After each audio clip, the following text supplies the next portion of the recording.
and Nan filled it with kibble, freeze-dried veggies, salmon flakes, and mineral supplements, topping it off with a bowl of goat milk for pets. Fugue dug in happily. Watching him eat made Nan's own stomach rumble, so she decided to fix herself something nice too. She just stepped into the kitchen when she heard a knock at the door. Ugh, how annoying. Why does someone always come when I'm about to eat? And Nan dragged her feet to the door. Chu Peipei had already beaten her to it, peering out the peephole. Is anyone home? This is where Nan lives, right? When Nan came over, Chu Peipei quietly stepped aside to let her look through the peephole as well. I think it's the police, she whispered. The police? And Nan raised an eyebrow and peered out. Standing outside was a young, unfamiliar face in a blue police uniform, knocking on the door with a righteous expression. Is Ms. Nan home? I'm the community police officer for this neighborhood. Please open the door and cooperate with our investigation. And Nan didn't open the door. Instead, she asked through it, what do you want? Hearing a response at last, the person outside immediately said, You're Nan, right? Someone's accused you of intentional homicide.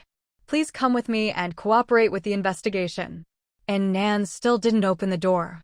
She watched him closely through the peephole. By now, some neighbors had been drawn over by the commotion, peering from the landing between the 13th and 14th floors. Hey, someone finally called the cops on her. The police are here to deal with this she-devil. Great. Once the police take her away, we can check out her apartment and see how much stuff she's hoarding. Heaven's finally watching. Someone's finally putting this arrogant woman in her place. She killed the people across from me. I can testify in court. Let's see what she does now. No matter how arrogant she is, she can't go against the authorities, can she? I've had enough of her. So young, and yet she has so many supplies. Why? That's just how people are, resentful of those who have, and mocking of those who don't.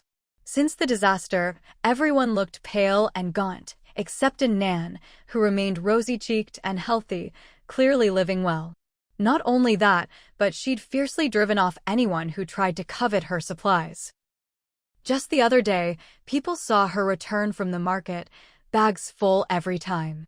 It made their teeth itch with envy. Now that it looked like she was finally going to get her comeuppance, everyone was excited. More and more people gathered to watch the spectacle. Some even jeered from the sidelines. Officer, you're finally here. This she-devil has been running amok in our community. That's right, officer. We can all testify, she's killed a lot of people. I heard she's a wanted criminal, a psycho killer even before the disaster. You'd better arrest her quick. With the police present, the neighbors who'd long resented Nan were no longer afraid, piling on accusations and eagerly awaiting her downfall.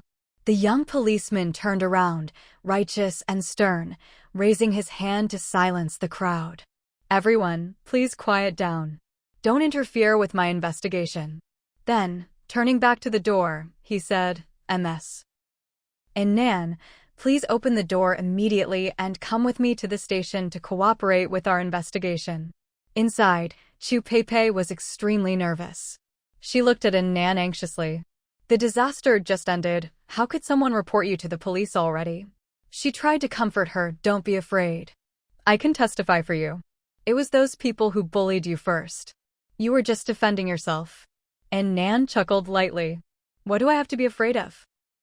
Then she called out through the door, I'm going to count to 3. Leave my doorway immediately, or don't blame me for not giving you a chance. Her words stunned everyone. Not only the neighbors outside, but even Chu Peipei behind her was shocked. This woman was just too tough. She really didn't care about anyone's face. The man outside frowned at her words. And Nan, resisting will only make things worse for you. Don't do anything foolish. 3. And Nan ignored him and began counting. Young policeman, open the door right now. 2. Or don't blame me for getting rough. 1. As Nan finished counting, a mechanism clicked, the peephole slid aside, revealing a firing port. And Nan raised her nail gun and fired without hesitation. A nail struck the policeman right between the eyes. His eyes widened in disbelief, but before he could react, several more nails hit him. His head was riddled with nails as he fell backward. With a heavy thud, his body crashed to the ground. Ah! The crowd watching erupted into screams. She's killed again. She attacked a cop. She killed a policeman.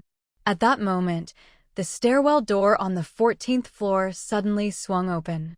A beautiful girl stood there, her face cold and venomous, brandishing the nail gun menacingly. "Shut up. You're all so noisy."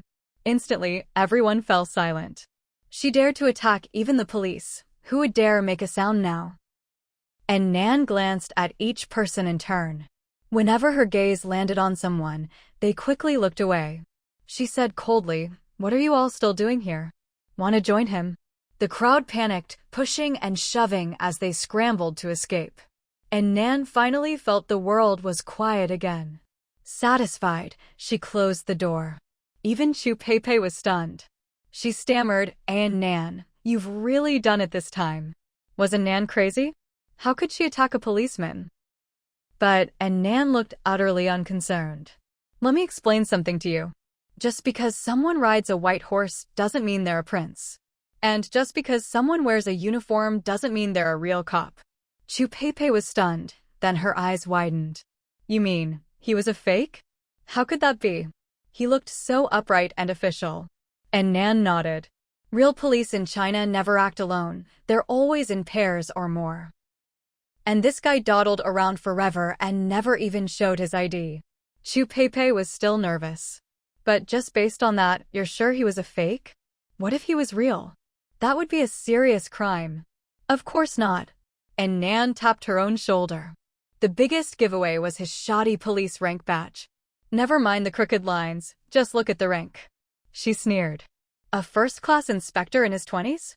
What a joke. Chu Pei suddenly understood. No wonder. And Nan might be ruthless, but she was always measured. She'd never just kill a real cop out of the blue. She'd been scared out of her wits just now, thinking Nan had lost her mind. But now, recalling the fake cop's appearance and Nan's explanation. Yeah, there were too many holes. He deserved what he got. She didn't know much about police ranks, but since Nan had acted so decisively, she was probably right. Chu Pei breathed a sigh of relief and looked at Nan with admiration. "And Nan, you're amazing. If it were me, I'd have been scared stiff and just gone with him." Just thinking about it made her shudder. If I'd really gone with him, who knows what terrible things might have happened. And Nan rolled her eyes. There was no way she'd have gone with him. The only one leaving was him, on his way to reincarnation. And Nan hadn't hesitated for a second. After all, people thought the disaster was over and order was being restored, yet this guy still dared to risk impersonating a cop. Clearly, his intentions were anything but simple. He was probably after her life. Of course he had to die. And Nan greeted Chu Pei, then went back inside to finish her meal. Chu Pei had planned to go out and deal with the fake cop's body, but on second thought, she decided to just leave it there, to give those annoying neighbors a good scare. Then she turned and went back inside as well. Sun Ping, who had been keeping a close eye on the goings-on on the 14th floor, was so angry at home that he nearly flipped the table. Wang Xiaoyu, standing beside him, grumbled resentfully that Chu Pei is really hard to kill. Hearing this, Sun Peng raised his hand and slapped her across the face. "Shut up.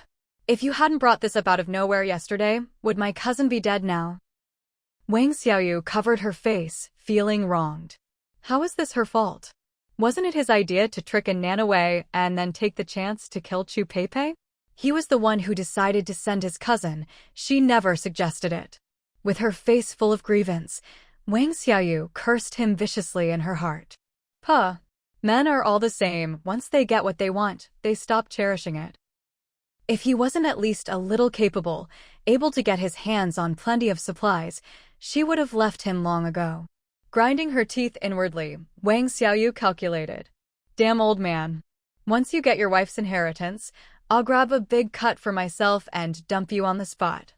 I'll take the money, go back to my hometown, start a small business, and never have to put up with a man's crap again. I'll be a strong, independent woman of the new era. Thinking of this, she wiped away her tears and leaned over, looking soft and delicate. Brother Sun, don't be mad at Xiaoyu. It's all my fault. Sun Ping, who had just slapped her without hesitation, was already less angry. Now, seeing her with a red handprint on her face, acting so gentle and pitiful, his expression softened even more. This Wang Xiaoyu really was a natural-born seductress, unlike his wife, that's true. Just because she could make a bit of money, his wife bossed him around every day, not a trace of feminine gentleness to her. He cleared his throat. All right, stop crying. It's not all your fault. Sun Gang was just too stupid. I even got him a police uniform, and he still couldn't scare a Nan. Wang Xiaoyu wiped her tears in fake distress. Poor Gang Di. That a Nan is really tough to deal with. At the mention of a Nan, Sun Ping's face turned cold. Although Sun Gang was just a cousin and they weren't that close, blood was still blood. Now a Nan had gotten him killed, how could he not be furious? Right now, he couldn't be bothered with Chu Peipei anymore. All his anger was focused on a Nan. But as angry as he was, he knew what kind of person a Nan was. No matter how mad, he wasn't stupid enough to go head-to-head with her. He didn't want to end up dead like his cousin. Gritting his teeth, Sun Peng said, "Let her be arrogant for a few more days. Once order is restored, I'll make sure she ends up in prison sewing clothes." Wang Xiaoyu reminded him, sewing clothes? After all the people she's killed, she'll be eating a bullet for sure once she's inside. Hearing this, Sun Peng felt much better. That's right. The disaster is over, how could she possibly have a good ending? Not worth getting angry over. Having thought it through, he cheerfully pulled Wang Xiaoyu into his arms. Baby, did that slap hurt just now? Wang Xiaoyu pouted. Xiaoyu's not hurt, I just don't want you to be upset. But inside, she rolled her eyes. Money's hard to earn, and shit's hard to swallow. Men have no real feelings, his cousin just died. He was furious a moment ago, and now he's already making moves on her. If he doesn't care about his own family, how could he possibly care about her? Puh. Trust a man, and you'll be miserable your whole life. On the surface, though, she didn't show a thing, snuggling up to him sweetly. Brother Sun, you're the best. Seeing Wang Xiaoyu's coy manner, Sun Peng felt a familiar itch and started pulling her toward the bedroom. But Wang Xiaoyu was in no mood for that, she'd just been slapped by him. Her eyes darted. Brother Sun, Gangdi's body is still upstairs. Shouldn't we go take care of it? Sun Peng frowned. If we go now, and Nan might link it back to me. Better leave it for a couple of days. When the smell gets bad, I'll go clean it up as the building rep. Wang Xiaoyu. When it comes to being ruthless, you really take the cake. To avoid being dragged into the bedroom, she quickly found another excuse. Why don't we go out for a walk? I haven't been downstairs since the flood receded. With her constant distractions, Sun Peng lost interest and agreed to take her out. The two of them left the apartment.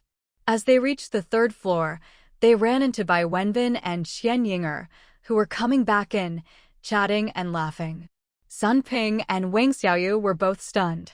Weren't these siblings supposed to have fallen out?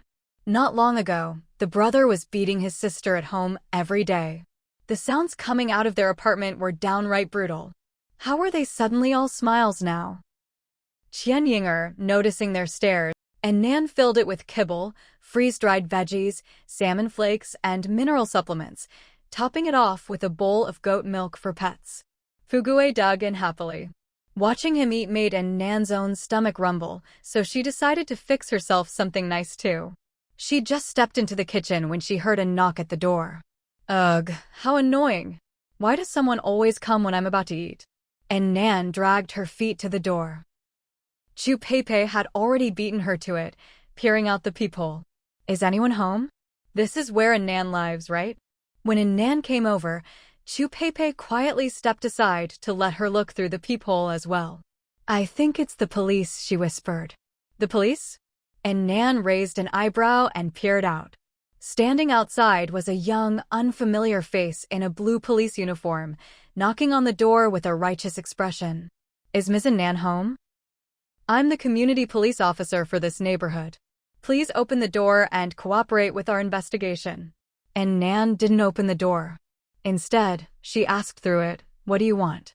Hearing a response at last, the person outside immediately said, "You're a Nan, right? Someone's accused you of intentional homicide. Please come with me and cooperate with the investigation." And Nan still didn't open the door. She watched him closely through the peephole. By now, some neighbors had been drawn over by the commotion, peering from the landing between the 13th and 14th floors. "Hey, someone finally called the cops on her. The police are here to deal with this she-devil." "Great. Once the police take her away, we can check out her apartment and see how much stuff she's hoarding." Heaven's finally watching. Someone's finally putting this arrogant woman in her place. "She killed the people across from me. I can testify in court." Let's see what she does now. No matter how arrogant she is, she can't go against the authorities, can she? I've had enough of her. So young, and yet she has so many supplies. Why? That's just how people are, resentful of those who have, and mocking of those who don't. Since the disaster, everyone looked pale and gaunt, except Nan, who remained rosy-cheeked and healthy, clearly living well. Not only that, but she'd fiercely driven off anyone who tried to covet her supplies. Just the other day, people saw her return from the market, bags full every time. It made their teeth itch with envy.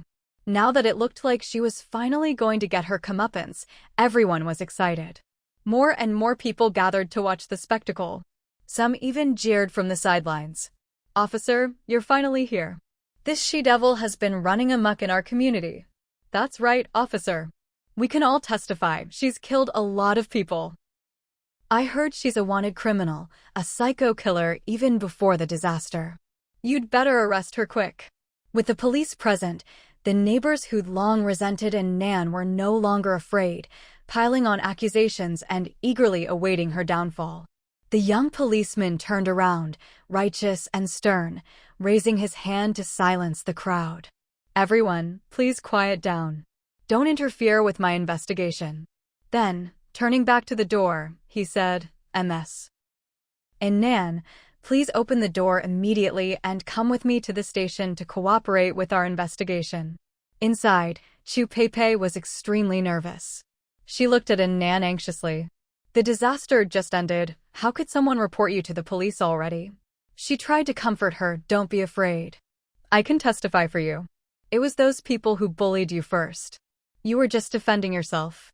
And Nan chuckled lightly. "What do I have to be afraid of?" Then she called out through the door, "I'm going to count to 3.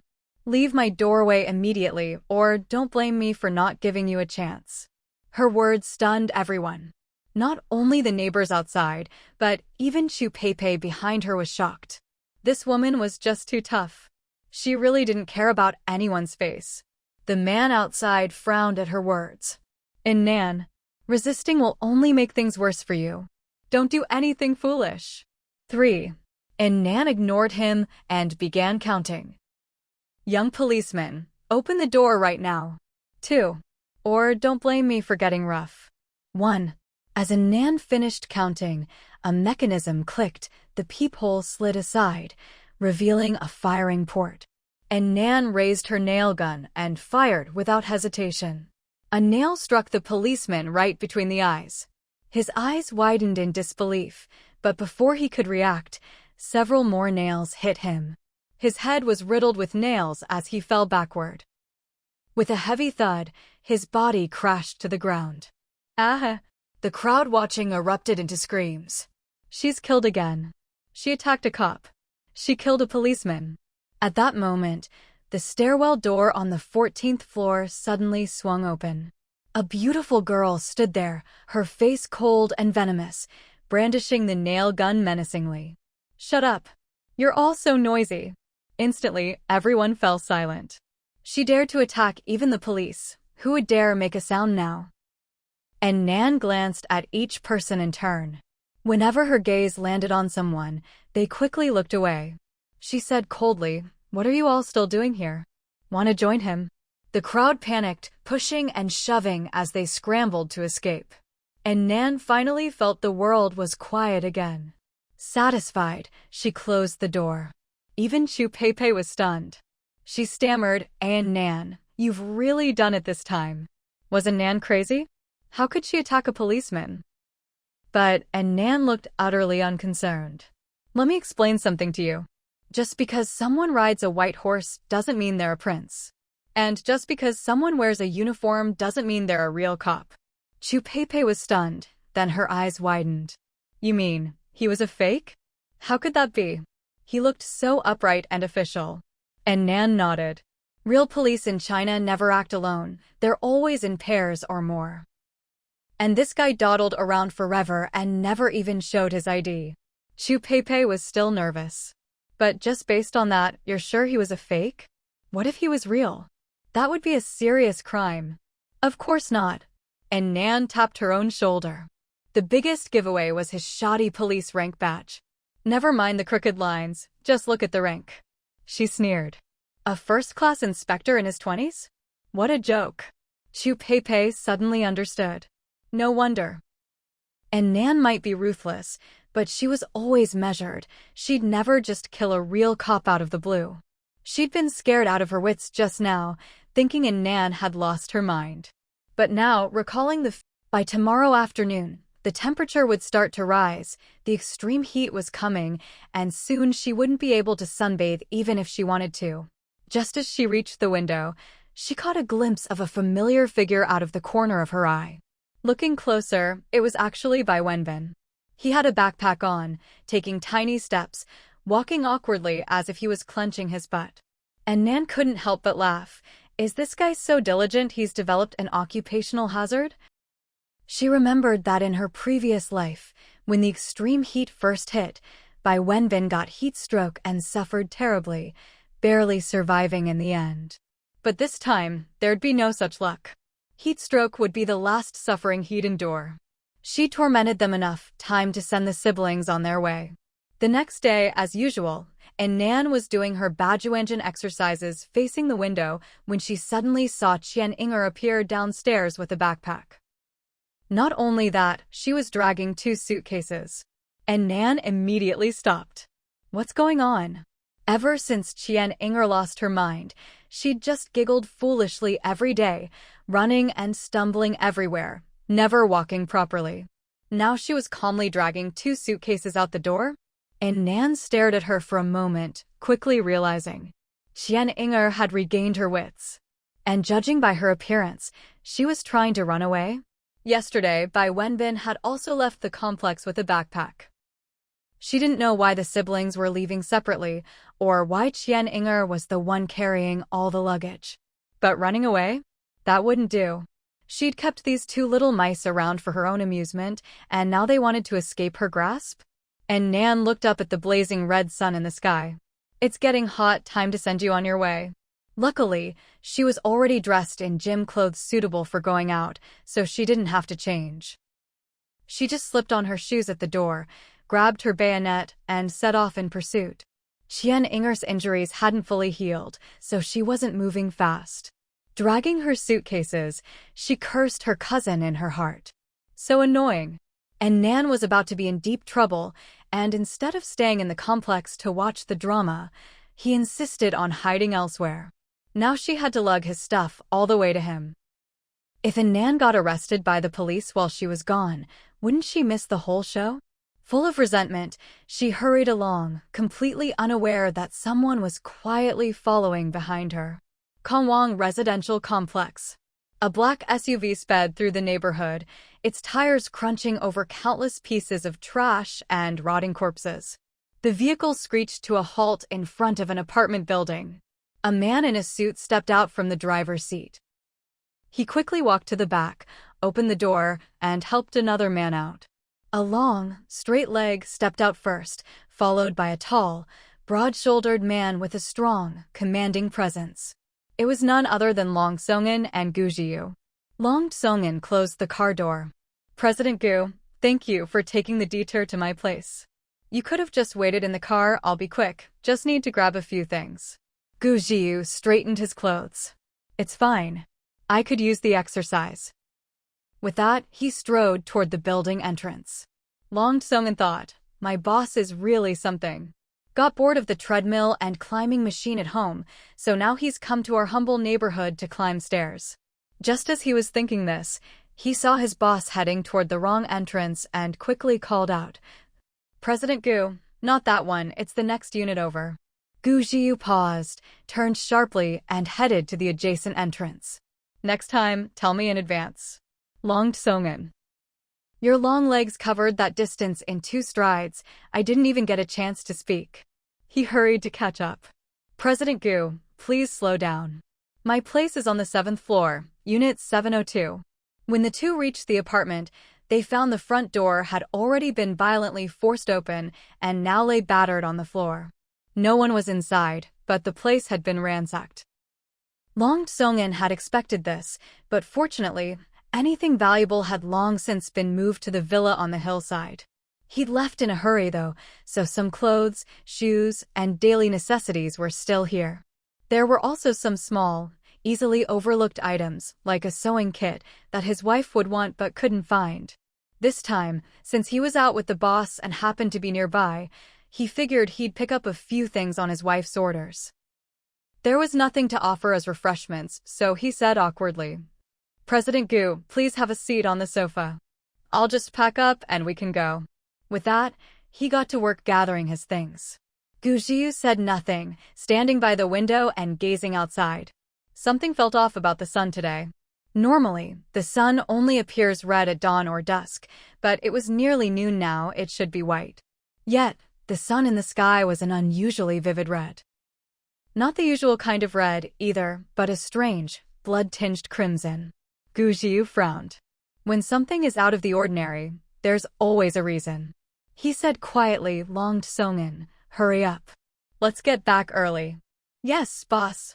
Longed Songin answered, speeding up his packing.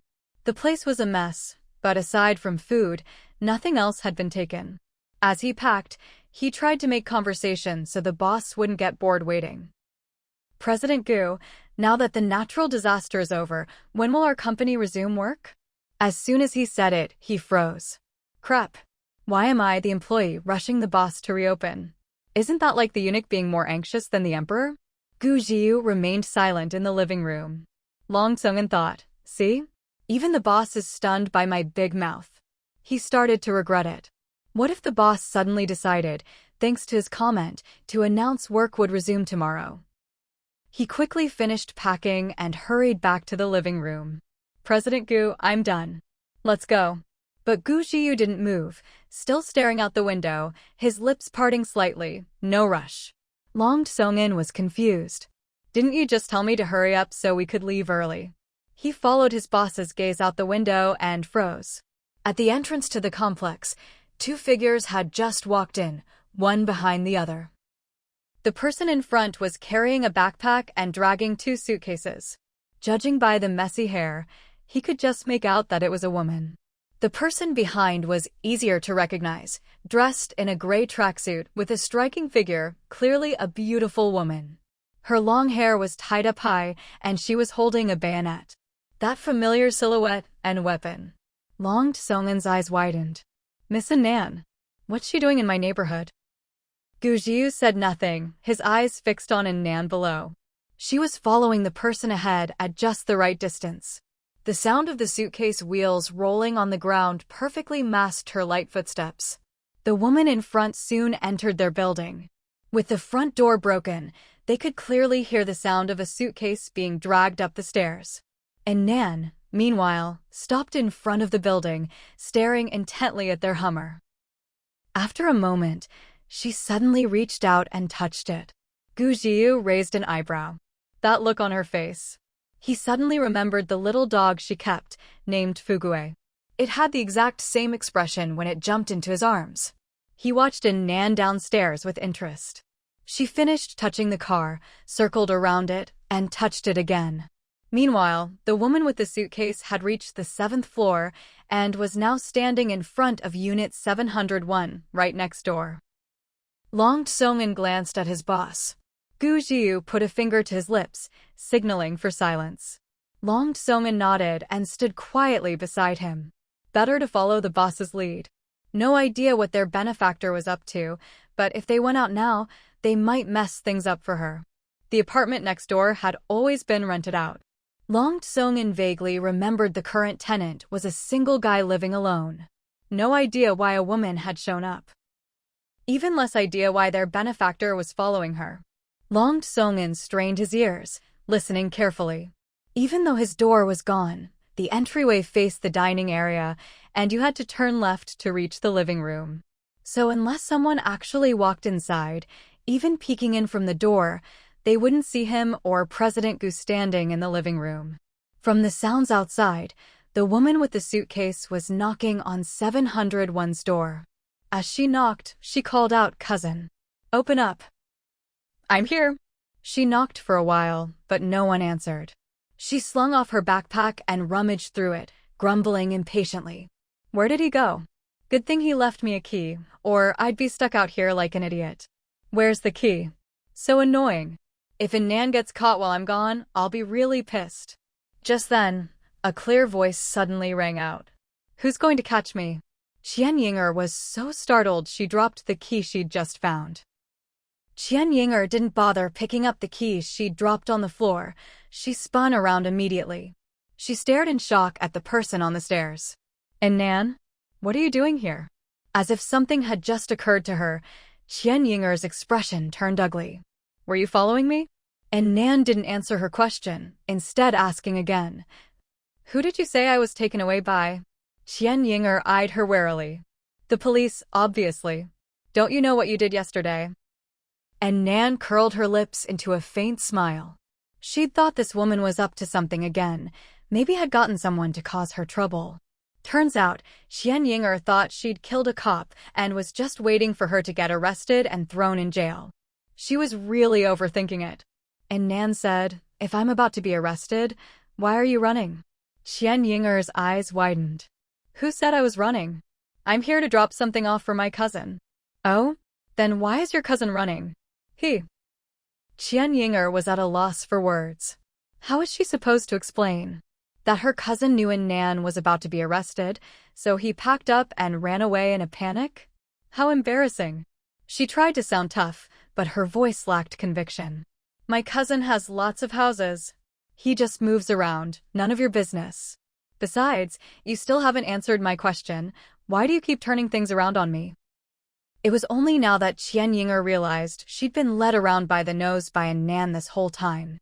And Nan hadn't answered a single one of her questions, while she herself had been answering everything Nan asked. She put her hands on her hips, trying to regain the upper hand. "Why are you here, anyway? Are you following me?" And Nan replied calmly, "Yeah. Got a problem with that. You're so unreasonable." Qian Yinger glared at her, feeling inexplicably frustrated. "You beat me up so badly, and I haven't even settled the score with you yet." As she spoke, she rolled up her sleeve, revealing her arm covered in burn marks from who knows what. And Nan raised an eyebrow at the sight of those ugly scars. "Who said I did that? If it wasn't you, then who else?" Qian Yinger's voice was shrill. "My cousin told me it was you. You took advantage of me when I wasn't in my right mind." And Nan couldn't help but laugh. "By Wenbin said I did it?" That guy really had no shame. It was bad enough he abused his own sister, but now he wouldn't even admit it and tried to pin it on someone else. Qian Yinger thought Nan was laughing at her, and her hands trembled with anger. "And Nan, what makes you so arrogant? You really think you can get away with killing a cop? The disaster is over now, you're in for it." And Nan looked completely unconcerned. "Oh, is that so?" Qian Yinger. Arrogant. Way too arrogant. Ugh, it was infuriating. She felt like she was throwing punches with all her strength, but every one landed on cotton. Watching Qian Yinger get so worked up over a few words, and Nan suddenly wondered what would be the best way for her to die. She smirked inwardly, but her expression suddenly turned serious. The disaster really is over. The authorities even issued a statement. They're going to give subsidies to survivors of the flood. What? Qian Yinger was thrown off by the sudden change in topic. When did that happen? How come she hadn't heard about it? But seeing how serious Nan looked, she couldn't help but ask, "Really? They're giving out subsidies?" And Nan nodded. "Really. And the authorities also said that if your house was illegally occupied during the disaster, you can claim 10 times the rent and compensation for damages. Qian Yinger's eyes lit up, and Nan looked at her as if she'd just thought of something. That's right, your apartment 802 was taken over by your downstairs neighbor, wasn't it? You're about to hit the jackpot. In the next room, Long Tsongin, who was eavesdropping, was completely confused. What nonsense was her benefactor spouting? How could the authorities possibly make such an outrageous announcement? Qian Yinger's brain had only just recovered, and she wasn't thinking too clearly to begin with. Now she was completely swept up in Nan's rhythm. She didn't even care about their previous grudges anymore. She was actually starting to do the math in her head. Her apartment had been occupied for 4 months, which meant over 10,000 yuan in rent. 10 times that was 100,000, plus compensation and the subsidy. Her eyes sparkled. She could buy a car.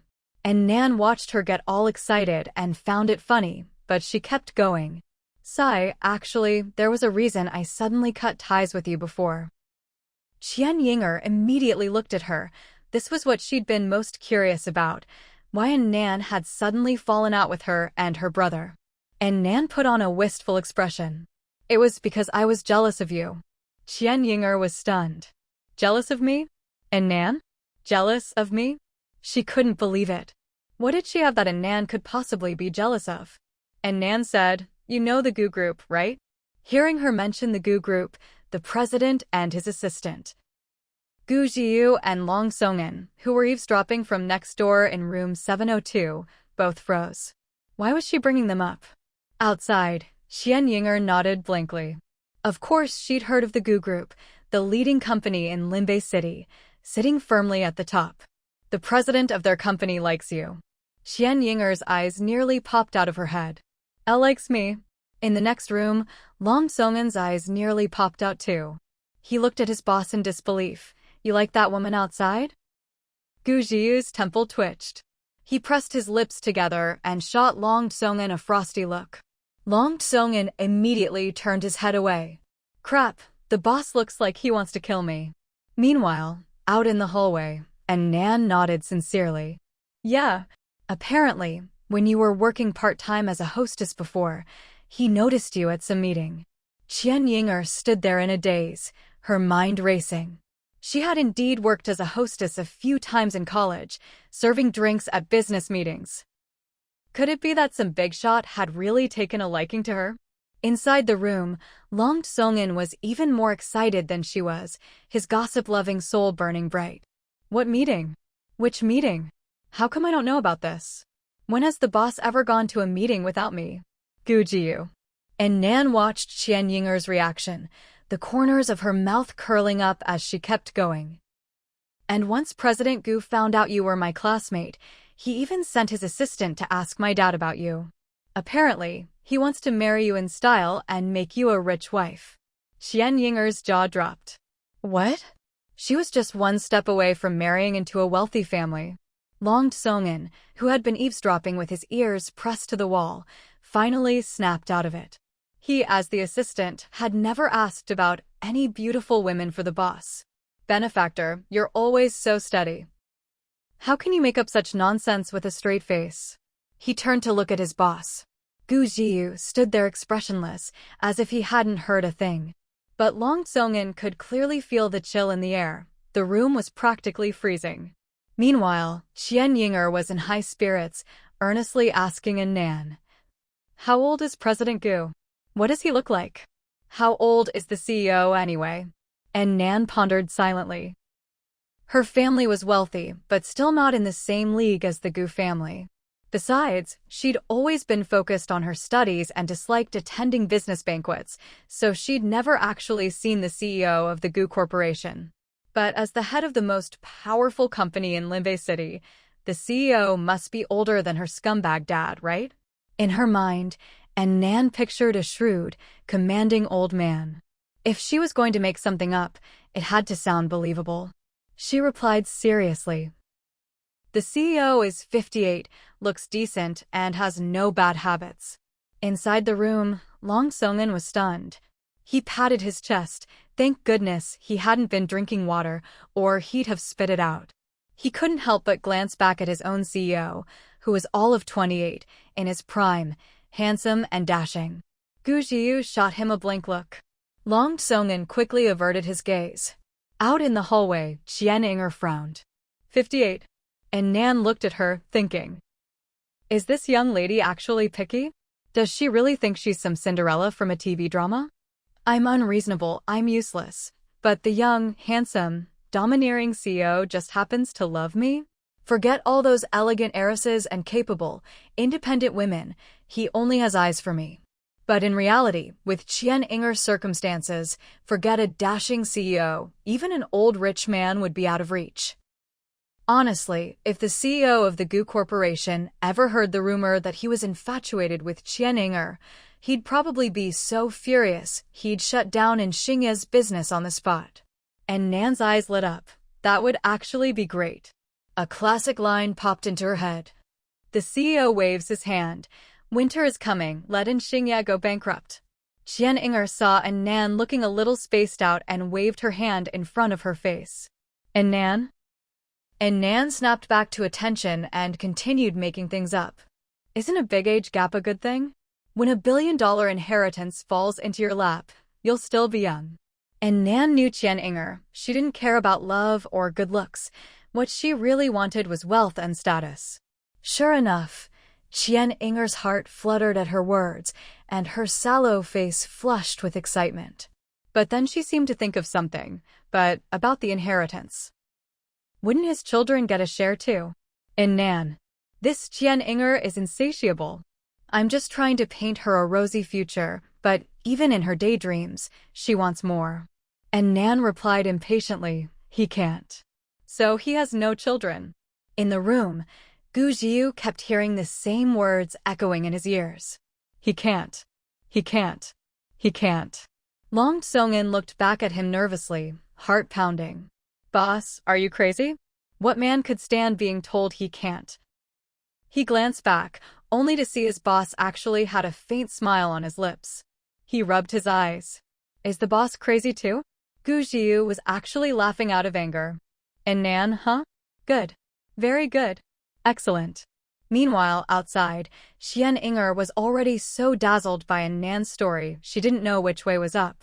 Government compensation, tenfold rent, damages for her house, the CEO's affection, and Nan's jealousy, $1 billion inheritance. She felt as if heaven itself was smiling on her, as if she'd become the heroine of a feel-good novel. What a brilliant future awaited her! Seeing that Qian Inger was thoroughly hooked, and Nan added more fuel to the fire. If it weren't for the sudden disaster, you'd probably already be a wealthy wife by now. The Gu family is so prestigious. Even I'd have to show you some respect. Now that the disaster's over, I bet CEO Gu will come pick you up soon. Your future is truly dazzling. Qian Inger's eyes shone with longing. It was as if she could already see her glorious life ahead. She opened her mouth excitedly in the future aisle. But before she could finish, a flash of steel. A thin line of blood appeared on her neck. Qian Inger's eyes widened as she slowly collapsed. You. And Nan's lips curled up. This world could have been wonderful, but too bad you won't get to enjoy it. Qian Inger trembled, reaching out desperately for something, but it was useless. She opened her mouth, a muffled sound gurgling in her throat, her eyes full of longing. She didn't want to die. She had never wanted to live so badly. The disaster was finally over, her suffering was at an end. She was about to marry into a wealthy family and enjoy a life of luxury.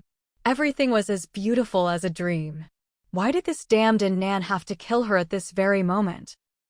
She stretched out her hand, grasping at empty air with all her strength. Soon, her hands fell heavily to the ground. Qian Inger's breath stopped for good. And Nan looked down, though she was dead. Her eyes were still wide open. She let out a soft laugh. In truth, the future was far from beautiful. Disasters would come one after another, and the world would become a living hell. For Qian Inger, death should have been a release. But Nan had turned her release into a death with eyes wide open. Unwilling, aren't you? How funny.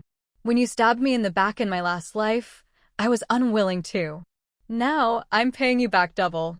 And Nan stepped over her, picked up the keys on the floor, unlocked the door to 701, and walked in. Next door, in 702.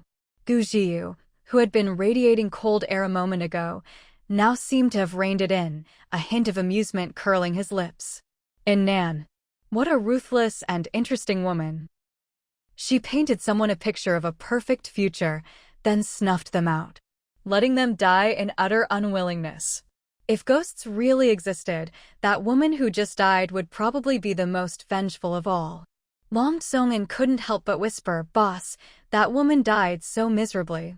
Gu Jiu glanced at him, his thin lips parting. Pitiful people always have something detestable about them. Long Song-in nodded. True. For my benefactor, who's so beautiful and kind. To go that far, she must have been rotten to the core. Beautiful and kind? Gu Jiu thought back seriously. How many times had he heard those words from Assistant Long? And Nan was certainly beautiful, no doubt about that. Kind? He really hadn't seen it. She was clearly a sharp-tongued little demon. Room 701. And Nan walked in and looked around.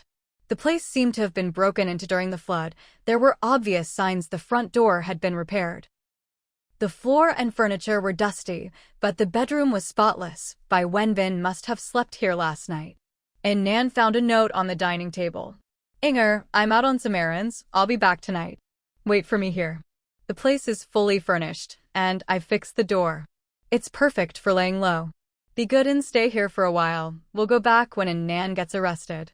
Then I'll go with you to visit her in prison. Visit in prison? And Nan raised an eyebrow. These siblings really are dreamers. And Nan sat in the room for a while, but Bai Wenbin still hadn't returned. It looked like he really wouldn't be back until evening. She walked over to the window and glanced at the unnaturally red sun. She couldn't wait any longer. In just over an hour, the temperature would suddenly shoot up from 15 degrees Celsius to 35 degrees Celsius and keep rising. She'd left in a hurry and wasn't wearing her temperature-regulating suit underneath. If she was suddenly exposed to such a drastic change in temperature, it would be hard on her body. Most importantly, Fugue was still home alone. His physiology made him one of the dog breeds most prone to heat stroke. If the temperature spiked and the air conditioning wasn't on, he'd be in real danger. And right now, there was no way to find a vet. And Nan made up her mind on the spot. She had to go home first. As for Bai Wenbin, he could run, but he couldn't hide. Besides, with the heat stroke coming, he wouldn't get far anyway. She could come back and deal with him anytime. The priority now was to keep her dog safe. To avoid alerting anyone, she dragged Qian Yinger's body inside and stored it in her space. Then she wiped away all traces of herself, cleaning up the blood as well. She left the supplies in the backpack and suitcase untouched, just as they were. It would look like Qian Yinger had come here, dropped off her things, and left. Once everything was tidied up, she grabbed the keys, locked the door, and left. As she went downstairs, she hummed a cheerful tune. Today is a good day. Everything goes my way. Today is a good day. Open the door and welcome the spring breeze. The two people in apartment 702 couldn't help but shudder when they suddenly heard the loud singing echoing through the hallway. Long Song-in covered his ears. So my beautiful, clever, resourceful, and powerful savior isn't perfect after all. Her speaking voice was so charming, but when she sang, she was completely tone-deaf. The off-key melody continued to assault their ears. If it were an unfamiliar song, it wouldn't be so bad, but it just had to be such a well-known tune. They knew exactly where the melody should rise, but she just couldn't hit the notes. When the tune was supposed to be steady, she'd throw in a few unnecessary twists. Gu Jiu couldn't help but get up from the sofa, raising his slender hand to pinch the bridge of his nose. For once, a crack appeared in his usually calm expression. He stood by the window, watching as Nan walked out the building with a spring in her step. Finally, the musical torture ended. Downstairs, Nan's attention was once again drawn to the imposing black Hummer. Most girls would probably prefer those sleek, beautiful sports cars. But she had a special fondness for these rugged, tough off-road vehicles. Especially in the post-apocalyptic world, this kind of bold, powerful car was even more appealing to her. She couldn't resist reaching out to touch it again. What a sexy beast. Just sitting here, tempting me. Too bad she didn't have the keys, or she'd have stashed it in her space like a true bandit. Thinking of the super cool, over-the-top Night 15 in her space, and Nan's restless heart finally calmed a little. It's fine, my Black Knight could buy 5 of these. Can't be too greedy. With that thought, she grinned and gave the Hummer's sturdy rear one last pat before turning to leave. Upstairs, Gu Jiu watched the scene, amusement in his eyes. He'd only met Nan twice, but every time, every move she made managed to surprise him. She never played by the rules, and that only made him more curious. It was the first time he'd ever seen a woman look at a car with that kind of roguish expression. He couldn't help but think of her little dog, drooling over him. Yep, dogs really do take after their owners. Watching her walk away, he called out to Long Songin. Come on, let's go back. And Nan, carrying her bayonet, left the complex and walked down the street, feeling more and more irritated. She'd followed Qian Yinger here step by step, which had taken over an hour. She wanted to drive back, but the area was full of residential buildings and people. It wouldn't be easy to just pull a car out of thin air from her space. So she had no choice but to walk back. She couldn't help but think of that impressive Hummer from earlier. If only she could drive it home. She was striding forward when suddenly she heard the sound of a car behind her. The flood had just receded, and most vehicles were still waterlogged, so there were hardly any cars on the road. Instinctively, Nan turned to look. And there it was. The very Hummer she'd been thinking about. The black SUV sped over and slowed to a stop beside her. The driver's window rolled down, revealing a familiar face she hadn't expected. Long Songin. Long Songin grinned and greeted her savior. We meet again. And Nan was a bit surprised. What were the odds? The car she'd been admiring belonged to someone she knew. She looked at Long Songin and asked, Is this your car? No way. This is my boss's car, Long Songin laughed. Where are you headed, savior? We can give you a ride. We? And Nan glanced at the back window. It was closed and pitch black inside, but she figured it must be that President Gu who had charmed her dog Fugue. What was his name again? She recalled the handshake and the way his lips moved that day. Right, Gu Jiu. She replied without hesitation, sure. Thanks, I'm going to Maple Grove Residences. Only a fool would turn down a ride. She'd just been wishing she could drive home. Walking all that way in the rising heat would be miserable. It was like someone handing her a pillow just as she was about to fall asleep. Since Long Songin had offered, it must have been with his boss's permission, otherwise, he wouldn't have stopped to greet her. She put away her bayonet and was about to walk around to the front passenger seat when Long Songin called out, Savior, sit in the back. He got out and opened the back door for her. And Nan looked inside and, sure enough, saw a familiar figure. The man sat tall and straight, his black trench coat open to reveal a dark gray casual outfit underneath. At a glance, it even matched what she was wearing. Chiseled features, slender phoenix eyes, sharply defined lips. Still a face you couldn't look away from. And Nan smiled politely. Hello, Gu Jiu. We meet again. She'd thought about calling him President Gu like Long Songin, but last time he'd introduced himself by his full name, and they seemed about the same age. Besides, she wasn't his employee or a business partner, so she might as well just use his name. Gu Jiu nodded at her in greeting, and Nan got in smoothly and sat down next to him. Long Songin closed the car door, got back into the driver's seat, and started the engine again. And Nan gazed out the window at the scenery flashing by, unable to help but sigh inwardly. For wheels really are faster, just a tap on the gas, and she'd have to walk for ages to cover the same distance on her own 2 legs. In a good mood, she glanced around the car she'd already touched and admired several times.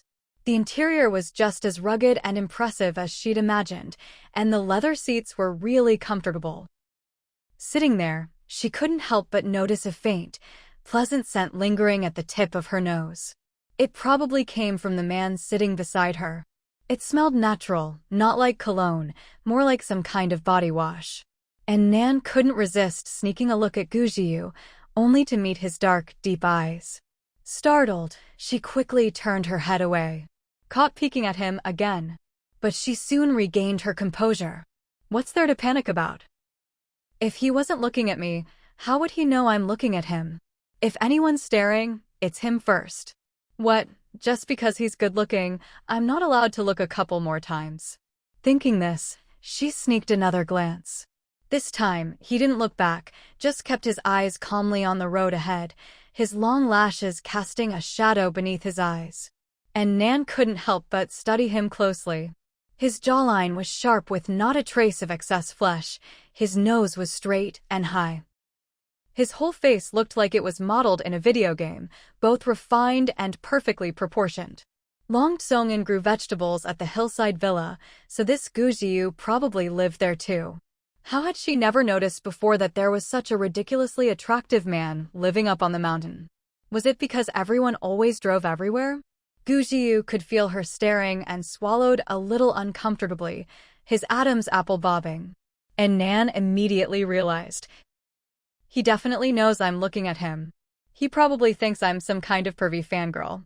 But honestly, it's not her fault, he's just too eye-catching. You'd think he'd be used to people staring by now, so why is he still shy? With a clear conscience, and Nan gave him another couple of glances before finally turning her gaze forward. Looking at Long Tsongin, who was driving, she casually asked, I saw this car in Kangwon community just now. What were you guys doing there?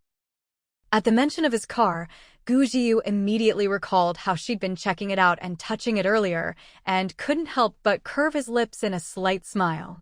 Long Tsongin, who hadn't witnessed that scene, answered seriously, I live there. Just went back to pick something up. Oh. And Nan nodded, not pressing further. Long Tsongin glanced at his boss in the rearview mirror, then at Nan, and couldn't help but ask, Savior, have you ever heard of the Gu Group? And Nan, still looking out the window, replied offhandedly, Yeah, I've heard of it.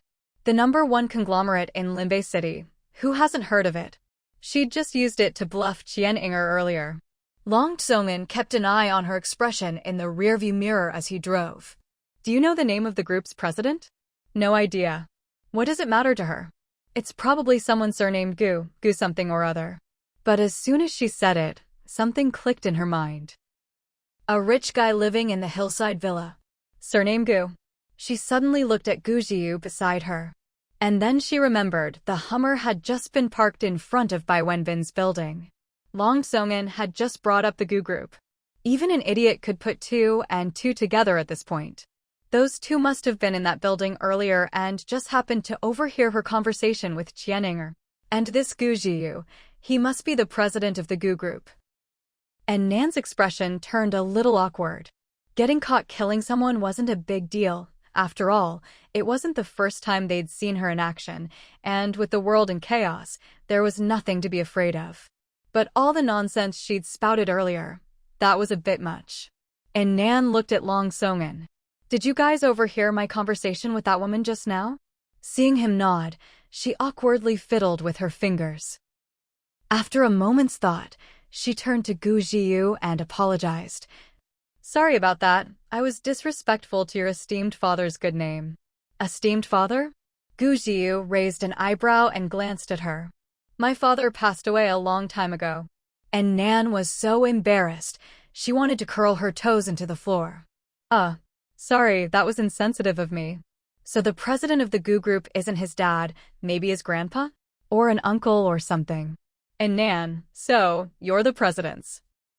Long Tsongin, afraid she'd dig herself in deeper, quickly explained, Savior, this is our Gu Group's president.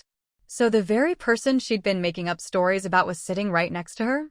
And Nan felt like her toes were about to drill a hole through the car floor from sheer embarrassment.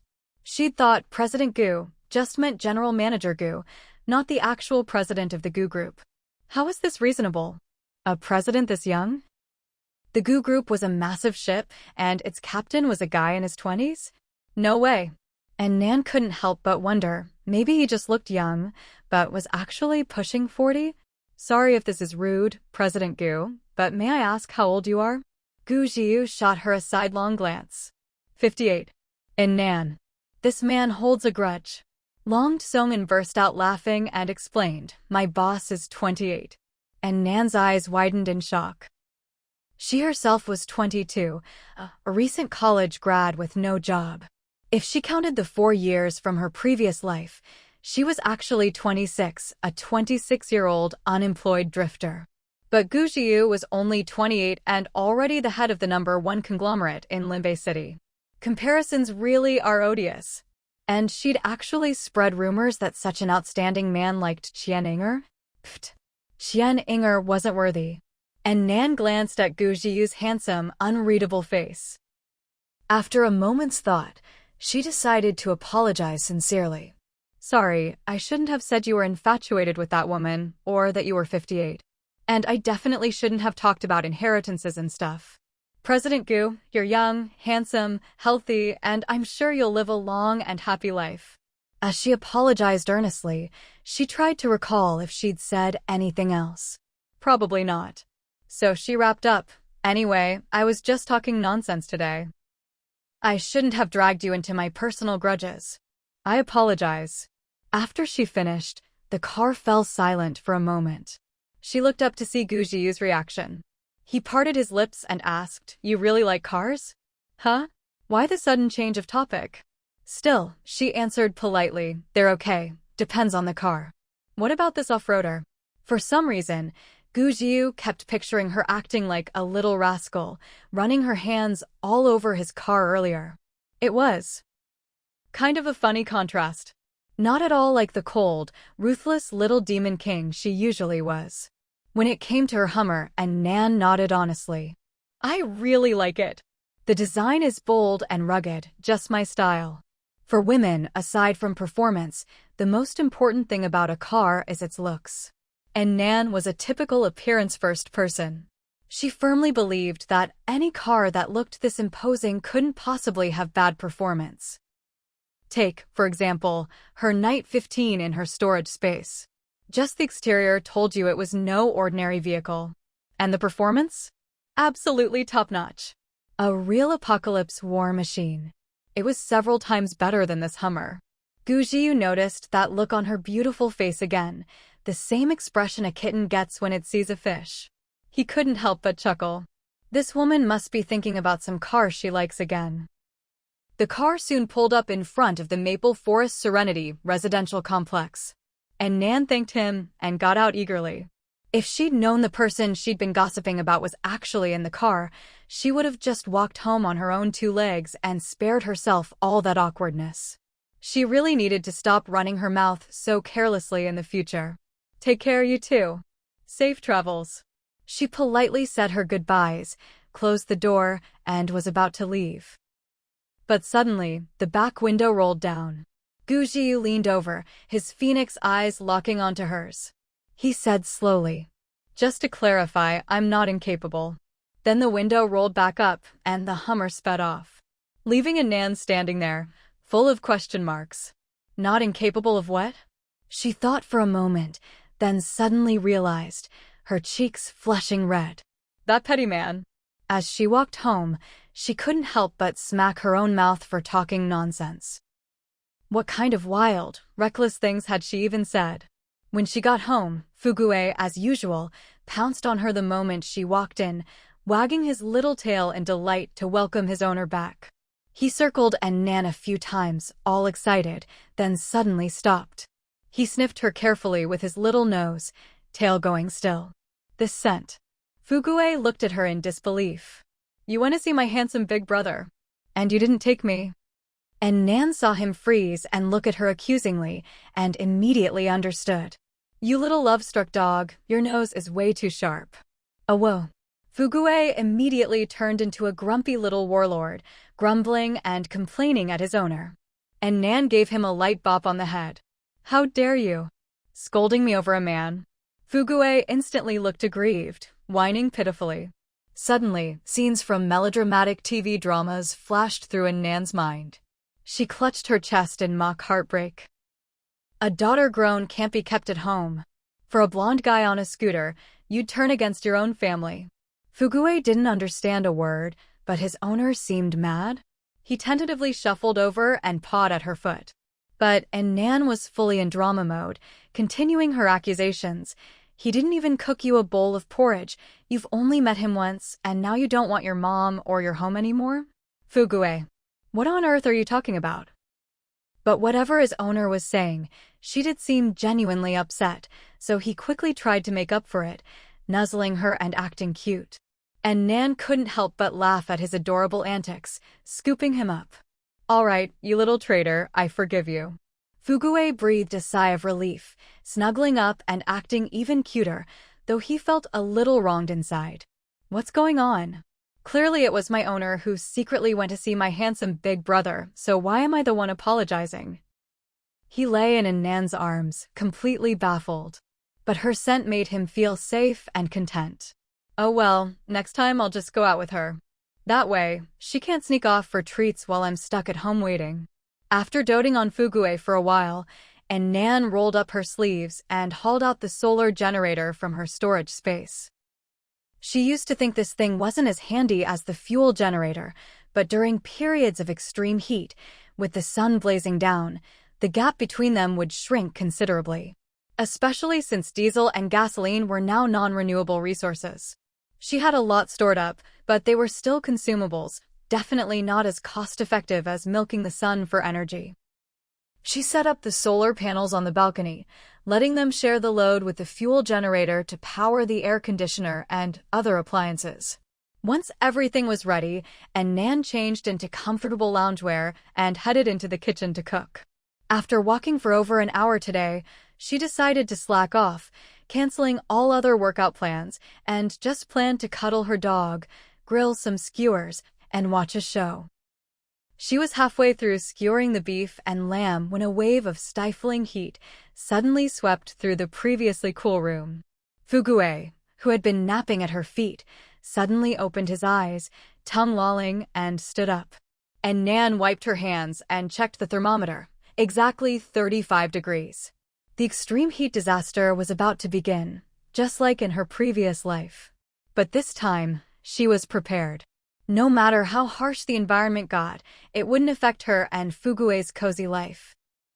And Nan soothed her dog, calmly turned on the air conditioner, closed the windows, and went back to skewering meat. Fugue, feeling the room return to a comfortable temperature, relaxed and lay back down.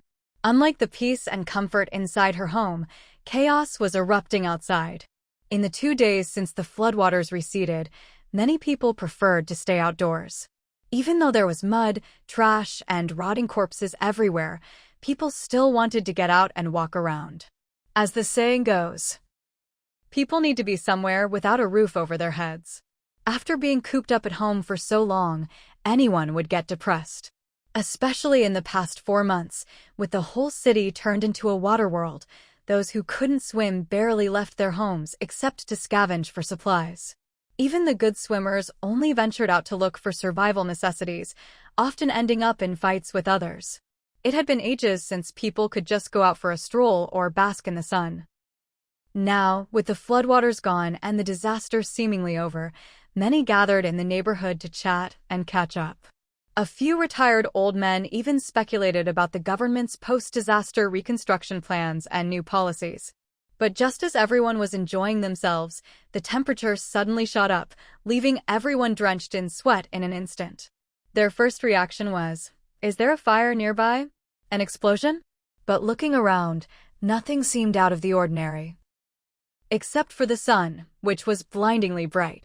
Standing in the sunlight felt like stepping into a sauna, hot and stifling. Everyone hurriedly stripped off their jackets. A few young men, full of energy, even took off their shirts, sweating and grumbling. What's going on? It's November. It was weird enough that it wasn't getting cold, but now the temperature's suddenly rising. A group of people started chatting animatedly. What's up with the weather this year? First torrential rains, now suddenly it's heating up. It's almost winter, but there's no sign of cold at all. Now it's getting hot again. Could it be that the beautiful country couldn't resist stirring up trouble and made some kind of weather weapon? I don't think so. Before the internet went down, I saw online that they got hit too. If they made a weather weapon, would they really hurt their own country as well? You never know. Isn't there a saying? He who harms others ends up harming himself? Too many crazy stunts, and it backfired. The women, unlike the men who were standing around shirtless and chatting, hurried back home. Once inside, they could finally strip off their clothes and cool down a bit. The men didn't come to any conclusions either. They just felt hotter and hotter, didn't even want to talk anymore, and quickly headed upstairs to their homes. Global warming had been getting worse over the years, and every summer seemed hotter than the last. Temperatures hitting 35 degrees Celsius were nothing unusual anymore. But what was strange was that it was supposed to be the month when snow started falling, yet there hadn't been any sign of cooling down. Just a while ago, it was a cool 15 degrees Celsius, but now the temperature had suddenly shot up by over 20 degrees, making everyone break out in a sweat. For those who were outside, it wasn't so bad if home was nearby. They could just go upstairs, lie down, and tell themselves that a calm mind brings coolness. But for those farther from home, it was a real ordeal. During the floods, many cars had been swept away, and most people couldn't even find their vehicles. Even if they could, the cars were waterlogged and useless. So, most people had to go everywhere on foot. Now, feeling the sudden heat, they wanted to escape the blazing sun and go home to rest, but all they could do was trudge back step by step under the scorching sky. Bai Wenbin was among the unluckiest of them all. At this moment, he was walking home, drenched in sweat, getting hotter with every step. Even after stripping off his jacket and shirt, he couldn't cool down. He hadn't planned to go out today. He'd wanted to stay home and wait for his cousin to visit, hoping to get her to stay. But when he woke up in the morning, he suddenly remembered that creepy brother Jung still owed him a case of bottled water. That was his hard-earned reward. He and his cousin had enough food at home to last until water and power were restored, but their water reserves would only last a few more days. Now that the floodwaters had receded, they couldn't just keep boiling floodwater to drink. So he had no choice but to go see brother Zheng one last time. As expected, he couldn't avoid being groped, but besides the case of water, Zheng also gave him a bag of millet. By the time Bai Wenbin left Zhang's house, he was already exhausted. After just a few steps, he was hit by the 35 degrees Celsius heat. It was a full 3-hour walk from Zhang's place to Kangwang community. He hadn't gone far before he was overwhelmed by the heat, lugging a case of water and a bag of millet. Before the disasters, he'd been a bookish student who'd never suffered any physical hardship. Now, drenched in sweat and carrying heavy loads, every step home felt like torture. After a while, he wanted to give up and go back to Zhang's place to cool off. But remembering the perverted torment he'd just endured there, he instinctively squeezed his legs together, gritted his teeth, and kept going. On the way, he ran into someone else making the same trek. The man was dark-skinned and muscular. Seeing Bai Wenbin's delicate appearance, he couldn't help but say, "Kid, you're really weak. It's just a bit hot. Why are you so wiped out? Want me to carry that water for you?" The man had worked construction for years, building up strong muscles and willpower. Hard labor and high temperatures were nothing to him. Bai Wenbin eyed him warily. This was his hard-won survival resource. How could he just hand it over to someone else? So, he snapped back a harsh refusal. The man shook his head at him. "TSK, don't know a good person when you see one. Suit yourself." With that, he picked up his pace and soon left Bai Wenbin far behind. The sun beat down mercilessly. As Bai Wenbin walked, parched and exhausted, he twisted open a bottle of water and gulped it down. But it didn't help. The more he walked, the hotter and thirstier he got, until he was on the verge of collapse. By the time he finally staggered home, he was about to pass out. And the case of water he'd brought back was down to just 2 bottles. Bai Wenbin looked around. Qian Inger had already delivered the supplies, but she was nowhere to be seen. She must have dropped them off and left. He felt a headache coming on. His cousin was so stubborn, insisting on staying over there to watch a Nan's show. Well, let her do as she pleases. He couldn't worry about her anymore. Bai Wenbin collapsed onto his bed, dizzy, his skin burning, ears ringing, nauseous and dry heaving.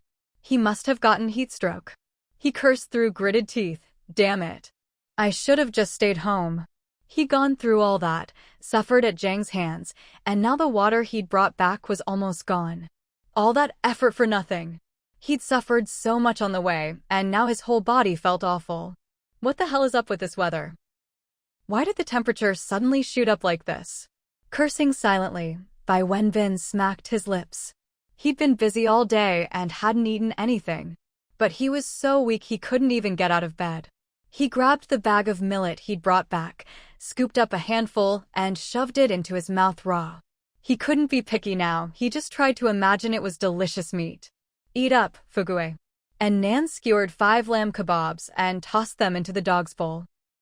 She herself cracked open a can of ice-cold beer, grabbed a big handful of skewers, and alternated between sips of beer and bites of meat. As she ate, she kept grilling pork belly and veggie rolls. Fugue polished off everything in his bowl in no time, then looked up, staring at the food in her hand. And Nan said, "These are mine. They've got salt, so you can't have them." Salty food isn't good for dogs, so Nan had specially grilled a salt-free batch for him. Here, have this grilled quail first. She put 2 cooled-off grilled quails into his bowl. Fugue dug in, crunching up meat and bones alike. Beef and lamb skewers, grilled quail, pork belly, soy-glazed tendons, pork skin, tendon skewers, veggie rolls. Once both human and dog were almost full, and Nan took out the leftover crocodile meat to grill, planning to bring some over to Chu Peipei and Zhao Ping'an. They'd helped her a lot before, and she'd traded some of the crocodile meat for supplies.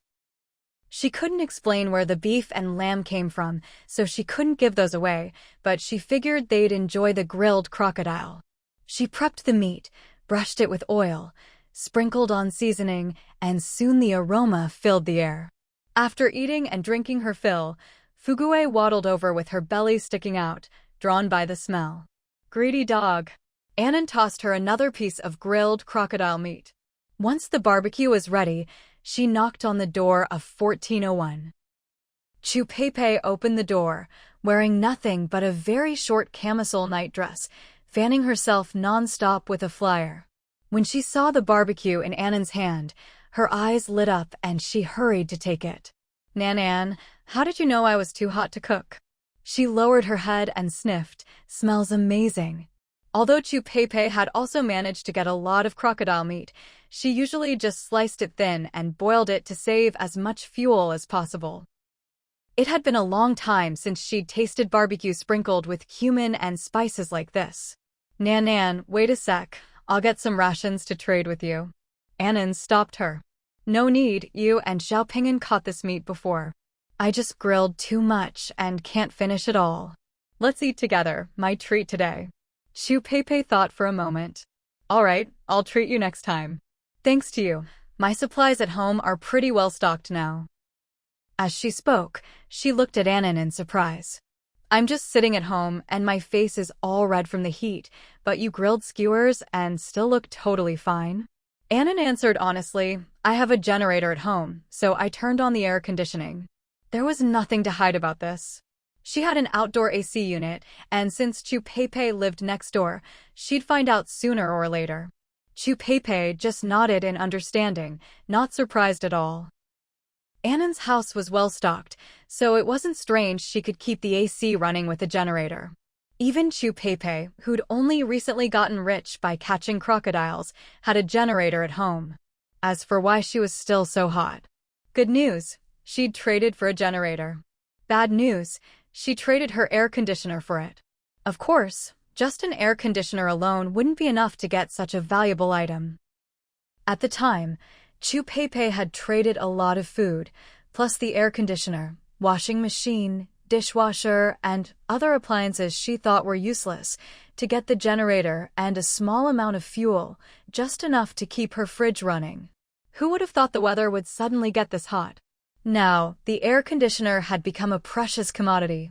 Chupepe couldn't help but complain, "I've even got a generator, but no air conditioner."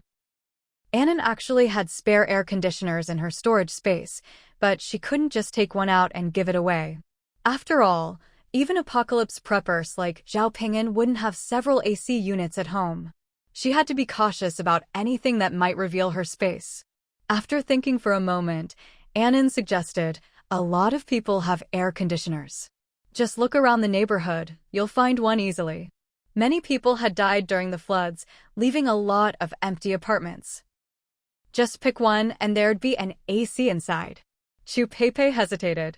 "But the temperature can't stay this high forever, right? Maybe it'll cool down tomorrow." Annan replied, "That's what everyone thinks, so air conditioners aren't in high demand yet. But if this heat lasts as long as the floods did several months, it'll be a real problem." Actually, the extreme heat would last not just a few months, but a full 2 years. By then, not just air conditioners. Even old electric fans would be fought over.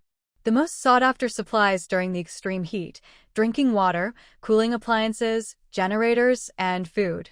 Clothes didn't matter anymore. There'd be plenty of people running naked in the streets from the heat. Chupepe thought over Annan's words and realized she was right. This temperature spike was already abnormal, just like that sudden, extreme rainstorm 4 months ago. It could easily last a long time. No matter how long it lasted, being prepared could only help. She said seriously, "I'll take a walk around the neighborhood later and find an AC to install." Annan reminded her, "Remember to take your weapon." After saying goodbye to Chupepe, she headed upstairs to find Zhao Ping'an. The stairwell was unbearably stuffy. Annan had barely walked a few steps before breaking out in a thin sweat. But when Zhao Ping'an opened the door, a cool breeze immediately wafted out. Looks like he had the AC running too. Zhao Ping'an came out, instantly drawn to the fragrant platter of barbecue in Annan's hands. "Idol, your barbecue is just in time. My mom was just complaining that my noodles are too bland." Annan smiled. "I just felt like having barbecue today, so I thought I'd bring you guys some to try." Zhao Ping'an was touched. Who else understands? My idol is now my friend, and she even brings me good food. Then he looked at her with concern. "Idol, it's so hot these days. You grilled at home, didn't get heat stroke, did you?" Annan shook her head. "No. That's good." Zhao Ping'an breathed a sigh of relief. The temperature rose so suddenly today. Good thing we all stayed home, or we could have gotten sick. Annan nodded. "Yeah, it was really sudden, just like that rainstorm, coming on so fiercely." She deliberately brought up the first disaster to get Zhao Ping'an's attention. Sure enough, Zhao Ping'an frowned and nodded. "Yeah, when something's this abnormal, something's up. I suspect this apocalypse isn't over yet. We all need to stay alert and be careful." Then, as if remembering something, his eyes lit up. "Oh right, Idol, that cut-resistant fabric I traded you before, did you make it into clothes yet? That material also keeps your body temperature stable. Remember to wear it so you don't get heat stroke." Annan nodded, about to reply, when another figure appeared behind Zhao Ping'an. "You must be Annan?" Hutsuelon beamed at her. "I always hear Ping'an talking about his idol, and Pepe praised you a lot when you did acupuncture for her. I finally get to meet you today. Such a pretty young lady."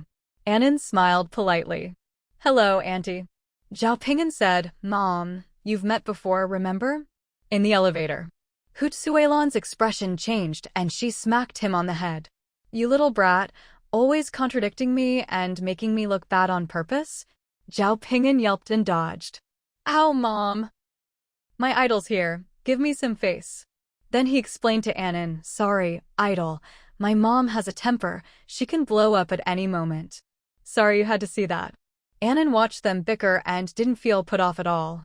Instead, she found it very heartwarming. Her own home was always so quiet and lonely. If it weren't for Fugue, she might have lost the ability to talk altogether. If only her mother were still alive. Her mom wasn't as outgoing as Hutsuelon. She was a very elegant and gentle woman. But no matter how different their personalities, the way mothers look at their children is always the same. Whether they're praising or scolding, there's always love in their eyes. Hootsuelon withdrew her hand from hitting her son and, noticing Nan's slightly downcast expression, suddenly thought of something. She called out in her loud voice, "Girl, come inside and eat with us." And Nan snapped out of her thoughts. "No need, Auntie, I've already eaten. You all go ahead and have dinner." As she spoke, she handed her things to Zhao Ping'an and was about to leave. Zhao Ping'an quickly called after her, "Idol, wait a sec, let me give you something in exchange." And Nan waved her hand. "I didn't take anything from Peipei either, so how could I take yours? Go on, get inside and eat. This meal's on me." Zhao Ping'an didn't insist. "All right, next time it'll be my treat." And Nan smiled. "That's what Peipei said too. Looks like you'll have to get in line." With that, she waved goodbye and headed downstairs for home. Hootsuelon watched Nan's departing figure inside. She's really a good kid. Zhao Ping'an reminded her, "Mom, didn't you used to say she cuts people down like vegetables and might even break my leg if I'm not careful?" Hootsuelon gave him another punch. "You little rascal, do you have to contradict me at every turn?" After hitting him, she headed home, grumbling as she walked, "You have to be ruthless when it's called for, but you also need some humanity to be a real person with flesh and blood. I think this girl's got what it takes. She won't go wrong in the future." By the time Nan finished her errands and got home, it was already completely dark. The temperature had dropped a bit compared to the daytime, but only just a little. She adjusted the air conditioning slightly, then slipped into her space with her dog. As usual, Fugue ran off to drink from the spring. And Nan was used to it by now and didn't bother with him. She headed straight to the experimental field to check on the medicinal herbs she'd neglected for days. She carefully compared the plants to the pictures on her tablet and was surprised to find that the Isis root she'd planted was already mature. What was going on? She'd done her research before. Normally, Isis root takes 6 months to mature. It had only been 3 months, so how could it be ready already? She couldn't believe it and checked again. Sure enough, they were mature. Could it be that time in the manor was different from the outside world, running faster? But she quickly ruled that out.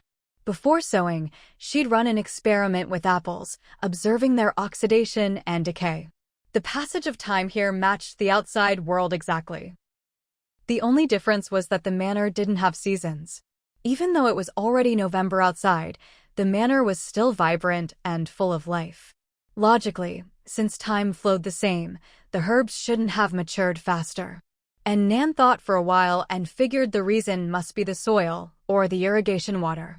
Either the manor's soil was especially rich, or the spring water she used for irrigation had some effect that promoted plant growth.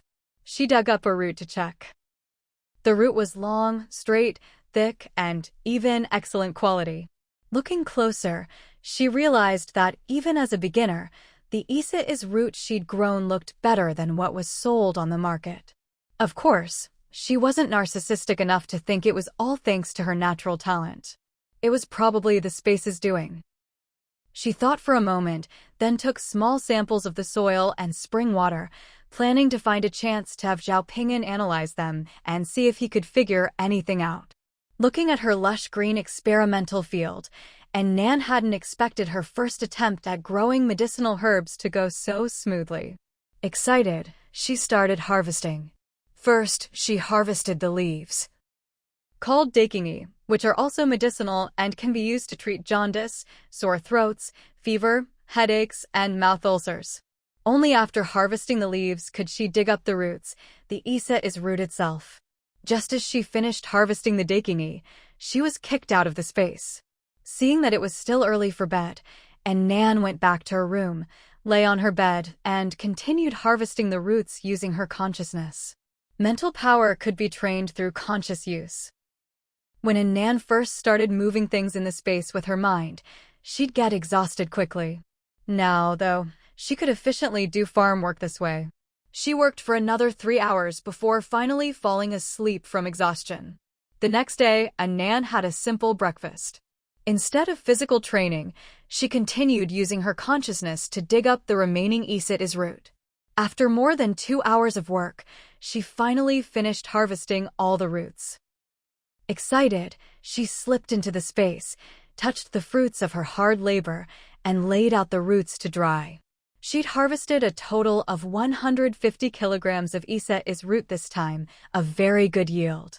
With this successful experience, Nan decided to expand the experimental field and open up more planting space. She got right to work, marking out the area and starting to turn the soil. After half an hour, she exited the space and switched to using her mental power to continue. She never used up her entire daily quota of time in the space all at once. She always saved some, just in case of emergencies. After all, the space was her way to blink and phase through walls, and her key to survival. Working with her mind was the same, just more mentally tiring. But since it could train her mental power, why not? And Nan leaned back on the sofa, eyes closed, turning the soil in the manner with her mind. Fugue, thinking his owner was napping, lazily sprawled beside her. By the time Nan finished, it was already noon, and the outside temperature had risen to 42 degrees Celsius. In just one day, the temperature had nearly reached the pre-disaster extreme. The scariest part was it would keep rising at its peak. It could even reach 60 degrees. And Nan stood by the window, looking out at the silence that had returned outside. The residents who'd only just resumed normal life for 2 days were trapped indoors again, not daring to move. After all, every household was short on medicine. If someone got heat stroke and didn't get timely treatment, with the temperature so high, it could easily turn into heat illness. And if you got heat illness and couldn't get medical help, your life would be in danger. And Nan looked at the land outside, which had been soaked by floodwaters but was now completely dried out. She stared in a daze for a while, suddenly feeling that heaven had left humanity a sliver of hope after all. After all, it had waited until all the water had receded before suddenly raising the temperature like this. If the floodwaters, several meters deep, were still there when the extreme heat hit, then everyone, including her, would be doomed. The building would become a giant steamer, with them as the meat inside, and the water below getting hotter and hotter. Before the water even dried up, everyone would be cooked. And Nan recalled those food bloggers' slow-steamed steaks and couldn't help but shiver. By evening, the temperature had dropped from 42 degrees Celsius to 38 degrees Celsius. And Nan put on her temperature-regulating suit, getting ready to go out for a zero-cost shopping spree. The past 2 days had been pleasantly cool, but there were too many people out and about, everywhere was packed, making it inconvenient for her to act. Now, with the sudden heat wave, everyone was hiding indoors, too afraid to step outside. In a few more days, people would gradually adapt to the high temperatures, and as their food supplies ran out, they'd start risking it to search for resources again. So, if she wanted to move quietly without being disturbed, now was the perfect time. After putting on her temperature-regulating suit, Nan tried turning off the air conditioning. The room heated up quickly. Fugue, who had been comfortably curled up in his dog bed, immediately stood up, eyes wide and tongue lolling, looking at his owner in alarm. What's going on? Is something on fire? The heat was so intense that just moving a little would make you break out in a sweat, but Nan didn't feel any change in temperature at all. She couldn't help but touch the suit in delight. That Zhao Pingyan really knows his stuff. Seeing how uncomfortable the dog looked, she quickly turned the air conditioning back on. This time, though, she didn't set it too low, just to 28 degrees Celsius.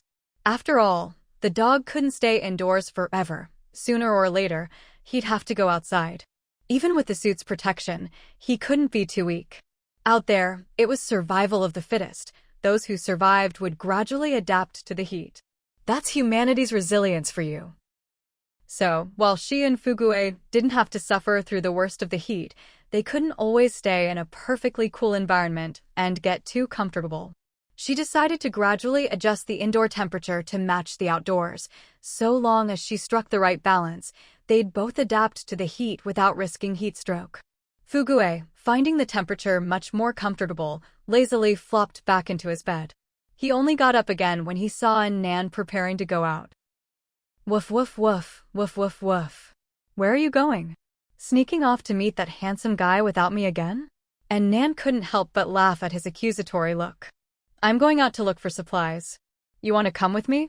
It's really hot outside.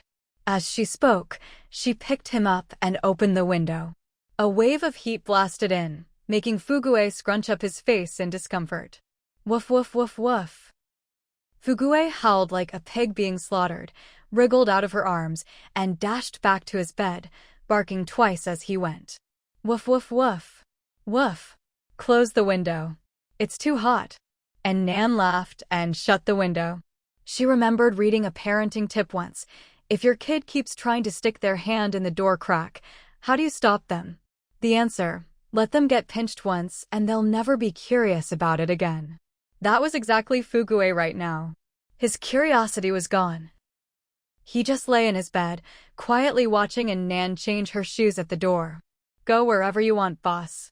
I don't care if you sneak off to see that handsome guy. It's too hot out there. This dog is not going to suffer through that. Once outside, Nan found a secluded spot and took out her night 15. She climbed in, turned on the air conditioning, and let out a contented sigh. Stroking the luxurious interior and the comfortable steering wheel, she hummed a tune and stepped on the gas. The powerful acceleration instantly reminded her what true horsepower felt like. After all this time, she finally had a chance to take her beloved car out for a spin. She caressed the steering wheel, her tone light and cheerful. Baby, I know you love to guzzle gas. Don't worry, Big Sis will keep you well fed. The main goal of this trip was to get more gasoline. The fuel she'd gotten from the oil thieves would last her ages if she only used it for the generator and her Wuling minivan. But now she had the Night 15, a beast of a vehicle, armored to withstand 15 kilos of TNT, weighing 6 tons, and capable of hitting 240 kilometers per hour. In every way, it was perfect, except for one little flaw: its terrifying fuel consumption. Her Wuling used about 6 liters per 100 kilometers, and her RV only about 10 liters. But her beloved war machine? 60 liters per 100 kilometers. That's right, 60. Her fuel reserves, which could have lasted decades, would now barely keep the Black Knight running for a few years. The first thing she thought when she got the car was, I need to get more gas. But back then, the whole city of Linbei had turned into a water world. There was nothing she could do. Now, with no flooding and not a soul in sight, it was the perfect time to scavenge for fuel. The streets were eerily quiet, not a living thing in sight, just trash and corpses everywhere.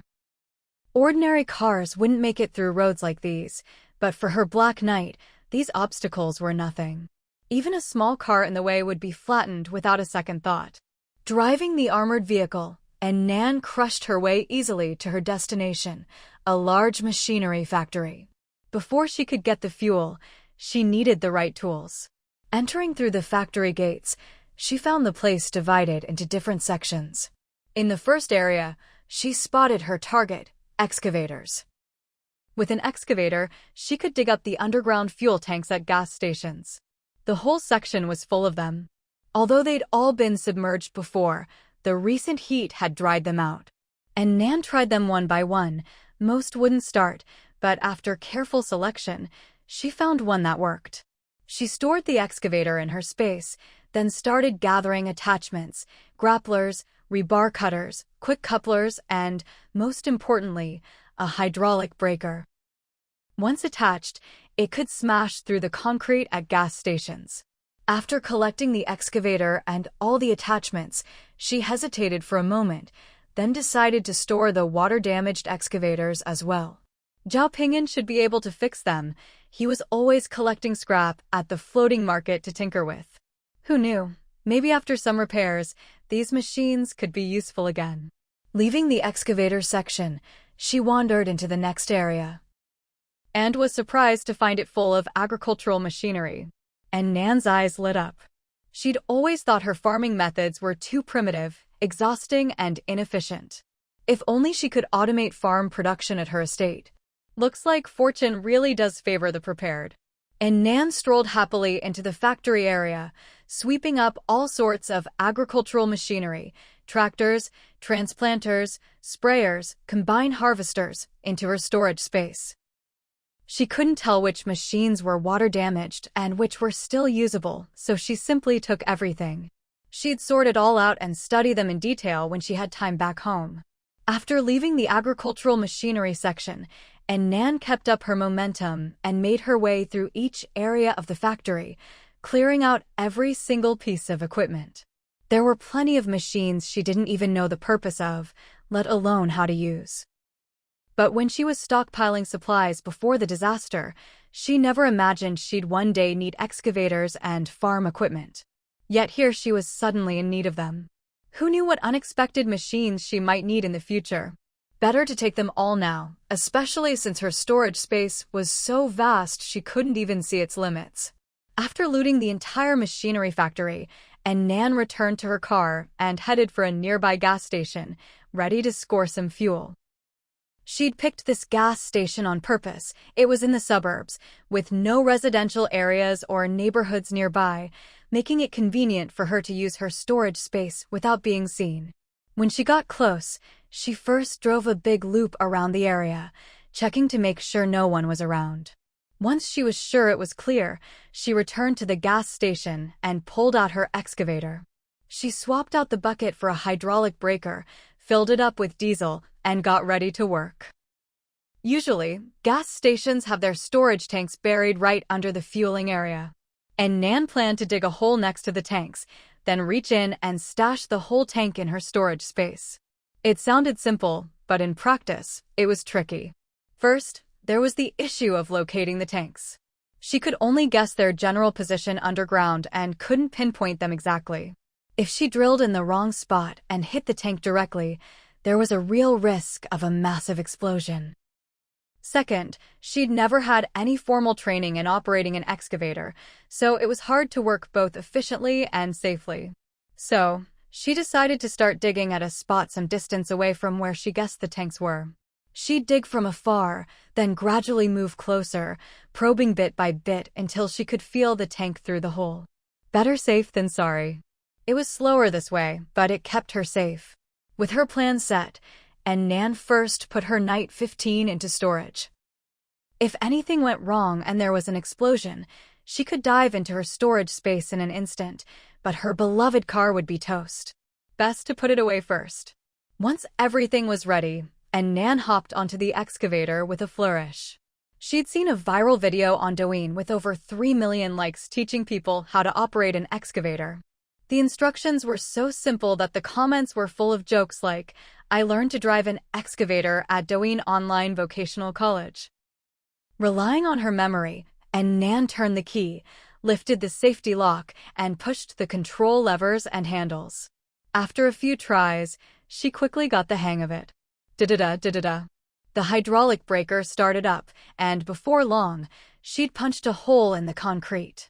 Since she'd started far from the tanks, there was nothing underneath at first. Nan maneuvered the machine a bit closer and kept digging. After drilling several holes, she went from clumsy to skilled, able to control the angle and depth with ease. Once she felt confident, she moved much closer to the fueling area. This time, she broke through and exposed a corner of the storage tank. Excited, Nan reached in and stashed the huge tank in her storage space. Precious fuel, finally in hand.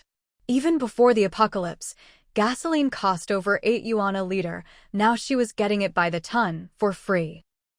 A typical gas station has anywhere from 2 to 6 storage tanks, placed side by side. After taking one, Nan repeated the process for the others. In the end, she collected 3 storage tanks, each capable of holding about 20 tons of fuel. But since cars had already come and gone, the tanks weren't full, each was only about 2/3 full. Altogether, she had about 40 tons, 10 tons of diesel and 30 tons of gasoline. That much gasoline would let her Wuling Hongguang run until it fell apart. But for her fuel-guzzling armored vehicle, it still wasn't enough. After nearly 2 hours of work, Nan set off for the next gas station. She didn't dare go into the city with all its people and prying eyes, so she kept heading further out. At the next station, she used the same method, but was much more efficient this time. In just over an hour, she collected 4 tanks, totaling 60 tons of fuel. She kept at it for most of the night, and by the end, Nan had looted 14 storage tanks from 4 gas stations, amassing 200 tons of fuel in her storage space. That was more than enough for her needs, but she was hooked on stockpiling and wanted to keep going. After all, in the apocalypse, fuel was as precious as gold, the more, the better. And Nan continued on, heading for a 5th gas station. Driving down the provincial highway, everything around her was pitch black, with only her headlights illuminating the road ahead. She was calculating how much longer it would take when, suddenly, she saw bright lights up ahead and heard a loud commotion. And Nan quickly switched off her headlights to hide her presence. She crept closer and stopped about 100 meters from the lights. Peering into the darkness, she saw that the brightly lit spot was the very gas station she'd been aiming for. But right now, 5 workers were busy at the site. They'd brought a generator and floodlights, illuminating the whole area. The noise was coming from a hydraulic breaker drilling into the ground. Just like her, they were working late at night, breaking up the gas station's concrete. And Nan frowned. Looks like they're after the fuel, too. But unlike her, they didn't have a magical storage space, so their method was riskier and much more time-consuming. They had to dig up the entire area, then use professional techniques to separate the tanks, and finally use a crane to lift them onto a big truck. Watching them work so busily, Nan couldn't help but wonder, are these government people collecting fuel to build a base? But then she thought, no, that can't be right. The government didn't start building bases until the middle of the extreme heat period, and even then, they were desperate for fuel, buying it up wherever they could. Back then, Nan and the bi-siblings had gone around siphoning gas from cars to sell to the authorities in exchange for water. In her memory, there had been some mysterious big shot who monopolized all the fuel resources, then used that as leverage to cooperate with the official bases and gain control over even more resources. Could these people be working for that big shot? No matter who sent them, this gas station had already been claimed by someone else. And Nan watched for a while, then decided to leave. The road ahead was blocked by several large trucks waiting to transport fuel. And Nan put her car away into her storage space, got out, and walked along the side of the road, slipping past in the shadows. Once she was close enough that the others wouldn't notice, she took out her armored vehicle and drove away. She drove all the way to the next gas station, only to find nothing but a huge, empty pit. Well, looks like those people beat her to it. She had no choice but to keep driving. The next 2 gas stations had also been completely stripped. Unwilling to give up, Nan pressed on. When she reached the following station, it was finally no longer just a barren pit. Instead, it was a brightly lit worksite. Nan, how did another construction crew pop up here? She observed for a while and felt that this team was working with the previous group. Even though they were all stripped to the waist from the heat and their outfits didn't give anything away, their working methods were almost identical. Plus, the rations and drinking water in the corner were all the same brand. It was probably the same boss supplying them. And Nan had no choice but to keep driving. Even after reaching the neighboring city, it was the same situation everywhere. Either the stations had already been dug up, or they were occupied. The other side had sent out several teams, working simultaneously. Along the way, there were 2 gas stations that hadn't been touched yet. She quickly took advantage and managed to collect another 100 tons of fuel. As she gathered the fuel, she couldn't help but think, good thing I came out today. If I'd waited until tomorrow, there'd be nothing left. The other side had the same idea as her, even down to the timing. But these people were practically doing a carpet search, not leaving a drop of fuel for anyone else. So stingy. And Nan, in a fit of anger, well, she was just a little annoyed. Ahem, she'd already collected 300 tons of fuel, more than enough for her needs, with plenty left over for trade. At times like these, being able to hire so many professional workers and even have the leverage to negotiate with the authorities later on showed just how powerful the person behind all this was. There was no need to go head-to-head with them and make trouble for herself. And Nan rubbed her sore shoulders. After a night of running around, she was exhausted. Time to go home. By the time she got home, it was already the middle of the night. And Nan hurried to bed to catch up on sleep. She slept until noon, only to be woken up by the heat. Fugue was pawing at her nonstop.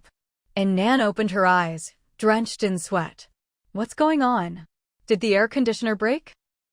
She wiped her sweat and turned the AC down a few more degrees. Instantly, it felt much cooler.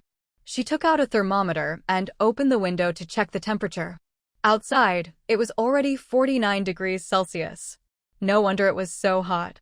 The ground temperature must be at least 70 degrees Celsius, right? And Nan got up, washed up, filled Fugue's food bowl, then took out a bowl of ice-cold noodles from her storage, pairing it with a bottle of soda. She slurped the cold noodles while watching a comedy variety show. As soon as she finished eating, Chu Pei came knocking. She didn't have a dog or any companions at home, so whenever she wanted to chat, she'd come find a Nan. Nan, it's only been 3 days, and the temperature's gone from 15 degrees to 50. It's terrifying. As she spoke, she handed Nan a bowl. I made some mung bean soup.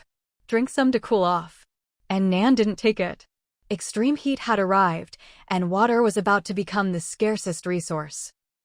With the weather so hot, people would sweat and dehydrate, and with no running water, many would die of dehydration, turning into nothing but dried corpses.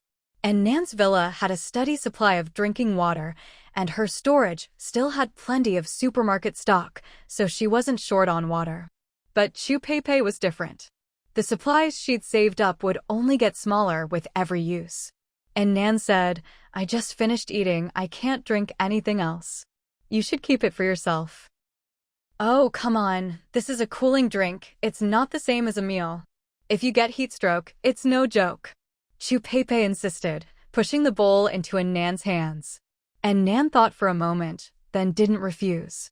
She took the mung bean soup back inside, then brought out a 5-liter jug of mineral water and handed it to her. Chu Pei quickly waved her hands. No need. It's just a bit of mung bean soup. I even saved some for Zhao Ping'an. You don't have to give me anything. Besides, you treated me to barbecue last time. And Nan replied, this isn't the same as barbecue. With the weather this hot, cooling drinks are precious. Seeing that Chu Pei was determined not to accept it, and Nan said, I'm too lazy to make soup myself, so just keep the water at your place. Whenever you make mung bean soup, just share a bowl with me. You provide the beans and fuel, I provide the water, fair deal. Only then did Chu Pei hesitantly accept. She knew in her heart that Nan was looking out for her. After all, in times like these, water was far more precious than beans or fuel. And Nan saw her expression and knew she was touched again. She couldn't help but think, if I gave this water to someone else, they'd be over the moon. In fact, even if I didn't offer, there'd be people scheming to come and steal it. But Chu Pei was the opposite. She didn't even want to accept what was given to her, afraid of taking advantage. It showed what a good person she was. But kindness should be repaid with kindness. Chu Pei was embarrassed to accept, but Nan was happy to give. As for others, even if they begged and cried, she wouldn't soften. And Nan looked at Chu Pei and asked, did you manage to find an air conditioner? Chu Pei nodded. After we talked the other night, I went looking around the complex. In less than half an hour, I found one and even got an extra fan.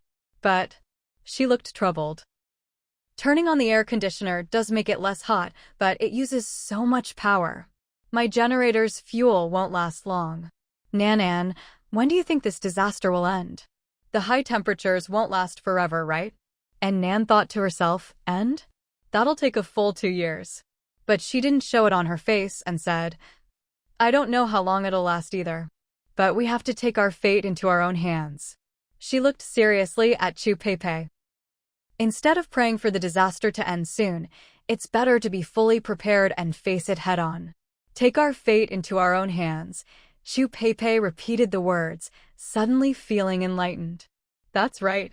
If the heat keeps rising, am I just going to lie at home, waiting for my fuel to run out and get cooked alive? Nan, you're right. Instead of hoping for a miracle, I should get ready myself. If trouble comes, I'll face it head on.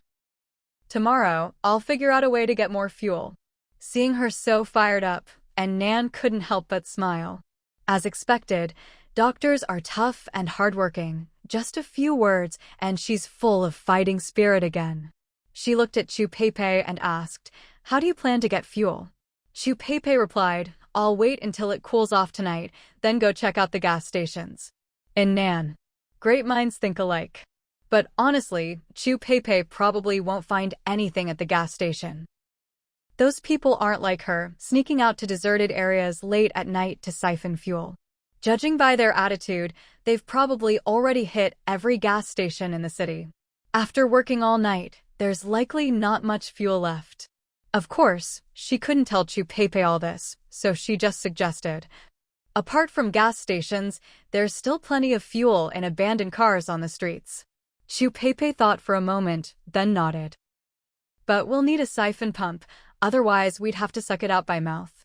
I'll go ask Zhao Ping'an later, he's got all sorts of gadgets. Then she glanced at Annan. Nan, do you want to come look for fuel with us? Annan replied, I'll pass. I really can't stand the heat. The fuel at home should last me for now. If she went, Chu Peipei would have to split the haul with her, which meant even less to go around. Besides, she had 300 tons of fuel in her space.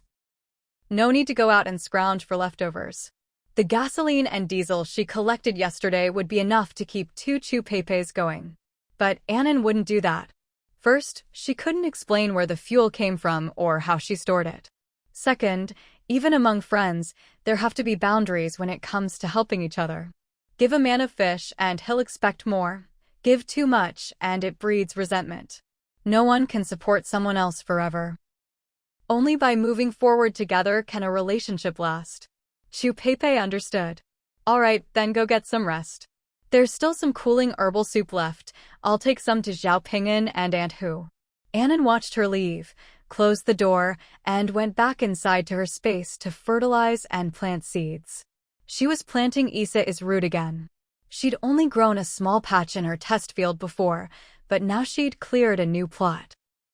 With this batch, there'd be enough to use and sell during the epidemic. After finishing her chores, Annan watched the rest of her variety show, then headed to the kitchen to make dinner. The celebrities on the show had been eating spicy fire chicken noodles, which made her crave them too. So that's what she'd have for dinner. But she'd make her upgraded, high-end version. The first time she'd tried fire chicken noodles, all she tasted was the heat. She didn't find it especially flavorful. But after tweaking the recipe, she'd become addicted. First, she fried an Orleans chicken cutlet, a few slices of luncheon meat, and a soft-boiled egg. When the water boiled, she cooked the noodles for 4 minutes, then drained them, added a bit of milk, brought it to a boil, then mixed in the sauce until it thickened. She tossed in the diced chicken cutlet and luncheon meat, turned off the heat, sprinkled seaweed flakes, added a slice of cheese to melt, and finally topped it with the fried egg. Perfect! This version added a rich aroma to the spicy base, making it more flavorful and nutritious. Most importantly, the milk would form a protective layer in the stomach, reducing the irritation from the chili. After plating the noodles, Annan took out the ultimate companion to fire chicken noodles from her space. Fried chicken coated in honey mustard sauce. She'd bought it from an authentic fried chicken shop on the snack street before the disaster. Since she'd already added plenty of sides and her stomach could only hold so much, Annan only took 2 pieces of fried chicken for herself. But Fugue, her dog, was drooling and whining at the delicious smell. So she dumped the remaining 6 pieces of plain fried chicken into his dog bowl, without any sauce, of course. Fugue looked at her bowl, then at his own. Woof woof woof woof. You've got noodles, why is mine so plain? Annan immediately understood what he meant when he hesitated to eat. This little guy is greedy. She generously added some noodles to his bowl and gave him a meaningful look. Now that he had everything, Fugue happily lowered his head to eat. But after just 1 bite, He started panting and ran off to drink water, tripping over his own paws in his hurry and bumping his chin on the floor. Annan burst out laughing. Silly dog. Wants to try everything. After dinner, Annan stood for half an hour to digest. Sitting for too long after eating leads to belly fat, but walking around isn't good for digestion either. The saying, "a walk after dinner will make you live to 99, is a myth. Exercising right after a meal uses up your energy and can harm your digestive system.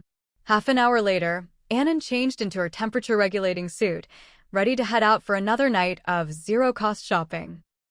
She'd eaten so much at dinner because she was going to work at night. She drove her black knight out of the neighborhood, rolling over anything in her way. Tonight, the streets weren't as deserted as yesterday. People were starting to come out in search of supplies. The temperature was rising too quickly. Some sensitive people had realized this was a new wave of disaster. So, despite the heat, they took advantage of the slightly cooler night to scavenge for necessities. Who knew how much hotter it would get? Annan sped past in her car. Some people saw her and waved for help. "Give me a ride. It's too hot. I can't take it anymore.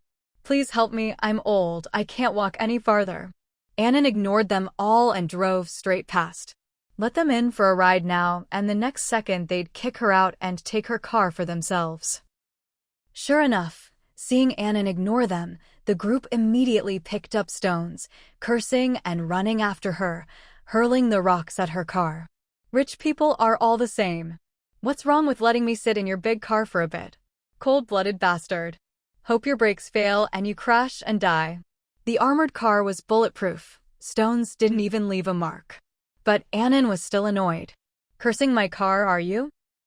She decisively shifted into reverse and floored it, backing up toward them. The group scrambled to the sides, wary of being run over, and stared at the car door, ready for a fight. The owner must be coming back for revenge after being cursed at and having their car pelted. Perfect. As soon as they got out, they'd swarm and beat them up, then steal the car. They watched the car door like hawks. But instead of the door opening, the window rolled down. Before they could react, a huge pile of sticky, gooey stuff was dumped right on their heads, smearing their faces. What the hell? The stench was overwhelming. Instinctively, they wiped their faces and looked at their hands. "Shit. This is shit. They screamed, doubling over and vomiting uncontrollably.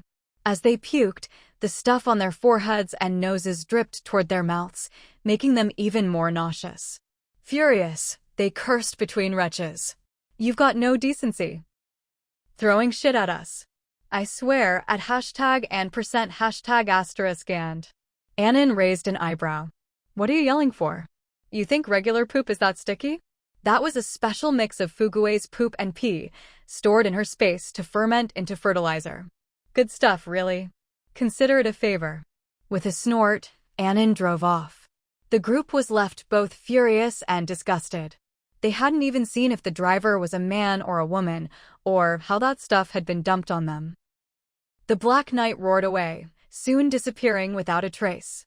And Nan drove and quickly arrived at her destination, the jewelry district. This entire street was lined with jewelry shops. Hardly anyone scavenging for supplies would bother coming here, so it was especially quiet. After all, no matter how valuable these jewels had been before the disaster, they were now completely useless. You can't eat them, you can't drink them, and you can't trade them for food or water. What's the point? But for Nan, this place was a treasure trove. She started browsing from the very first shop at the end of the street. It was a well-known brand store.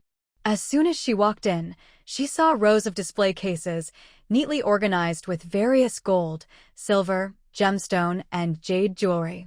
And Nan headed straight for the jadeite counter. There were plenty of jadeite bangles, necklaces, rings, and more. Although they'd been soaked during the flood and were covered in grime, some even broken in half. As long as the material was right, it wouldn't affect the upgrade of her space. And Nan glanced over the selection. Almost all of them were bean or glutinous types, with only 2 high ice pieces displayed separately in a special case. Even though the quality was average, the prices were sky-high. Looks like that saying in the jade world is true. Take a zero off the price of jadeite in malls and brand stores, and that's its real value. Just like the bangle she'd picked up at the floating market, which was worth $50,000. If it were sold here, they'd price it at $500,000. If you want real value for money, you have to go to places like Wuhui Market or Jian Market, the big jadeite trading hubs. In Limbei City, if you want to buy jadeite, you're stuck getting ripped off at malls and chain stores. Spend tens of thousands and end up with a bangle worth a few thousand at best. Out of all the jadeite in the shop, the best piece was actually the one she had on her wrist, the one bound to her space. Even the bangle from the floating market and Long Song'an's thumb ring would be considered top quality here. But Nan wasn't picky. As long as it was real, her space would take it. If the quality's not enough, quantity will do. After all, there were so many jewelry shops here. She swept up all the jadeite in the store, then tested her space. She found that the distance she could move in and out of her space had upgraded from 1.1 meters to 3 meters. And Nan was overjoyed. Just one store's worth of goods and her range had increased by nearly 2 meters. With so many jewelry shops on this street, wouldn't she soon be able to blink 100 meters away? Excited, she prepared to head to the next shop. Before leaving, she also scooped up all the other jewelry in the store. Since she was here, why not take it all? As she gathered everything, she thought, too bad gold can't upgrade my space. If it could, that'd be perfect. Besides these gold bangles and necklaces, she still had a whole cabinet of gold bars from the boss's secret room in her space. The second shop was about the same in terms of quality and quantity. And Nan emptied it out as well. This time, when she tested her space, it only upgraded by 1.5 meters. Was the overall quality of the shop not as good as the first? And Nan moved on to the third shop. After collecting all the jadeite there, she tested again. This time, it only upgraded by 1.3 meters.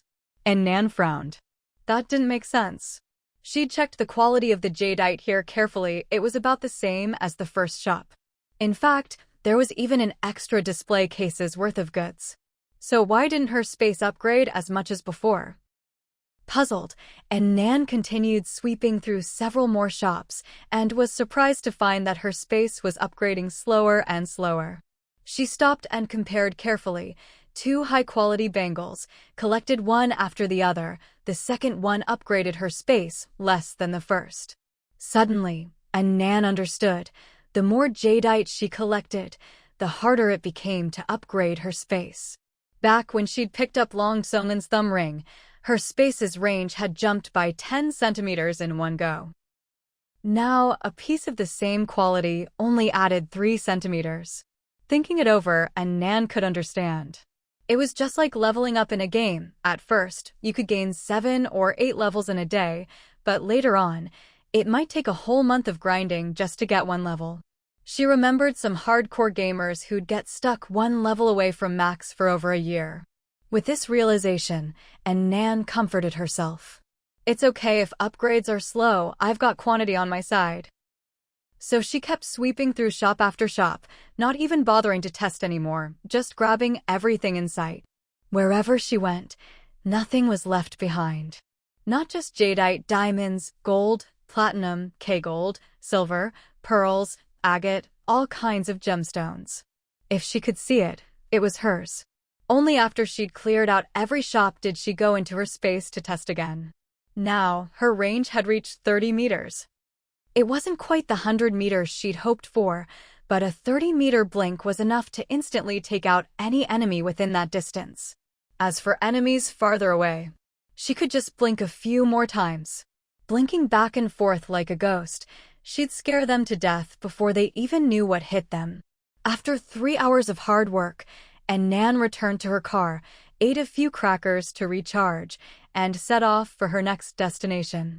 Limbei City had about 100 large shopping malls. Of those, around 60 had jewelry counters. And Nan planned to hit them one by one, following her map.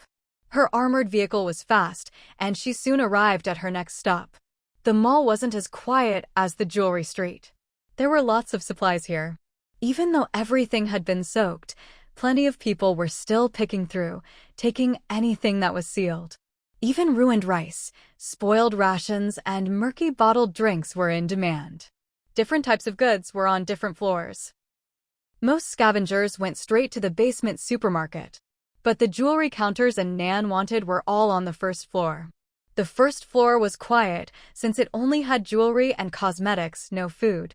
Only people passing through on their way to other floors would be here, and only briefly. Just in case, Nan put on a mask and a hat. That way, even if someone caught a glimpse of her secret, they wouldn't be able to tell who she was. She looked around and, seeing no one nearby, got to work. But unlike on the jewelry street, she didn't dare use her space so openly. If a passerby saw her, it would be trouble. So she grabbed a backpack, used it as cover, stuffed jewelry into it, and then transferred it into her space. Of course, she didn't empty the counters completely. She left some jewelry in the bag so it wouldn't look suspiciously empty.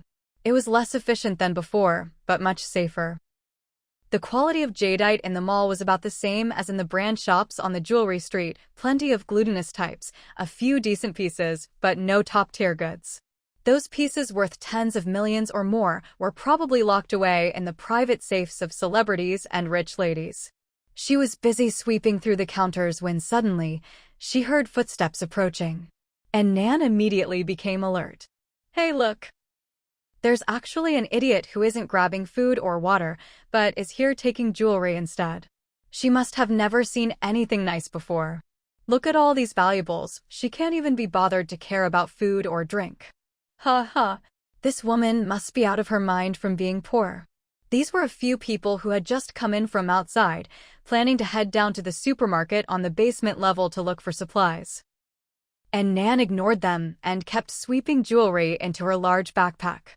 After mocking her for a while, the group saw that she wasn't responding and quickly lost interest, hurrying downstairs to search for supplies.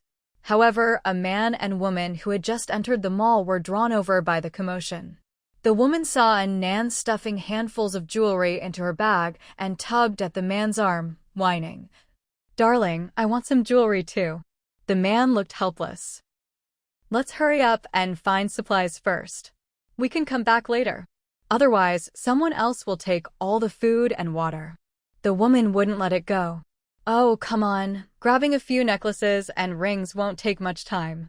Saying this, she started walking toward Nan. The man had no choice but to follow. Seeing them approach, Nan quickly stuffed the jade pieces near her into her bag with practice speed. As for the other gold and diamonds, she didn't really need them. She already had plenty in her storage space. There was no need to get into a conflict and waste time over these. She focused only on collecting jade. Unexpectedly, the woman was displeased. "Hey, you there, why are you taking all the jade stuff?" And Nan didn't respond, her hands never stopping. "Hey, I'm talking to you. Why are you ignoring me?" The woman's shrill voice was giving Nan a headache.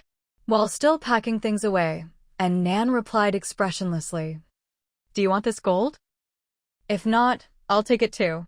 Hearing this, the woman hurriedly started stuffing the gold necklaces in front of her into her own bag, calling to her companion as she did. "What are you standing there for? Come help me." The man wanted to go look for supplies, but seemed a bit afraid of the woman, so he reluctantly came over to help her collect jewelry. And Nan glanced at them. She thought to herself, they're definitely a young couple or maybe newlyweds. If they'd been married for more than 2 years, the guy would have flicked her on the forehead and said, "Stop wasting money. Go find food." But under his girlfriend's tyranny, the man had no choice but to help her collect jewelry. However, after a while, his expression changed. The more he grabbed, the more excited he got, his hands moving faster and faster. This was gold and gemstones, after all. Back in the day, after working hard for a whole month, he couldn't even afford half a gold bracelet. Now he could just stuff handfuls into his bag. Each handful was worth 10,000 yuan. How satisfying. Meanwhile, the woman, while grabbing diamond rings in front of her, kept eyeing Nan's haul greedily. Seeing Nan still packing jade into her bag, she couldn't help but say, "Hey, don't take all the jade jewelry." Leave some for me. With that, she stopped grabbing the diamond rings in front of her and hurried to stuff a few jade pieces from the next counter into her bag. And Nan glanced at her but said nothing.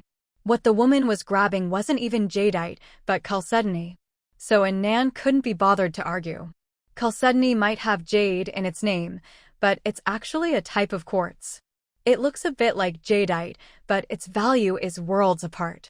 This stuff is only worth a few dozen yuan. In the mall, with fancy lighting and branding, it might sell for a few hundred or even 1,000 at most, but it's nothing compared to jadeite, the king of jade. Besides, even if it were valuable, it wouldn't help Nan upgrade her storage space, so it was useless to her. The woman couldn't even tell the difference between chalcedony and jadeite clearly. She didn't actually like jadeite jewelry, she just wanted to compete with Nan. And Nan found it a bit ridiculous. What's the point of fighting over this? There's so much gold and jewelry here, everyone could take plenty and still have more than enough. Why get upset over something you don't even like, just because someone else is taking it? And Nan kept packing things away in silence. Seeing that Nan continued to ignore her, the woman seemed to get even more competitive, deliberately grabbing only the jade pieces. But she didn't know anything about quality, she just took whatever looked clear and shiny. So all she got was chalcedony. And Nan, on the other hand, only picked out jadeite. True jadeite always has some cotton inclusions in it. The better the quality, the less cotton, but to be so clear it's transparent would require glass-grade jadeite, which simply wasn't available here. So, the more crystal clear the piece, the cheaper it was just chalcedony.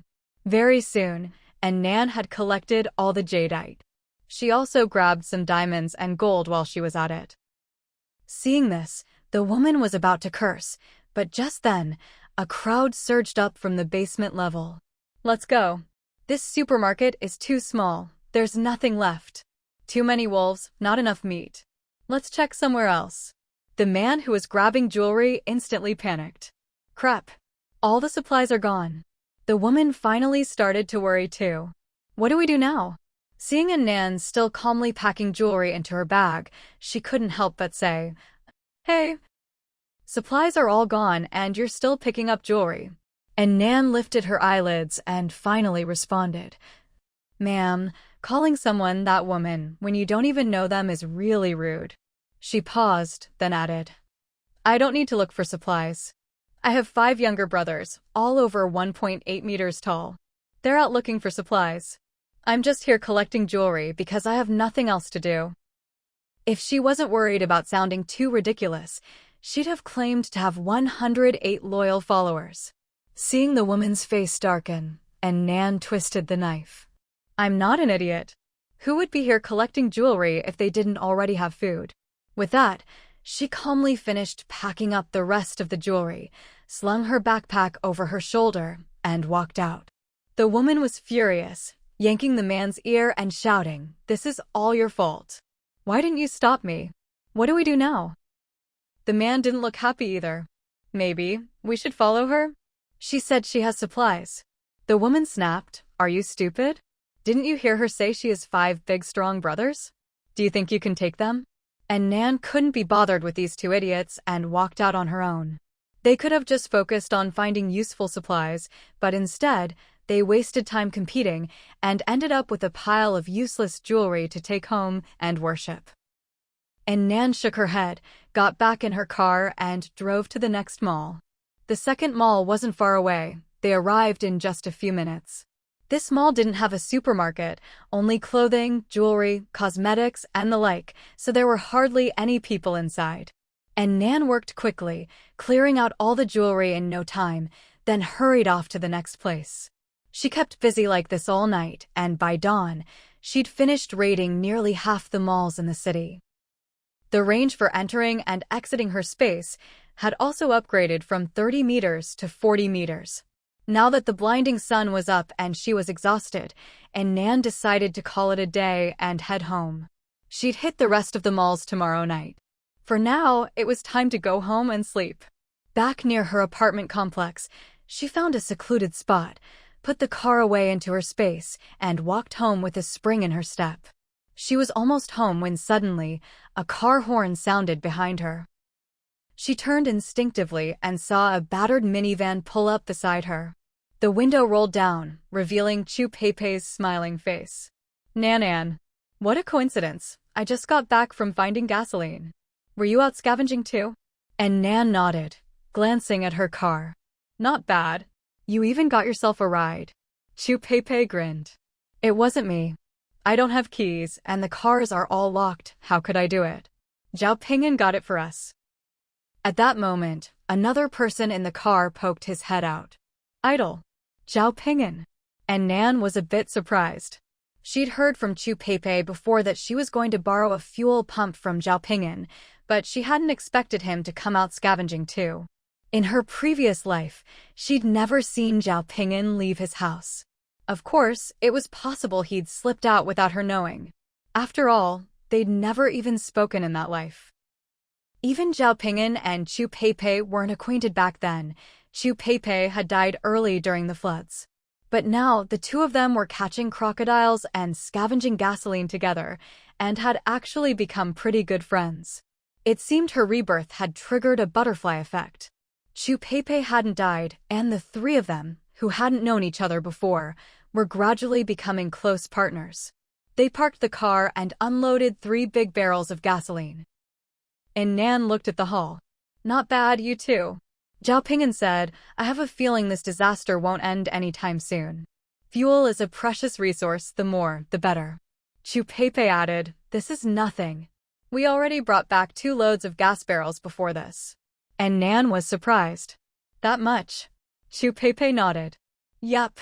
Everyone else is out raiding supermarkets, so no one's competing with us.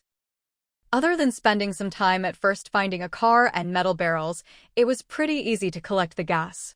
There are cars everywhere, and each one usually has at least 20 liters of fuel. We just went from car to car, and if we ran into anti-theft filters, we just forced them open. And Nan laughed. Sounds kind of fun. The 3 of them chatted as they carried the barrels upstairs. Chu Pei said, Nan, you have no idea. All those perfectly good gas stations have been completely emptied. Luckily, we brought a pump and could siphon some leftover gas from cars, so we managed to get something. And Nan looked at the 2 of them. How are you feeling? Not heat stroke, I hope. Chu Pei shook her head. Nope. Ping'an gave me a set of temperature-regulating clothes. They're amazing. Once you put them on, you don't feel the heat at all. Zhao Ping'an smiled and nodded. He'd originally made 2 sets of temperature-regulating clothes, one for himself, one for his mother.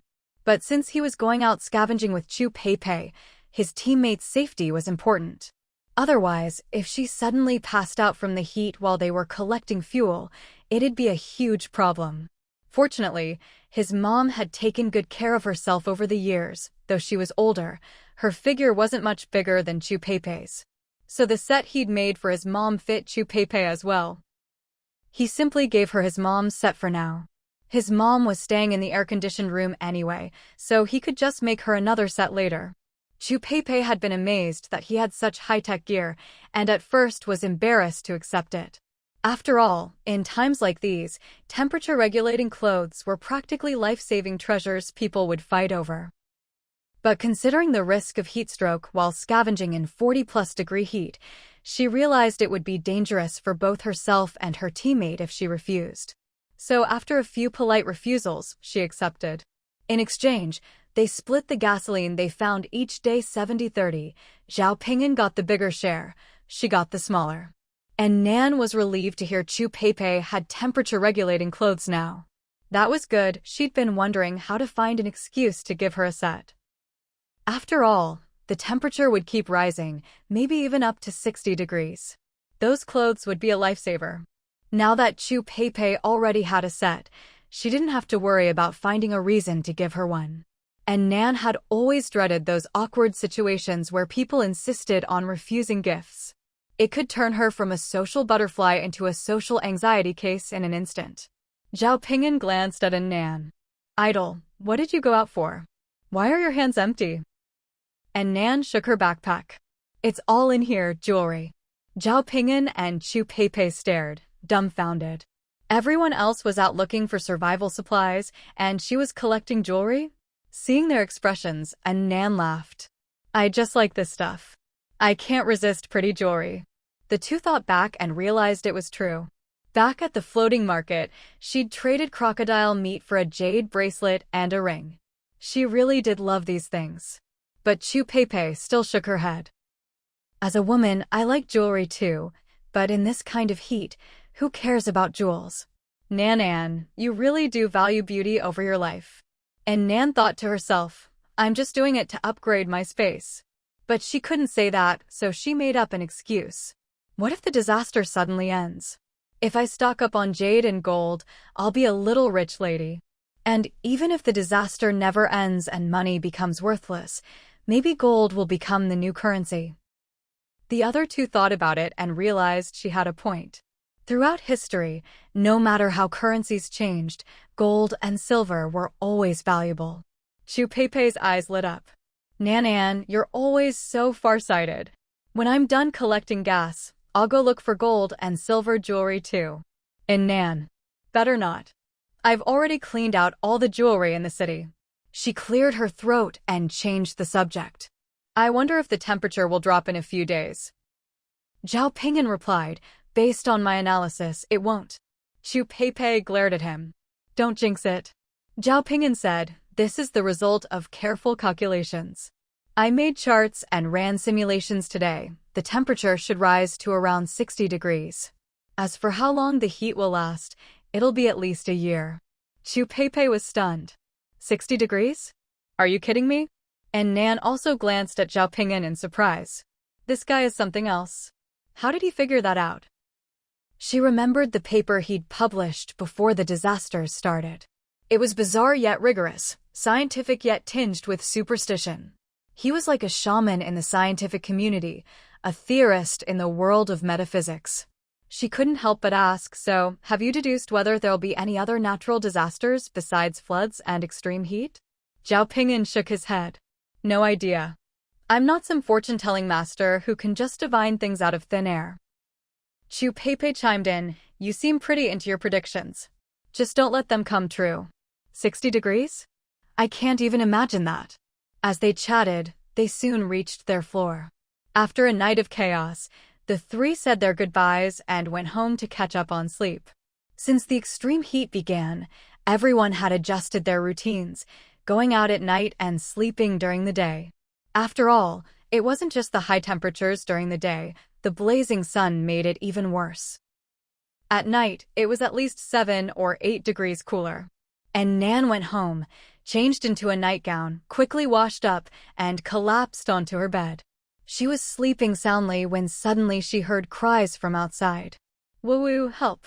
I can't breathe from the heat. It's 53 degrees. This damn weather's insane. Someone help me. My wife and kids have all passed out from the heat. Because of the heat, people kept their doors and windows wide open. It didn't help much, but it was better than suffocating inside with everything shut. Even though Nan kept her windows closed, she could still hear some of the noise from outside. She turned over and went back to sleep. She'd heard this kind of crying too many times. At first, the despairing mood would get to her, but now she'd learned to tune it out. During this extreme heat, the sounds of desperation would only grow more frequent, and the death rate was much higher than during the last disaster. People had only ever experienced temperatures over 50 degrees in saunas before. Not to mention 50, people could even sit in saunas at 60 or 70 degrees, brew a pot of tea, and enjoy themselves. But that was only for a short while. Being steamed like this day and night, who could stand it? They still had the strength to cry out now, but after a while, when dehydration set in, even opening their mouths would be exhausting. After the exhausting night, Nan quickly drifted back into a deep sleep. Before falling asleep, she nudged her dog. If anyone tries to break in, make sure to wake me up. Around noon, someone knocked on the door of the 14th floor hallway. Doctor. Is Dr. Chu here? Please come save my dad.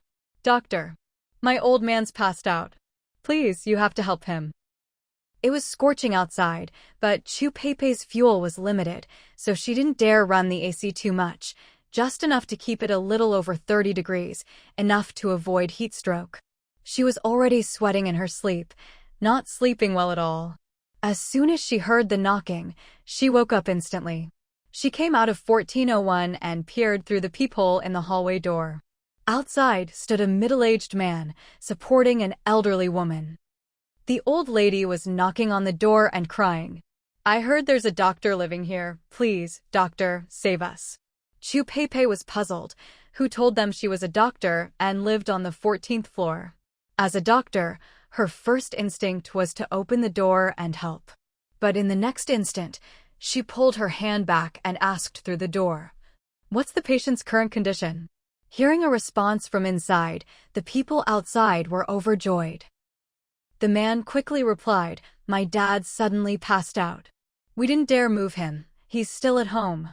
Were there any symptoms before he lost consciousness? He had heat stroke before. He's been nauseous and vomiting. Then suddenly he lost consciousness and started convulsing. Did you take his temperature? We checked an hour ago, 41 degrees. We gave him a fever reducer, but it didn't help. 41 degrees? Chu Pei frowned. This wasn't ordinary heat stroke anymore. This was severe heat stroke or heat stroke syndrome. Heat stroke is extremely dangerous. It's like your internal organs are being cooked by the heat. Even before the disasters, with proper medical facilities, the mortality rate was as high as 80%. Now, it was even worse. The patient was already unconscious and convulsing. In this situation, you had to immediately lower his temperature, move him to a cool, ventilated place, and rush him to the hospital. At the hospital, they'd give 4 fluids or even dialysis, depending on the situation. But now, none of that was possible. After thinking it over, she said, "He's probably suffering from heat stroke syndrome. You need to cool him down immediately. Take off all his clothes, wipe his body with water, and if you have ice, put it on his groin or other major arteries. The main thing is to get his temperature down below 38 degrees as fast as possible." That was the only treatment possible under the circumstances. If his temperature came down, there was hope. If not, and there was no way to treat him, it would be very dangerous. The man hesitated. "We can take his clothes off, but we don't have much water. And no ice." Chu Pei said, "Use whatever you have, and fan him to help cool him down. Just do whatever you can to lower his temperature quickly." The old lady cried, "Doctor, we don't have much water left. We need to save it for the children. Can you lend us some?" Just then, another group arrived, also wailing, also with a case of heat stroke. Chu Pei repeated the emergency procedures. But the second group also said they didn't have enough water and wanted to borrow some from her. Not just water, they begged her to come help in person. "Our place is just next door. Please, doctor, come take a look. The patient is convulsing all over. We're afraid to move him." Chu Pei didn't open the door or lend them any water.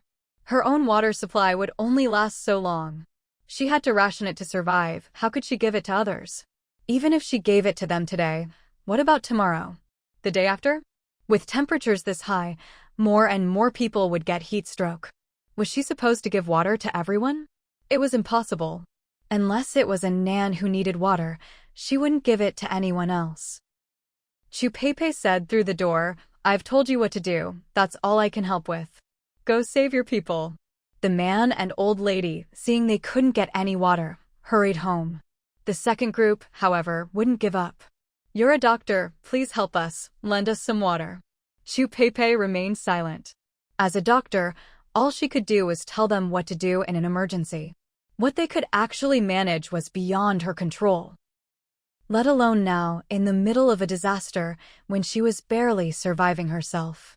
Even before the disaster, when faced with patients who couldn't afford treatment and wanted to give up, she couldn't pay out of her own pocket to save everyone. She was a doctor, yes, but her abilities were limited. She couldn't be a savior. After pleading outside for a long time and seeing that Chu Pei remained unmoved, the people outside finally lost their temper and started cursing. "And you call yourself a doctor? How can you be so cold-blooded and selfish? A doctor should save lives. Honestly, you're not even fit to be called a human being, let alone a doctor. Puh. Heartless wretch, sooner or later, your whole family will die out. Hearing this, Chu Pei's fists clenched involuntarily. That last line struck a nerve. Her parents had died young. After the disaster, her husband and unborn child had also left her, one after another. Now, she really was all alone in the world. Her tone turned cold.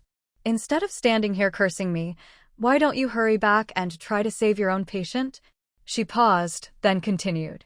Or is it that you can't bear to use your precious stored water to save them, so you're just trying to guilt-trip me here? The longer you stand around yelling, the more time your patient loses, maybe they'll die, and then you won't have to agonize over whether to use your water or not. And you won't even feel guilty, since you can just blame everything on me. Isn't that right? Her words hit the nail on the head, and the other party flew into a rage out of embarrassment. Nonsense.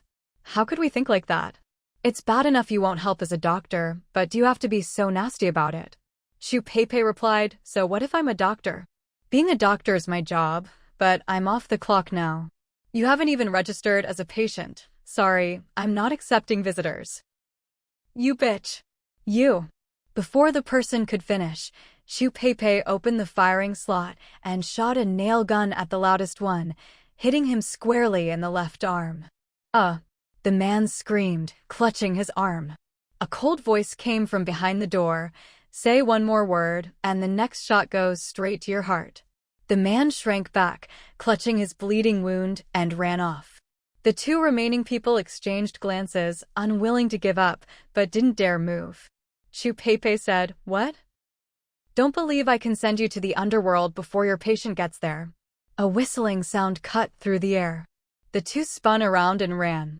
A nail landed right in one guy's, but making him clutch his backside and flee in terror. Chu Pei snorted coldly. You should be grateful you ran into me. If it had been my nan-an at home, there'd be no survivors left. She closed the firing slot and turned back inside to continue her nap. Inside apartment 1402, Fugue the dog had been listening intently to the commotion outside. Sister Nan had said to call her if anyone tried to break in. But this didn't count, right? Sister Pei seemed to have handled it already. Fugue paced around the living room for a bit, then tiptoed to the bedroom, saw its owner sleeping soundly, and quietly retreated. It went back to lying by the door, keeping watch. This dog was going to make sure its owner knew every bite of food was well earned. And Nan didn't wake up until after 5 in the afternoon. When she got up and saw Fugue wasn't by her side, she got out of bed to look for him, and found him sitting solemnly by the door. Even when he heard her wake up, he didn't leave his post. He just wagged his tail at her while keeping guard. And Nan laughed out loud. Good dog. That's enough. Only then did Fugue happily run over. And Nan patted his head, filled his bowl, and even added 2 big chicken legs. Fugue immediately dashed over and dug in with gusto. Seeing there was still some time before dark, and Nan washed up and made herself a meal. She'd had a good haul last night, and planned to scour the city again today, so she might as well eat something high-calorie. Braised beef fried rice noodles with spicy stir-fried rice cakes, plus a cup of milk tea. A full-on carb explosion. By the time she digested a bit, night had already fallen. She put on her ultra-thin, flesh-colored thermal suit, threw on a random t-shirt and shorts over it, and headed out. The temperature outside had dropped below 50 degrees Celsius, but the ground was still scorching. If you walked barefoot, your soles would be half-cooked in no time. Leaving the complex, she found a deserted corner and took the Black Knight out of her storage space. She hadn't driven far when she spotted a battered van up ahead, surrounded by a dozen or so people wielding sticks and knives. And Nan looked closer and saw that a whole row of nails had been scattered across the road ahead. Anyone driving through would get a flat for sure. It was a roadside ambush. The van had blown a tire and was now surrounded by these bandits. But her Black Knight wasn't afraid of a few nails. Her tires, never mind nails, even a grenade wouldn't faze them. And Nan raised an eyebrow in disdain, and was about to floor it and charge through when she suddenly realized the van looked familiar. At that moment, The gang was frantically smashing the van, quickly shattering all the windows. The people inside didn't just sit and wait, they shoved the door open and jumped out to fight back. When Nan saw who it was, she changed her mind. She spun the steering wheel, changed direction, and charged straight at the attackers. She braked hard just centimeters from the van, sending 4 of the bandits flying. The rest, startled, scrambled out of the way, terrified of being hit next. What kind of vehicle was this? A black armored tank. Forget people, even a regular car would be crushed flat by that thing. And Nan rolled down the window. Get in. The 2 who'd just jumped out of the van had been watching the sudden arrival warily, but when they saw Nan's face, they relaxed and ran over. The bandits tried to follow, and Nan aimed her nail gun and fired, taking down a few more. The 2 climbed in through the back seat, grinning with relief. Nan, idle. It was Chu Peipei and Zhao Ping'an, out searching for fuel. And Nan said, hold on tight, and started ramming people without hesitation. She threw it in reverse, then floored it forward again. Anyone who tried to run, she chased down with a quick turn of the wheel. In no time, the gang was scattered in all directions. The nails on the ground didn't slow her down at all. Soon, the street was quiet again. Chu Peipei and Zhao Ping'an stared at Nan in shock. Chu Peipei said, oh my god. What kind of car is this? It's a beast.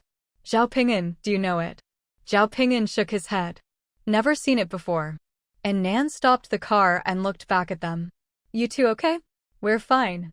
Chu Peipei answered, still clutching her chest in lingering fear. It wasn't like during the floods, when you could just shoot a hole in the enemy's inflatable boat and wipe out a whole crew. Now, facing a big gang like this, you really had to fight head-on. At long range, it was fine.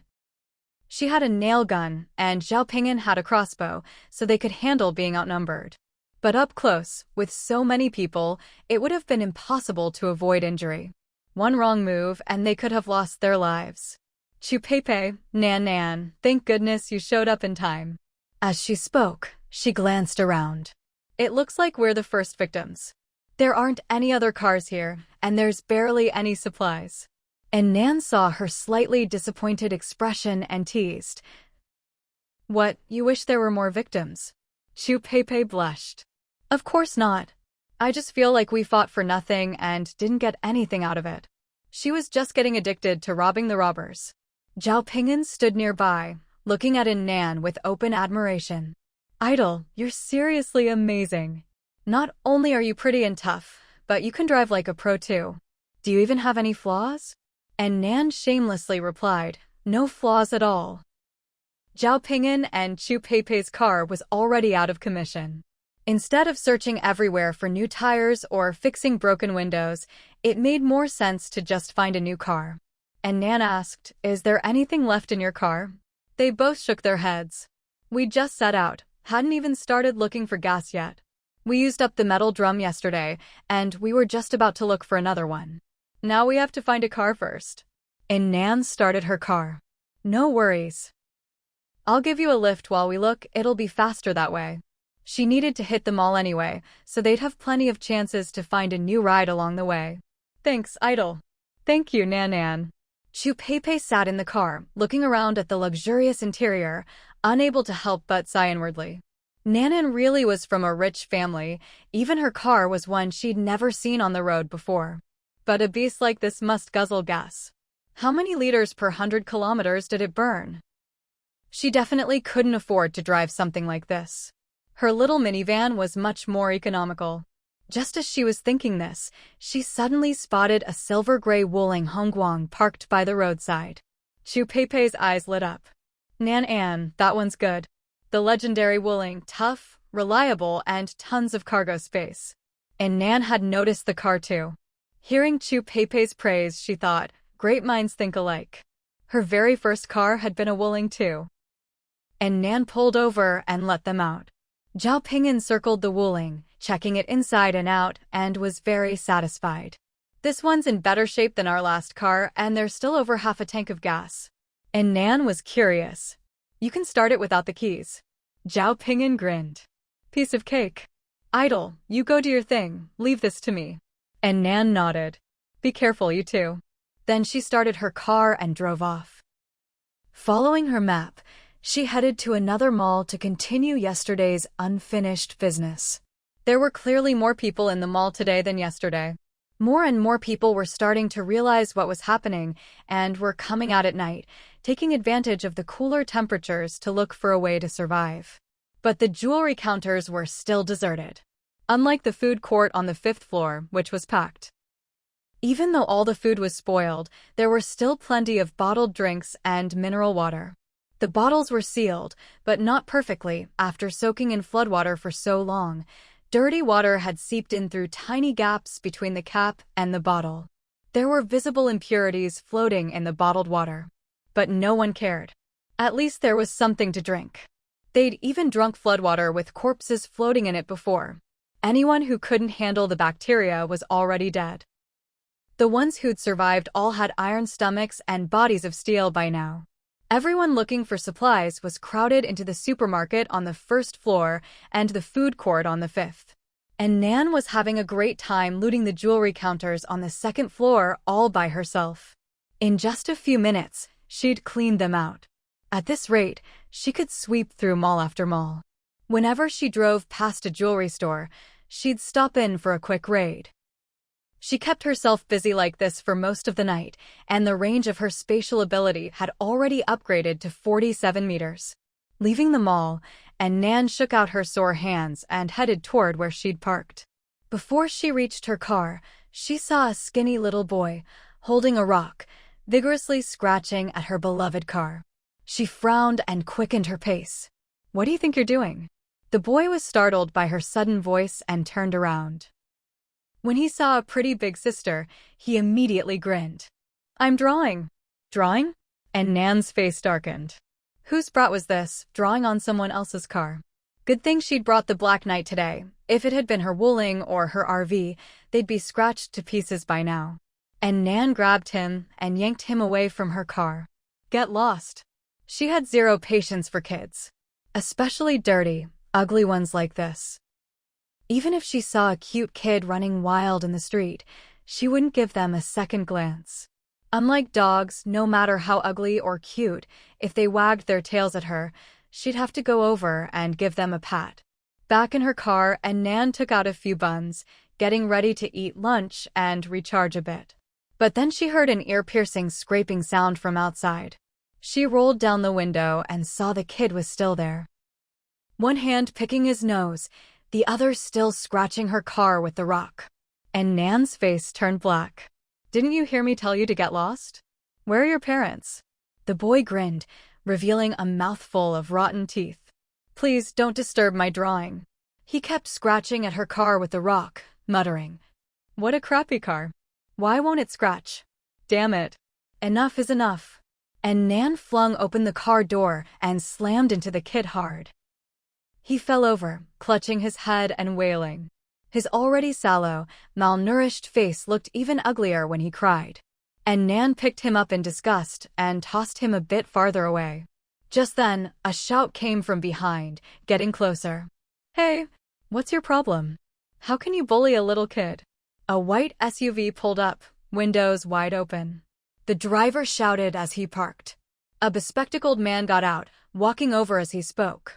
Miss, please stop your unreasonable behavior. And Nan couldn't be bothered with him.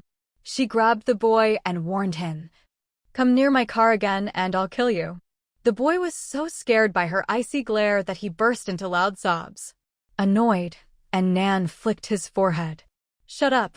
He immediately fell silent. And Nan finally let him go and turned to head back to her car. But the man with glasses wouldn't let it go. Stop right there. What's wrong with you, young lady? You look so pretty. How can you bully a child? He reached out, trying to stop her. Enough already? And Nan, thoroughly fed up, spun around, grabbed his arm, and threw him hard over her shoulder, slamming him to the ground. The man cried out in pain, ow ow. And Nan kicked him. Say another word and I'll kill you both. With that, she got back in her car and continued eating her buns. She hated nothing more than being interrupted while she was eating. As she chewed, she started counting the days in her head. Was her period coming? Why was she feeling so irritable? The man with glasses was thoroughly cowed by Nan's imposing manner and didn't dare chase after her to cause more trouble. Still, he grumbled, what kind of adult is so petty, picking on a kid like that? After a while, once the pain subsided, he got up to check on the child. Hey kid, are you alright? The little boy rubbed his head, tears still glimmering in his eyes. I'm okay, uncle. Glasses man asked, where are your parents? The boy pointed to the mall entrance. My dad and grandma are inside looking for things. I'm out here drawing. Glasses man frowned. These parents are way too careless, just leaving their kid outside like this. What if he gets lost? He said, Uncle's going inside to look for supplies too. Why don't you come with me and find your dad? That way that mean lady won't bully you again. The boy shook his head. I'm not going. I want to draw. No matter how much he tried to persuade him, the boy wouldn't budge. He sighed. What a stubborn kid. Probably the parents can't control him either, which is why they let him stay out here. All he could do was warn him. If that mean lady bullies you again, just run inside and find your dad, okay? The boy nodded. Seeing this, Glasses man went back to his car, grabbed a few big bags, and hurried into the mall to scavenge for supplies. Inside the armored vehicle, and Nan had just finished 3 meat buns and was about to drive off. She glanced up and saw that bratty kid running over to the white SUV to draw on it again. Raising an eyebrow, she stopped, intrigued. She was curious to see how the man with glasses would react when he came out and saw this. Leaning back in her seat, and Nan closed her eyes to rest. Might as well take a break. It wasn't long before a familiar voice rang out. Hey, you little brat, what are you doing? And Nan opened her eyes. Sure enough, it was the man with glasses. He was carrying 2 big bags, storming over to his car in a rage. He dropped his things on the ground and yanked the boy away. How can you scribble all over my car like that? The boy replied seriously, please don't disturb me while I'm drawing. Glasses man was furious, staring at his now ruined car in distress. Is the street your home? You think you can draw wherever you want? Didn't your parents teach you any manners? The boy struggled in his grip, shouting, you're bullying me. I'm going to find my dad. Glasses man hadn't expected the advice he'd given the kid about dealing with a Nan would now be used against him. That made him even angrier. He grabbed the brat and gave him a spanking, scolding as he did, you little brat. Bad kid. The boy burst into loud wails. Watching the scene, and Nan couldn't help but laugh. What a double-standard guy. Both wore glasses, but Zhao Pingyan looked clever and sharp, while this one just seemed clueless. She started up her car. As she passed the white SUV, she rolled down her window. Hey, what kind of adult are you, being so petty and picking on a little kid? With that, she rolled up her window and drove off. The man with glasses was already fuming from the brat, and hearing his own words thrown back at him by a Nan made him even angrier. How could this woman be so petty and vindictive? He looked down at the still wailing boy and grew even more annoyed. What are you crying for? This is all your fault. You scratched up my car and you think you're in the right. Still unable to contain his anger, he gave the boy another smack. What are you doing? A furious shout rang out. A burly man and an old lady came running from the mall, each carrying a sack and looking furious. The man punched Glasses man to the ground. Why are you bullying my son? This was the second time Glasses man had been knocked to the ground today. He felt his face burning with anger. Who's bullying your kid? Your son scratched up my car with a rock. He pointed at his now unrecognizable car for emphasis. The old lady pulled the boy behind her and put her hands on her hips. What proof do you have that my grandson did it? Glasses man was beside himself. I saw it with my own eyes. What more proof do you need? The old lady glared at him. Just because you say you saw it doesn't make it true. Where's your evidence? Go ahead, pull up the mall's security footage if you can. Glasses man's hands were shaking with rage. The power and internet had been out for ages. What security cameras could there be? This family was clearly just being unreasonable. He shot back, if that's how it is, then what proof do you have that I was bullying your kid? Is there any footage? Any evidence? The burly man grabbed him by the collar and yanked him up. I'm the evidence. With that, he punched him in the face again. The boy, hiding behind his grandma, added fuel to the fire. Daddy, he even said he was going to kill me just now. Glasses man? You little brat. When did I ever say that? That was that woman, not me. Woman? What woman? You just want another beating. The heat made everyone irritable and quick to anger. Seeing him still babbling about some woman, the burly man hit even harder. The old lady fanned her grandson and cheered. Hit him. Harder. How dare he bully my precious grandson? And Nan hummed a tune as she continued sweeping through the remaining stores on her map. After finishing each one, she marked it off. By the time she checked off the last one, dawn had fully broken. Her spatial abilities range had finally increased to 50 meters. Stretching, and Nan prepared to head home and sleep. On the way, she saw many people hurrying home. During the extreme heat, daytime meant even more danger. In the past, a 7 or 8 degree difference between day and night was nothing. But now, with the extreme temperatures, every extra degree could push someone past their limit and kill them.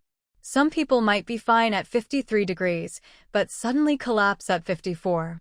So as soon as the sun rose, everyone would tacitly rush home and lie motionless in bed. Only after dark, when the temperature dropped, would they venture out to look for supplies. And Nan glanced at the slowly rising sun and sighed inwardly.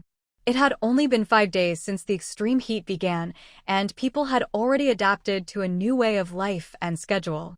Survival of the fittest indeed. Driving home, she saw many who had already succumbed to the heat, collapsed on the ground.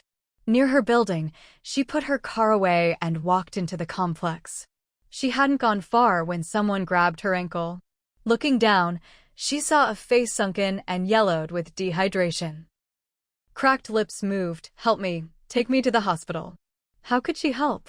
The person was already delirious. Just as she tried to pull her foot free, the hand let go, the person's breath gone for good. And Nan sighed and quickened her pace toward home. As soon as she stepped through the door, Fugue came bounding over. And Nan didn't have time to react and was nearly knocked off balance by the dog. And Fugue, you've gotten even fatter.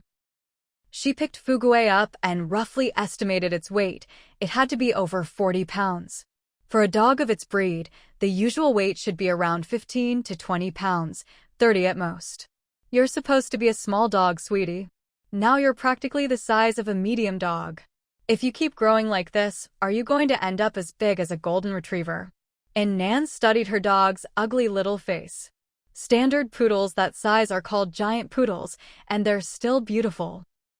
But if you get that big, you'll just look like a giant white pig. She shook the dog gently. You better think this through. Fugue ignored her scolding, still wriggling in her arms and trying to lick her face with its tongue. And Nan, get away from me, silly dog. She put the dog down and went to her room to change into loungewear. As soon as she came out of the bedroom, she saw Fugue wobbling over, carrying its food bowl in its mouth. A not-so-subtle reminder that it was time for dinner. Silly dog. All you ever think about is eating. She said that, but checking the time, it really was time to feed him. Looking at his much bulkier body, and Nan hesitated, then only filled half the bowl. Fugue cocked his head at her, confused. What are you looking at? That's all you're getting, there's no more. Fugue gave her a look of utter disbelief. You were gone all night and this is all you brought back? Seeing him just staring at the food and not eating, and Nan's mouth twitched and she added a bit more. Whoa. She had no idea what he was whining about, but judging by his expression, he seemed pretty upset. And Nan hesitated, then added a little more. After all that back and forth, she'd ended up giving him almost as much as usual. Watching the dog eat with gusto, and Nan wondered if she was spoiling her child too much. She was still thinking about it when someone knocked on the door. Chu-Pei's voice came from outside. Nan, are you back? And Nan walked over and opened the door. Chu-Pei smiled. You're finally home. I actually came by earlier. She handed over a bowl of mung bean soup. Here, have some to cool off before you go to sleep. And Nan hadn't expected her to be so thoughtful. She'd only mentioned drinking mung bean soup together as an excuse to get her to accept that bucket of water, but she hadn't expected Chu Pei to actually make the soup and bring it over. And Nan didn't say much, just accepted the bowl. Then she asked, "How did things go last night? Did you run into any trouble?" Chu Pei replied, "No more highway robbers, at least. The two of us found some metal barrels at an abandoned factory, so we kept collecting oil. But we didn't get as much as the night before, barely filled 2 carts." And Nan asked, "Why's that?" Chu Pei said, "A lot more people are out looking for oil, just like us." And Nan nodded. "Makes sense. Looks like everyone's realized how important fuel is. There'll probably be more and more people searching for it from now on." Chu Pei looked a bit anxious. "Then we'd better work faster." And Nan reassured her, "Don't worry, just get as much as you can. The weather's so hot. You need to take care of yourself." Chu Pei nodded. "I know. Actually, if I use the fuel sparingly, I've already got enough for several months. But who knows how long this will last, so I want to stockpile as much as possible." And Nan thought for a moment and suggested, "You could try heading out to the ring road. There are big trucks out there, and their tanks hold way more than regular cars." Chu Pei's eyes lit up. "That's a great idea. I'll switch locations tonight." And Nan reminded her, "Be careful with storage." Unlike a Nan, who could store fuel safely in her space, Chu Pei could only keep it in her apartment. With that much fuel, if anything exploded, the whole building would be gone. Chu Pei blinked. "Don't worry, I know what's at stake." At first, when we couldn't find metal barrels and only had plastic ones, we didn't dare use them. I guarantee all the fuel is sealed in metal barrels, kept in a shaded room far from any fire sources. And Nan nodded. Then Chu Pei remembered something. "Oh, right, yesterday at noon, a few groups suffering from heat stroke came knocking. They said they knew there was a doctor on the 14th floor. And Nan frowned. "What happened?" Chu Pei said, "I have no idea. They came up calling for Dr. Chu, asking me to treat them and to lend them water. I sent them away." And Nan said, "Next time, just ignore them. If anyone gets too pushy, make an example out of them." Chu Pei nodded. "I've never seen those people before, and I don't know who told them, but they came straight to the 14th floor." And Nan thought for a moment. "Who in our complex knows you're a doctor?" Chu Pei said, "I've never told anyone. Wait, last year my mother-in-law stayed here for a while and used to chat with the neighbors. She probably told a lot of people." And Nan said, "But not many people know you moved to the 14th floor, right?" Chu Pei thought about it. "Then it's probably someone from our building." A face suddenly popped into Nan's mind. Chu Pei's eyes lit up too. "Could it be Sunpeng?" And Nan nodded. "Very likely." Chu Pei was puzzled. "But why would he do that? He and I are enemies. Why would he tell the neighbors to come to me for treatment?" Having lived an extra lifetime, and Nan understood Sunpeng's ways pretty well. "He's probably trying to stir up trouble for you. With the way things are now, heat stroke is hard to treat. If you agree to help, but can't cure them, they'll blame you. If you refuse, they'll resent you even more." That Sunpeng really was sinister. He'd never messed with her directly, but his way of doing things made Nan dislike him intensely. She knew Chu Pei had a grudge against him, but she wouldn't interfere or help Chu Pei get revenge. Everyone has their own demons to face. Only by dealing with them personally can they truly heal. Chu Pei frowned. "I haven't even settled the score with him, but he hasn't forgotten about me. He's so sly and devious. I can't match him in cunning or strength, but I'll find a way to avenge my husband." And Nan knew that, even though Chu Pei had been busy scavenging and struggling to survive, she'd never let go of her hatred. She reminded her, "He's a deep, crafty one. Be careful, don't underestimate him." Chu Pei nodded. She wouldn't dare underestimate him. Sunpeng was both sneaky and cautious to the extreme. Getting rid of him wouldn't be easy, but it was something she was determined to do. "As soon as I finish collecting fuel, I'll figure out a way to send him to hell." The two chatted for a while longer before heading home separately. And Nan went inside, lay down on her bed, and gazed at the mountain of jewelry piled up in her space, unable to help but sigh. If this were before the disaster, she'd be considered a major player in her own right. Almost all the jewelry in the city was now in her space. Even if she wore a different set every day, she'd never get through it all. Feeling excited, she used her mind to move the jewelry into the villa's bathtub and rinse them with water. There was a lot of grime stuck to the jewelry, left behind after the floodwaters receded, especially on the patterned gold pieces, where the grooves were all blackened. After washing, the jewelry finally revealed its original appearance.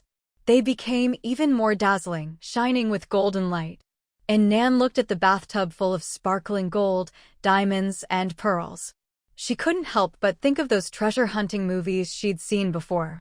The protagonists would go through all sorts of hardships, finally finding a cave full of gold and jewels, and then excitedly roll around in their little mountain of treasure. That so-called treasure cave probably looked just like her space now. And Nan thought mischievously, should I spread all these jewels and gold out in my bedroom and sleep on top of them? Every morning when I opened my eyes, the whole room would be glittering with gold. How wonderful! She glanced around her tiny room. Better forget it. It would feel like hanging world-famous paintings in a shack in the slums. Besides, sleeping on diamonds would be so uncomfortable, it'd ruin her sleep. As her mind wandered, she kept moving jewelry into the tub for their bath. She washed one tub after another, who knows how many, before finally drifting off to sleep with a smile on her lips. Before falling asleep, she sighed. I really am just an ordinary person in this mortal world. Big diamonds can't be eaten, gold bangles can't be drunk, but they sure make me happy. Sun Peng had just stepped through the door, arms full of supplies, when Wang Xiaoyu came to greet him. Pengji, how'd it go today?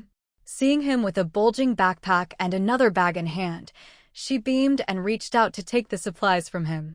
She laughed. Looks like you got more today than yesterday. But Sun Peng didn't look pleased. The supermarkets out there are pretty much picked clean. I think it's going to get harder and harder to find anything. Wang Xiaoyu didn't care, carrying the stuff into the house.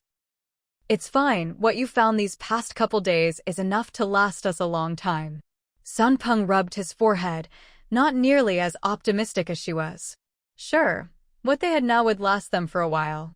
But what about when it ran out? Wang Xiaoyu hadn't seen what it was like out there, but he had. There was only so much food and water, and everyone was fighting tooth and nail to grab whatever they could. Supplies were getting scarcer and scarcer soon, there'd be nothing left to find. And that wasn't even the scariest part. The worst was, the temperature kept rising. If this extreme heat disaster didn't end soon, they'd be sweating buckets with nothing to drink. In the end, they'd die of dehydration. So right now was a critical time.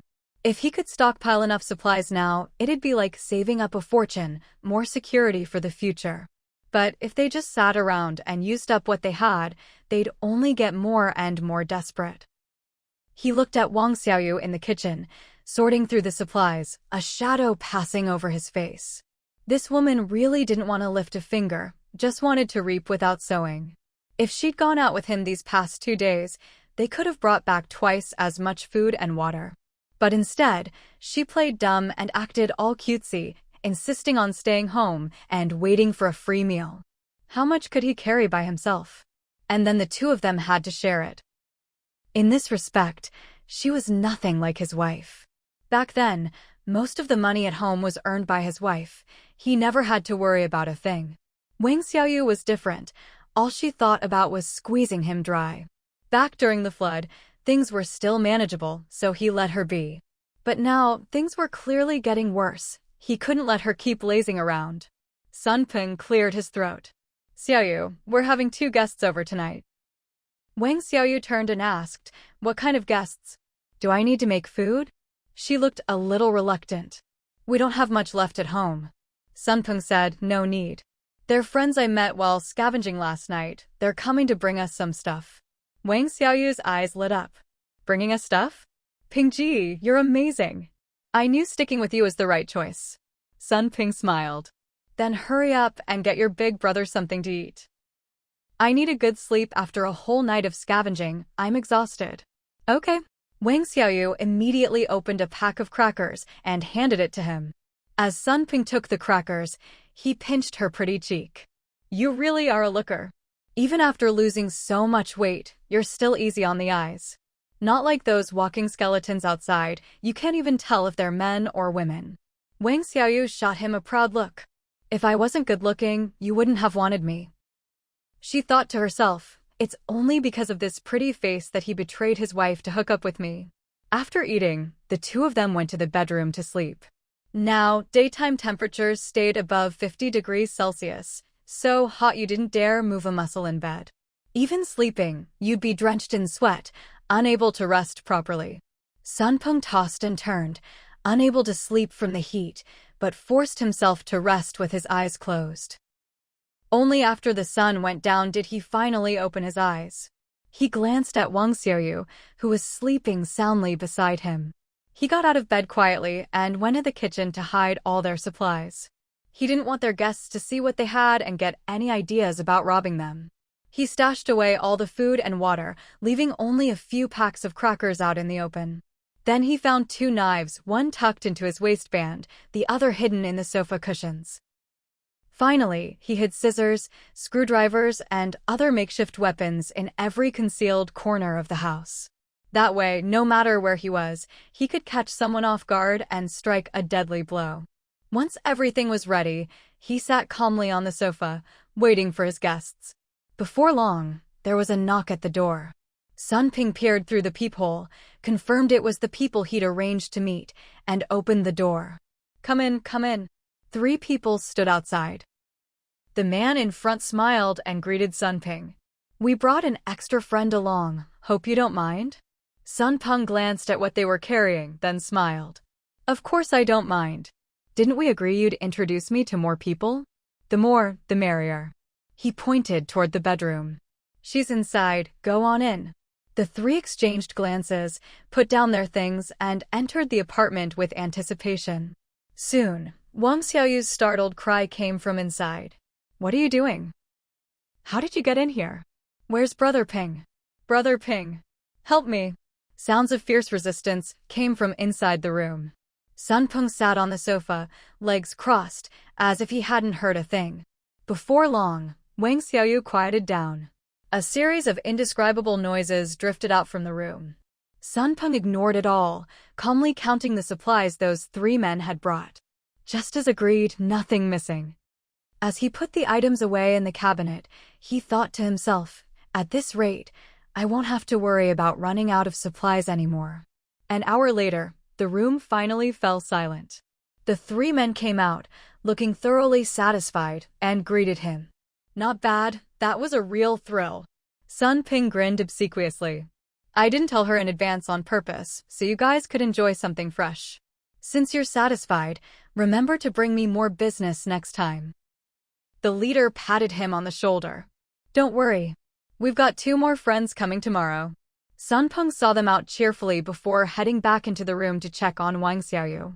She was lying naked on the bed, staring blankly at the ceiling. The nightgown she'd been wearing was torn to shreds and tossed on the floor. Sun Peng opened the wardrobe, found another dress, and walked over to help her put it on. At that moment, Wang Xiaoyu finally reacted. She raised her hand and slapped him hard across the face. You animal! She'd heard everything they said outside. This shameless man had actually handed her over to others like a plaything, just for something to eat. Her eyes were bloodshot as she glared at him. The slap left Sun Peng's ears ringing. He shook his head, his face darkening. This woman had been living off him, eating his food, staying in his place, never once going out to scavenge for supplies. If she wasn't still useful to him, both for his needs and as backup rations, he'd have kicked her out long ago. Now, all he'd done was ask her to help out a little, earn some food for the household, and she dared to slap the one who fed her? His face cold, he ordered, from now on, every day, you'll be entertaining guests. Wang Xiaoyu stared at him in disbelief. Entertaining guests? What do you take me for? Sun Peng replied, times have changed. Food is more precious than gold now. Are you planning to keep freeloading off me forever? Seeing the fury on her face, he gave her an ultimatum. If you don't like it, you're free to leave. Hearing this, Wang Xiaoyu spat at him viciously. Then, rubbing her aching waist, she got up angrily to get dressed. Once she was dressed, she dragged her suitcase over and started packing to leave. Sun Peng watched, arms crossed, sitting nearby. Leaving is easy. But have you really thought it through? Once you walk out that door, what's going to happen to a defenseless woman like you out there? Wang Xiaoyu's hands froze mid-pack. Seeing her hesitate, Sun Peng leaned back against the headboard, hands behind his head, and continued. Believe me, you'll get the same treatment out there as you did tonight. But, he looked at her with a malicious grin. Without my protection, you'll suffer for nothing, you won't even get any supplies out of it. Isn't life here more comfortable? Wang Xiaoyu's packing slowed to a crawl. He was right. What would she do if she left? Rely on herself to find supplies? Sun Peng's house was stocked with food. On her own, she'd never be able to find that much. With the heat, no food, no water, and all alone, there was a good chance she'd be bullied by thugs outside. If she was lucky, maybe she'd find another man to rely on. But how would that be any different from now? Besides, things were so chaotic out there. Before she could find someone new, she'd probably die of heat or be assaulted. Thinking of all this, Wang Xiaoyu's face turned ugly. She didn't want to stay, but she couldn't bring herself to leave either. She stood there, suitcase half-packed, completely stuck. Sun Peng watched her out of the corner of his eye, satisfied. He walked over, took the things from her hands, pulled her to sit on the bed, and gave her a way out. Be good, listen. Stick with Brother Peng and you'll never go hungry. I really had no other choice. Supplies are running low out there, we can't just sit around and wait to starve.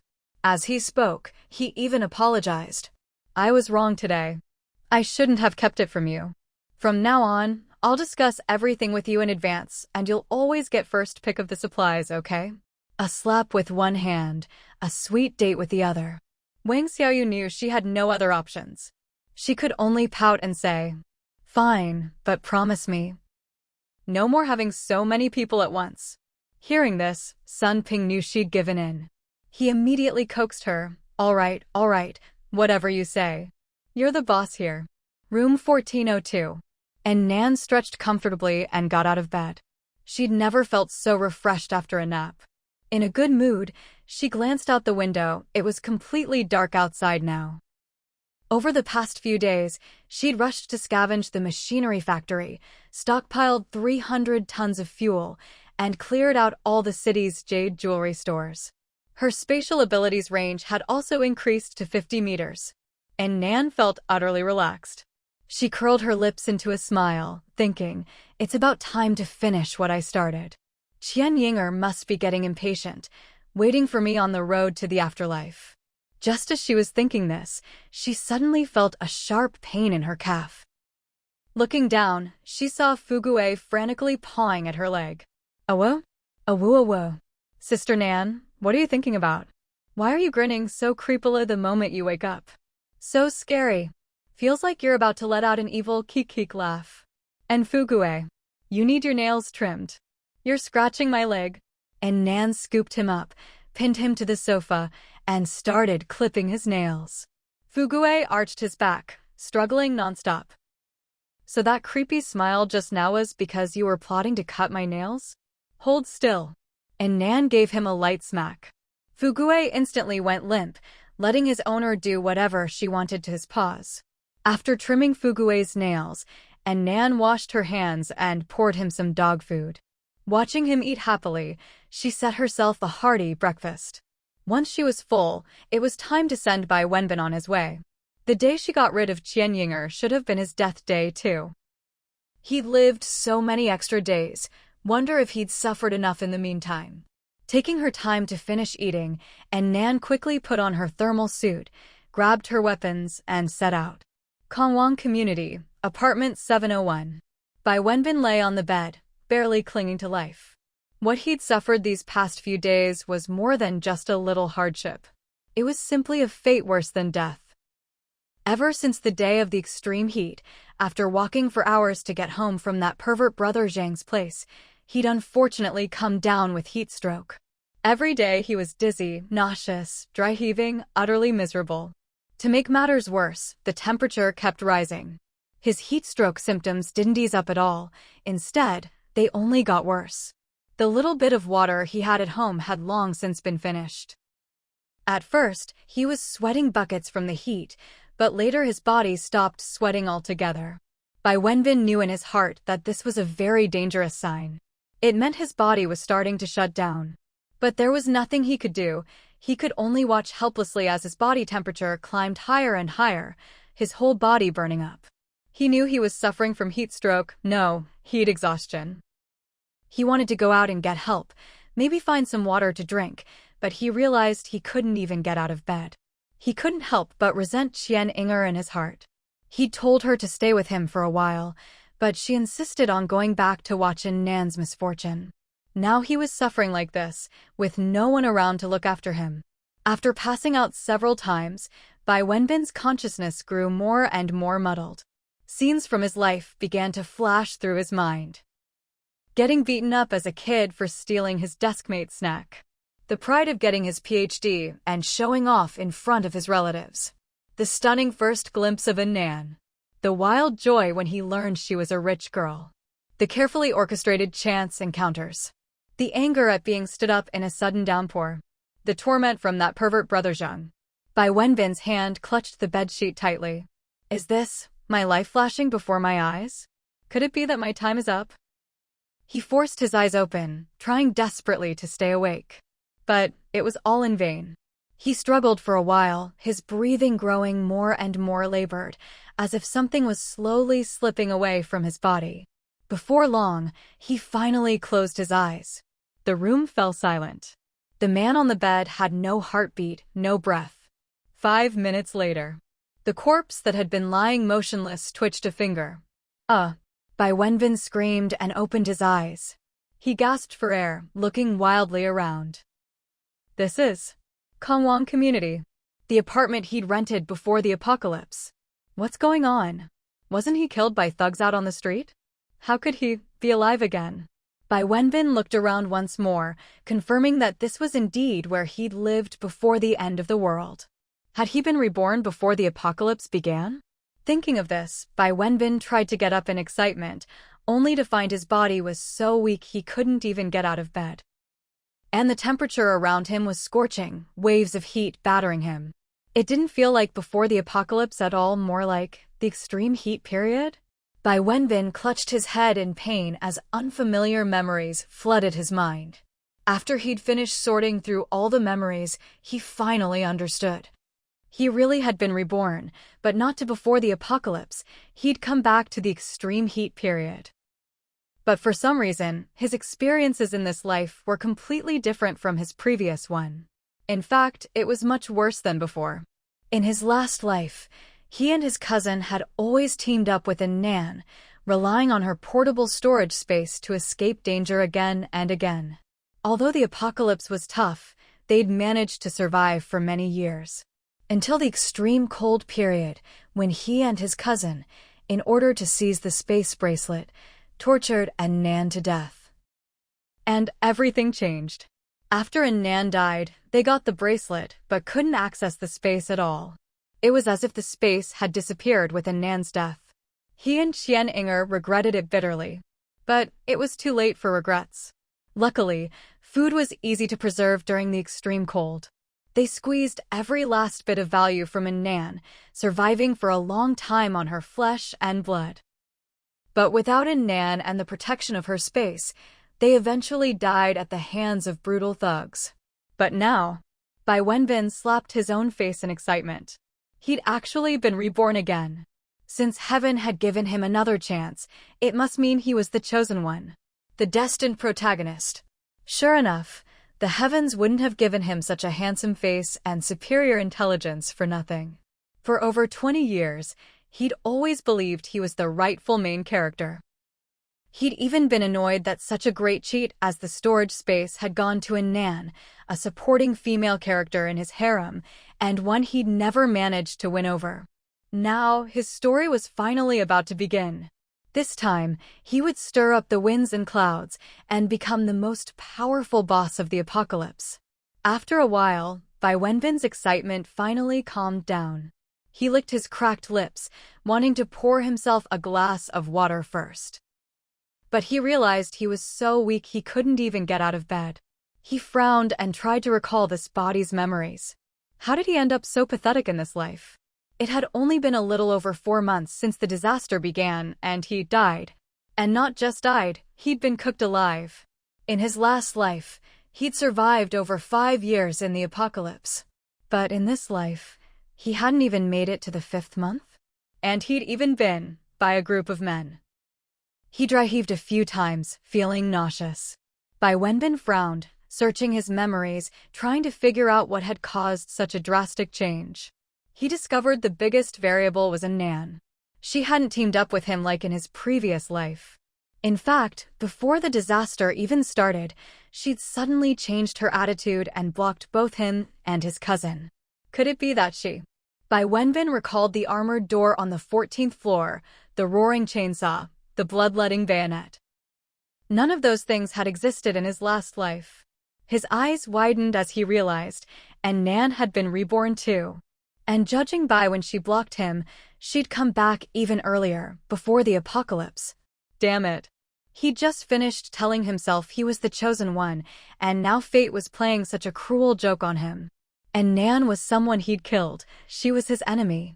How could she have been reborn too? And at an even better time than him? After a moment of frustration, he consoled himself. It's fine, that's how it is for protagonists. Before achieving greatness, fate always arranges a powerful rival. And Nan was probably that powerful antagonist. Right now, this body was too weak. Once he recovered, he'd make a long-term plan. He'd definitely find a way to deal with her. For now, the most important thing was to get some water. Although his rebirth had brought this body back to life, the heat stroke remained. If he didn't rehydrate and cool down soon, he'd be in real danger. He didn't want to go down in history as the fastest-dying reborn protagonist. As he was racking his brains for a solution, he suddenly heard an unbearably off-key singing coming from outside. Today is a good day. All your wishes will come true. Today is a good day. Open your door and welcome the spring breeze. Bai Wenbin, who's singing in the hallway? It's like a demonic tune drilling into my ears. He was growing impatient, but the singing kept getting closer and closer, until finally it stopped right outside his door. Then came the sound of a key turning in the lock. Bai Wenbin's eyes lit up. Could it be Qianinger? Great, there'll be water to drink. He struggled to sit up, leaning against the headboard, and looked eagerly toward the door. But the figure that walked in was the last person he expected. And Nan? And Nan closed the door, tossed the key aside carelessly, and gave him a cold, sinister smile. Long time no see, Bai Wenbin. Bai Wenbin's face changed dramatically. How could it be a Nan? He distinctly remembered giving that key to Qianinger. He opened his mouth and asked, "What did you do to my cousin?" "Killed her, of course." And Nan taunted him. She died horribly. Right up until her last breath, she kept screaming, "Who gave me these scars? I curse you to come down and join me soon." Bai Wenbin couldn't help but feel a pang of guilt at her words. He'd already seen in his memories how, in this life, his abuse of his cousin was utterly inhuman, shocking even himself. He couldn't even understand why he'd done such things. Probably driven mad by that pervert brother Zhang and his gang. Bai Wenbin looked at Nan standing before him, her skin like jade, her cheeks rosy. She seemed almost unfamiliar. In their previous life, they'd spent 4 years together day and night, and in his memory, she'd always been sallow, thin, and malnourished. Not like now, healthy, vibrant, beautiful. She looked just like she had when he first met her, aloof, beautiful, and cold. His gaze involuntarily drifted to the jade bracelet on her wrist. The bangle was clear and lustrous, much finer than the one from the previous life. Though it was a little different from the last one, Bai Wenbin knew. This was definitely the spatial bracelet. What on earth had Nan experienced after being reborn in this life? Why had both she and her bracelet improved so much? Before he could figure it out, and Nan suddenly lunged forward and drove a triangular bayonet straight through his shoulder. As she pulled the blade out, blood gushed from the wound. Bai Wenbin's eyes went wide, just as he was about to speak, and Nan stabbed him through the thigh. He screamed in pain, terror gripping his heart. Wasn't Nan here to kill him? No, the stabs weren't fatal. She was clearly torturing him. She wanted him to bleed out and die in agony. Seeing her raise the blade again, Bai Wenbin hurriedly shouted, "You're reborn too, aren't you?" His shout made Nan pause. He finally breathed a sigh of relief. And Nan gave him a probing look. How did this guy know she was reborn? Wait, what did he mean by too? And Nan raised the bayonet and pointed it at him. What do you mean? Bai Wenbin had blurted it out in desperation, hoping to stop Nan from torturing him. Now he didn't know what to do. He stared fearfully at the bloodied blade and answered honestly. I just got reborn, but I found that so many things in this life are different from before. And Nan, it's because you were reborn too, right? And Nan studied him, thinking, Bai Wenbin was reborn too? Or was he just grasping at straws to save his life and happened to guess right? Seeing in Nan's expressionless face, Bai Wenbin couldn't tell what she was thinking. Afraid she'd hurt him again if she got annoyed, he hurried to apologize. I'm sorry. And Nan, I was out of my mind when I tried to steal your space. When he mentioned the space, and Nan gripped the bayonet tighter. So this really was the Bai Wenbin from her previous life. Because in this life, there was no way he could know the secret of the space. Her eyes narrowed dangerously. If the Bai Wenbin from this life hadn't had a chance to hurt her yet, then the one before her now was truly her mortal enemy. Without another word, and Nan stabbed him several more times. Stab after stab, each one avoided vital organs, letting him bleed out. Bai Wenbin was tortured to the brink of death. Already weakened by heat stroke, his body was frail to begin with, and now, losing so much blood, he felt life slipping away from him all over again. He rasped desperately, "Don't kill me. I'm useful. I know what the next disaster after the extreme cold will be." The blade stopped just a centimeter from his body. And Nan had died during the extreme cold period. She knew all about the disasters of the first 4 years of the apocalypse, but after her death, she had no idea what happened. Bai Wenbin was right, he really was useful. Knowing in advance what kind of disaster would come and when was a powerful cheat, second only to the space. And Nan looked down at him. Talk. But Bai Wenbin didn't dare give up the information so easily. Once he lost his value, and Nan could kill him at any moment. He frowned. I'm really sick. Give me some water first and bandage my wounds. And Nan looked at him and sneered. He thought he could bargain for his life just because he had a bit of information? Wishful thinking. She pulled a chair from her space, sat down leisurely, and then took out a whole table's worth of delicious food. Sweet and sour ribs, braised pork knuckle, spicy crayfish, poached fish, charcoal grilled beef ribs, crispy fried chicken drumsticks. All of them looked and smelled amazing. Bai Wenbin stared, greedily sniffing as if he could inhale all the aromas into his belly. He'd been starving for over 5 years, eating dirt and gnawing on tree bark. Now, faced with pre-apocalypse delicacies, he couldn't think about anything else, he just wanted to eat. Seeing Nan pick up her chopsticks and dig in with relish, he tried to lean forward. But he couldn't get up no matter what. He could only beg. Let me eat, please. I'll tell you everything after I eat. And Nan's expression didn't change. Talk first, then you eat. Bai Wenbin stayed silent. If he gave up the secret so easily, what if she went back on her word? And Nan wasn't in a hurry. She smirked, then took out a bottle of mineral water from her space. Instead of drinking it directly, she poured it into a glass. She held the bottle high, letting the water stream down with a splash, making Bai Wenbin's eyes glaze over. And Nan took a big gulp, then raised the glass and said, Go on, what comes after the extreme cold? Tell me, and the rest of the water is yours. Bai Wenbin licked his cracked lips. His body was desperately dehydrated. He couldn't hold out any longer. Eternal night. After the extreme cold comes endless darkness, eternal night. Eternal night? And Nan thought to herself, even just hearing the name was suffocating and oppressive. As expected, there was never any such thing as an easy disaster. But her face remained calm. Explain in detail. Bai Wenbin didn't continue right away. Instead, he stared at the water in her hand, swallowing hard. And Nan knew he was desperately thirsty, but she had no intention of giving him any. Once the body's physical suffering eased, it was only natural for other thoughts to arise. Only by keeping him craving water and food would he have no energy left to argue with her. She took a big gulp of water and picked up a piece of pork rib, popping it into her mouth. Then, looking at Bai Wenbin, whose eyes were glued to her, she said, "Hurry up and talk. I only brought out this much food. If you keep dawdling, I'll eat it all myself."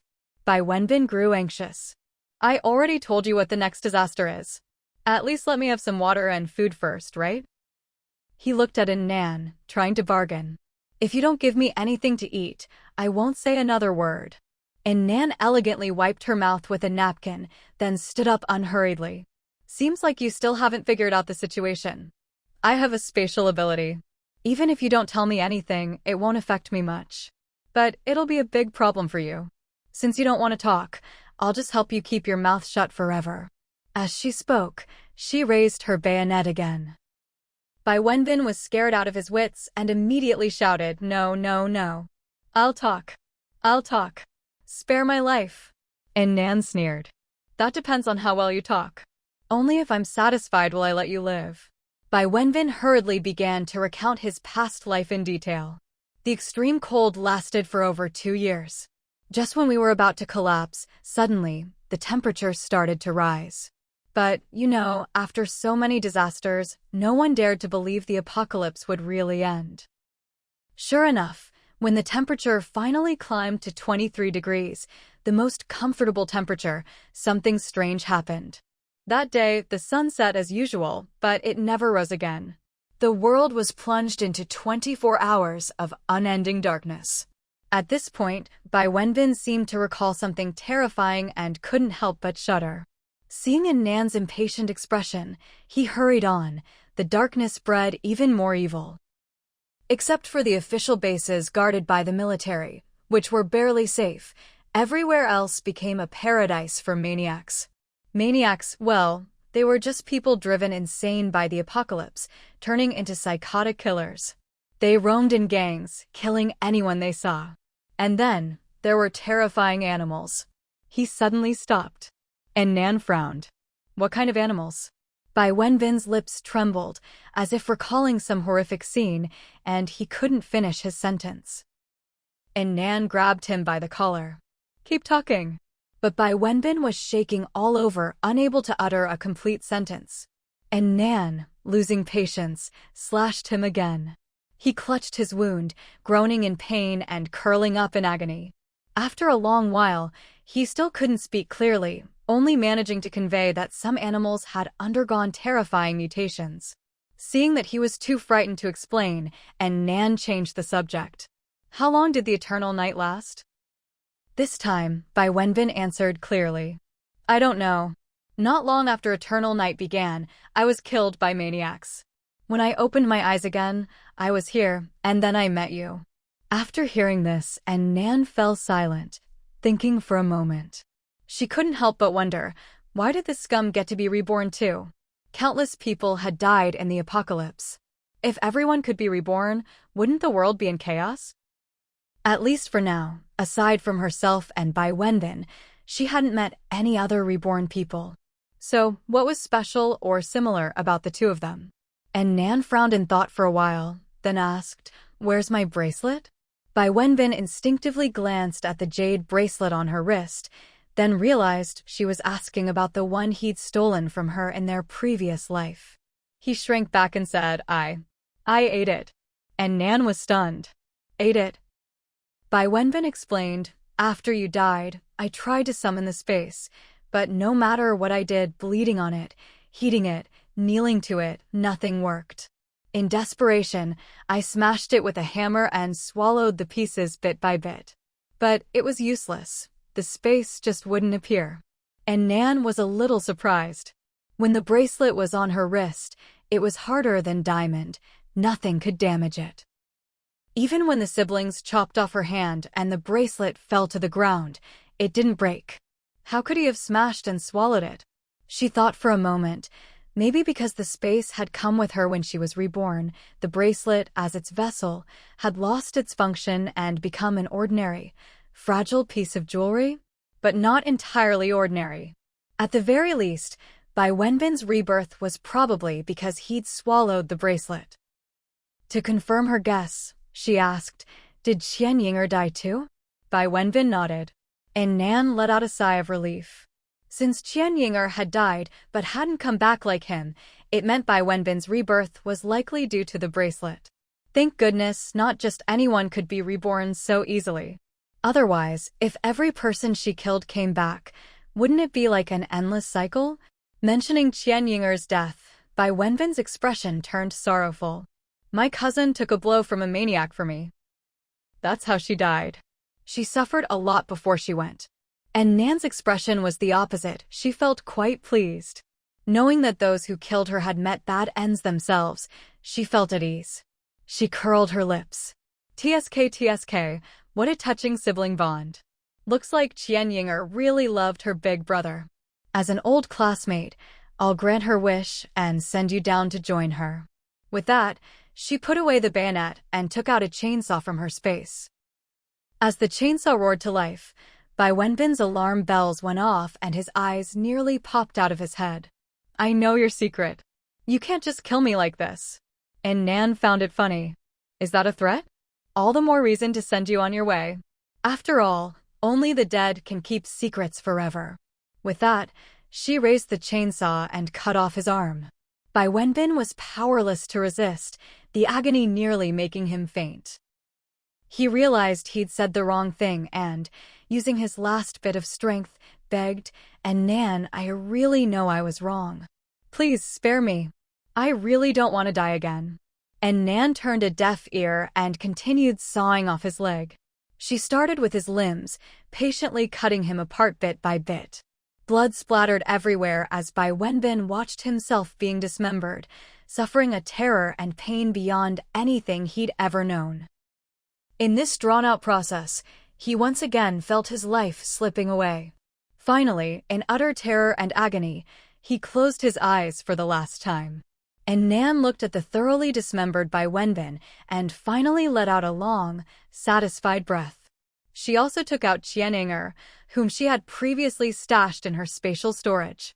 After observing for a while and making sure she hadn't come back to life, and Nan gave her the same treatment as her brother, dismembered her into 8 pieces. Rebirth? Let's see how you two managed to come back this time. After finishing everything, she wiped the sweat from her forehead, feeling an indescribable sense of relief. The reason she hadn't killed the siblings outright after her own rebirth was because that wouldn't have been enough to vent her resentment. They were different from the other villains she'd encountered. Dealing with those who tried to rob her or harbored ill intentions was simple, one strike, and it was over. But for these siblings, letting them die quickly would never make up for the agony she'd suffered in her previous life, having her flesh cut from her bones. Now, she'd made them experience the cruelty and despair of the apocalypse, tormenting them over and over again. In the end, she made sure they died in the most painful way possible. Only then did she finally vent the hatred in her heart. And Nan casually collected the supplies from Bai Wenbin's 2 suitcases into her spatial storage. Then she stuffed the siblings' remains into burlap sacks, drove to a nearby large supermarket, and parked her car. She dragged the sacks inside.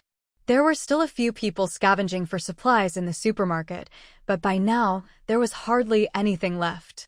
Even a bag of moldy rice found in a corner could spark a vicious fight. Seeing another woman enter this already picked-over supermarket, the people inside all looked at her with unfriendly eyes. Especially at the 2 bulging sacks she was carrying. Where did this woman find so many supplies? She's so greedy. She's already found so much, and now she wants to compete with us for more. The people who had just been fighting each other stopped in unspoken agreement, all eyeing Nan and her sacks like hungry wolves. But she ignored them, walking straight ahead without so much as a glance, only stopping when she reached the fresh meat section. People were puzzled. Why wasn't this girl looking for food or drinks? What was she doing over there? There's nothing left in that section. She paused briefly at the beef and lamb section, then at the poultry section, before decisively heading to the pork section. She tossed the 2 sacks onto the counter and strode away, humming a tuneless song as she went, clearly in a very good mood. Today is a good day. Everything I wish for comes true. Today is a good day. Open the door and welcome the spring breeze. Curious, the crowd edged toward the pork section and opened the 2 bulging sacks. It's people. Someone let out a blood-curdling scream and stumbled away in terror. But after a moment of shock, some people's eyes turned greedy. A true avenger should repay others in their own coin. But Nan couldn't bring herself to become inhuman, nor did she want those disgusting siblings to pollute her own intestines. Still, in the apocalypse, there were plenty of people who would rather risk prion infection than starve to death. As she drove home, Nan recalled Bai Wenbin's words. A 24-hour sunless eternal night. Savage, ruthless bandits. Some kind of mutated, terrifying animal. This trip had been even more worthwhile than she'd imagined. Not only had she personally dealt with her past life enemies, but she'd also gotten advance warning of a new kind of disaster. Bai Wenbin's words couldn't be trusted completely, but given the circumstances, he probably hadn't had the energy to make up a perfect lie. Whether or not eternal night would follow the extreme cold, it was still good to be prepared in advance. But she could understand eternal night and bandits. What exactly was this mutated, terrifying animal? Thinking of mutations, she couldn't help but think of her dog, Fugue. Originally, Fugue had been a small dog about 60 centimeters long and weighing just over 10 kilos, but now he'd grown to more than double that size. She'd never seen a French bulldog this big before the apocalypse. If he kept growing, he'd soon be bigger than medium-sized breeds like Shiba Inus or Border Collies. But her Fugue wasn't scary at all. He might look ugly, but he fancied himself beautiful, a chubby little princess with a tsundere attitude. No matter what kind of mutated animal Bai Wenbin was talking about, strengthening herself was always the right move. When she got home, not only would she keep training herself, but Fugue would have to join in too. A strong body and powerful abilities were the only way to survive long-term in the apocalypse. With these thoughts in mind, Nan stepped on the gas and sped home. Meanwhile, at the hillside villas, Long Tsongin hurried up the path to the highest villa. He'd rarely taken off his formal suit, but today he wore shorts, a t-shirt, and slippers as he entered Gu Zhiyu's house. The moment he stepped inside, he was wrapped in cool air and let out a comfortable sigh of relief. The temperature outside was getting higher and higher. Just walking from his house to President Gu's villa had nearly roasted him alive. President Gu's place was truly extravagant. Such a huge villa, and he could still keep the whole house air-conditioned. Unlike Long Tsongin, who could only run the AC in the bedroom, with all 3 family members squeezed into one room to escape the heat. To save fuel, they didn't even dare set the temperature too low. But it was still much better than those without generators or fuel. Long Tsongin took a quick look around and finally found Gu Zhiyu in the gym, muscles bulging as he bench-pressed a barbell. The sight was so pleasing that Long Tsongin couldn't help but sigh inwardly. People outside were struggling just to survive the heat, terrified of dying from it, while President Gu was completely unaffected, working out as usual. Truly, comparison is the thief of joy. Gu Zhiyu saw Long Tsongin come in, set the barbell back on the rack, and got up to drink some water and rest. "How did things go?" he asked. Long Tsongin replied, "The fuel has all been arranged as you instructed, and the workers' wages and rations have been settled." But Gu Zhiyu wiped his sweat with a towel and glanced at him.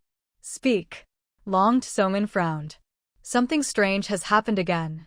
He handed over several photos. "Some of the gas stations are in a weird state. These are photos the workers took on site." Gu Zhiyu flipped through the photos one by one as Long Tsongin explained. "The ground at these gas stations hasn't been dug up on a large scale, just a few small holes.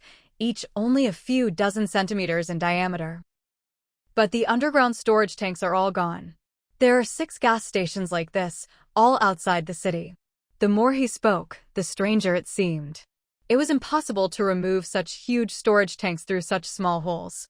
It was as if the tanks had just vanished into thin air underground. Long Tsongan thought of that entire mall's supplies, which had also disappeared in such a bizarre way. He couldn't help but say, "President Gu, do you think there really are ghosts in this world?" Gu Jiu flipped through the photos in his hand, his expression unchanged. He calmly replied to Long Tsongan, "I don't believe in ghosts or gods." Long Tsongan said, "But the way those oil tanks disappeared is just too strange. And the things in our mall vanished into thin air too. There's no scientific explanation for any of this." Gu Jiu replied, "If science can't explain it, then we'll find another explanation." Long Tsongan looked at his boss, who seemed as composed as ever, and thought in surprise, "Does Boss Gu actually know what's going on?" As expected, a boss is a boss. "You don't make mountains of money for nothing. His brain really is sharper than mine." He asked curiously, "So, you mean you know what's happening?" Gu Jiu said, "No idea." Long Tsongan. Gu Jiu looked up at him. "I don't believe in ghosts or gods, only in people pretending to be them." He recalled the woman whose face couldn't be seen in the earlier video, and said quietly, "It must be someone who's gained some kind of extraordinary power." Long Tsongan asked, "So, should we keep investigating?" Gu Jiu didn't answer, his attractive lips pressing into a thin line. Long Tsongan watched him nervously. "Oh, my dear boss, please, I'm begging you, let's not investigate anymore, I'm scared. Who knows if this thing is a person or a ghost? If they can make oil tanks and goods vanish into thin air, what if they make my organs disappear too? Damn it, I don't even listen to ghost stories. I always stay far away from anything supernatural. I have a lovely wife and young kids at home who are counting on me. I really can't afford to go poking around in this." After a moment's thought, Gu Jiu said, "No need to investigate. We wouldn't find anything anyway." Since they were dealing with someone with mysterious abilities, it was best not to provoke them when the situation was unclear. Long Tsongan breathed a huge sigh of relief at those words. "Understood, Boss Gu. What's the official situation now?" "It's chaos. 2 top leaders are fighting for control, and from the looks of it, the military guy is most likely to come out on top." Gu Jiu nodded. "We're not picking sides. We'll just focus on dealing with the natural disasters." After a pause, he added, "While the authorities are still distracted, take care of the aftermath at those 6 gas stations." "Yes, sir." Long Tsongan understood what he meant.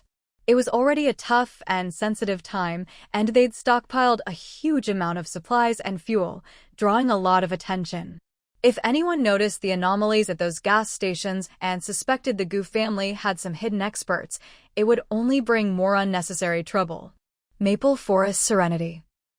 And Nan pushed open the door to her home and was immediately greeted by Fugue, who ran over excitedly, mouth wide in a doggy grin. She played with the dog for a while before going inside to change clothes. Fugue followed her closely, and when he saw she wasn't changing into her usual home clothes, but instead put on workout gear, he knew his owner was about to start training again. So he lazily wandered over to his bed, ready to lie down and watch her exercise. But unexpectedly, Nan called him over, "Fugue, come here." Hearing his owner call, Fugue happily trotted over. And Nan said seriously, "Starting today, you're going to train too." Fugue tilted his head, looking at her in confusion. "We'll start with some physical training." She pulled out a toy ball, waved it in front of the dog, then tossed it across the room. "Go on, fetch it." Fugue's eyes lit up. Was his owner going to play with him? He dashed off, grabbed the ball, and happily brought it back to Nan. As soon as she got the ball, Nan threw it again. Fugue raced off to fetch it once more. Back and forth they went for 10 minutes, until Fugue was standing there, tongue lolling, panting hard.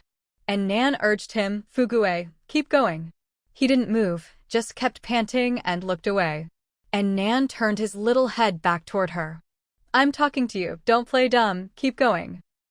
Fugue stubbornly kept glancing away, refusing to look at her. If I can't see her, I can't hear her. I, the dog, know nothing. If you don't fetch the ball, dinner's cancelled. Fugue whipped his head around, staring at her in disbelief, looking utterly betrayed. What do you mean, cancel dinner? And Nan burst out laughing and flicked him on the head. Trying to play dumb with me, huh? You sneaky little dog, you understand everything. Go fetch the ball, no fetch, no food. Fugue looked resigned, even sighed like a person, and trudged over to get the ball. After a few more rounds, he simply refused to move, flopping down on the floor, tongue out. Seeing this, and Nan knew he'd reached his limit. She quickly gave him some water and quietly recorded today's exercise time as his starting stamina threshold. The goal from now on was to keep challenging his limits, making small breakthroughs and improvements. But because of Fugue's unique physiology, he was prone to heat stroke and not suited for long, intense exercise, so she had to be extra careful with his training. And Nan found a notebook and drew up a detailed training plan, factoring in all the safety considerations. Then, leaving the dog to rest, she started her own workout. She began with a simple warm-up to get her joints moving. Then she did 20 minutes of strength training to build muscle, and finished with some martial arts practice. After an invigorating hour and a half, she finally stopped. Wiping off her sweat, she went over to tease Fugue. The silly dog had been resting for over an hour, but still looked exhausted. She stroked his head and coaxed him. Good boy. I'm doing this for your own good. With all these disasters and dangers, and terrifying mutant animals out there, you need to get stronger with me. Fugue just rolled his eyes and looked away. I thought you were going to play with me, but you ended up torturing this poor little animal. I'm ignoring you. Seeing how stubborn he was, and Nan gave him a light smack on the head. Fugue yelped and immediately sat up straight, looking obedient. We're diving deep today, and remember, on this channel, we never leave a story halfway, we always finish the novel. If you appreciate the full journey, please like the video, subscribe for the complete series, and share it with your fellow book lovers. Also, if you want to support the channel even further, we now have YouTube memberships available. If you're interested in signing up for exclusive perks and helping us keep these stories going, just click the join button below the video for all the details. And Nan, that's better. Do you still want dinner? What? Dinner. He instantly started wagging his tail and gave her a fawning smile. And Nan couldn't help but laugh. What a character. She stood up to pour out his food, saying, "Eat up. We'll keep training at this level tomorrow." Fugue let out a couple of obedient whines. He didn't know what danger or getting stronger meant, but he knew that if his owner insisted, she must have her reasons. Fugue might be a little mischievous and proud at times, but as a dog, his biggest trait was listening to his owner. So he obediently buried his face in his food bowl and ate just a little bit more than usual. And Nan watched her dog devour its food with gusto, gently stroking its head with affection. She used to try to control its portions, afraid it would get fatter and fatter, eventually turning into a little pig. But after hearing Bai Wenbin's words today, her mindset changed. So, what if it turns into a little pig? If it mutates, then let it mutate, the bigger, the better. If it grows as strong as a wild boar, that's much safer than being a small dog. If all those terrifying animals out there can mutate, why can't her dog? If everyone's mutating, who's afraid of whom? She was determined to train Fugue into the fiercest, toughest French bulldog around. No one would dare bully her or her dog. Tonight, not only did she give Fugue extra food, she also added more protein. Just in case it only gained fat and not muscle. Watching Fugue eat so happily, and Nan took out a pre-made lunchbox from her space. Shredded pork with garlic sauce, scallion lamb, garlic baby bok choy, winter melon soup, and a bowl of multi-grain rice. After eating, and Nan slipped into her space to check on the Isa root she'd recently planted. Based on her last experience, crops in the manor grew twice as fast as normal. By her calculations, the seedlings should have sprouted by now. Excited, she hurried to the field, only to find that while the seedlings had indeed sprouted, they were all dead. They lay limp and gray on the ground, never having taken root. What happened? She squatted down to take a closer look and saw patches of white alkali on the soil. The tender seedlings had died en masse, their roots burned. And Nan frowned. What was going on? Other than planting more seeds over a larger area, she hadn't done anything differently this time. In fact, she'd been more meticulous than before. Last time, she'd just scattered the seeds carelessly. This time, she'd followed the tutorial and fertilized carefully, so why had things gone wrong? Wait, could it be she'd used the wrong fertilizer? But she'd double-checked the type and amount, following the instructions exactly. There shouldn't have been a mistake. And Nan grabbed her tablet and searched the offline resources she'd downloaded earlier. After a while, she finally found the answer. This kind of seedling burn was indeed caused by over-fertilization. She double-checked the fertilization method and dosage for Isa's root and was sure she hadn't overdone it. She fell into deep thought. Running through everything in her mind, she finally realized. Last time, she'd barely fertilized at all, and the Isa's root had still grown well. That meant the manor soil was probably much richer than normal. If the soil was already that fertile, there was no need to add so much extra fertilizer. This time, using the standard amount had actually burned the seedlings. Realizing her mistake, she smacked her forehead in frustration, heart aching as she looked at the dead sprouts. Helpless, she had to start over. First, she cleared away the dead seedlings and treated the soil for fertilizer damage. She covered it with new soil and watered it thoroughly to dilute the fertilizer. Worried it might not be enough, and Nan decided to open up a new plot for planting. She'd leave the old plot fallow for now, treat it slowly, and use it again for the next batch of herbs. And Nan slipped out of her space and busied herself in the manor with her mind. She worked until dawn, finally finishing the new plot and sowing the seeds. She opened her eyes to find daylight streaming through the window and rubbed her temples. A whole night spent killing, working out, and farming had drained her energy. She felt utterly exhausted. She got up, drew the curtains, and called to her dog, "It's morning. Time to sleep." Fugue looked at the tightly covered window, a bit confused. Why had its owner started going out at night and sleeping during the day lately? Now it had to adjust its own schedule, too. Having stayed in the comfort of the house, Fugue had no idea how hot it was outside, or that humans had all changed their routines. All it knew was it should stick with its owner. Otherwise, if she slept during the day and it slept at night, they wouldn't get to play together. Fugue obediently curled up next to a Nan and quickly fell asleep. 10 hours later, both human and dog finally woke up. After a good sleep, and Nan felt refreshed and energized. She got up, washed, and seeing it was dark outside, had a simple breakfast before heading out again. Originally, she'd planned to stay home and rest after killing by Wenbin, since she'd already gathered almost everything she needed. According to her memory, the temperature would soar to 60 degrees Celsius in the next few days. Even with a temperature-regulating suit, her head would still be exposed, so it was best to avoid going out in such extreme heat. But by Wenbin's mention of the eternal night yesterday had made her sense a new danger. Bai Wenbin had survived for years in the apocalypse, weathering multiple disasters. What horrors hadn't he seen?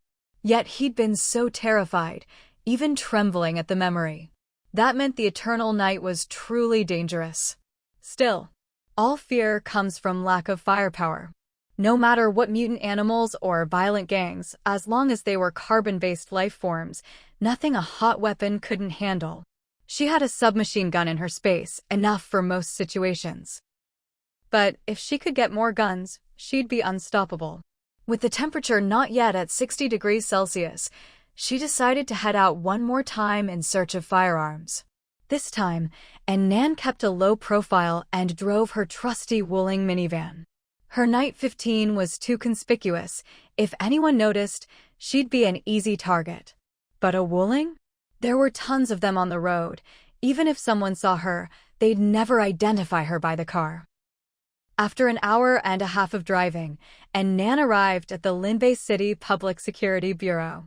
The precinct covered a large area, with no residential buildings nearby, just an abandoned factory. Seeing no one around, she put on a hat and mask and slipped into the police compound under cover of darkness.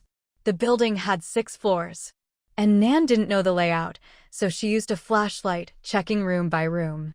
Many rooms were inaccessible. Though there were signs of break-ins, the locked rooms remained tightly secured. Clearly, others had come with the same idea to get guns, but had underestimated the police station's security system. As early as 2037, all departments had upgraded their security. Even with the power and internet down, you couldn't break into secure rooms with just a crowbar or hammer. But that wasn't a problem for Nan. Her blink and phase through walls ability was finally coming in handy. All she had to do was enter her space outside the door, then exit within a meter. She'd appear right inside the locked room. Room by room, she searched for nearly an hour, until at last she found what she'd been longing for, the armory. Phasing through the wall, her eyes lit up at the sight. As soon as she entered the armory, the first thing that caught her eye was the gun vault. All the firearms in the vault were locked away in safes that required both fingerprint and facial recognition to open. But with the power and internet down, none of the devices were operational. Even if they were, Nan's fingerprints wouldn't have worked anyway. So she simply stored the entire safe in her spatial storage. Once something was inside her space, it was completely under her control. After putting the gun-filled safe into her space, Nan used her mind to take out just the safe itself, leaving all the guns inside her space. Just like that, she effortlessly acquired dozens of pistols and assault rifles. Excited, Nan flashed into the manor to test the guns, and found that, even though they'd been soaked in water before, they still worked perfectly. No wonder these were the most advanced weapons in the area. She happily examined the assault rifle in her hands. She'd already had a Uzi submachine gun before, but while submachine guns had a high rate of fire and dense firepower, they weren't very accurate and were only suitable for close combat. Assault rifles, on the other hand, were designed for long-range combat, with high accuracy and strong penetration. All in all, they were much more practical than submachine guns. Coming out of her space, Nan thought to herself, "From now on, I can choose between pistols, rifles, and submachine guns depending on the situation, so much safer." She set up a special weapons corner in her space to store all her firearms in one place. Then, among the many guns, she noticed a special black box labeled with a bunch of letters she couldn't understand. "What's this?" Curious, she took out the black box and opened it. Her eyes instantly lit up. A sniper rifle. A smile spread across Nan's face. This was top-tier gear. With a sniper rifle, she wouldn't even have to show her face. She could take someone out from 800 meters away. The box also contained an 8x scope and various other attachments. Nan couldn't put it down, playing with it for a while before putting the sniper rifle back in the box and storing it in her space. After cleaning out the gun vault, she moved on to the ammunition depot. In China, guns and ammo are always stored separately. The ammo depot was packed full of bullets. Tens of thousands, by the look of it, all of which she swept into her space. Next was the police equipment room. Bulletproof vests, stab-proof suits, riot helmets, blast shields, batons, handcuffs. She even found portable pepper spray launchers and multifunction life detectors. Nan happily stored everything in her space. But she couldn't help but wonder, the floodwaters have receded for a week already, so why is all this equipment still here, untouched? Ordinary people can't get into the armory, but why hasn't the government come to collect it? Sure, the torrential rains came suddenly and the authorities must have suffered heavy losses, but it's not like them to be this silent. This really isn't the government's usual style. It was the same in her previous life, an entire year after the disaster. Only then did they announce the construction of official bases. What are the bigwigs up top busy with right now? Well, whatever the reason, it worked out in her favor. Nan left the police station, hopped into her trusty Wuling minivan, and sped away.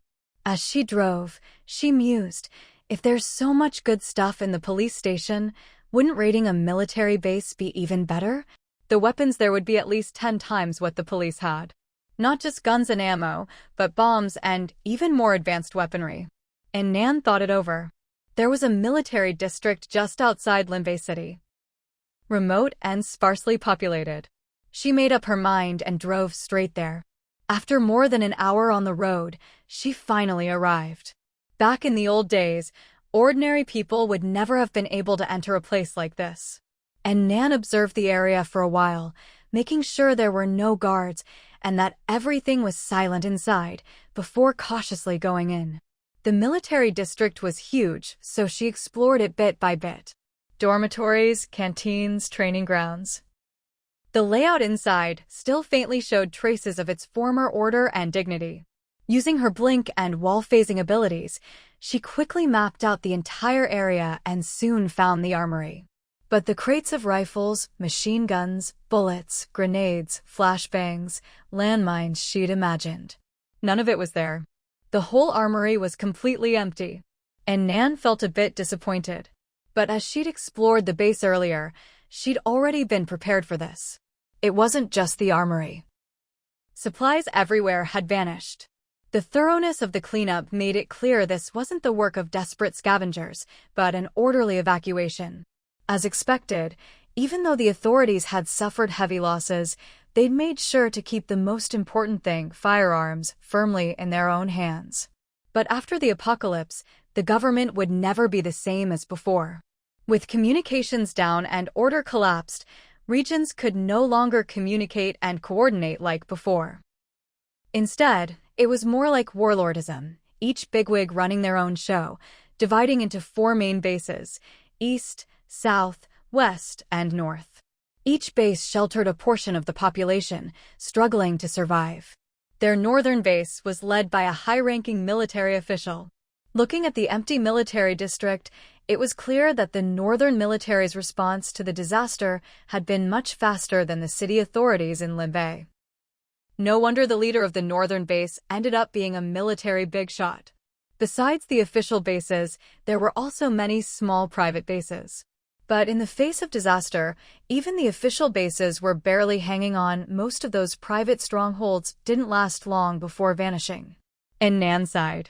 Seeing there was nothing left to take, she headed back to her car and drove home. Today's trip had already yielded a huge haul. With all the guns and ammo she'd collected, she could easily set up her own small base. She'd definitely be the top dog among all those private bases still stuck with cold weapons. But Nan had no interest in being a leader. She was perfectly content to keep a low profile, use all her resources for herself, and not have to worry about managing anyone else. Humming a tune, Nan happily headed home. As soon as she entered her neighborhood, she noticed it was unusually crowded and lively. Nan raised an eyebrow. What's going on? Aren't they afraid of the heat anymore? As she walked home, she saw people from every building streaming outside. This is the north. Why are there flying cockroaches? Help! Why aren't these rats afraid of people? They're chasing me. And Nan frowned. She'd been so busy scavenging lately that she'd almost forgotten about the impending insect and rodent disaster brought on by the extreme heat. It had been the same in her previous life. Shortly after the heat wave began, swarms of rats and cockroaches suddenly appeared everywhere. No one knew how they'd survived the floods. But after natural selection, the ones that made it were all huge. Maybe it was from eating too much garbage and carrion, but they'd mutated and weren't afraid of people anymore. All those pests that used to hide in the shadows were now running wild in broad daylight. And every now and then, they'd even bite people. And Nan recalled the previous life, when cockroaches bigger than 2 fingers crawled everywhere in dense swarms, sometimes even flying straight onto people's faces. She couldn't help but rub the goosebumps on her arms and quickened her pace toward home. She wasn't afraid of bandits or evil spirits. What she truly feared were bugs. Well, maybe afraid wasn't quite the right word. Disgusted was more accurate. Whether it was the hard-shelled cockroaches or the squishy, wriggling caterpillars, they all triggered a deep, visceral revulsion in her. And Nan, who could grab a venomous snake with her bare hands, would go out of her way to avoid bugs that posed almost no threat at all. In her previous life, These revolting creatures made it nearly impossible for her to get a good night's sleep. She'd often wake up to find huge cockroaches crawling all over her, sometimes even getting bitten awake. Born and raised in the north, she'd barely seen cockroaches growing up. And even when she did, they were tiny and couldn't fly at all. But these giant cockroaches, so big you could see the hairs on their legs, and able to fly, these were a nightmare for Nan. In this life, she'd gone out of her way to seal up the drains with cement, just to keep those disgusting things out. But the appearance of cockroaches and rats meant the temperature was about to soar to 60 degrees. And Nan soon reached her building, where she saw quite a few neighbors gathered outside. Oh my God. Why are there more rats and cockroaches inside than outside? Don't tell me they've gotten smart. Do they know it's cooler in the building? I wouldn't be surprised. That rat is definitely smart. It's taken over my bamboo mat. Have they mutated or something? How are they still alive in this heat? People were chattering and speculating downstairs. Just then, someone spotted Nan heading toward the building. Shoo! The demon woman from the 14th floor is back. What are you scared of? We haven't messed with her. Are we not even allowed to talk? Keep it down. She's got a bad temper, she could kill someone on a whim. If she's in a bad mood from seeing all these bugs, she might take it out on us. Ignoring their gossip, Nan walked straight into the building. As soon as she stepped inside, squelch, she felt something strange underfoot. She lifted her foot and saw a huge, squished cockroach stuck to the sole of her shoe. And Nan, looking up, she saw at least 10 giant cockroaches on the stairs. She could see every antenna and leg hair in horrifying detail. Goosebumps erupted all over her body. She glanced at the neighbors outside, pressed her lips together, and swallowed the scream that was about to escape. Hold it in. She couldn't break character. If these people ever found out she was afraid of bugs, it would be like handing her weakness to the enemy on a silver platter. Forcing herself to stay calm, Nan kept walking forward. With every step came another sickening squelch, squelch, making her stomach churn. Suddenly, 2 cockroaches, not content to just crawl, spread their wings. That's right, damn it. They took flight, heading straight for Nan's face. Aya!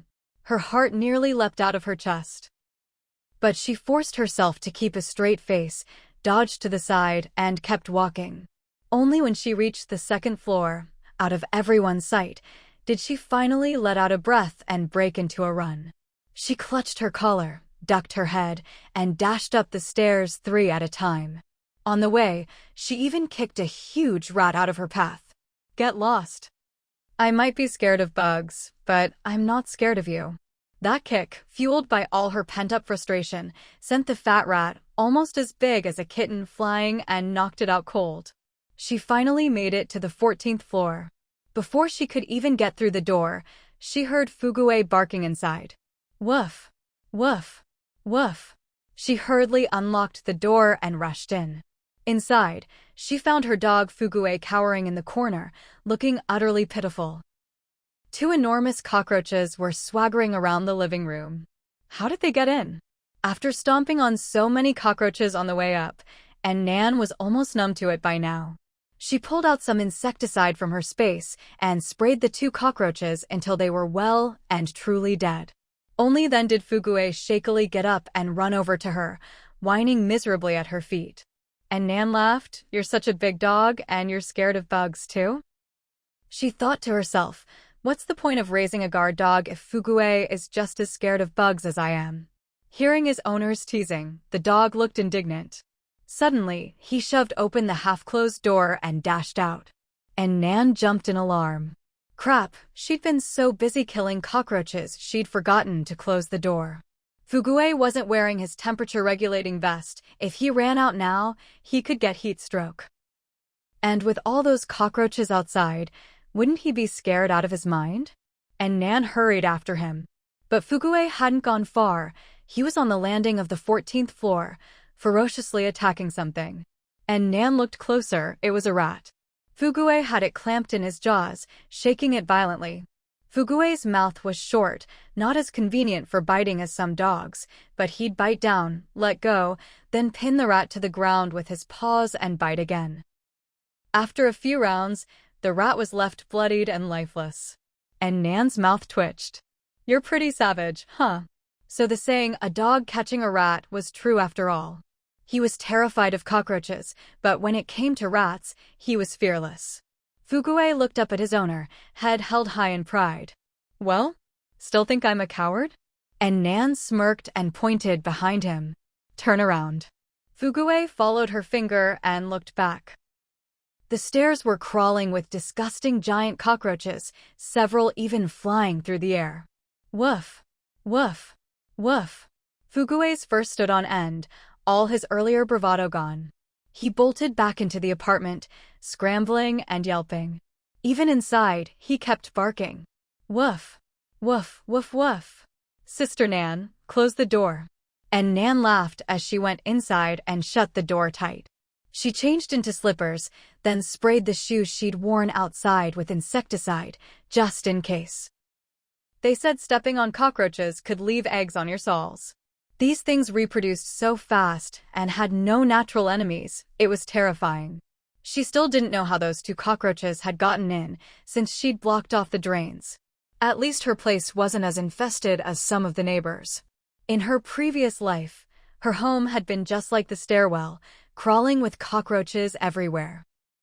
And Nan disinfected the whole apartment, then gave Fugue a thorough bath and brushed his teeth. After all, he'd just bitten a rat, and those things were crawling with germs.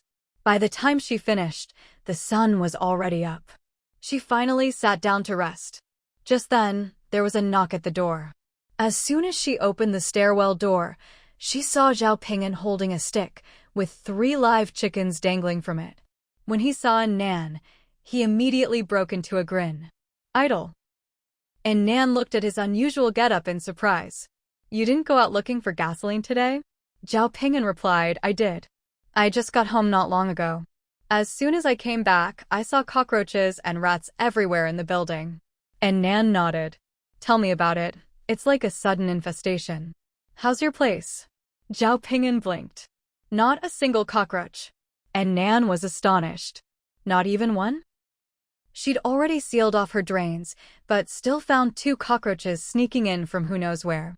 Yet Zhao Ping'an's place didn't have a single one. Zhao Ping'an lifted the chickens in his hand. Here, the heroes of our household. When he got back from looking for fuel, he'd walked in to find his mother fiercely beating rats with a stick. All their chickens had been let out, scrambling over each other to snatch up cockroaches. And Nan looked at the chickens tied to the stick and suddenly understood. They ate all the cockroaches? Zhao Ping'an nodded with a big smile. And Nan said, I always thought chickens just ate feed, maybe some soft little bugs at most. They eat cockroaches that big too. Zhao Ping'an replied, chickens are omnivores. Cockroaches are nothing, they'll even eat centipedes. Suddenly, and Nan found the fried chicken in her space a lot less appetizing. How could such a delicious bird eat just about anything? Zhao Ping'an raised the stick. I specifically picked out the best eaters. Here, Idle, pick whichever one you like. And Nan asked for me. Zhao Ping'an nodded. Of course. If you keep a chicken at home, you won't have to worry about bug infestations anymore. That was true. They say if you spot a single cockroach at home, it means there are already thousands of cockroach eggs hidden in unseen corners. This really was the right time to keep a chicken around to catch bugs. After all, both she and Fugue hated cockroaches. They needed something unafraid of bugs to guard the house. And Nan looked down and locked eyes with one of the little roosters. Back at the floating market, when she'd seen that box of chicks, they'd all been fluffy yellow babies. Now, just over a month later, the chicks were already starting to look like real roosters. Though still small, their down had turned to feathers, and a little red comb had begun to grow. At this stage, it was in an awkward phase, no longer cute like a chick, but not yet majestic like a grown rooster, just a bit odd-looking. But this chicken had real spirit. Even though its feet were tied and it was hanging upside down, it still stared at her with a proud, defiant look. And Nan immediately took a liking to it. This one. I'll take it. Zhao Ping'an was taken aback. Idle, you've got a good eye. These are all hens except for that one rooster. He double-checked. You're sure you want him? Roosters don't lay eggs. If you raise a hen, once she's grown, you'll get fresh eggs every day. And Nan waved her hand. This one's fine. I just feel a connection. She had no shortage of fresh eggs in her space. She didn't need an egg layer. Zhao Ping'an smiled. All right then. Roosters eat a lot. He'll wipe out every last cockroach in your place. And Nan helped him untie the chicken and looked it over in her hands, growing more satisfied the more she looked. What a spirited little thing, eyes bright and full of life. She turned to Zhao Ping'an. Wait here a sec, I'll go get something for you. Zhao Ping'an quickly shook his head. No need to trade, this one's a gift. I've eaten so many of your skewers already. Besides, Pei's getting one too. It's a tough time, we should look out for each other. As he spoke, he went over to knock on Chu Pei's door. And Nan thought for a moment, went back to 1402, set the rooster down in the living room, and took out some rat poison and realgar powder from her space. When she came back out, Chu Pei had just opened her door. Zhao Ping'an was muttering, "What took you so long? I came to." Halfway through, his eyes went wide. Chu Pei? And Nan heard his shout and looked over in surprise, but Zhao Ping'an was blocking the doorway, so she could only vaguely see a round head. Huh? A round head? What's going on? Did a man get into Chu Pei's place? She immediately went on alert. What's happening? Zhao Ping'an stepped aside, and Nan instantly saw who was standing across the hall. Chu Pei? Chu Pei, who used to have shoulder-length hair, now had a shiny, round, bald head. Her once black hair was all gone. It wasn't shaved as clean as a monk or nun, but it was cropped close, like a guy with a buzz cut. Chu Pei looked puzzled. Why are you both yelling my name so loud? Zhao Ping'an stammered, you? We were only apart for a little while, and you? Chu Pei pointed at her head. You mean this? Seeing Nan also staring at her, she smiled and explained, it's getting hotter and hotter, and long hair makes it hard for me to cool off. Plus, I'm sweating more, and my hair's always greasy and sticky. Washing it wastes too much water. Who knows how long this extreme heat will last? We have to save water. So I figured, might as well shave it all off and be done with it. And Nan nodded. Makes sense. She'd cut her hair short in her previous life too, though not quite as short as Chu Pei's. With limited water, hair really was a burden. All greasy and tangled, better to just cut it off and stay fresh. Seeing Zhao Ping'an still standing there dumbfounded, Chu Pei punched him in the chest. What? You think I look that ugly with short hair? Zhao Ping'an shook his head. Not at all, I'm just not used to it. Actually, Chu Pei had good features, and with her head shaved, she looked even more dashing, like a handsome tomboy. Chu Pei's gaze shifted to the stick in his hand, and the two chickens tied to it. What's this? Just as she spoke, a big cockroach flew out of her room and landed on her shoulder. The two hens instantly perked up, flapping their wings and stretching their necks toward it. Following their gaze, Chu Pei spotted the cockroach on her shoulder. She calmly reached up, pinched it, and held it out to one of the chickens. Zhao Ping'an? And Nan. She, just, barehanded, grabbed a cockroach. Chu Pei didn't notice their shocked expressions, still focused on feeding the chicken. As soon as the cockroach was near, both chickens craned their necks, fighting to snatch it. Little guys, you like cockroaches? My place is full of them. Eat as much as you want. And Nan. No wonder the whole building was in chaos and she still had the mood to shave her head. Turns out, she just ignored the big bugs completely. Zhao Ping'an's mouth twitched. You're not afraid of cockroaches? Chu Pei replied, those little things? What's there to be afraid of? She frowned. But there are so many, it's annoying. They're everywhere in my place. I'm really worried they'll contaminate my food. Zhao Ping'an lifted the stick in his hand. Pick one.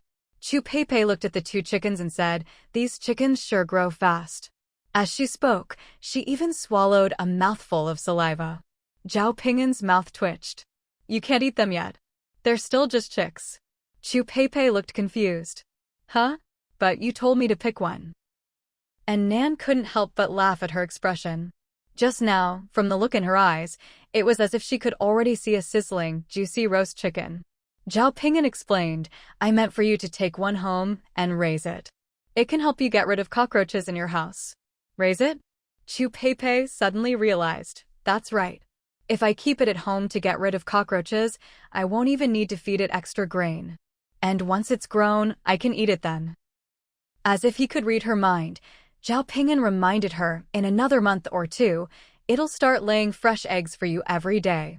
When the time comes, you can choose whether you want eggs or chicken. Chu Peipei's eyes lit up. Eggs. Then I'll keep it for the eggs first and only eat it when it stops laying. Not a bit goes to waste. She happily picked the one that looked the most docile. I'll take this one. But I've never raised a chicken before. I'm not sure I can do it. And Nan said, just watch out for mutant rats. Don't let them bite your chicken to death. As she spoke, she took out the rat poison and realgar powder she'd found earlier and handed them to Zhao Ping'an and Chu Peipei. Chu Peipei took a look at the items. Why is there realgar? Zhao Ping'an seemed thoughtful. Idle, are you worried there might be snakes? It's not just a worry, there will be snakes. But Nan couldn't say that directly, so she just said, you know how it is. Where there are pests, there are always snakes, bugs, rats, and ants. Now that we've got bugs and rats, I'm really worried snakes might show up too. I happen to have some realgar at home, so it's better to be prepared. Chu Peipei shivered. If there are snakes, that's just too scary. I've never even seen a real snake in my life. Zhao Ping'an frowned. What Nan said isn't impossible. Snakes aren't afraid of water. Since these cockroaches and rats survived the floods, snakes definitely can too. The sudden appearance of all these pests makes me think the temperature is about to spike again, which is why they're all rushing indoors. Animals are always more sensitive to nature than humans. And Nan looked at him with newfound respect. He was right. Not long after these disgusting things appeared, the temperature soared to 60 degrees Celsius.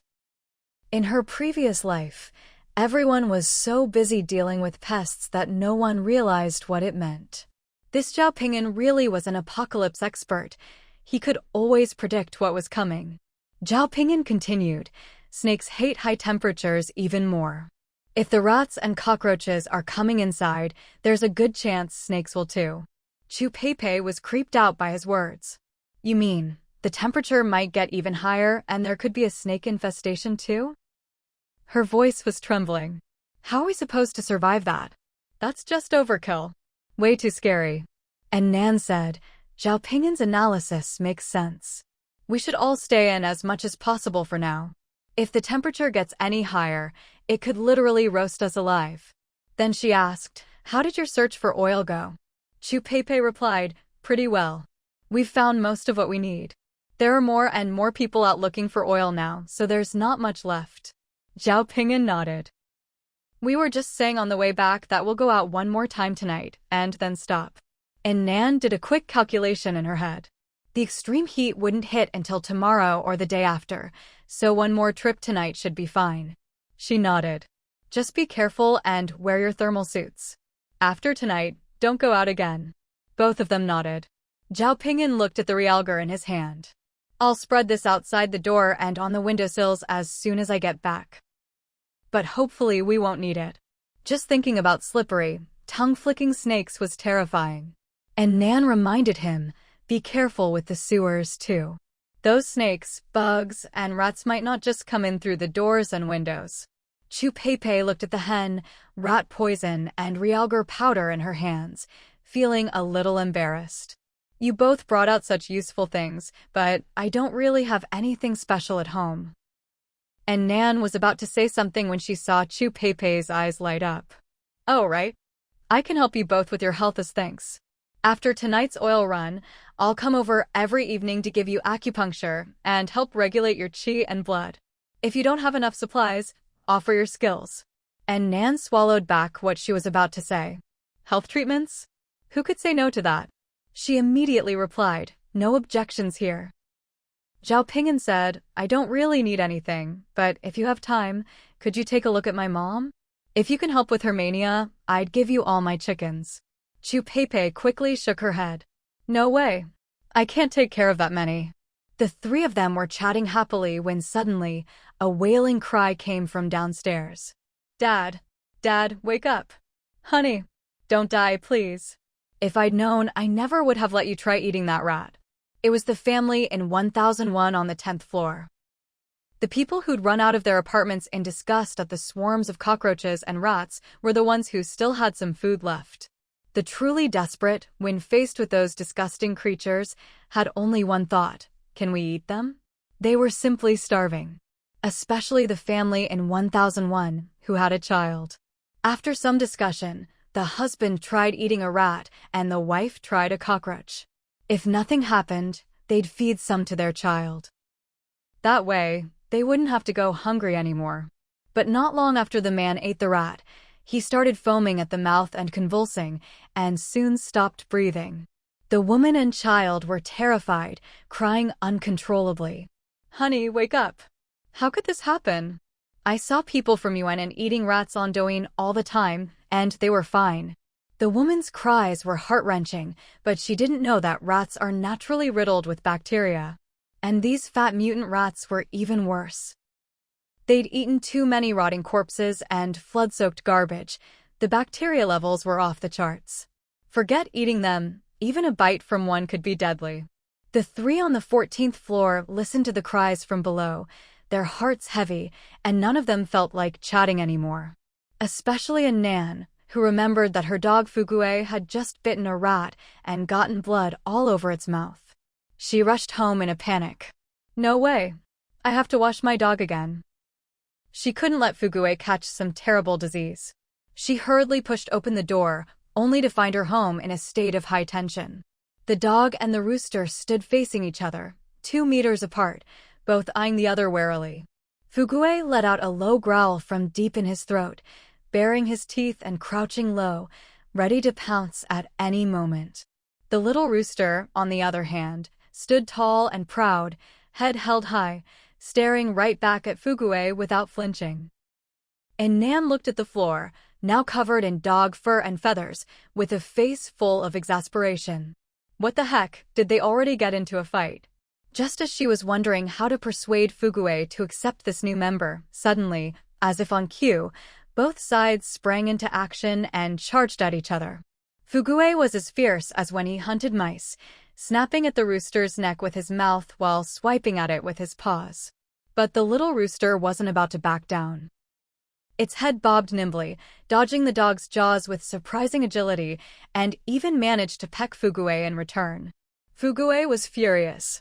With a hefty paw, he smacked the rooster so hard it saw stars. Seizing the opportunity, he lunged to bite again, but the rooster flapped its wings and actually jumped up out of reach. For a while, dog and rooster were evenly matched, locked in a chaotic brawl. And Nan watched the tufts of fur and feathers flying everywhere and couldn't help but let out a long sigh. What does all hell breaks loose look like? What does no peace between chicken and dog mean? This is it. She'd been so focused on the rooster's bug-catching skills that she'd completely forgotten about Fugue. Seeing that the two were about to fight each other to exhaustion, and Nan hurried over and gave each of them a kick, sending them flying apart. Both of you, knock it off. Of course, it's hard for a parent to treat everyone exactly the same. After all, Fugue was the original resident here, her precious little darling.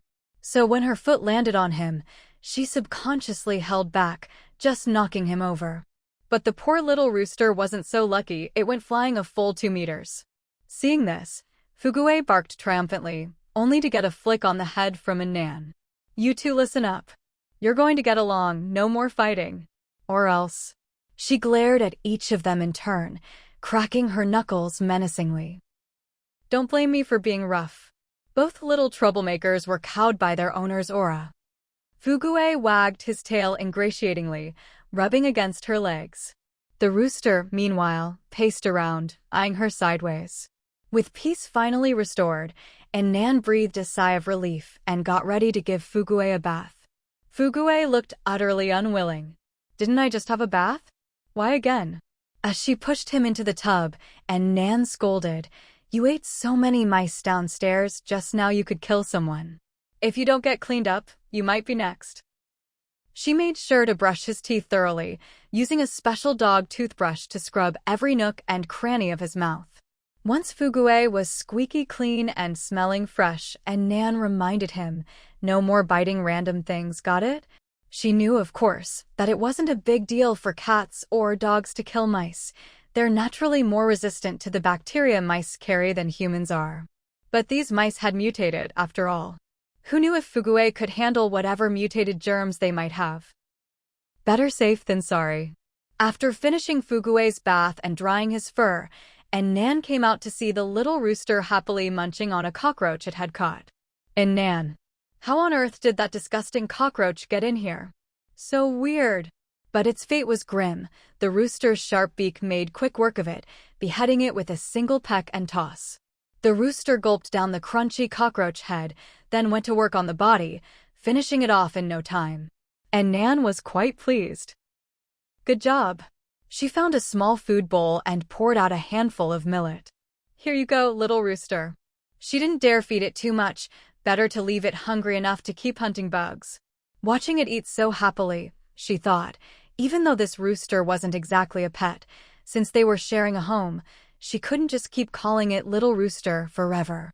Might as well give it a name. And Nan looked at Fugue, then at the rooster. I'll call you Laifu.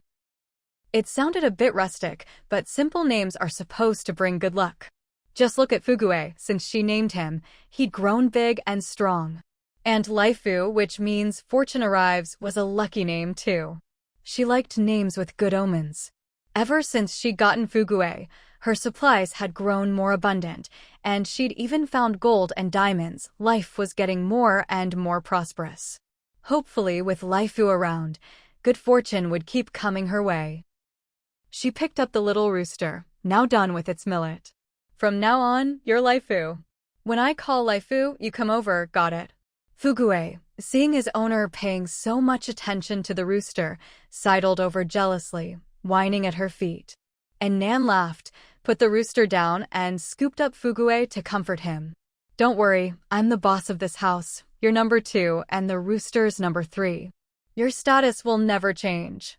Fugue happily stretched out his neck to lick her face. Hey, you just ate mice, and now you want to lick me. And Nan dodged, catching a whiff of the fresh scent of dog shampoo on him. Then she looked at Laifu, the dusty little rooster on the floor. Nope, the rooster needed a bath too. Otherwise, it'd run all over the place and get the whole house filthy. She put Fugue down and went to the bathroom, grabbing Fugue's bath basin. Just as she was about to fill it with water, she saw Fugue staring at her in disbelief. Woof, woof, woof, woof, woof. She couldn't understand what he was saying, but the tone was clearly accusatory. He barked and even lifted his front paws to push at her leg. And Nan couldn't help but laugh. Fugue might hate baths, but he was fiercely protective of his bath basin. No way was he letting her use it for the rooster. So she had to find another basin for Laifu. She put the rooster in the water, but it kept trying to escape. When Nan reached out to stop it, it almost pecked her. Thankfully, she dodged just in time. She responded with a firm slap, hard enough to stun the rooster. Laifu recovered after a moment, but still seemed defiant, glaring at Nan as if looking for another chance. And Nan wasn't intimidated and stared right back. Today, she had to make sure it knew who was boss in this house. If it dared peck her again, she'd keep hitting it until it learned its lesson. And if it never learned, well, she'd just turn it into crispy fried chicken. After a tense stare down, Laifu finally looked away, eyes darting to the side. And Nan knew then that it had given in. From then on, the little rooster was much more obedient, not even flinching as she poured water over it, letting her do whatever she wanted. And Nan took out some shampoo, but then had a sudden thought and pulled out a bottle of down feather cleaner. Should I be using this to wash you? She'd never imagined she'd one day be bathing a chicken, and honestly had no idea what to use.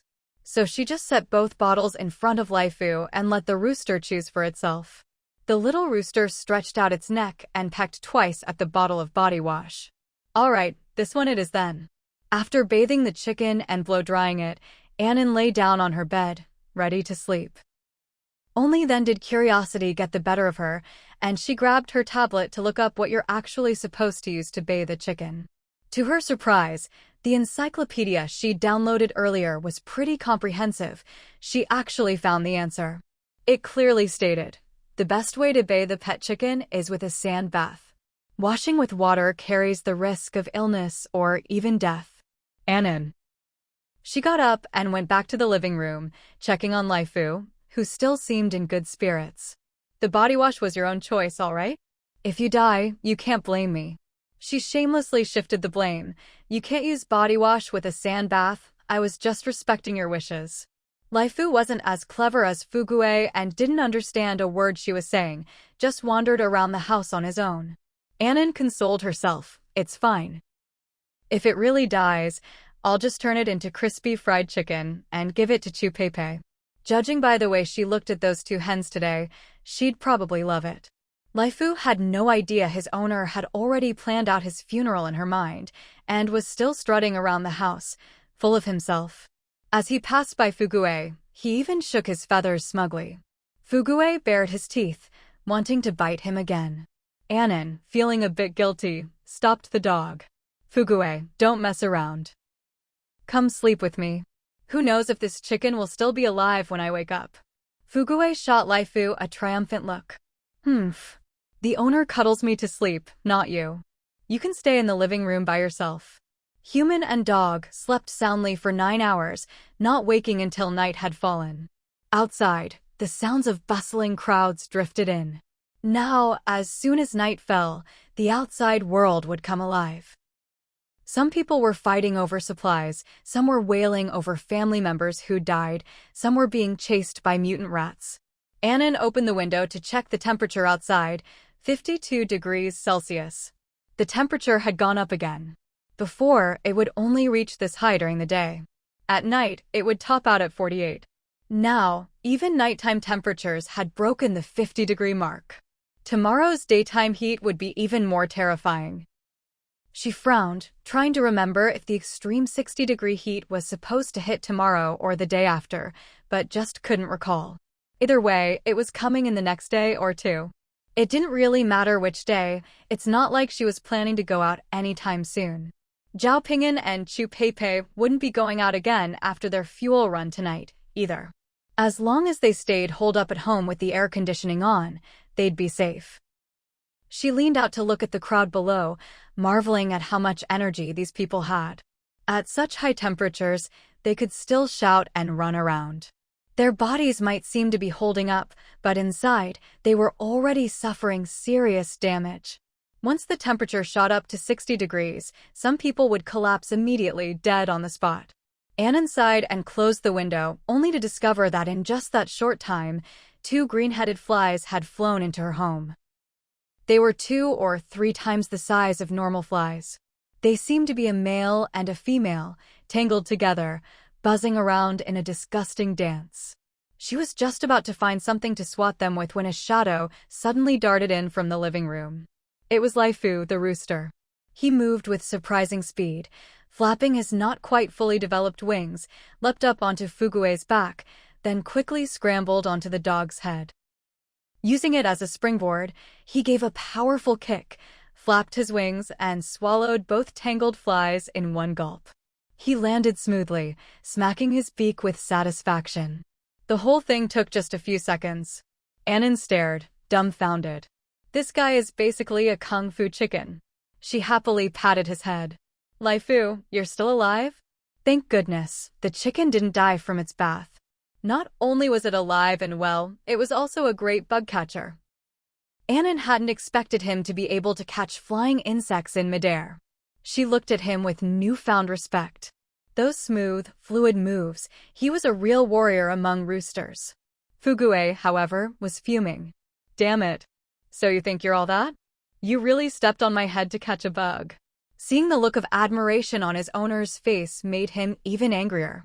I'm going to bite you, you bootlicking, attention-seeking rooster.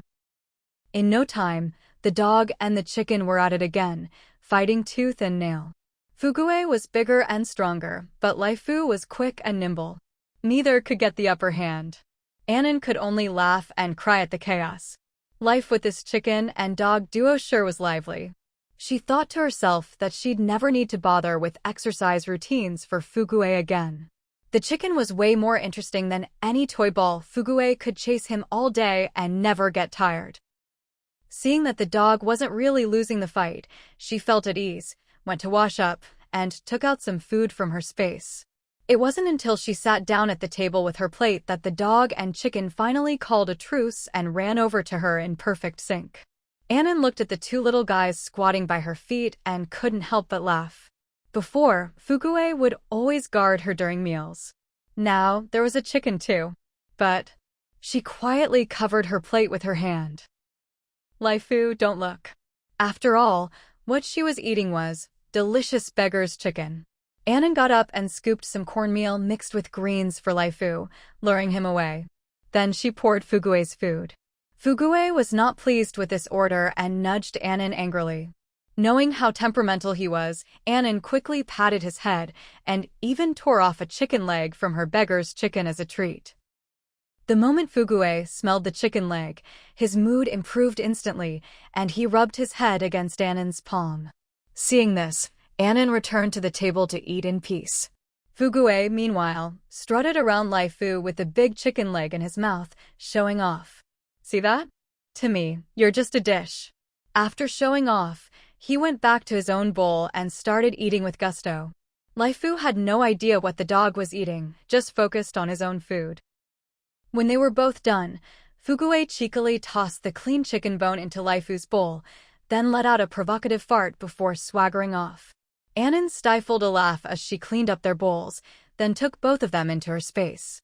As soon as they entered the manor, Fugue ran straight to the spring for a drink. Laifu looked a bit dazed at first, as if he couldn't figure out how he'd suddenly ended up outside. Then he started exploring the lawn. He'd barely taken a few steps before Annan scooped him up and carried him to the spring behind the villa. Good boy, let's do a little experiment. She'd always suspected that Fugue's mutated physique had something to do with his unusual habit of drinking the spring water. This time, she wanted to use the little rooster for an experiment to see if the spring water really had some kind of magical effect. Laifu was placed by the water and immediately sidled up to Fugue. Fugue drank while eyeing it warily from the corner of his eye. Laifu wobbled a bit, and seeing that Fugue didn't come over to bite him, took a few steps and lingered by the spring for a while before finally dipping his head in to drink. Laifu drank with an elegant air, unhurried, taking 2 sips, then raising his neck to swallow, before lowering his head to drink again. Unlike Fugue, who stuck out his tongue and gulped down mouthfuls, splashing water everywhere. And Nan waited patiently by the side, carefully observing Laifu's reaction. After a long while, Laifu was still drinking nonstop, just like Fugue had done the first time he saw the spring, drinking endlessly, even starting to look a bit tipsy. When Nan saw Laifu finally stagger and collapse to the ground, she thought to herself, this spring water really does have some kind of strange magic. Next came the long-term observation. To see if Laifu would grow beyond his normal size, just like Fugue had. She scooped up Laifu with one hand, rested the other on Fugue, and took them both out of the space. The little rooster was still woozy, eyes closed. And Nan thought for a moment, then made a little nest for him out of a cardboard box and put him inside to sleep it off. Fugue, seeing Laifu lying there unresponsive, flashed a mischievous grin and kept poking at him with his paw. Seeing the dog about to bite again, and Nan quickly stopped him. Fugue, don't hurt Laifu. He's going to be part of our family from now on, understand? Seeing the dog still looking reluctant, she asked, are you still afraid of those big cockroaches? At the mention of cockroaches, Fugue immediately lifted his little head, face full of disgust. Laifu can help us get rid of all the bugs in the house and give us a nice living environment. Fugue grunted as if he half understood, but at least he stopped trying to bite the chicken and obediently lay down next to Nan. Satisfied, Nan cuddled the dog on the sofa and put on a movie. Unlike the cozy atmosphere in 1402, the outside world was in utter chaos. People now fell into 2 main groups. One group still had enough food, but were tormented by mutant rats and swarms of giant cockroaches. The other group lacked supplies and, out of desperation, started eating cockroaches and rats. Many died of bacterial infections within a day. But people discovered that, although cockroaches carried plenty of bacteria, at worst eating them just caused vomiting and diarrhea. Some with stronger constitutions didn't have any adverse reactions at all. But the mutant rats were absolutely untouchable. Anyone who ate them died without exception. Even a single bite from one could infect you with deadly bacteria. So, for a while, a strange trend of catching and eating cockroaches swept through. Cockroaches have lived on Blue Star for hundreds of millions of years, surviving even before the age of dinosaurs. Their ability to reproduce and survive is unmatched. They've outlasted countless waves of extinction, witnessing one new era after another. But this time, the cockroaches faced an unprecedented survival crisis. And Nan watched 2 movies in a row before Laifu finally woke up. As soon as he woke, he ran straight to Nan's side. She raised her eyebrows. This little rooster was suddenly acting affectionate. He hadn't been like this before. He used to strut around with his head held high, looking down on everyone. She was just about to pick Laifu up for a closer look when he suddenly squeezed out 2 little droppings. In Nan. She'd almost forgotten about that. Roosters probably can't be trained to poop in a designated spot like dogs, right? She was about to grab him for a lesson when he suddenly ran to the entryway and snatched up a little cockroach that had somehow slipped inside. Well, he is the great bug catcher, after all. With such heroic achievements, what's a little poop? Pinching her nose, and Nan cleaned up the chicken droppings. Thinking for a moment, she fashioned a poop pouch out of a face mask and fitted it to his rear. That way, she wouldn't have to worry about random droppings anymore. She was mentally congratulating herself on her cleverness when a sudden scream came from outside. A snake! There's a snake! And Nan frowned and walked to the window. Before she could even look down, she saw a jet-black snake slithering along her windowsill, flicking its tongue at her. The snake chaos had arrived. And Nan remembered that the day after the snakes appeared, the temperature would soar to 60 degrees Celsius, with ground temperatures reaching nearly 90 degrees Celsius. Outside was a mess, with snakes slithering everywhere. Those who had just breathed a sigh of relief from not having to go hungry after catching cockroaches were now scared out of their wits by swarms of snakes climbing up the building. Screams echoed through the stairwell. And Nan checked all the doors and windows, making sure they were tightly shut, then turned up the TV volume and cuddled her dog to continue watching her movie. It wasn't until dawn, when she heard the stairwell door open, that she opened her own door to take a look. It was Chu Peipei. As soon as Chu Peipei saw the door to 1402 open, she greeted Nan enthusiastically. Nan, you're so farsighted. There are so many snakes outside. Luckily, we spread realgar powder in advance. And Nan looked at her. How are you? Are you all right? Chu Peipei nodded. I'm fine. Zhao Ping'an carried realgar powder with him, and we mixed it with alcohol and rubbed it on our clothes. Not a single snake came near us. And Nan said, make sure to keep your windows closed too. I just saw a snake on my windowsill. Chu Peipei shuddered. There are all kinds of snakes outside. Who knows which are poisonous and which aren't? They're all crawling into the building. On the stairs, on the railings, everywhere. I was so scared my legs went weak coming upstairs. And Nan had seen the scene in her previous life too. It really was terrifying. But this time, things were better. She had plenty of supplies and didn't have to risk going out for food. She reassured Chu Peipei, at least we have enough food and water for now. We can just stay home for a while. Chu Peipei patted the big metal drum filled with gasoline. Yeah. I only managed to find this one drum of fuel all night. There's no more to be found. I won't be going out again anytime soon. Who knows how long this snake chaos will last? Is the world going to be taken over by snakes?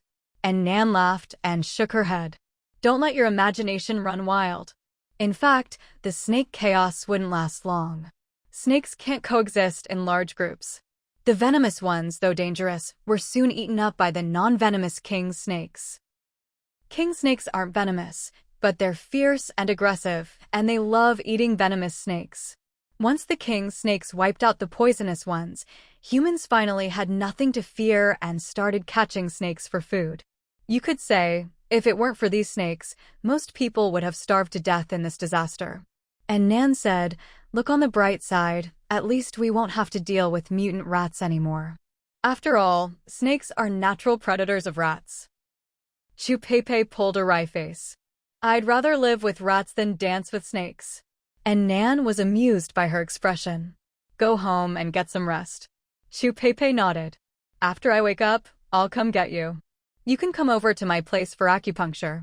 They had already agreed that Chupepe would help Nan with her health and treat Hutsuelan's mania. The reason for choosing her own place was simple. She knew that Nan and Zhao Pingan's homes were well stocked with supplies. Even though everyone got along well now, friends still needed boundaries. To avoid any awkwardness, she wouldn't go snooping around their homes. But her own place was different. All her supplies had been painstakingly gathered together with them during the disasters. They knew exactly what she had. So, having the acupuncture sessions at her place was the most appropriate choice. And Nan replied, sure. But if you're tired, you can take a few days off. I'm not in a hurry. Chupepe shook her head. I'm not tired. Come over tonight. She had always been hardworking and tireless. By now, Chupepe could already perform acupuncture based on pulse diagnosis. Helping them with acupuncture also improved her own skills. After all, book knowledge was just theory without hands-on practice. The longer she studied acupuncture, the more she realized how invaluable it was in the apocalypse. With medicine in short supply, both Western and Chinese, getting any was nearly impossible. As a surgeon, she knew all too well how terrifying it was to be without medical equipment or drugs. But acupuncture was different. With just a few silver needles, she could still treat illnesses. As long as she mastered the technique, she could protect herself and her friends, and even make a living from it. After agreeing on a time, the two said their goodbyes and went home to rest. Around noon, and Nan was sleeping soundly when a wave of heat suddenly swept over her. She woke up on high alert, feeling a panic-inducing heat. Half awake, she almost thought she was back in her previous life. Fugue, her dog, also got up, panting and anxiously looking around. She heard exclamations from the neighbors. Oh my God! Look outside, the snakes are cooked. Geez, the ground temperature must be at least 90 degrees. And Nan got up and looked outside. There were many dead snakes on the ground. Apparently, they hadn't made it into the building in time and had their insides roasted by the scorching pavement. Some snakes, though injured on their bellies, were still struggling to crawl inside. Although the temperature inside the building wasn't much cooler, the ground temperature was much lower. And Nan checked. The outdoor temperature was now 62 degrees Celsius. That was almost the limit of what the human body could endure. After all, no one could stay in a sauna for long. She examined her air conditioner, which had stopped working, and found that the high temperature had triggered its thermal protection. The outdoor unit had shut down. And Nan quickly put a temperature-regulating suit on Fugue. The dog had grown fast, but luckily she'd made the suit a bit big and the fabric was stretchy, so it still fit. This time, Fugue didn't resist, obediently letting her put the suit on and then sighing in relief. And Nan put on her own temperature-regulating suit as well. But this time, she could clearly feel that the suit wasn't as perfectly comfortable as before. Previously, as soon as she put it on, the heat would disappear. Now, though, she could still feel the heat swirling around her. She thought to herself that the suit probably had a limit to how much heat it could block. In extreme temperatures, it couldn't keep everything out. Still, it was much better than not wearing it. After getting dressed, she opened the window, sprayed some water on the outdoor unit to cool it down, and set up a sunshade. Once the unit had cooled off a bit, she turned the air conditioner back on. This time, she set it to just above 30 degrees, to avoid another shutdown. With the air conditioner running and the temperature-regulating suit on, both she and Fugue immediately felt comfortable again. After finishing up, and Nan checked on Laifu, her other pet. Fortunately, it wasn't as sensitive to heat as dogs, and was still doing fine in the 30-degree room. And Nan didn't forget her experiment. She took some spring water from her storage space and gave it to Laifu to quench its thirst. Fugue sniffed the air and immediately ran over, wanting some too. And Nan poured a bowl for Fugue as well, then went back to bed to continue her nap. Outside, the sounds of crying and shouting continued. It was so hot that everyone had their windows open, which let the snakes crawl inside. If it was a non-venomous snake, it was scary but at least not deadly. But if a venomous one got in, there was little hope of survival.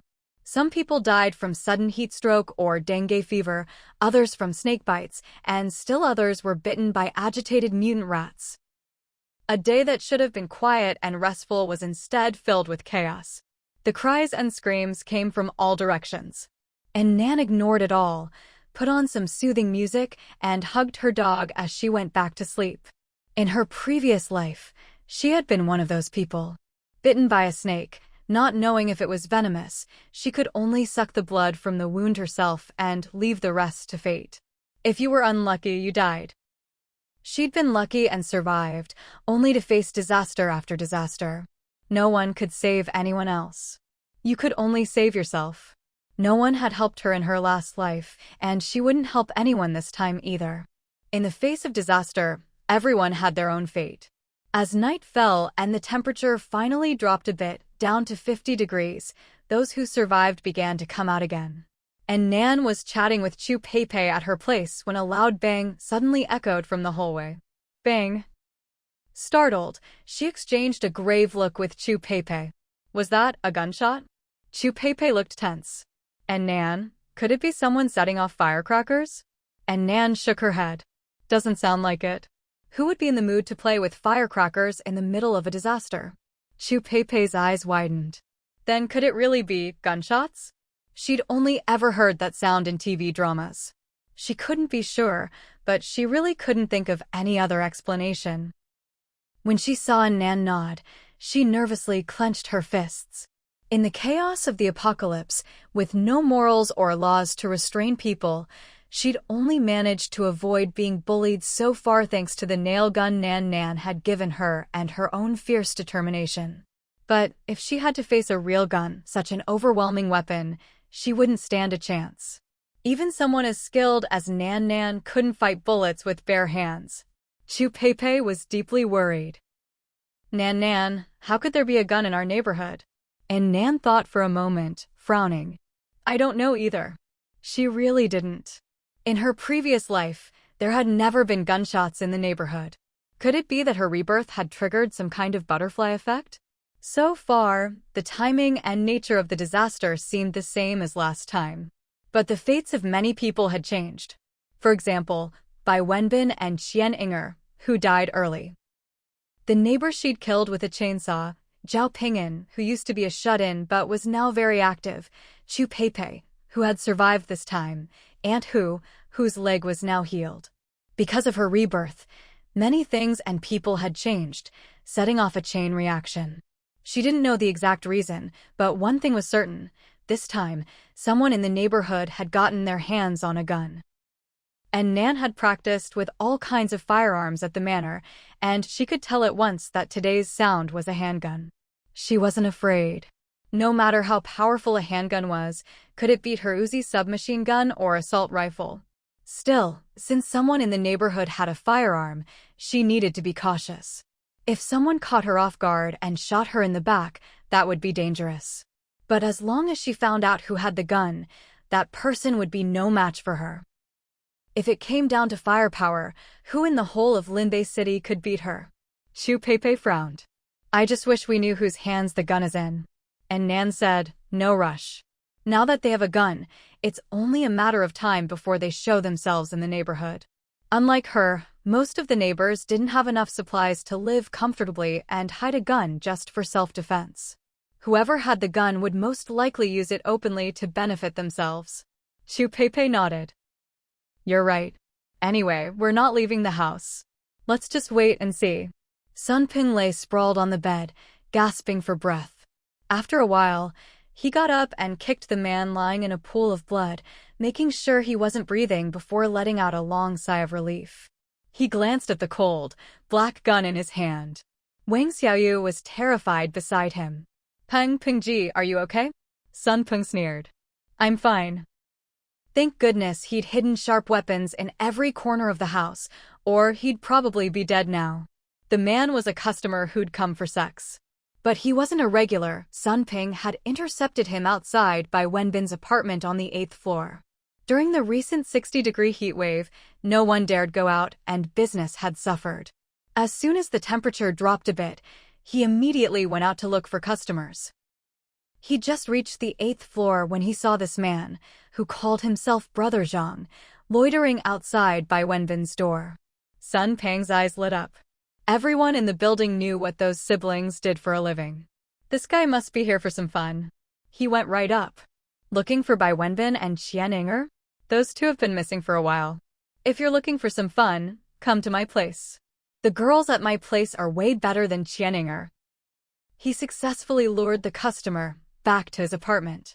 This Brother Zhang was the same pervert who had tormented the Bai siblings before.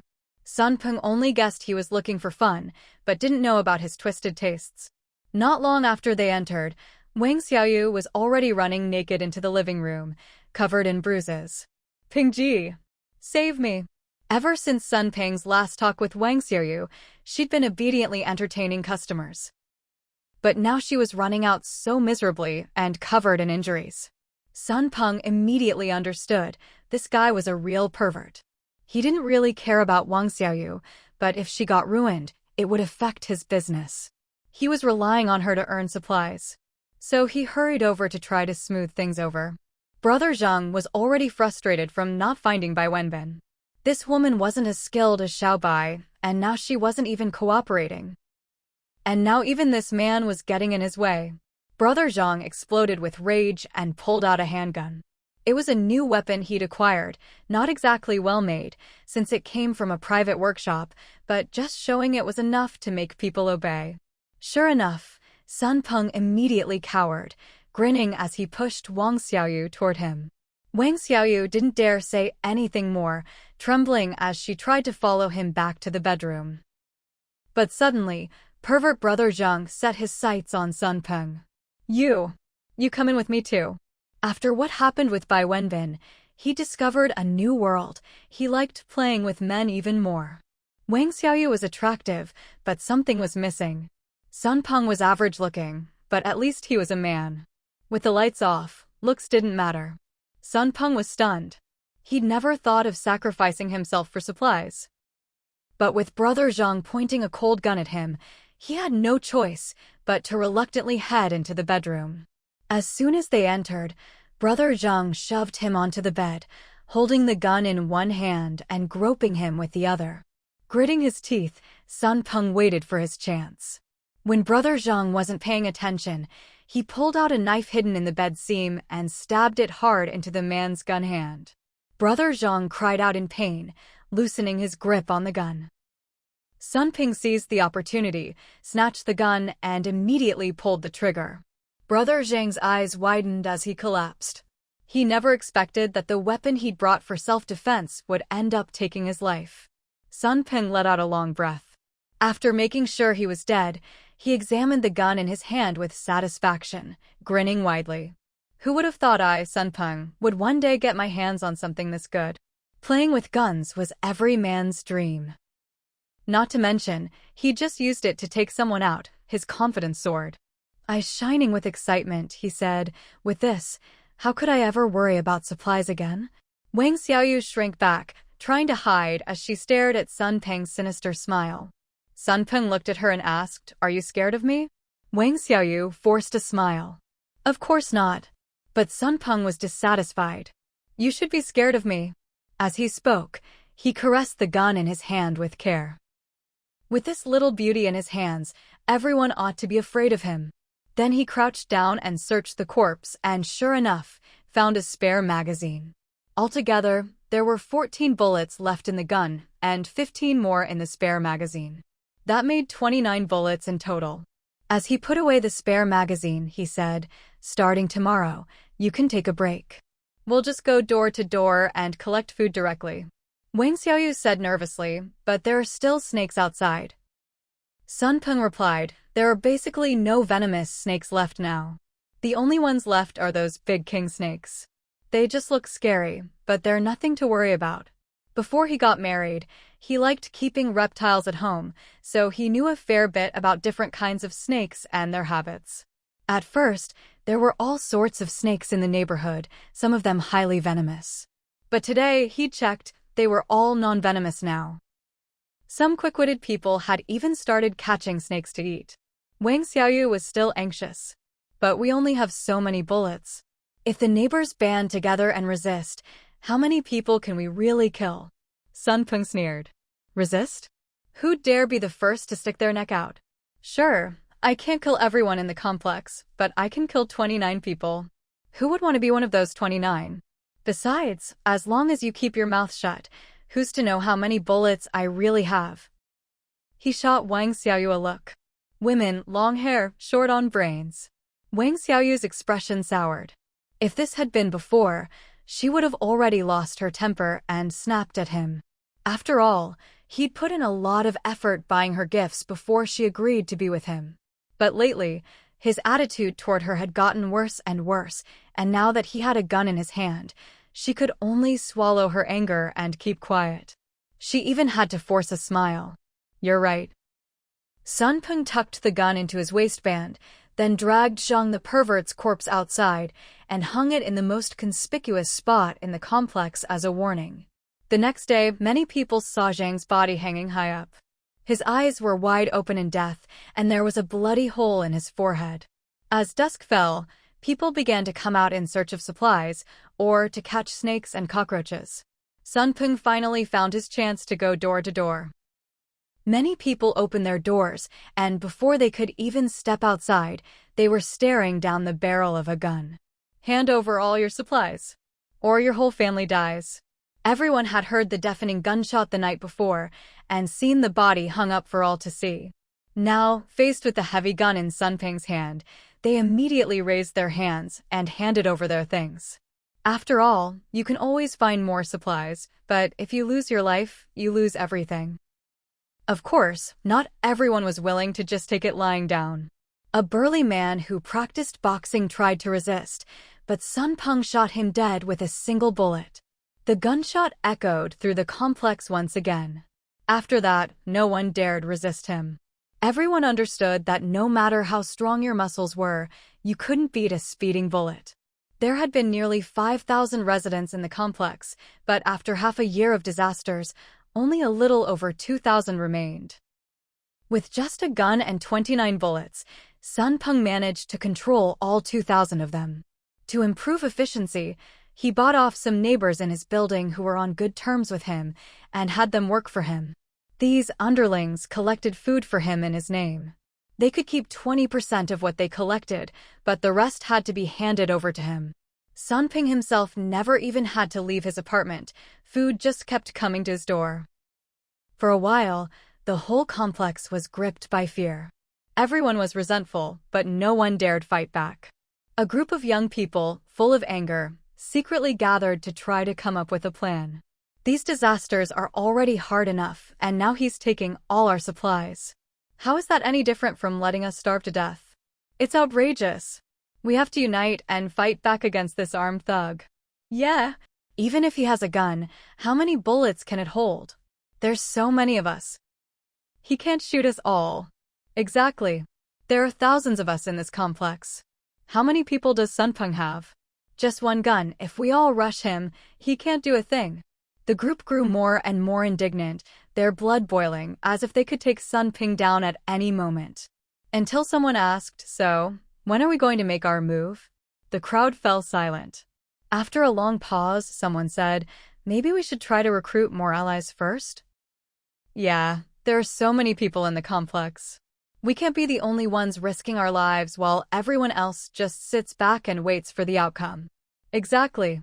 Why should we be the ones to sacrifice ourselves for everyone else?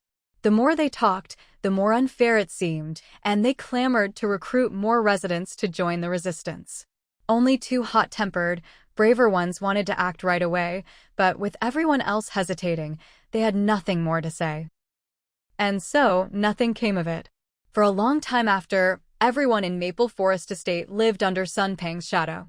When Chu Pei found out that the guy with the gun was actually Sun Peng, her face immediately darkened. She'd already been no match for him before, and now he'd gotten his hands on a pistol. That pistol was overwhelming compared to her boning knife and nail gun. And Nan, on the other hand, looked much calmer. Ever since she'd finished her regimen, she felt full of energy and in great spirits. With a healthy flush to her cheeks, she said to Chu Pei, "Don't worry, he can't get up to the 14th floor. If Sun Peng dared to come, she'd show him what real firepower was." Chu Pei frowned. "It's strange, though. Sun Peng's been going door to door robbing people, but he's never come to us. Why not? After all, they lived just one floor apart. Shouldn't they be even more convenient targets?" And Nan scoffed. "Sun Peng is extremely cautious, almost to the point of being cowardly. He's suffered at my hands before, and he knows there are traps on the 14th and 15th floors. As long as we don't go out and make ourselves targets, he won't come knocking." Even though Sun Peng had a gun, he couldn't shoot them through her armored door. There were enough supplies in the complex for him to live comfortably. He was smart. He wouldn't come upstairs looking for trouble. If he got hurt by one of their traps, that pistol would just end up in someone else's hands.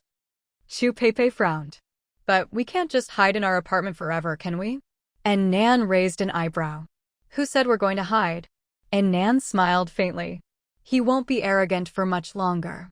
She still remembered that in her previous life, around this time, a gang showed up demanding protection grain. With Sun Peng acting so high and mighty now, he was bound to become a thorn in their side. Sure, he had a gun, but those people weren't to be underestimated either. Their neighborhood was in a development zone that had only been built in recent years. The original locals, after their homes were demolished, had all been relocated to a resettlement complex across the street. The people there had been neighbors for generations, so they were close-knit and well-acquainted. Especially the young men who'd grown up together. Thanks to hefty compensation from the demolition, they didn't need to work, so they often hung out in groups, giving them a bit of a streetwise, gang-like vibe. After the extreme heat hit and their supplies ran out, they started robbing homes and collecting protection grain from others. 100 or 2 able-bodied young men, moving together in a big, intimidating group, united against outsiders, and when it came to fighting, they were wild and reckless. In her last life, they brought several nearby neighborhoods under their control, making regular rounds to collect protection grain. Anyone who dared refuse would be dragged away and tortured. When they were finally thrown back into their neighborhood, they'd be missing an ear or a finger and still forced to find more food for the gang. With little medicine and no doctors, living was worse than dying. Don't be fooled by these thugs. They might look like idle street punks, but they were cunning. They knew their strength lay in unity, so they came up with ways to keep the other residents from banding together against them. They divided the residents into classes. First-class residents, who obeyed, only had to hand over 1 gene of grain per month. Second class, who were less obedient, had to give 3 gene. Third class, those who resisted, had to cough up 5 gene. Every now and then, they'd take some of the goods collected from third-class residents and hold a lottery, handing out prizes to the first class as a benefit. Soon, everyone was scrambling to be first class, completely forgetting about resistance. These racketeers exploited human nature and made a killing. For a whole year, the residents were squeezed dry. It wasn't until a man from the neighboring Qian'eo complex, driven mad after his wife was assaulted and killed by those animals, blew himself up with homemade explosives, taking many of them with him, that peace was finally restored. And Nan popped a spoonful of ice slush into her mouth, thinking, last time, these racketeers ruled over her neighborhood. But this time, they were bound to clash with Sun Peng, who had a gun. Both sides were after the residents' supplies. There was no way they could coexist. As for her, she'd never pay any protection grain. She'd been wondering how to deal with those thugs, but who would have thought Sun Peng would make himself such a target this time around? Perfect. She could just sit back and watch the tigers fight.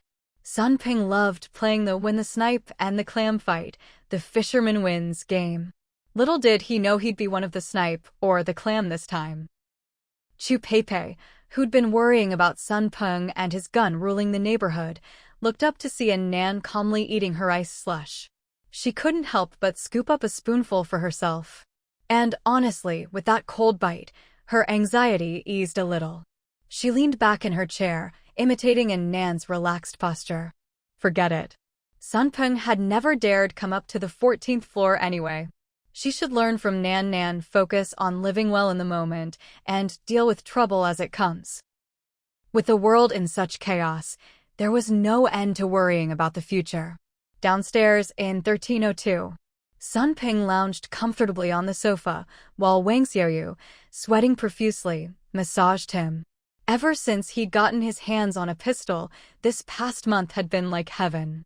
He had so many supplies at home there was barely room to store them. He'd even taken over the empty apartment next door, 1301, and filled it to the brim. He didn't have to worry about anyone stealing from him because no one in the whole building dared cross him now. He squinted contentedly and asked Wang Xiaoyu, "Don't you think life now is even better than before the disaster?" Wang Xiaoyu snapped, "No way. It's hot and stuffy, there are cockroaches and snakes everywhere, and I'm scared out of my mind every day. Before the disaster, I'd be out shopping or at the beauty salon at this hour." She couldn't help but reminisce about her pre-disaster life, a look of bliss on her face. Back then, she dressed up every day, the very picture of a sophisticated city woman. Now, she was in a ragged nightgown, shuffling around in old slippers, sweaty and grimy, her greasy hair tied back. And she had to wait on this bastard like a slave. She rolled her eyes fiercely when Sun Peng wasn't looking. Sun Peng said nothing. It was true. He wasn't starving anymore, but he couldn't enjoy gourmet food, drink, karaoke, or mahjong like before. Yet, for some reason, he still felt happier now. Maybe it was the fearful looks from his neighbors? Or the way his lackeys treated him with such respect and flattery. He'd had some money before the disaster, he could eat and play as he liked, but it was nothing compared to this sense of satisfaction. This must be the allure of power. Just then, his lackeys came in. "Brother Sun, here's today's grain." Sun Peng glanced at the haul. "Not as much as yesterday, huh?" The one in front glanced nervously at the gun in Sun Peng's hand and stammered, "Brother Sun, we've already searched the whole building. This is the third round. I don't think they have anything left." Sun Peng shrugged. "No matter. Tomorrow, you'll come with me to the Qian'eo complex next door. Once we clean them out, we'll have plenty more supplies." If it hadn't been so hot lately, he'd have taken his gun and conquered the neighboring complex ages ago. But his lackey frowned. "Brother Sun, the Qian'eo complex has already been taken over by a gang collecting protection grain. There's nothing left to grab." Sun Peng frowned. Someone beat him to it? He was annoyed, but deep down, he was cautious. In times like these, anyone able to run a protection racket had to be tough. No need to pick a fight. There were plenty of other complexes nearby. He thought for a moment. "Then let's try Yundi complex. That one's been taken too." He scowled. "Then Jinxiu Guantong. Also taken." Sun Ping. He'd only slacked off for a month and the world outside had changed so much. His face twisted in frustration. Who were these people, able to control so many complexes at once? He sat up, asking seriously, how many people are in this protection gang? Could it be some huge organization? The lackey answered honestly, "Word is, about 100 or 2. Sun Peng's brow furrowed. Just 100 or so, and they could control 3 complexes at once? There were tens of thousands of residents in all those neighborhoods. How could so many people let themselves be ruled by just 100 thugs? Unless they had guns too." Sun Peng grew tense and quickly asked, "Do those people have guns too?" His lackeys shook their heads. "Aside from the one in your hand, no other firearms have shown up so far." Sun Peng's eyes darted around. "That's odd. These guys don't even have guns, so what exactly are they relying on to make so many people bow down to them?" He picked out one of his more sharp-tongued followers. "You, tell me in detail, how do they collect their protection grain?" The chosen lackey stepped forward and explained concisely. At first, they just went door to door robbing people. I heard that once, the residents of an entire building tried to band together and resist, but they were all brutally slaughtered. After that, they came up with some kind of ranking system. Residents who obey them are classified as high tier, they pay less grain and even get extra benefits. Those who don't obey are low tier. Not only do they get abused, they have to hand over double the grain. There are only so many high-tier spots, so everyone's afraid of being downgraded. Now, people are practically scrambling to hand over their grain. After hearing this, Sunpeng couldn't help but marvel inwardly. These bandits are pretty clever, turning external conflict into internal competition among the residents. That way, people will be even more motivated to scavenge for supplies. This is way smarter than just barging in with a gun and taking what you want. It's practically a sustainable business model.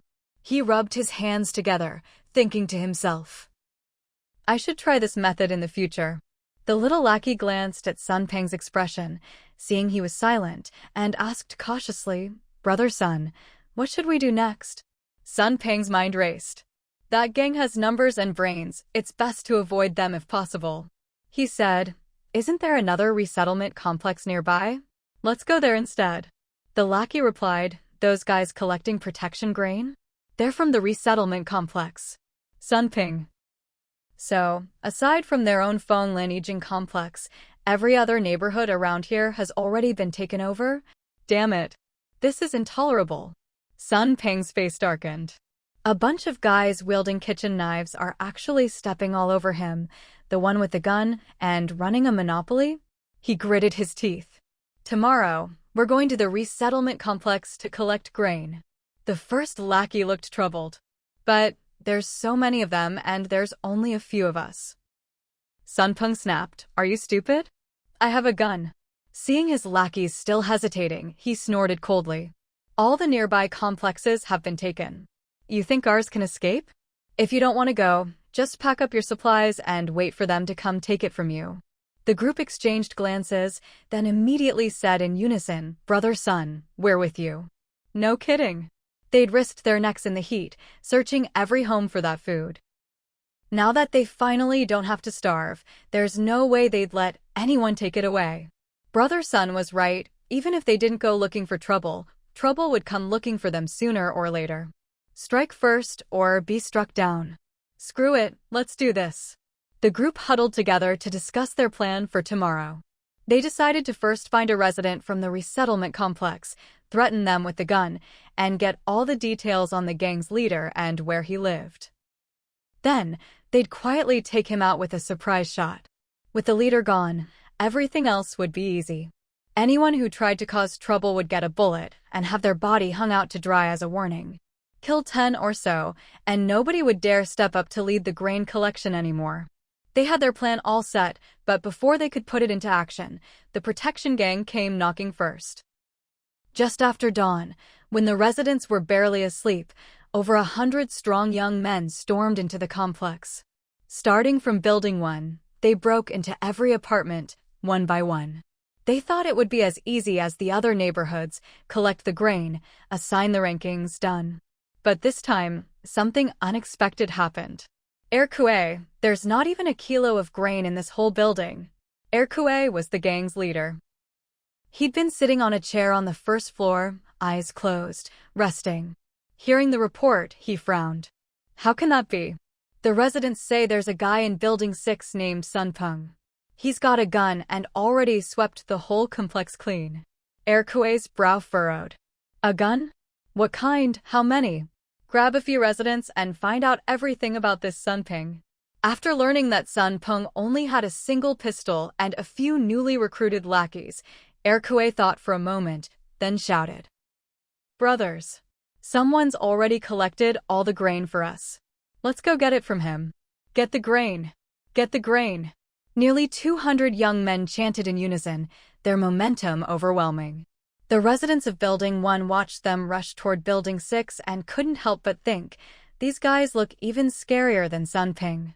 But in the end, it was the ordinary people who suffered the most. Hopefully, the two sides would fight each other to the bitter end, both wiped out. Then maybe the rest of them could finally have some peace. Building 6. A crowd gathered below, shouting, "Who's Sun Ping? Get down here now." Their voices were louder than a megaphone. These guys weren't stupid. They knew the building was too narrow for 100 people to charge up at once. No one knew how much ammo the other side had. If they went in waves, they'd just get picked off one by one. So they stayed downstairs, making a racket, forcing Sun Ping to come down. Upstairs, Sun Ping had noticed them as soon as they stormed the complex. After thinking it through, he knew this fight was unavoidable. When people's interests are truly at odds, there's no room for negotiation. Either he scared them off today, or he'd be cleaned out and have to hand over his supplies like everyone else. There was no other way. He'd wanted to hole up and fight from inside, but with over 100 enemies and only 20-odd bullets, that was hopeless. He'd have to go down and try to intimidate them all at once, using as few bullets as possible. He'd already decided, just like he'd done with the neighbors before, no matter how many people there were, as long as he had the gun, who would be the first to stick their neck out and die for the others? Sun Ping prided himself on understanding human nature. Brimming with confidence, he headed downstairs, bringing a few lackeys with him to keep up appearances. The residents, woken by the commotion, all craned their necks out the windows to watch. And Nan stood at her window too, lips curling in amusement. Dog eat dog. Here we go. Fugue let out a disgruntled howl from the side. If you want to curse someone, just curse them. Why insult the dog? And Nan immediately reached out to pat its head in comfort. Lai Fu, who had been pacing nearby, saw everyone gathered by the window and jumped up onto the windowsill as well, his eyes sharp as he looked down. The atmosphere downstairs was tense, like a drawn sword. Sun Ping stood in front of the building, looking righteous and imposing. "May I ask what business brings you all to our Maple Grove community?" The man called Kue gave a crooked smile, his voice loud and clear as he replied, "We're here to keep the peace, of course. So we're collecting a little protection fee. Our brothers can't work for nothing, right? All the other neighborhoods around here have paid up, yours is the last one." Sun Ping's face was expressionless. "Our community is perfectly safe. There's no need for you to trouble yourselves." Kue looked him up and down. "Oh? But I heard that all the residents' food was stolen by a thug from your own community." Sun Ping's expression darkened. Robbery is robbery, and yet they act all high and mighty. And they have the nerve to call him a thug? There was no point in arguing further. He simply drew his gun and pointed it at Kue. "What happens in our community is none of your business. You'd best go back where you came from." Kue's smile faded, his face turning grim as he stared at the gun pointed at him. "So, Brother Sun Ping, you mean there's nothing to discuss?" Of course, Sun Ping hoped it wouldn't come to a fight. His bullets were precious, and he didn't want to waste a single one. He'd considered giving them a portion of the supplies to get them to leave. But then he thought, if he gave them 20 pounds of food today, they'd just think he was afraid of them, and next time they'd come back demanding 30. Human greed knows no bounds. Either you give them nothing, or you have to put up with their ever-increasing demands. After weighing his options, Sun Ping decided on the former. His confidence rested on the gun in his hand. He held the gun steady. "I'm asking you to leave. Now." Kue narrowed his eyes in displeasure. "You think you alone can hoard all the supplies for the whole community? Isn't that a bit greedy?" He took 2 steps forward as he spoke. Sun Ping immediately fired a shot into the air to intimidate them. The gunshot echoed through the neighborhood, deafening. "I'm warning all of you, take one more step and I'll shoot. If you know what's good for you, get out of here." Kue didn't move forward, but he didn't leave either. The two sides were locked in a standoff for a while until Kue suddenly shouted, "Brothers, charge!" In an instant, a swarm of men rushed forward. Sun Ping was shocked. Are they crazy? Do they all have a death wish? He hurriedly pulled the trigger, firing several shots in quick succession. But there were just too many people, he didn't even know who to aim at. His first instinct was to take out the leader, but Kue was shielded in the middle of the crowd, impossible to hit. All he could do was fire wildly into the mob, taking down whoever he could. But even as some fell, the rest weren't fazed at all, charging forward with the same ferocity. The distance between them was only about 10 meters. Within seconds, more than 100 people had rushed up and subdued Sun Ping. They wrestled the gun from him and pinned him to the ground, his face full of shock. Are they really not afraid to die? You're all insane. Insane. In just a few seconds, he'd killed 2 and wounded 5, firing off several rounds, but it hadn't scared them at all. The few lackeys behind him were no help at all. They ended up beaten black and blue. Now, terrified, they crouched on the ground with their heads in their hands, begging for mercy. It's nothing to do with us. We barely know Sun Ping, we're just neighbors. He forced us down here at gunpoint to back him up. Yeah, that's right. We didn't do anything. We're willing to cooperate with you guys and hand over our food. They all scrambled to distance themselves from Sun Ping, as if they hadn't been the ones going door to door robbing people under his protection just moments ago. Sun Ping was furious at their shamelessness. Just before, they were all calling him brother Sun like he was family. Now they turned on him in an instant. Upstairs, and Nan watched through the window and shook her head. Useless. She'd thought Sun Ping, with all his bluster, would at least put up a fight and wear down the enemy, even if he couldn't win. Who would have thought that after all those shots, he'd only killed 2? So many bullets wasted. She'd overestimated him. Kue slowly emerged from the crowd, looking at Sun Ping with smug satisfaction. Well, didn't expect to lose, did you? You acted so arrogant just because you had a pistol. Did you really think we're all cowards afraid to die? He looked around at his men and shouted, brothers, go upstairs and take all his supplies. 70% goes to the families of our fallen brothers. The rest gets divided up. Wounded brothers get 3 shares each. The crowd cheered and rushed upstairs to haul away the supplies. What Sun Ping didn't know was that the biggest difference between these men and the community residents was organization. They lived collectively. Even if someone was injured or killed, their families would get extra benefits.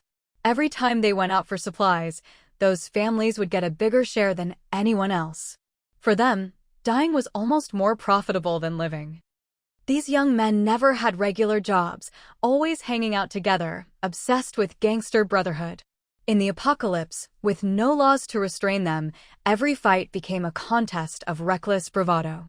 Even if it meant risking their lives, they felt dying was glorious, honoring brotherhood and earning more for their families. The rest of the group had no objections.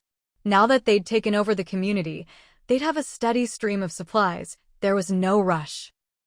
Kue enjoyed the look of defeat on Sun Ping's face, playing with his gun in his hand. The bullets were spent. He patted Sun Ping down and, sure enough, found a spare, fully loaded magazine. Kue clapped him on the shoulder. Sorry, your gun and these 15 bullets are mine now. He turned to his men. Search the place carefully, see if there are any more bullets. Over an hour later, the group had hauled all the supplies from the 13th floor downstairs. Along the way, they also dragged out Wang Xiaoyu, who'd been hiding in her apartment. Wang Xiaoyu's hair was disheveled, her face full of terror. Kue walked up, grabbed her chin, and looked her over. Not bad. Brothers, we're taking this woman with us. Wang Xiaoyu's face went pale with fear, and she turned to Sun Ping for help. Brother Ping, save me, please. One look at these men, and you could tell they were ruthless. If she really went with them, she'd be lucky to survive. At this moment, Sun Ping was under someone else's control himself. How could he possibly save her? He quickly tried to curry favor with Kue. Brother, this is my wife. I'll give her to you. I was ignorant before, but if you let me go this time, I promise I'll hand over food to you on time from now on. Wang Xiaoyu was furious when she heard this. Sun Ping, you spineless coward. Let me go. I'm not his wife. He has no right to give me to anyone.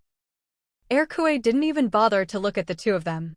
With a wave of his hand, a few of his men stuffed a rag into Wang Xiaoyu's mouth and dragged her away. The neighbors upstairs, watching the commotion, all secretly cheered. Who didn't know that this pair of scumbags had killed for profit, even tearing apart and devouring the lady of the house. They totally deserved this ending. It was just a pity about their supplies, first robbed by Sun Ping, now snatched away by these thugs. Kuei checked the loot his men had collected and found that this household had a particularly large stash of weapons. According to his men, these things were hidden in all sorts of nooks and crannies. He glanced at Sun Ping with a half-smile. "You're a sly one, aren't you?" Good thing they hadn't rushed upstairs recklessly. This guy was really devious. Sun Ping was being pinned down by them, not daring to say a word, keeping his head low and acting meek. Kuei led his men to count the supplies, then frowned. "All the food in this whole building, and this is it?"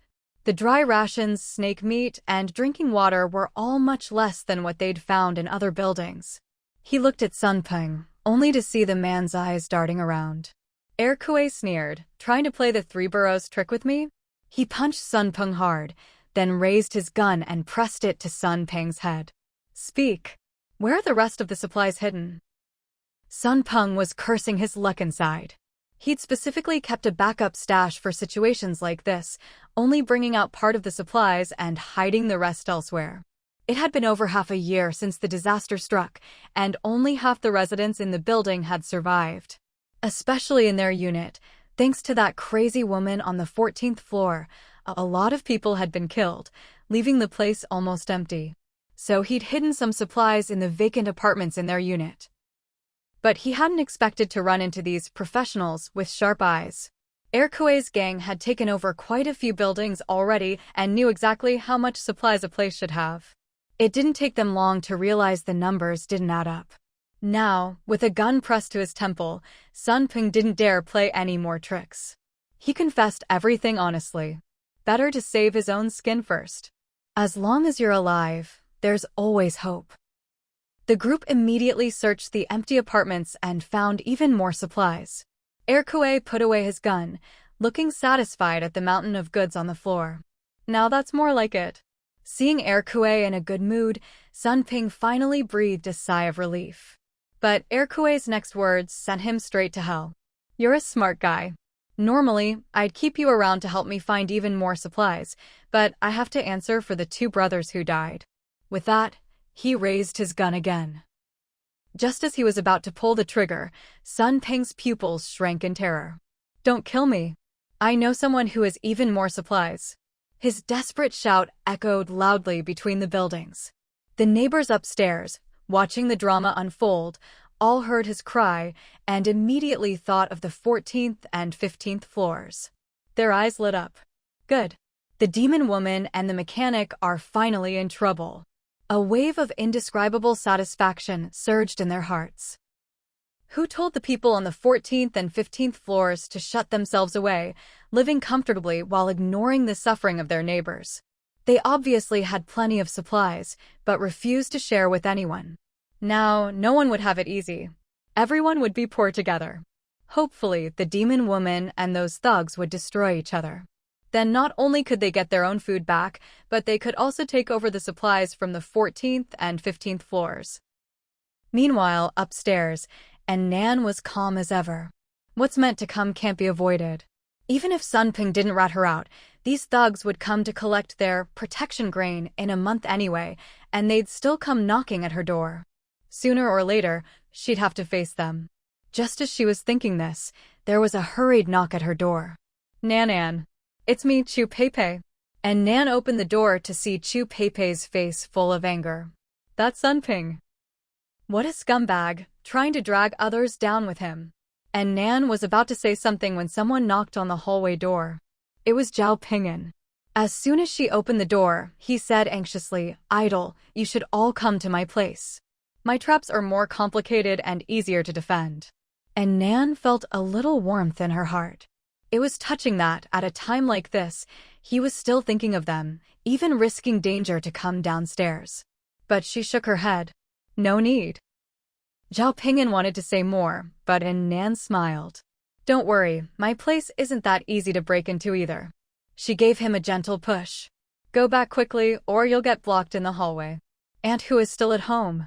At the mention of Hutsuelan, Zhao Ping'an grew even more anxious, asking again to make sure. Seeing that Nan was determined not to go upstairs, and with Chu Pei standing behind her, he had no choice but to go back. As he left, he kept looking back worriedly. "You two be careful." And Nan waved him off, signaling him to hurry home, then closed the hallway door. There was no way she was going upstairs.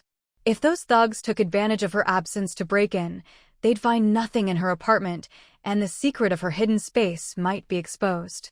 It didn't matter where she was, she could deal with them all the same. So what if there were more of them? She'd been looking for a chance to test her marksmanship anyway. "Thank you, Mother Nature, for sending so many live targets." And Nan told Chu Pei, "Go back to your room and lock the door." But Chu Pei didn't move. Instead, she raised her nail gun and boning knife, and said something shocking. "Nan, when the fighting starts, you stand behind me." She knew Nan was better at fighting than she was, but this time, she wanted to stand in front of her. Chu Pei thought, even Sun Ping with a gun couldn't beat those people. Without guns, it would be even harder for them. She might not make it out alive today.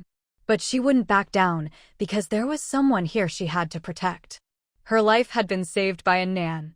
If she could take out one more enemy, Nan would be that much safer. Chu Pei looked at Nan seriously. "Nan, you stand behind me. The trap door is the first line of defense, I'm the second. If I fall, you guard the stairwell, take down anyone who comes, but don't go downstairs. If their leader comes up with a gun, use me as a shield." There were more than 100 of them. She'd be lying if she said she wasn't scared. But she was determined to do everything she could to help Nan survive. And Nan looked at Chu Pei, who had the expression of someone ready to die, and couldn't help but feel moved. Ever since her mother passed away, she had always been the one protecting others. She'd never seen anyone risk their life to protect her. The way Chu Pei looked, as if to say anyone who wants to hurt Nan has to step over my dead body first, made Nan's heart burn with warmth. She didn't even know Nan had a gun, yet she was still willing to make this kind of plan. Clearly, she valued Nan's life above her own. It's in times of crisis that you see people's true hearts. To have met friends like Chu Pei and Zhao Ping'an in this second life, Nan felt it was all worth it. Seeing Chu Pei standing guard at the door, tense and ready, Nan turned back into the house and took out a submachine gun and an assault rifle from her space. After thinking for a moment, she also grabbed 2 bulletproof vests and riot helmets. The enemy had guns too, and while theirs weren't as good as hers, it was better to be safe. After checking her gear, attack and defense both maxed out, Nan finally stepped out of her home, fully equipped. Chu Pei, who was standing outside on high alert, stared in disbelief at the pile of equipment in Nan's hands, her mouth agape. "And Nan, this is." Seeing Chu Pei so flustered she could barely speak, Nan chuckled softly. "If you're going to fight alongside me, you'll need a decent weapon, right?" With that, she tossed the Uzi submachine gun to her. Nan had thought it through. The submachine gun was smaller and lighter than the rifle, and since Chu Pei had never used a real gun before, it would be easier for her to handle. As Chu Pei caught the gun, a wave of unreality washed over her. Given Nan's personality, she definitely wouldn't be joking at a time like this. So, this was a real gun. This was China. How could she be holding a firearm in her hands? She'd just been bragging about protecting Nan, but now it was clear she'd lucked into a golden ticket. Excited, she started examining the submachine gun. Nan, worried she might hurt herself, quickly explained how to use it. Chu Pei was smart and picked it up right away, though she still lacked practical experience. With a weapon in her hands, all her fear vanished, replaced by a strange sense of excitement. Downstairs. After hearing Sun Ping out, Erkue put down his gun with interest. "Tell me in detail, who has supplies? Make it clear and maybe I'll spare your life." Sun Ping immediately told him about the large stockpiles on the 14th and 15th floors. But he didn't mention Nan's terrifying combat skills, only vaguely said that their doors were booby-trapped and impossible to break into. Privately, he hoped Nan would keep up her usual performance and wipe out these thugs. But he knew, deep down, that with over 100 people here, both in numbers and strength, this was a whole different level from the neighbors before. Even with a gun, he couldn't beat them, and Nan was probably in real danger this time. Still, that crazy woman could at least take out a few, and Zhao Ping'an's traps could knock out some more. If luck was on his side and the leader died, maybe he could even get his gun back. But Erkue wasn't stupid. He stared at Sun Peng thoughtfully. If there were so many supplies upstairs, and this guy had swept the whole complex with a gun, why would he leave just those people alone because of a little trap? He grabbed a few of Sun Peng's former lackeys. You lot, tell me exactly what's going on with those people. If you do a good job, you can go home. If not, he menaced them with his gun. The lackeys, terrified, immediately spilled everything that had happened in the complex, leaving nothing out. After listening, Erkue raised his eyebrows. You've got characters like that in your building? He turned and, looking annoyed, punched Sun Peng, then, in one swift motion, chopped off his arm. Sun Peng screamed, blood spurting from his stump as he writhed on the ground in agony. Erkue snorted coldly. Trying to play tricks on me?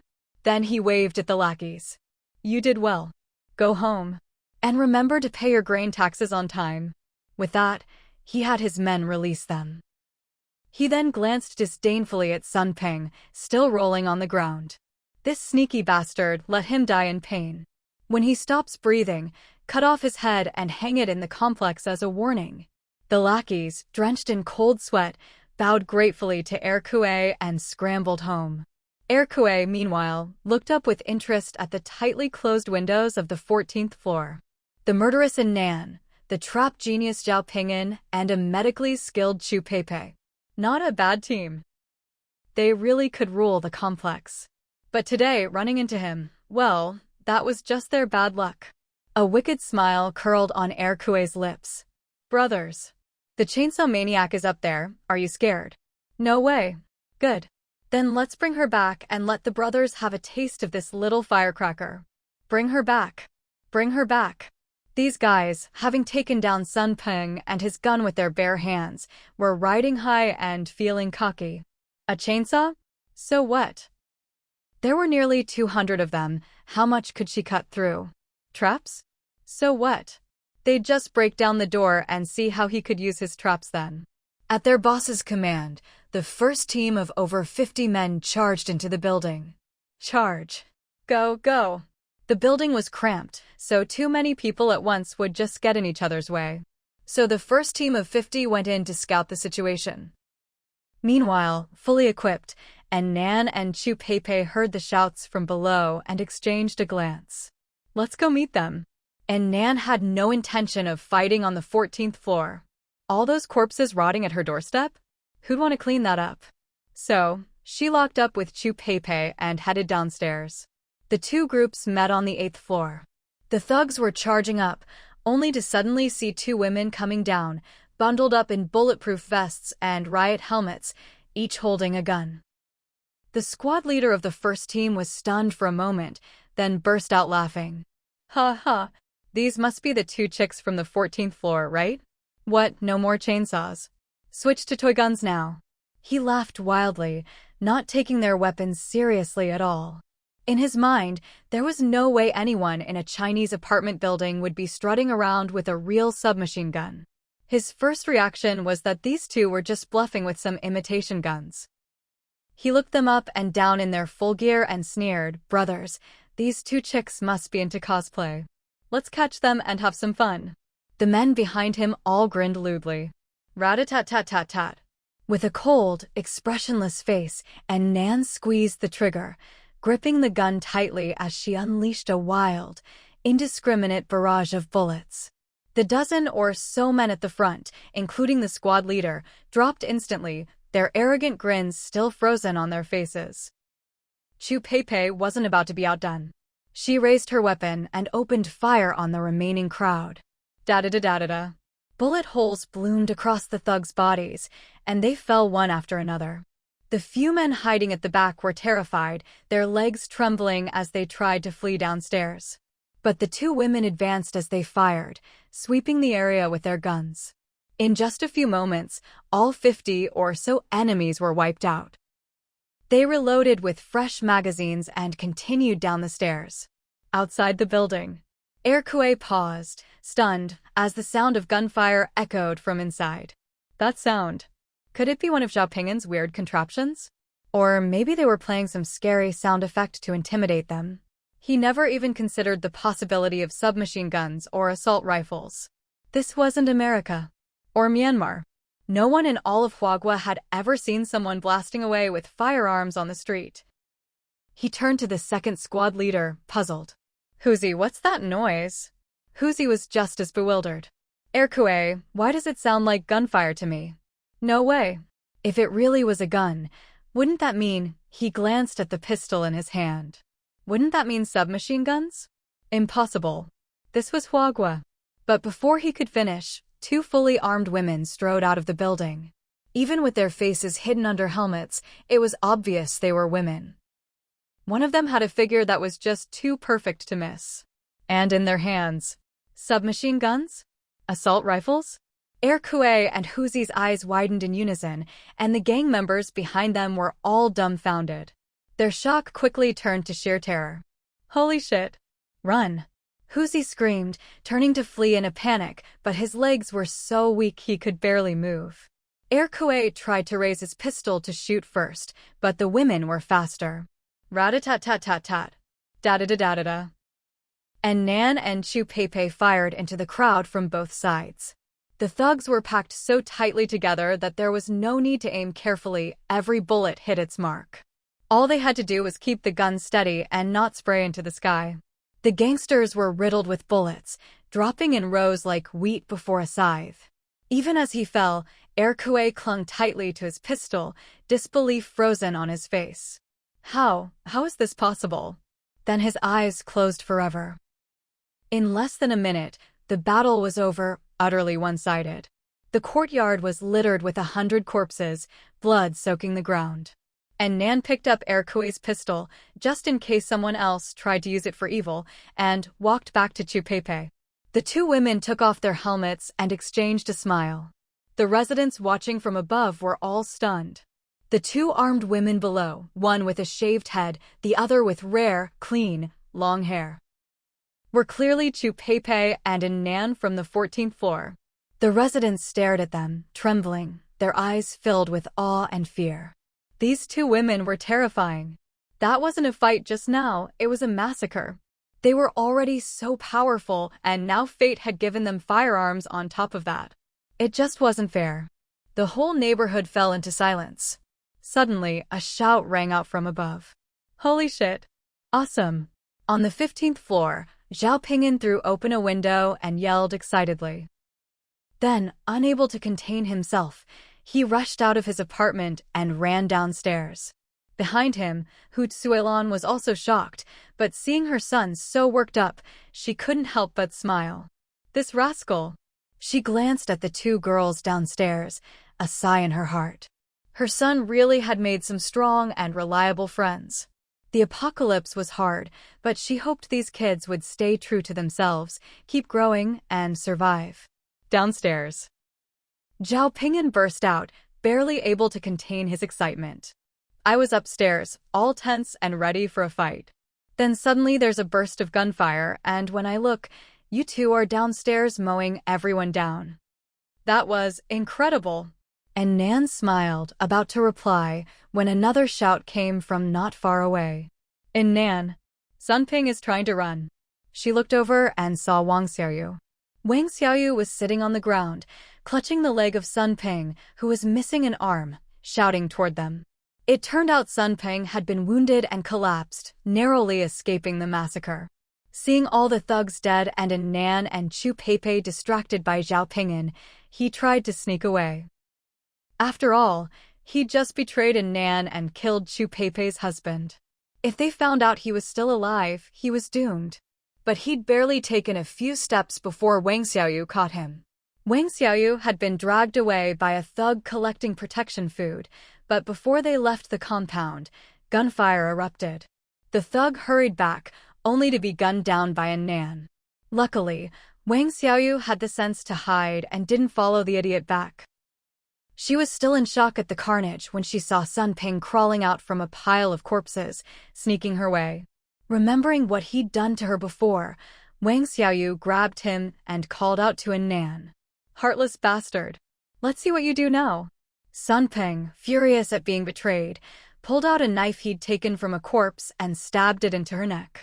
Wang Xiaoyu's eyes widened in shock as she collapsed. By then, Chu Peipei and a Nan had rushed over. Chu Peipei raised her gun and shot Sun Ping in both legs and his knife arm, crippling him instantly. Sun Ping fell to the ground, groaning in pain. Chu Peipei glanced at a Nan. "Nan, leave him to me." And Nan nodded. Sun Ping was Chu Peipei's enemy to begin with, letting her deal with him was only right. Chu Peipei smiled at her, then stomped hard on Sun Ping's chest. "You killed my husband, didn't you?" Sun Ping felt pain shooting through every part of his body. He knew he was finished. Even if Chu Peipei let him go, with his injuries, there was no way he'd survive. At this moment, Sun Ping was in unbearable pain. All 4 of his limbs were useless, he was better off dead. He would have preferred a bullet to the head, a quick end to his suffering. Gritting his teeth through the agony, he forced a twisted smile at Chu Peipei. "That's right. Not just your husband, your child too. I was the one behind it. The people who caused your miscarriage? I put them up to it." He gave a smug, infuriating grin. "It was me. I ruined your whole family. So, Chu Peipei, do you hate me now? If you've got the guts, kill me. Take revenge for your husband and your child." Chu Peipei was enraged by his words. Thinking of her unborn child, her eyes turned red with fury. "I'll kill you." She raised her gun, finger tightening on the trigger. Sun Ping closed his eyes in satisfaction, waiting for release. But just then, as if something occurred to her, Chu Peipei lowered the gun. She kicked Sun Ping. "You want to die that badly, you fat bastard?" Sun Ping's eyes flew open to see Chu Peipei beaming at him. "Don't worry. I'm a professional surgeon. I'll make sure you stay alive." Hearing this, Sun Ping's face twisted in terror. He started shaking uncontrollably. "Kill me, please, just kill me. I'm begging you, make it quick." Chu Peipei slapped him hard across the face, her expression cold and ruthless. "Dream on." The slap was so vicious that it knocked the already battered Sun Ping unconscious. Zhao Pingyan leaned in curiously. "Peipei, what are you planning to do with him?" Chu Peipei glanced at the unconscious Sun Ping. "Obviously, I'll stitch up all his wounds. Once they start to scab, I'll tear them open and stitch them up again. Too bad medical supplies are limited. He'll probably only last 2 weeks before he finally gets his release." "Lucky him." She shrugged. "But that's fine. I need some subjects for medical research anyway. His body will still be useful before it starts to rot." Zhao Pingyan was stunned. And Nan reminded her from the side, "Are you sure all his limbs are disabled? Better be careful. You might want to cut his tendons, or just finish off that last arm and both legs." Chu Peipei understood. "Don't worry. I'll make sure he's absolutely no threat." Zhao Pingyan broke out in a cold sweat. When it comes to being ruthless, women really take the cake. Never mess with a woman. And especially not a female doctor. He glanced sympathetically at the blood-soaked Sun Ping on the ground. "Peipei, I've got some medicine at home. If you want, you can use it to make him suffer even longer." Unconscious Sun Ping. Chu Peipei shook her head. "No need. Scum like him isn't worth it." Medicine was precious and not to be wasted. Just being able to torment this beast was enough to vent her hatred. Zhao Pingyan nodded, then turned to a Nan. "Idol, where'd you get that gun?" Chu Peipei looked at her curiously too.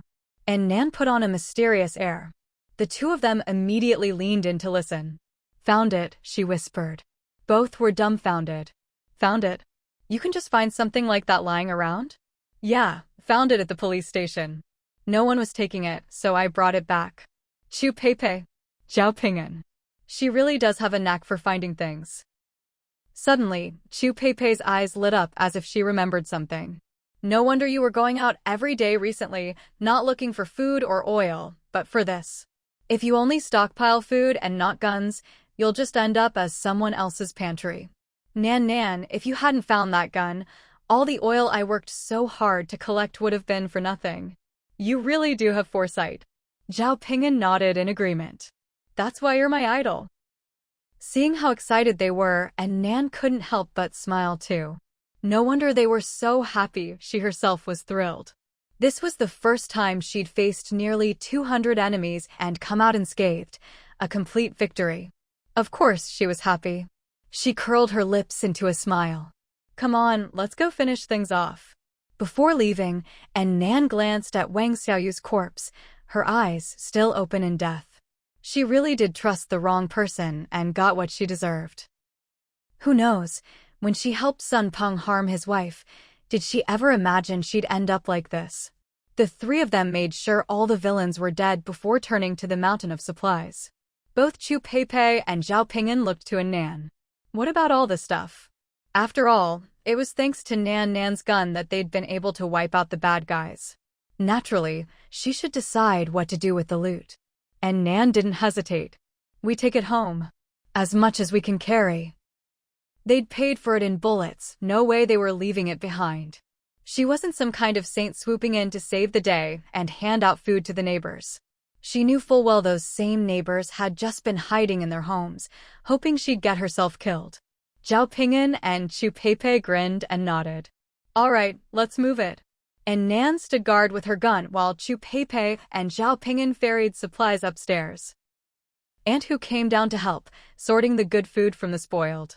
They prioritized water and medicine, then the unspoiled grains and sealed foods, and finally survival supplies like candles and alcohol.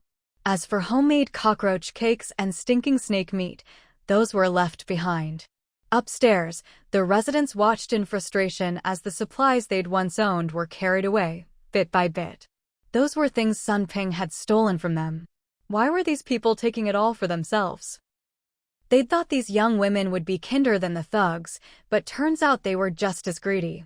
They cursed and fumed in their apartments, but none dared go downstairs to confront Nan and her gun.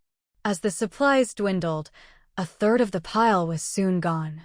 Finally, a few bolder residents ventured downstairs.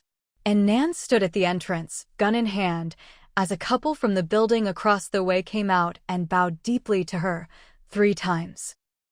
Thank you, goddess, for ridding our community of those thugs. You're beautiful and kind. And Nan raised an eyebrow. Trying to butter her up right away? She folded her arms and watched them perform, saying nothing. The couple exchanged nervous glances and continued to flatter her. That Sun Peng was a monster. Not only did he steal our food, he tried to drag you down with him. Thank goodness justice prevailed. You're the embodiment of righteousness. When they said our food, they emphasized the words, watching Nan for a reaction. But Nan didn't respond, just stood there with a look that said, "Are you done? If so, don't bother me anymore." They gritted their teeth, finally getting to the point. Bodhisattva, could we maybe get back the stuff Sun Ping stole from our house? Not much. Just 3 cans and 2 jean of millet. Yes, we don't want much, just our own share. Please, Bodhisattva, have mercy. At this point, quite a few people from the surrounding buildings mustered up the courage to come downstairs. But from Building 6, where Nan lived, not a single soul dared to show their face.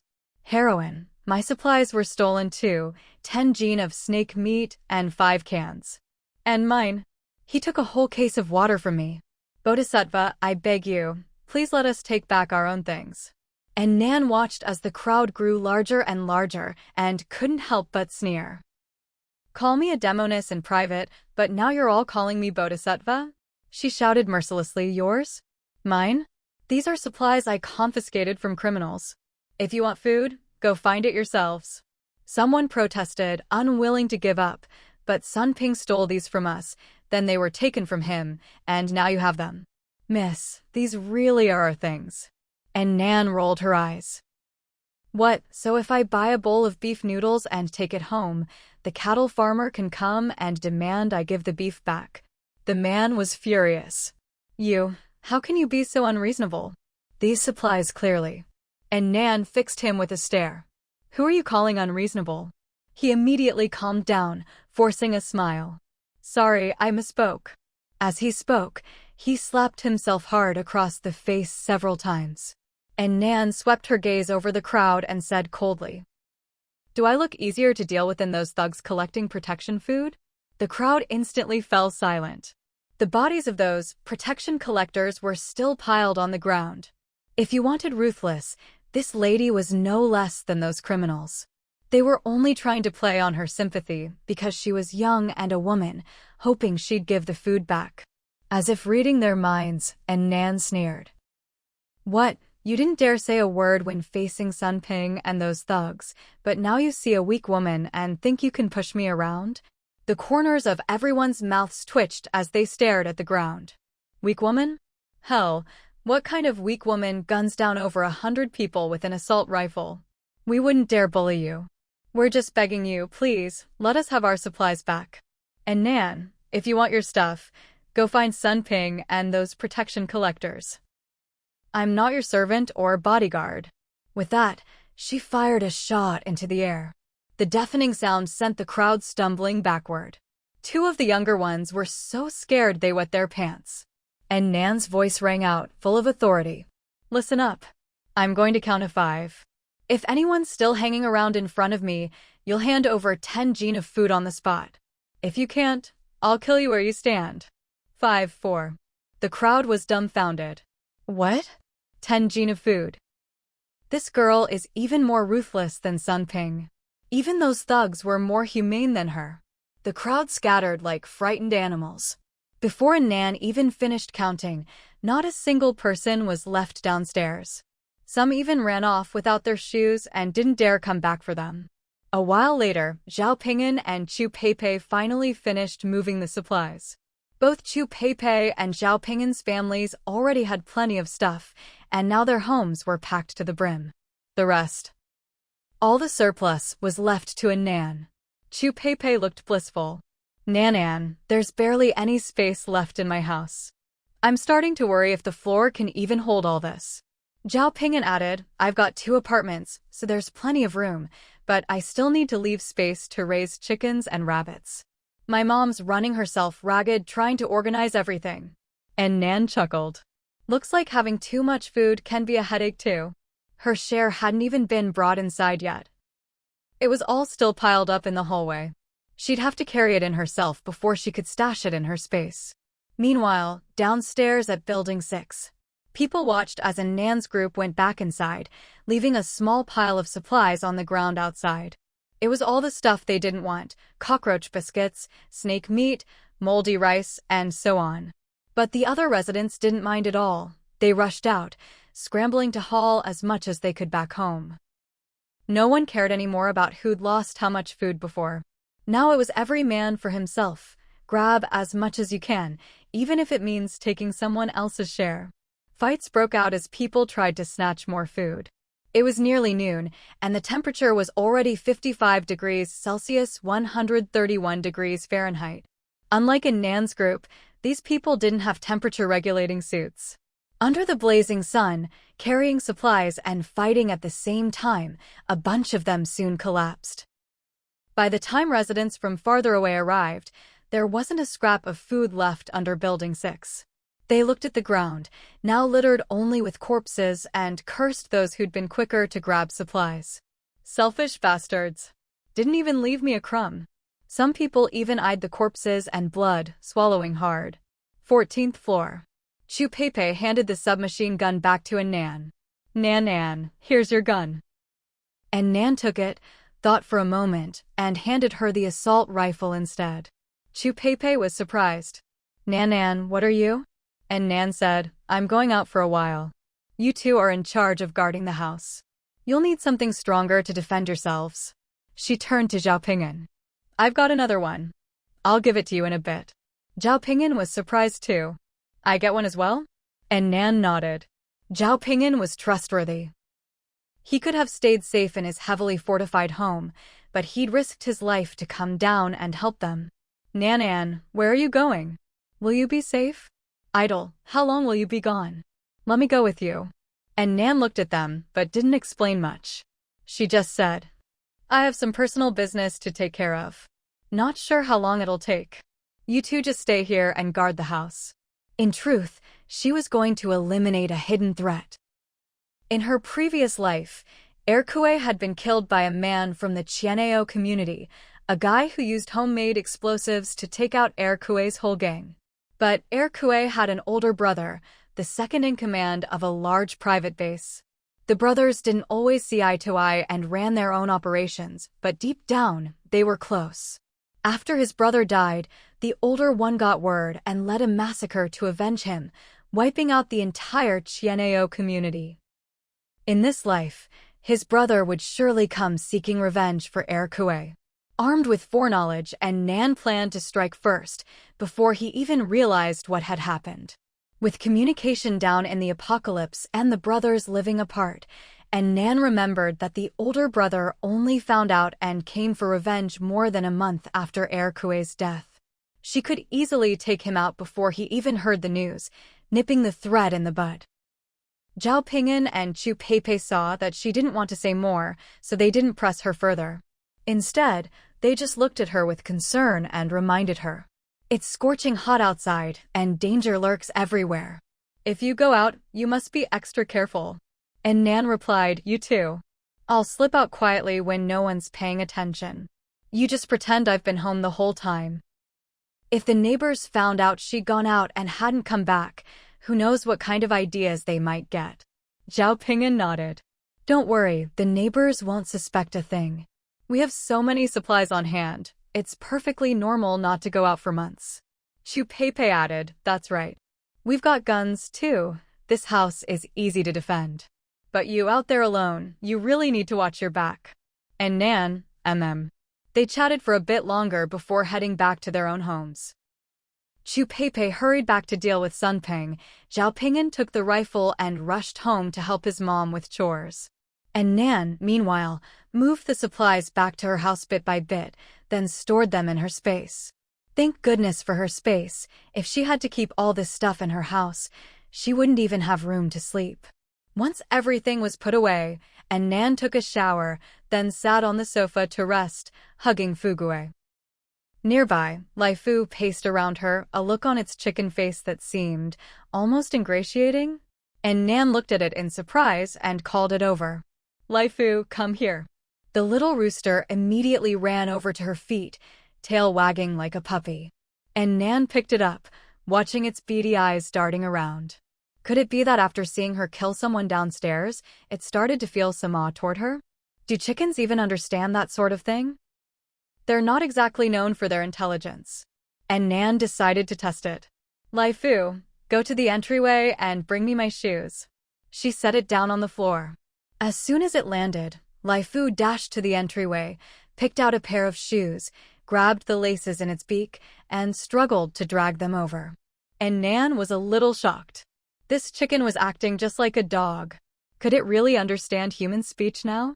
She patted its head and gave another command. All right, take them back. Lai Fu immediately dragged the shoes back to the entryway. Watching its wobbly little figure, and Nan couldn't help but sigh, this spring water really works. Lai Fu's grown so fast, and now it's basically a dog. Fugue let out a disgruntled snort beside her. And Nan glanced thoughtfully at her dog.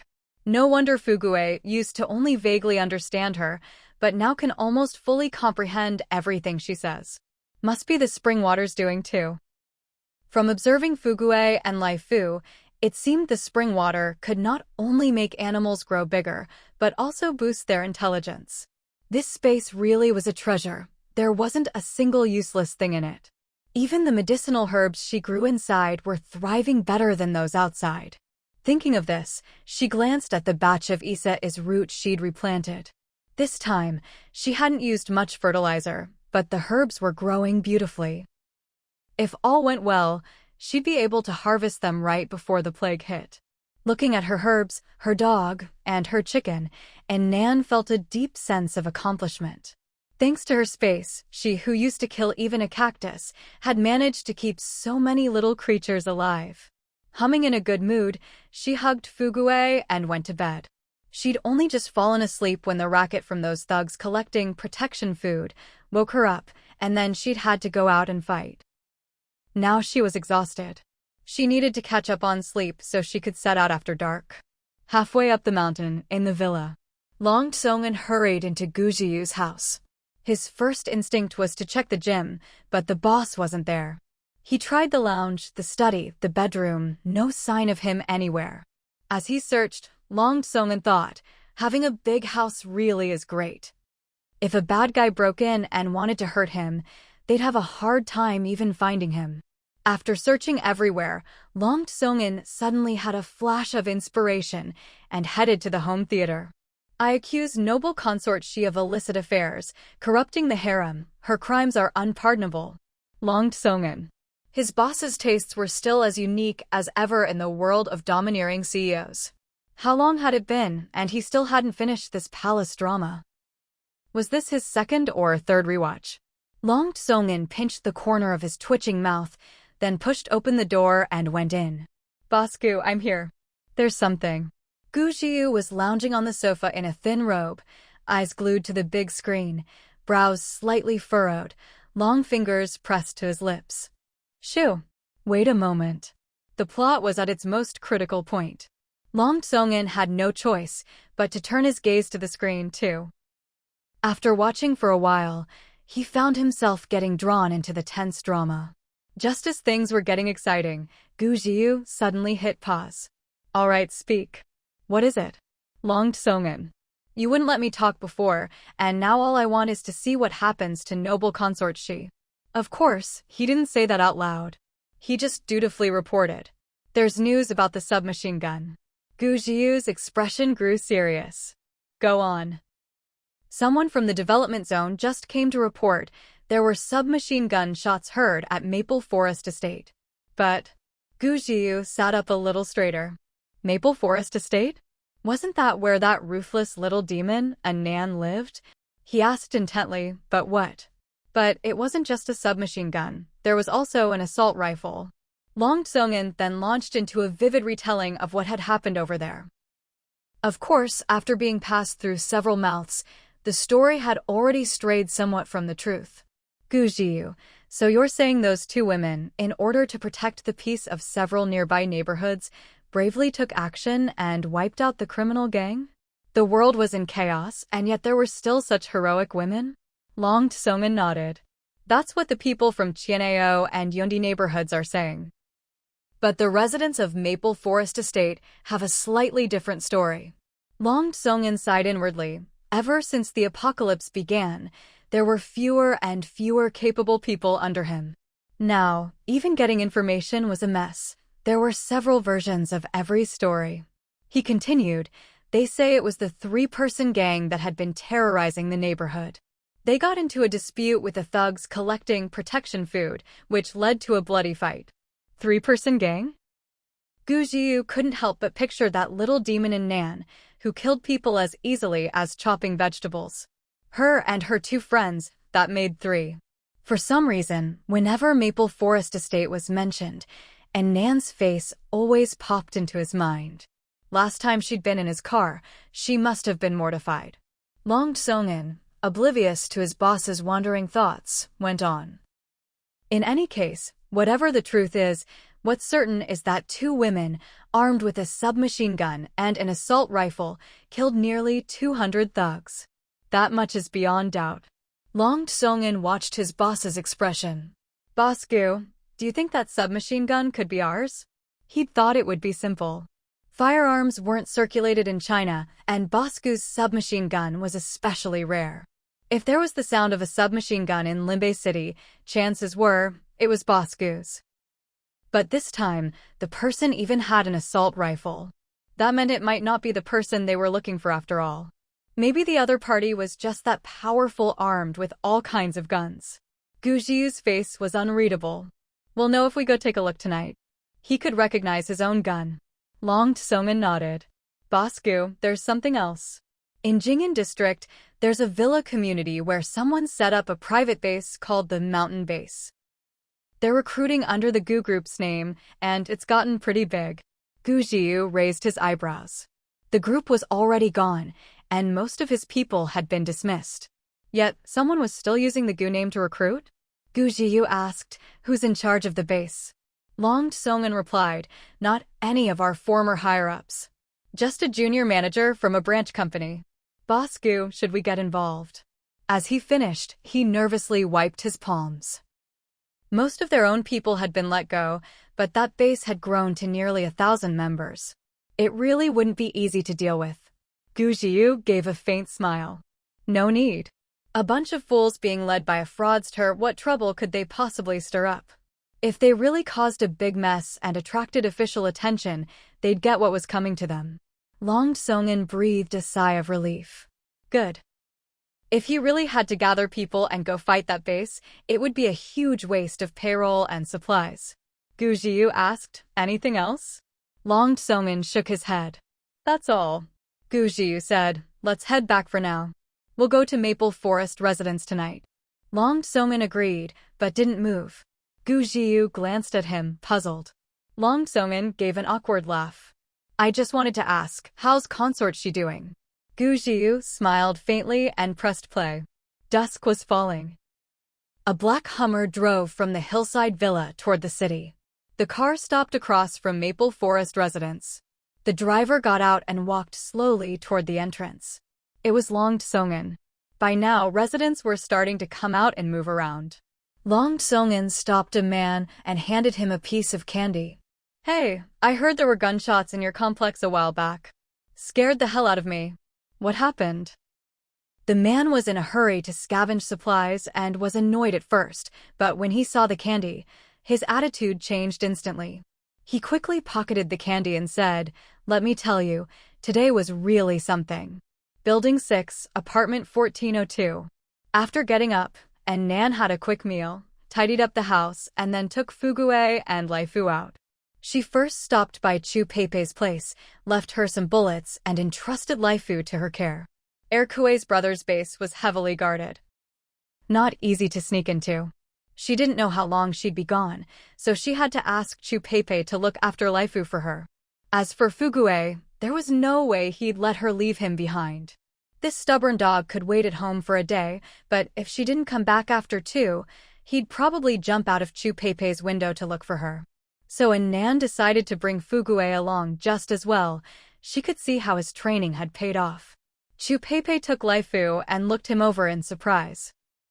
"Nan, how did your chicken grow so fast? He's already twice the size of my Xiaobai. Xiaobai, my little hen." As Chu Pei spoke, she opened her door a crack, and a white hen peeked out. She seemed a bit timid, hiding inside and not daring to come out, but her eyes were fixed on Laifu in Chu Pei's arms. Laifu noticed her too. He immediately put on a proud air, raising his head high. "Humph. So timid, how could she be worthy of being the same species as me?" Ever since witnessing a Nan kill someone that morning, Laifu had been on his best behavior. But now out at someone else's place, his arrogance returned. And Nan stifled a laugh and explained, "Mine just eats a lot, and he's a rooster. Maybe roosters and hens grow at different rates." Chu Pei thought for a moment. "Yeah, that makes sense." Then she smiled at Nan. "Don't worry, Nan. Your chicken won't lose a pound with me. I'll take great care of him." Fugue looked at Laifu, head held high, then turned away and farted disdainfully. "Humph. Ugly chicken, what's there to be proud of? The fact that the boss took me out and left you behind says it all. Clearly, I'm the favorite." He excitedly pawed at Nan's leg. "Sis Nan, let's go. Leave this ugly thing behind." After leaving Chu Pei's, Nan went up to the 15th floor to leave some bullets for Zhao Ping'an as well. Zhao Ping'an took the bullets and said, "Idle, wait a sec." He went inside and brought out a silver ring. The ring was adjustable, with nothing set in the middle except a square protrusion. The style was unisex, suitable for anyone. And Nan asked curiously, "What's this?" Zhao Ping'an winked. "My latest invention, a weapon." "A weapon?" "This ring." Zhao Ping'an demonstrated. "There's an ultrafine special wire coiled inside. Just press the mechanism, and it shoots out. Loop it around someone's neck and give a gentle pull. It can take off a whole head." Lets you kill even when you can't carry a gun.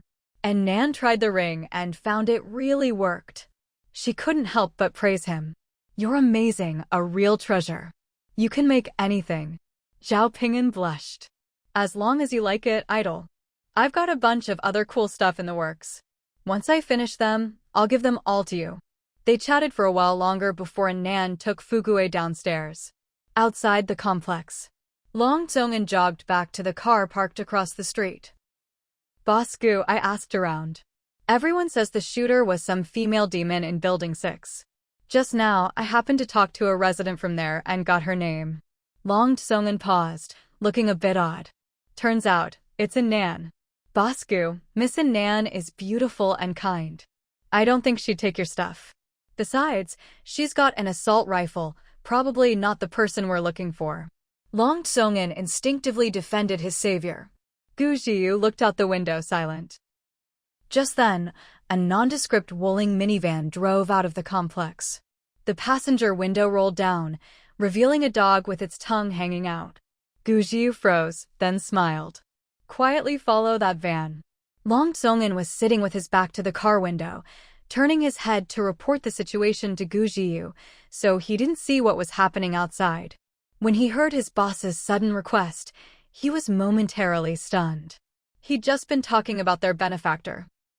How did President Gu's train of thought switch so quickly?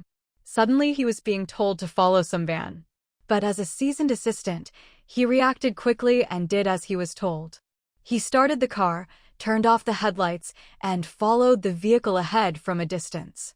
And Nan planned to sneak into the base where Er Kuei's older brother was, so today she'd deliberately chosen a low-profile car. Her usual habit was to turn on the air conditioning as soon as she got in.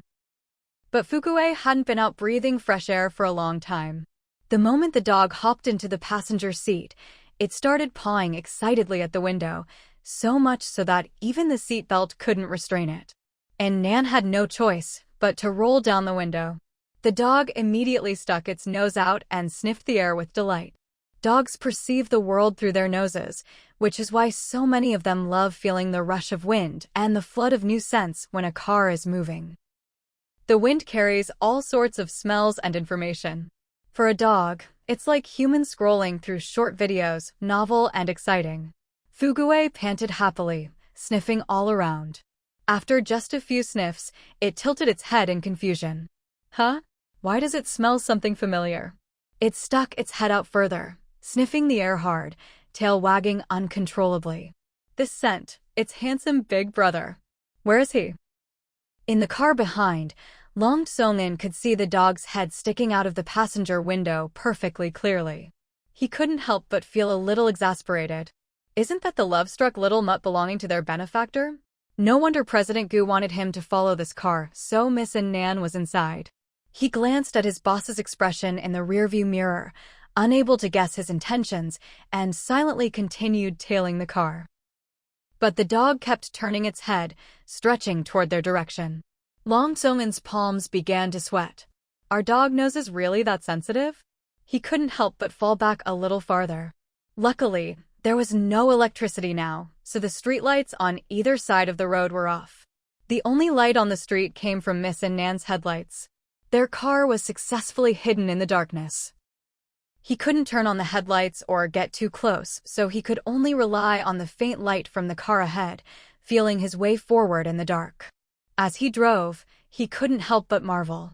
Tailing someone is a real skill. And Nan noticed how excited the dog was, practically hanging out the window.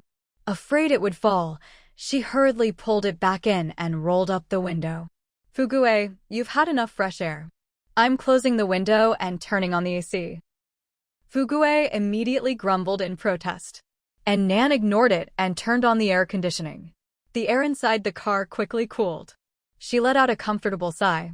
Even with the window open and the car moving fast, the wind had been hot because of the high temperature outside. The dog, seeing that protesting was useless, curled up on the seat in dejection. And Nan glanced at its sulky posture and flicked its head with a laugh. Silly dog. I'm just closing the window. Why are you acting like you've had your heart broken? After 2 hours of driving, the car finally arrived at Jing'an District. Jing'an district was at the southernmost edge of Linbei City, well-landscaped and far from the bustle of downtown, so there were many villa communities here. The city's wealthiest elite lived in the hillside villas, while other rich families were mostly concentrated here in Jing'an. But the rich here weren't as lucky as those in the hillside villas. In just a few days, their homes had been completely flooded. They'd had to abandon their houses and seek refuge in high-rise buildings elsewhere. At this point, their situation was probably no different from the other residents in those high-rises. As for these now vacant villas, even though everything inside had been ruined by the flood, there were still people willing to clean up and move in. Like the base she was heading to. Kuei's older brother's base was in one of the villa communities in Jing'an district. The area had a wide view and was easy to defend but hard to attack, an ideal location for a base. And Nan drove straight toward the base. By now, 2 long lines had formed outside the villa community's main gate, one for people, one for cars. Above the gate hung a sign with 4 big characters, mountain and base. A loudspeaker was looping the message. Anyone wanting to join the base must hand over 10 jin of grain per person. And Nan raised her eyebrows at the sight. Was this base really that popular? She remembered in her previous life, joining an official base only required 5 jin of grain, and even then, many people, including her at the time, couldn't come up with it. Yet this private base was asking for 10 jin, and there was still a huge line. But it made sense. Joining a base meant a better chance of survival. Outside, if you couldn't find supplies, you'd starve to death for sure. But as long as you got into a base, you could work for the base and receive basic rations. It was a minimum guarantee. Even if your salary was just a bowl of thin porridge with sand in it, it was enough to keep you alive. And Nan took some basic supplies out of her space and put them in the van ahead of time. There were too many people and eyes in the base, unlike at home, where she could use her space freely. So she had to get everything ready in advance.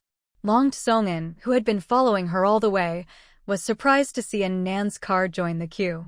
President Gu, that's the mountain and base I mentioned up ahead. Why would Miss Nan come here? Wasn't she already ruling the roost in her own neighborhood? Surely she wasn't here to join up with the Gu group, was she? That didn't make sense. Things were getting more and more complicated. He turned and asked, President Gu, what should we do next? Follow them in. Long Tsongin was momentarily confused and blurted out, President Gu, didn't you say only an idiot would go in there? Gu Jiu's phoenix eyes slanted as he glanced at him. Long Tsongin immediately caught on and gave an awkward laugh. Only a fool gets scammed. We're going in to investigate, that's smart. Gu Jiu couldn't be bothered to respond, only instructing, you don't need to come in. Bring more grain over, then you can go home. Long Tsongin said, President Gu, they're asking for 10 jin of grain each. We have 100 jin in the trunk. Gu Jiu replied, money makes things easier. Better safe than sorry. Long Tsongin nodded.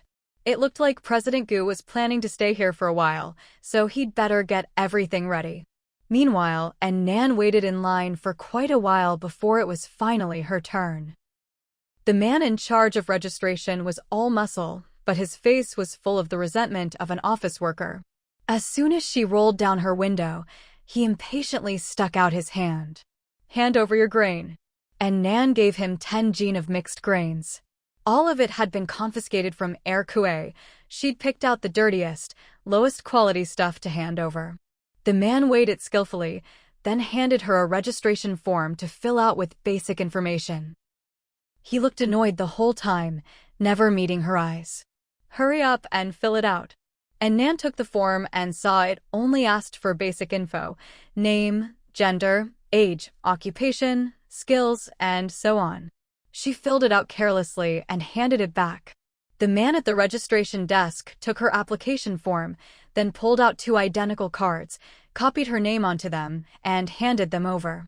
The cards were rough to the touch, with the words mountain and base printed in bold. Keep your card safe. You'll need it to get in and out from now on. As he spoke, the man glanced up at her casually. And then he froze. This girl was stunning. Delicate features, fair skin. What was that saying again? Beautiful down to every strand of hair. It couldn't be more fitting for her. He'd been manning the gate for days, doing the same repetitive work as if on a factory line, registering one gaunt, sallow-faced skeleton after another. It was rare to see someone who actually looked good. To be precise, even before the apocalypse, this kind of beauty and presence would have stood out anywhere. Beauty always gets special treatment. The man's attitude immediately improved. He even offered her some friendly advice. "Miss, once you're inside, don't go too far in. That's where the leaders live. Ordinary residents like us stay in the outer ring. Pay attention to the flags outside the villas. White cloth means there are beds available, red means it's full. Once you find an empty bed, just slot the card with your name into the clear holder at the head of the bed, and that bed is yours." And Nan frowned. Shared dorms? That's not exactly convenient for getting things done. She pulled a chocolate bar from her pocket and handed it over. "Big brother, are there any private rooms?" The man eyed the chocolate, clearly tempted, but didn't take it. "You wish, little lady." "I can't get you a private room, those are." Halfway through, he caught sight of the dog sitting in the passenger seat. It lounged there lazily, its white fur gleaming, plump and well cared for, a clear sign of meticulous upkeep. The man's expression changed instantly. He bent down, plastering on a flattering smile. "Miss, I'm so sorry. I didn't realize who I was talking to. If you want a private room, that's absolutely no problem. It's just, according to the rules, you'll need to pay an extra 50 kilos of food. If a problem can be solved with money, then it's not really a problem." 50 kilos of food was a lot for most people, but for Nan, it was just a sack of rice. She had plenty. But the man's sudden change in attitude made her a little suspicious. Just a moment ago, he'd insisted there was no way she could get a private room. One look at her dog, and suddenly it was possible? Something was fishy. And Nan gave him a cautious look. "I can pay the food, but I have a question." The man struck a helpful pose. "Ask away. You just said it wasn't possible. Why the sudden change?" He understood immediately and explained. The head of the base gave special orders. Anyone who brings a pet gets special treatment. After all this time since the disaster, people could barely feed themselves. Who had the spare food to keep a pet? Not killing your own pet for food was already a sign of kindness. Anyone who could keep a pet alive and well cared for had to be wealthy. And if you kept a pet, there would always be people eyeing it greedily. If you could not only keep your pet alive, but also protect it from being stolen and cooked, it meant you were truly powerful. Right now, in all of Limbe City, there probably weren't many people left who could afford to keep pets. That's why the head of the base made it clear. Anyone who brings a pet to Mountain and Base is a VIP. They get to stay in the inner villas, have their own private rooms, and even get to talk to the base's top brass. They have real influence. Their prospects in the base are nothing like those of ordinary workers. After hearing the inside story, and Nan couldn't help but admire the person in charge, he was pretty sharp. Most people, when they saw someone with a pet, would just covet it. Few would actually feel respect. No wonder this base was thriving. Smart people always find their opportunities. And Nan handed over 50 kilos of grain without hesitation. After all, squeezing into a dorm with everyone else wouldn't just make her work harder, it would also be inconvenient for Fugue. She paid with the mixed grains she'd collected from Air Kue. Sunping had stolen a bit from here, a bit from there, so there was all kinds of grain, in all sorts of quality. And Nan couldn't be bothered to sort it, so she just used it as currency. While the man was in a good mood, she asked a few more questions. "What's the name of your base leader?" The man replied, "The boss is Ho Jianming. The second in command is Zhu Dazhuang." And Nan thought to herself, that's right, this Dazhuang is Air Kue's brother, my target this time. But the man lowered his voice mysteriously. "Rumor has it the real boss behind the scenes is the Gu Group." And Nan was surprised. "The Gu Group?" "Yeah. Why do you think there's such a long line here?" Everyone's heard the news, knowing Gu Group's strength. They all came to join. He glanced at Nan in confusion. "You mean you didn't come here for the Gu Group?" And Nan shook her head. "I just wanted to find a strong base to live in peace. You guys seemed popular, so I came." She hadn't expected the base to have Gu Jiu as its backer. And Nan looked up at the huge sign above the gate. No wonder it was called Mountain and Base. If you break down the character for you in Gu Zhiyu's name, it's literally mountain and base.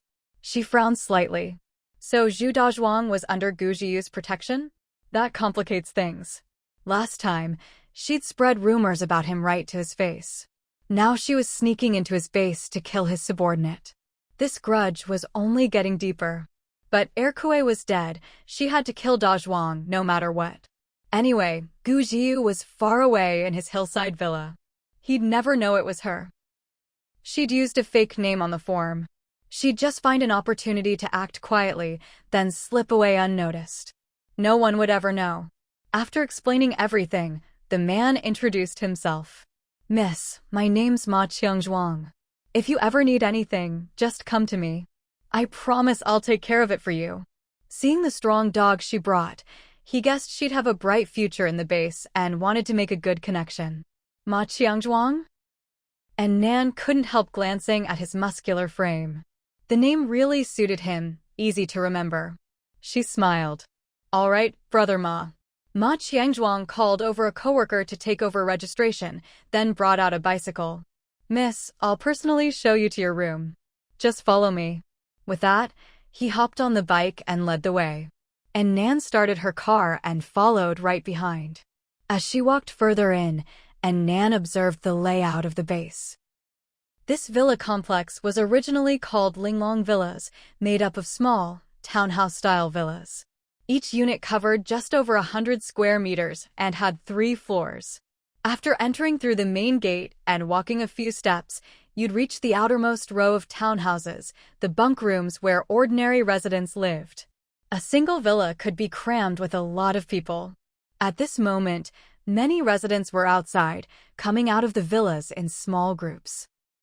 At a glance, the contrast between the luxurious-looking villas and the survivors in tattered clothes was striking. The people who built these villas probably never imagined that one day they'd be packed with people who could barely get enough to eat. Because Nan's car was being personally let in by the registration guy, it drew a lot of curious stares. Fortunately, Nan had already put up privacy film on the car windows. She could see out, but no one could see in. Fugue stood up from her seat, watching the people outside warily as they stared at them. They hadn't driven far before a metal gate appeared ahead, guarded by 2 burly men holding long knives. The iron gate was completely different in style from the villas, clearly a later addition. Ma Qiangzhuang whispered a few words to the 2 guards. One of them immediately walked over to the Wuling van. And Nan cooperatively rolled down the window. The man glanced at her and Fugue, then broke into a smile. "Welcome, honored new members." With that, he waved his hand. The other guard quickly opened the gate and handed Ma Qiangzhuang a key. Ma Qiangzhuang took the key and led Nan further inside. The houses inside were the same as those outside, except it was much quieter here. She barely saw anyone along the way. Soon, Ma Qiangzhuang stopped in front of a villa and unlocked the door with the key. "Miss, this will be your place." And Nan got out with her dog and followed Ma Qiangzhuang inside. The entrance opened into the first-floor living room. Ma Qiangzhuang helpfully explained, "Miss, the house has 3 floors, each with bedrooms. No one's moved into this one yet, so you can choose whichever floor you like." And Nan asked, "1 person per floor?" Ma Qiangzhuang replied, "1 household per floor." And Nan nodded. She hadn't expected to get a whole villa to herself anyway. Being able to have an entire floor was already pretty good. Much better than squeezing into a bunk room with strangers.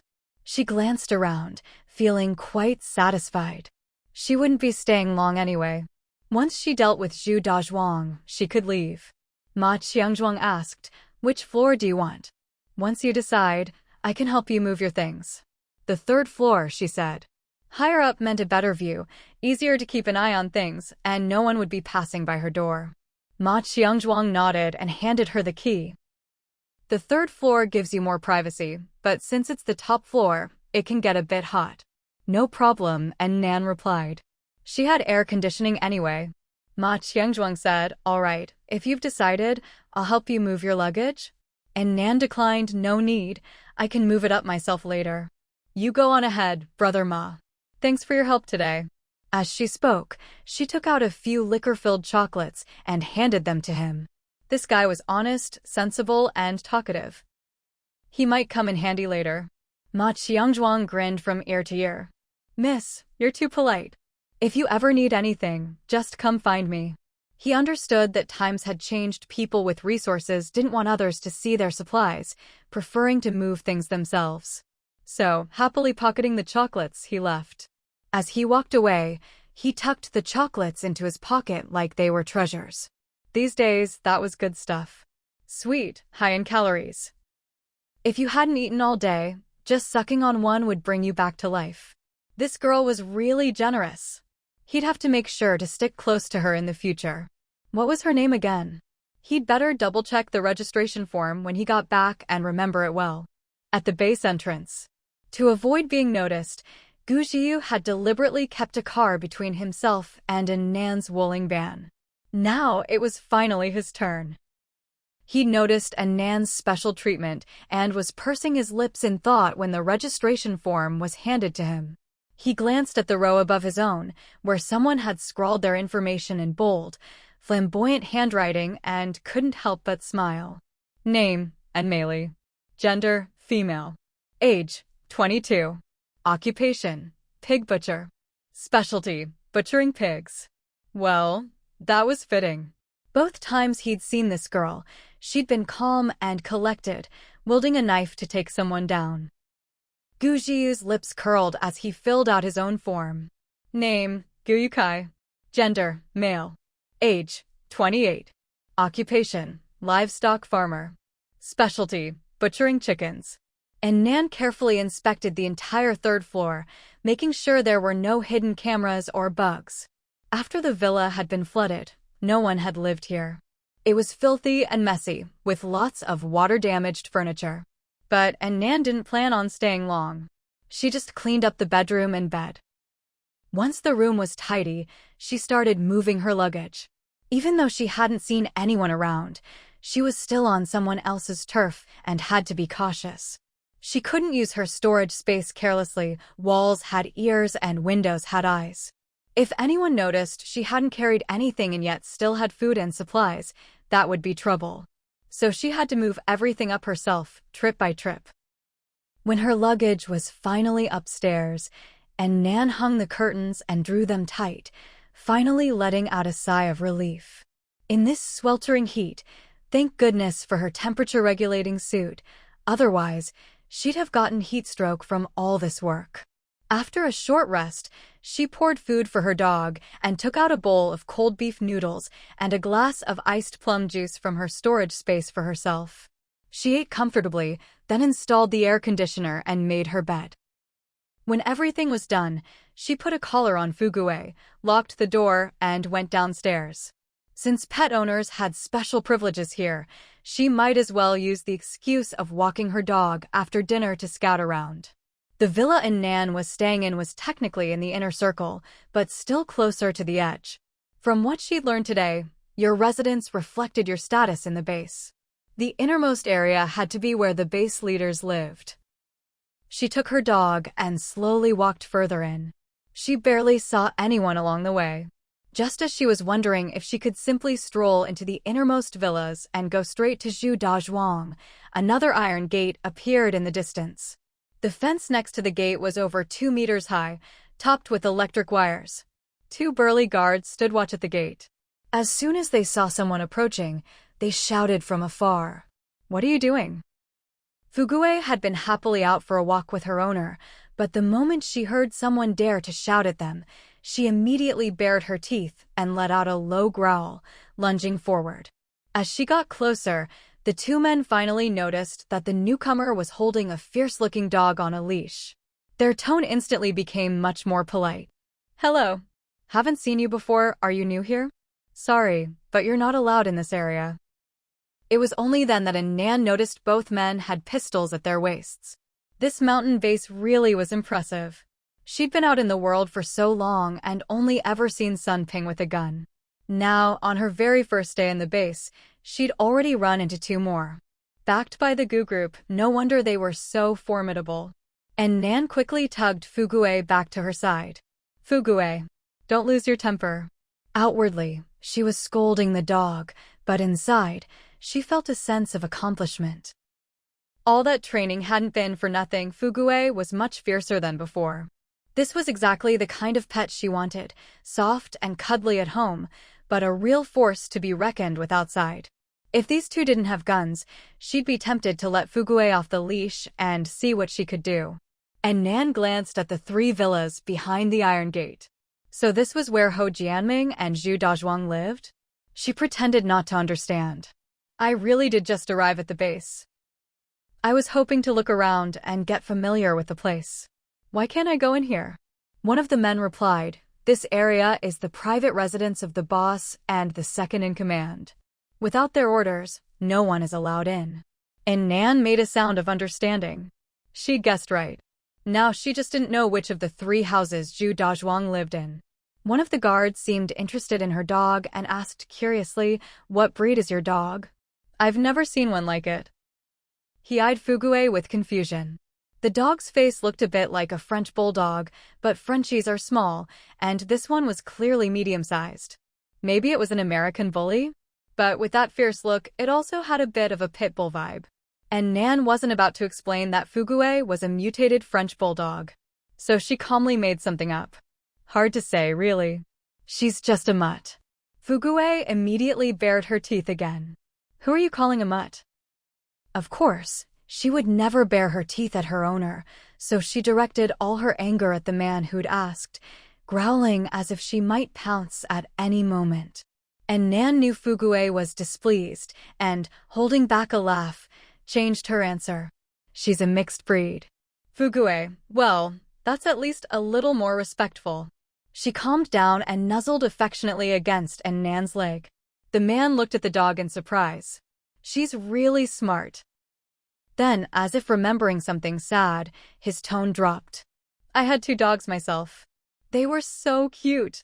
The disaster came so suddenly, I couldn't save either of them. By the end, his voice was choked with tears. The other guard patted his shoulder in comfort. People who keep pets are usually soft-hearted. And Nan offered a few words of consolation as well.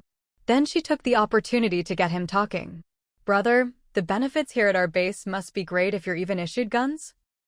Oh no, not everyone gets one, he replied, sniffling, but with a hint of pride on his face. Only those most trusted by the bosses are qualified to carry guns. Besides the boss and the second-in-command, only 6 people have guns. And Nan played along, flattering him. Looks like you 2 are the backbone of our base.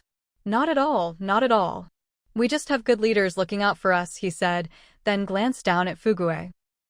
Miss, it's tough in the apocalypse, but you're still able to keep your dog so well. If you stick with our boss and work hard, you'll definitely have a bright future. After a round of mutual flattery, Nan asked, is your job tough? You have to stand guard all day, right? Seeing that Nan was well-dressed and had a pet, the man figured she must be someone of means and already considered her a future pillar of the base. So he was happy to chat a bit more. It's not hard. Our boss really cares about us. We work in 3 shifts, so we don't have to work long hours. You'll see, there's no better boss to follow. And Nan nodded, chatted a bit more, then left with Fugue. As she walked, she sorted through the information she'd just gathered. Zhu Dazhuang's residence was guarded 24/7 by armed bodyguards. Other than the 2 bosses, there were 6 people in the base with guns. The guards worked in pairs, 3 shifts a day, exactly 6 people. These 6 must be the boss's trusted aides, responsible for their armed security. Since the subordinates had guns, Ho Jianming and Zhu Dazhuang must have them too. That meant there were at least 8 guns in the base, a force to be reckoned with. And from what she'd observed, the bosses not only had armed guards, but also an electric fence. Clearly, they were cautious and afraid of death. There might even be traps, surveillance, or other security measures inside the residences. And Nan pondered all this as she continued her walk with Fugue. There weren't many residents in the inner circle, which showed how few people were considered VIPs by the base. They probably didn't judge just by whether someone had pets. The personal information everyone filled out before entering was likely another factor. Anyone with special skills or professions would be valued. She'd noticed earlier that the guards' guns were rather crudely made. They didn't have the feel of official weapons. More like the homemade guns Sun Ping had. With so many guns around, maybe there was a skilled gunsmith living in one of these inner villas. If someone could make guns, they'd definitely know how to use them. She glanced warily up at the surrounding windows. Maybe there was even a ninth person with a gun. This was definitely not a place to be underestimated. After her walk, Nan headed back home with Fugue. Before she even reached the door, Fugue suddenly got excited, lunging forward so hard the leash went taut, dragging Nan into a jog. As they got closer, Nan saw a pickup truck parked in front of her villa, with 2 laborers unloading goods and carrying them inside. Huh? A new neighbor already? There seemed to be a black SUV behind the pickup too. Before she could get a closer look, Fugue was already charging into the house, barreling upstairs. Afraid she'd trip on the stairs, Nan quickly let go of the leash. Fugue stopped at the 2nd floor, dashed into the small lounge, and leapt onto the sofa straight into someone's arms. She wriggled with excitement, making little whimpering noises as she snuggled up. Damn, this familiar feeling of losing control. Nan stared in disbelief at the person on the sofa. Gu Jiyu. What was he doing here? Gu Jiyu grunted as the solidly built Fugue crashed into him. To keep the chubby dog from getting too excited and running all over him, he had to hold her tightly in his arms. Then he looked up and greeted Nan. We meet again, N. Beautiful. Inside the room, besides Gu Jiyu, there were 2 cleaning ladies and a couple of movers hauling things. Nan was startled when Gu Jiyu spoke, thinking he was about to call out her real name in front of everyone. But instead, she heard him say, "And Meili." She let out a sigh of relief, but was even more confused. How did this guy know about the fake name she'd just made up? Then she glanced at Fugue, who looked like a stray child finally reunited with his real father, and couldn't help but twitch her lips in embarrassment, forcing a smile. Yeah, we meet again, Gu. She'd meant to say Gu Jiyu, but then thought better of it. As the boss behind the base, why would he squeeze into a shared apartment with her instead of staying in the innermost villa? He must be here incognito. She glanced at the cleaning ladies nearby, and the words got stuck in her throat. She had no idea what to call him. Gu Jiyu curled his lips into a slight smile and quickly filled in for her. Gu Yukai. Gu Yukai. What a tacky name. She forced a compliment, her smile not reaching her eyes. You really live up to your name. President Gu, rich and flamboyant, so wealthy that money is all he has left. Gu Jiyu looked at her with interest and replied, You too, your name fits you. And Meili's surname and super beautiful. And Nan's face flushed a little. She'd come up with that name in a fit of narcissism when filling out a form, and it was both tacky and awkward. Hearing him say it so seriously just made it even more embarrassing. After a few awkward pleasantries, the 2 of them fell silent. And Nan recalled the awkward scene from their last meeting and immediately wanted to make a quick exit. But then she saw Fugue still comfortably sprawled in Gu Jiyu's arms, gazing up at him in adoration. And Nan. Useless, love-struck little dog. Is Gu Jiyu's face really that attractive? She glared at his face again, disgruntled. Okay, he really is ridiculously good-looking. Gu Jiyu noticed Nan's discomfort and turned to the cleaning ladies. That's enough, you can go now. The 2 ladies exchanged a glance, hesitating. Boss, there's still a bit left to clean up. They'd already been paid, was he going to ask for some of it back? Gu Jiyu seemed to know what they were thinking. You can leave, I'll handle the rest myself. You'll still get your full pay. The 2 ladies immediately left, delighted. And Nan couldn't help but size him up. This pampered CEO actually does housework himself? Her own deadbeat dad had grown up doing farm work in the countryside, but ever since he'd made it big, he'd never lifted a finger again. He'd even want someone to serve him coffee on their knees. But this President Gu didn't put on any airs. She remembered that he'd even helped Long Songin, his assistant, move goods himself before. She couldn't help but think a little better of him. Not bad. He looked every bit the nobleman, but wasn't the least bit overbearing. By now, the movers had finished too, and only the two of them were left in the room.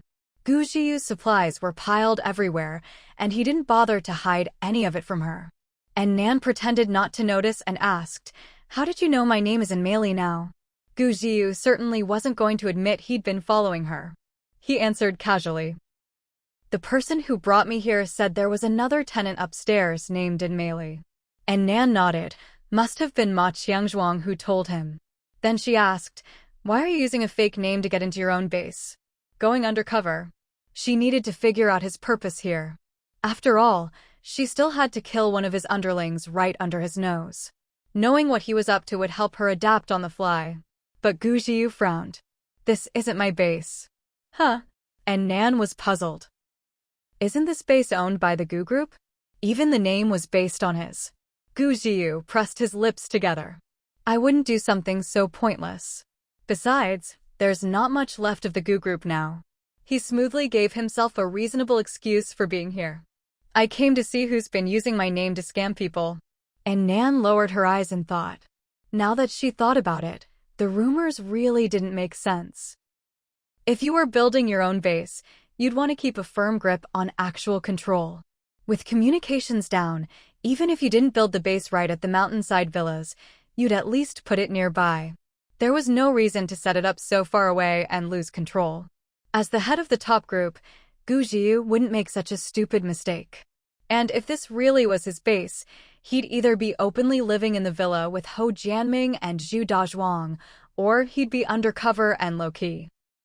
There was no reason for him to make a big show of moving in and squeeze in here with her. She'd just assumed things after hearing the rumors and seeing the name Shanyu. She really thought this was his base. Thinking of this, and Nan couldn't help but sigh. The person running this base is pretty clever, using your reputation to build up their own power. Attract people to join under the Gu name, and once the base was running smoothly and they'd built up their own loyal followers, who would care who the real boss was? Gu Zhiyu said coldly, "Too bad they picked the wrong name to borrow." He hadn't planned to bother with them. But since he'd already followed in Nan here, he might as well deal with the people using his name to scam others. That Shanyu sign on the base's gate was a real eyesore. Plus, he'd paid a hefty entry fee. If they were going to use his name and take his money, they'd better be ready to face his wrath. Whatever Gu Zhiyu was thinking, and Nan was secretly relieved. The enemy of my enemy, even if not a friend, at least isn't another opponent. But if President Gu hadn't revealed his identity, how did he get into the Inner Circle's villas? And Nan recalled her earlier guess. Did he have some special skill or ability? She was thinking about it when she blurted out the question.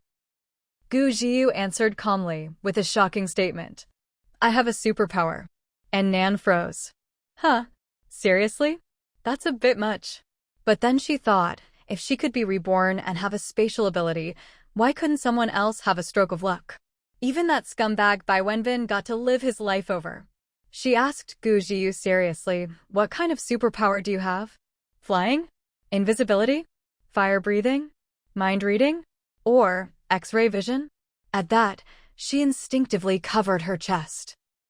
Gu Zhiyu saw how serious she was and couldn't help but smile again. It's the money kind of superpower. Money power. And Nan. For a split second just now, and Nan really thought Gu Zhiyu had some kind of unbelievable superpower. But she was overthinking it. Still, what he said wasn't wrong. Isn't this base all about letting whoever's the most capable live in the Inner Circle villas? And what counts as capability? Nothing more than resources, combat power, and special skills. Gu Zhiyu's strength was beyond question. As a big shot in business, he lacked everything but resources. Seeing that Nan had finished asking her questions, Gu Zhiyu started to turn the tables. "And you? Who are you here to kill this time?" Nan. Was this man a worm in her stomach or something? He even knew she was here to kill someone. And why did he have to say again? It's not like she was some kind of psycho killer. It's just that every time they met, he happened to catch her in the act. And Nan cleared her throat, not planning to tell him the truth. She just brushed it off casually. It's not like I have to kill anyone. I just got bored at home and wanted a change of scenery. Gu Ziyu lifted his phoenix eyes at her words, giving her a cool, sidelong glance. This sly little fox. She'd asked him so many questions and he'd answered every one. But now that it was her turn, she started dodging and joking around. He lowered his head, stopped looking at her, and gently stroked the fur on Fugue's head. No matter. Now that they were living in the same building, he'd have plenty of chances to figure out what she was up to. Seeing Gu Ziyu's "I know you're lying, but I can't be bothered to call you out" look, and Nan coughed and changed the subject. Fugue, stop clinging to him and get down. The dog looked perfectly content, lying in Gu Ziyu's arms. Anyone who didn't know better would think he was its owner. And Nan felt a little jealous.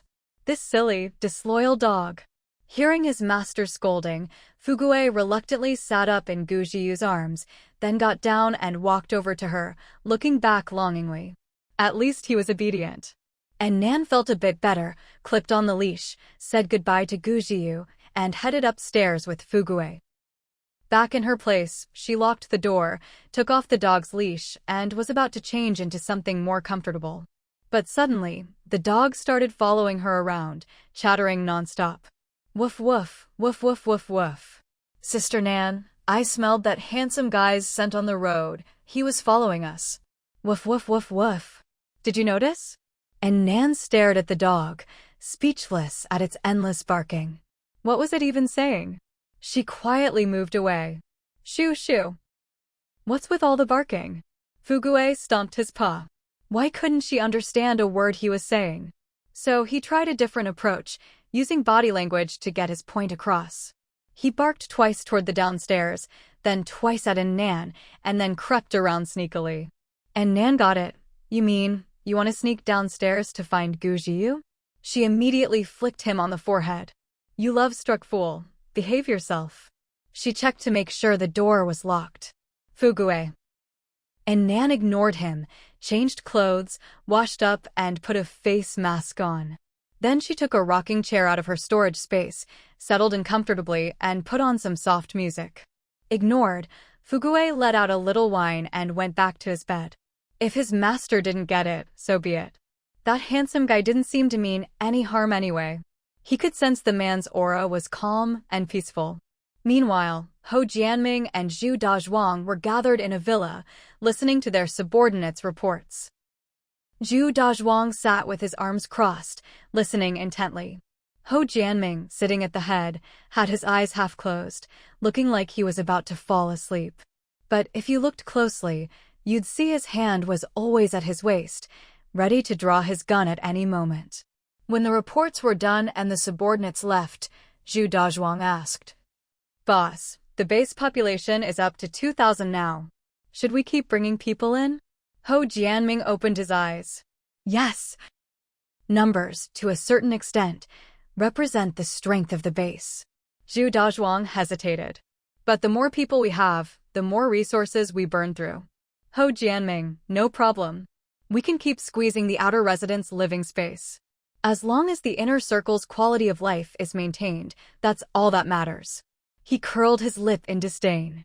Those useless people outside are just for show anyway. They make us look stronger, serve as cannon fodder, and in the end. He paused, then continued, at least they're being put to use. Zhu Dazhuang thought for a moment and nodded. You're right, boss. Ho Jianming took a pair of walnuts from his pocket, rolling them in his hand as he asked, Besides that rich guy who moved in today, any other new talents in the inner circle? There's one more, also arrived today. A 22-year-old girl, in good shape, came alone, has a car, and brought a pet dog. Ho Jianming straightened up, clearly interested. Oh? What's her name? Inmeli. Inmeli. He repeated the name to himself, committing it to memory. In times like these, a woman traveling alone who can survive unscathed is impressive enough, but she even has a dog. He wouldn't chalk that up to luck. This girl must be something special. He pursed his lips and asked, How's the dog? According to the guys, it's fat and muscular. Ho Jianming smiled in satisfaction. Good. Find a chance to test her skills. Zhu Dazhuang nodded. Got it, boss. Ho Jianming relaxed back in his chair and asked, how's your brother Erkue doing lately? Zhu Dazhuang's usually serious face softened into a smile. I just talked to him the day before yesterday. The kid's taken over 3 or 4 neighborhoods, collecting protection rations, living pretty well these days. Ho Jianming rolled his walnuts and curled his lip. 3 or 4 neighborhoods, big deal. You should tell him to come over here sooner. We control the whole Jing'an district now, doesn't that beat whatever he's got going on? In less than 3 years, the whole city of Limbei will be ours. He could be our number 3 here, living the good life. Zhu Dazhuang agreed, I think so too, but he just can't let go of his brothers. Ho Jianming chuckled. No matter. Once we expand to another villa district, we'll move all the residents from his neighborhood over here. He didn't actually care about those residents. He just wanted to absorb Erkue's 100+ loyal, able-bodied men. Bringing them in would take the base's strength to a whole new level. Zhu Dazhuang understood and said, when Erkue comes to see me next month, I'll have a good talk with him. After chatting a bit more, Zhu Dazhuang got up and left. The next day, just as dawn was breaking, and Nan suddenly heard the sound of a loudspeaker playing on a loop outside. All Inner Circle residents, please come downstairs to collect your meals. All Inner Circle residents, please come downstairs to collect your meals. They even provide meals at this base? And Nan quickly got dressed and headed downstairs, running into Gu Jiu on the way. The two nodded at each other in greeting, then walked together to the entrance to take a look outside. A few middle-aged women were pushing food carts, delivering meals door to door. Soon, it was their building's turn. One of the women, moving briskly, checked her list and handed them 2 small meal buckets. There are only 2 people in this building, right? And Nan nodded, taking the meals from her while curiously asking, Auntie, do they hand out meals here every day? The woman, sweating profusely in the heat, grunted an affirmative and looked eager to move on. The weather was sweltering, and pushing those heavy carts to every house was no easy task. Seeing her impatience, and Nan quickly pulled a chocolate from her pocket and handed it over. Thank you for your hard work. The woman's expression changed instantly. She glanced around to make sure no one was watching, then happily tucked the chocolate into her pocket. You're such a pretty and thoughtful girl, she said, then shot a glance at Gu Jiu. And your boyfriend is handsome too. Boyfriend? And Nan was momentarily stunned and instinctively glanced at the man beside her. Gu Jiu just curled his lips into a faint smile, took the 2 meal buckets from Nan's hands, and said nothing. And Nan didn't bother to explain her relationship with Gu Jiu to a stranger. Taking advantage of the woman's good mood, she quickly asked, Auntie, I'm new here and don't know much. How many times a day do we get meals at the base? This time, the woman was more talkative and patiently explained, just once. Things aren't like before the disasters. Resources and manpower are limited. Meals are delivered once a day at dawn. But don't worry, even though it's only once, the portions are big enough to fill up an adult man twice. And the food is good too. Today's meal is cumin sliced meat over rice. Cumin sliced meat over rice? And Nan was shocked. She'd expected maybe some steamed buns or potatoes at best. Hot food with meat was beyond her imagination. Since the apocalypse began, aside from what she could get from her own stash, she hadn't seen anyone else eat proper meals in a long time. Most people survived on simple dry rations or instant noodles. People would fight over a single packet of noodles.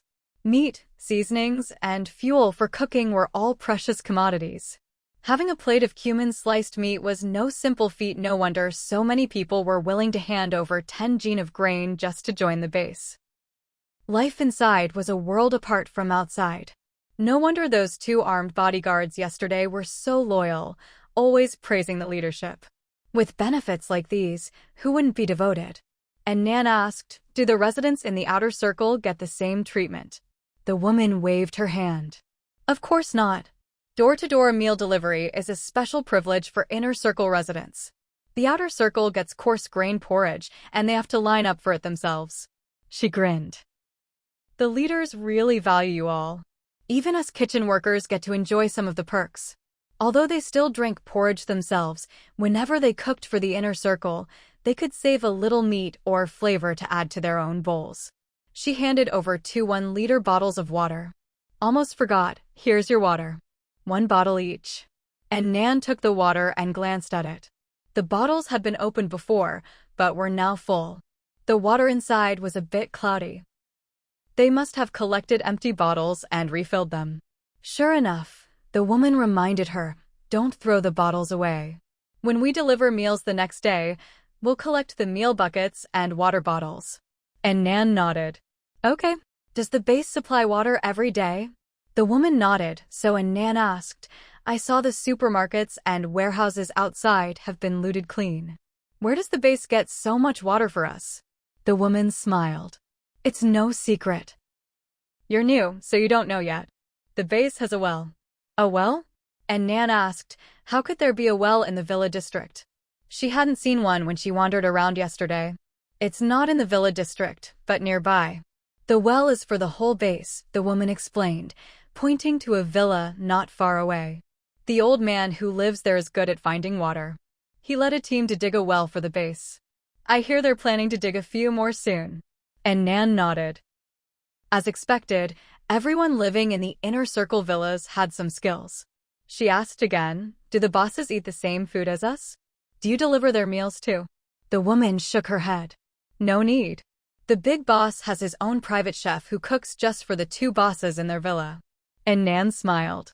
Makes sense. Leaders wouldn't eat the same as us. So much for trying to get close through food. Ho Jianming was really cautious, leaving no openings for enemies.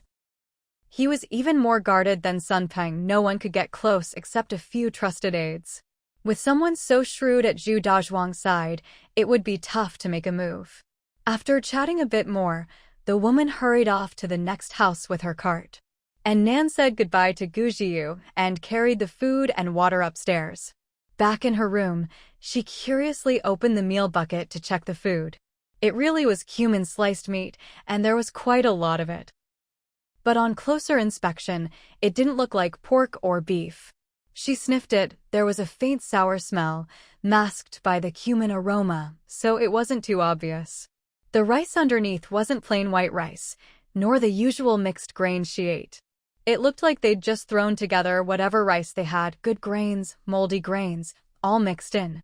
She definitely wasn't going to eat food delivered from outside. After a quick look, she dumped it into a plastic bag and stored it in her space. She didn't waste the water, though instead, she used it to mop the floor. After cleaning, Nan cooked herself a simple bowl of noodles and poured some food for Fugue, her dog. Just as she was about to eat, there was a knock at the door. It was Gu Jiu. He stood at the door, over 1.8 meters tall, his cool presence seeming to keep the heat at bay. In his slender hands, he held 2 small bowls and asked Nan, did you eat the food they delivered?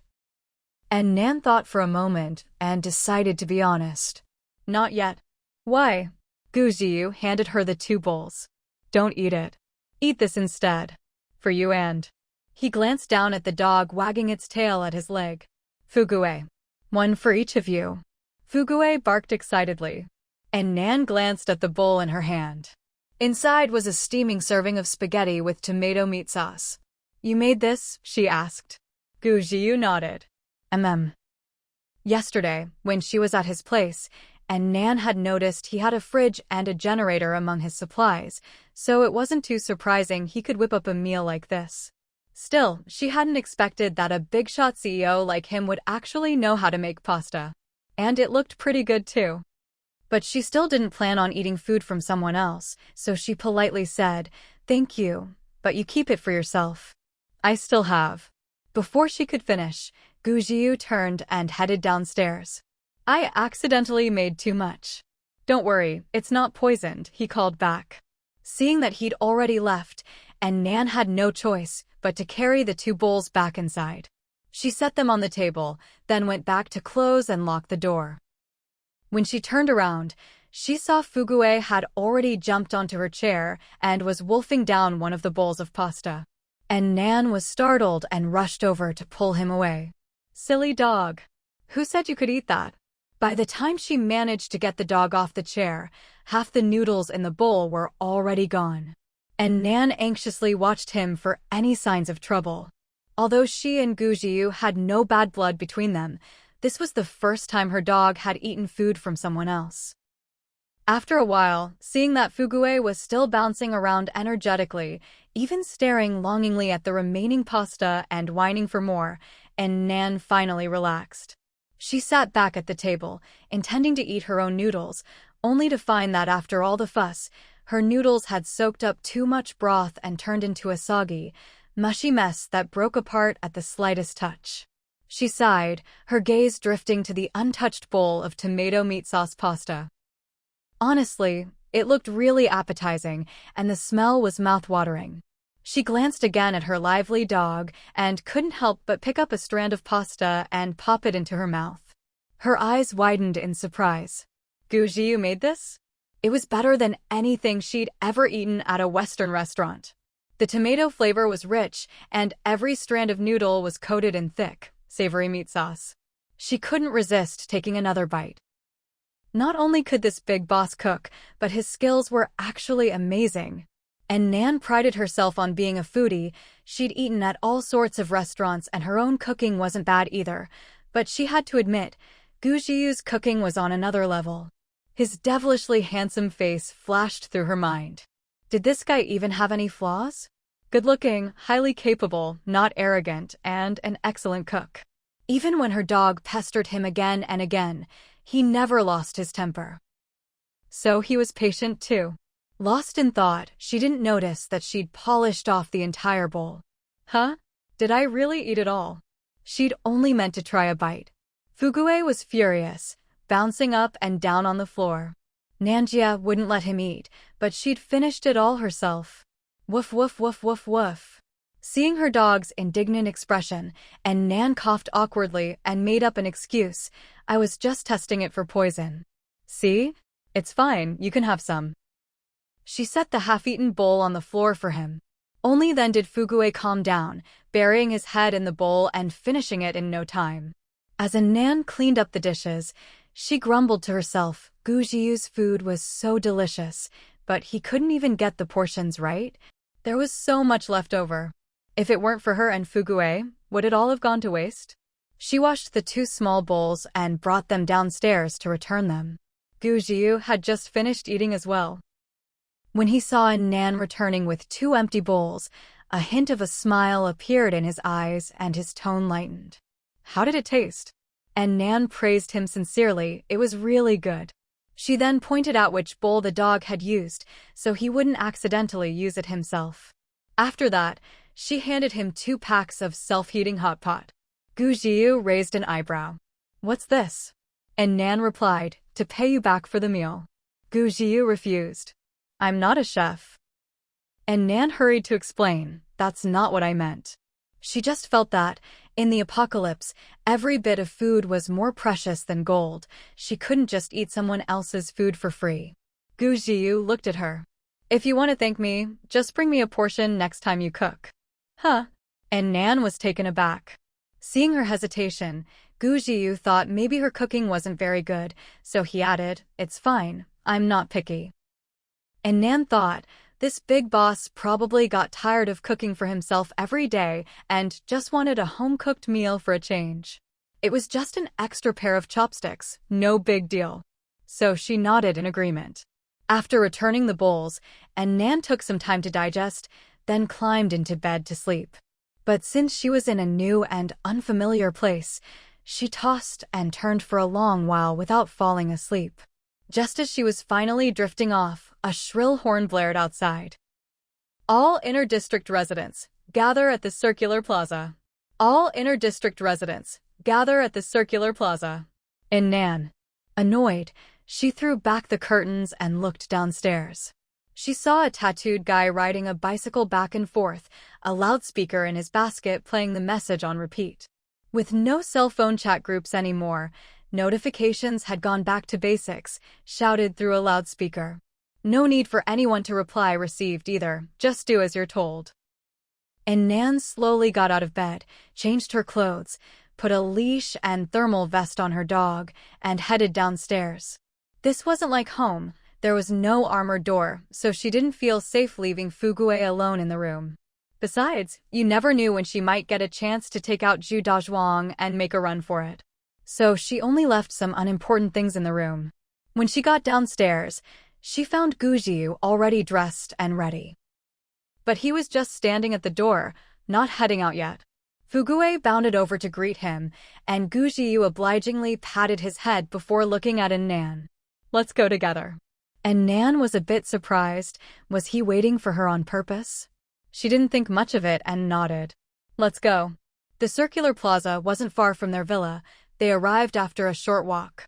By then, quite a few people had already gathered in the plaza, standing in small groups and whispering to each other.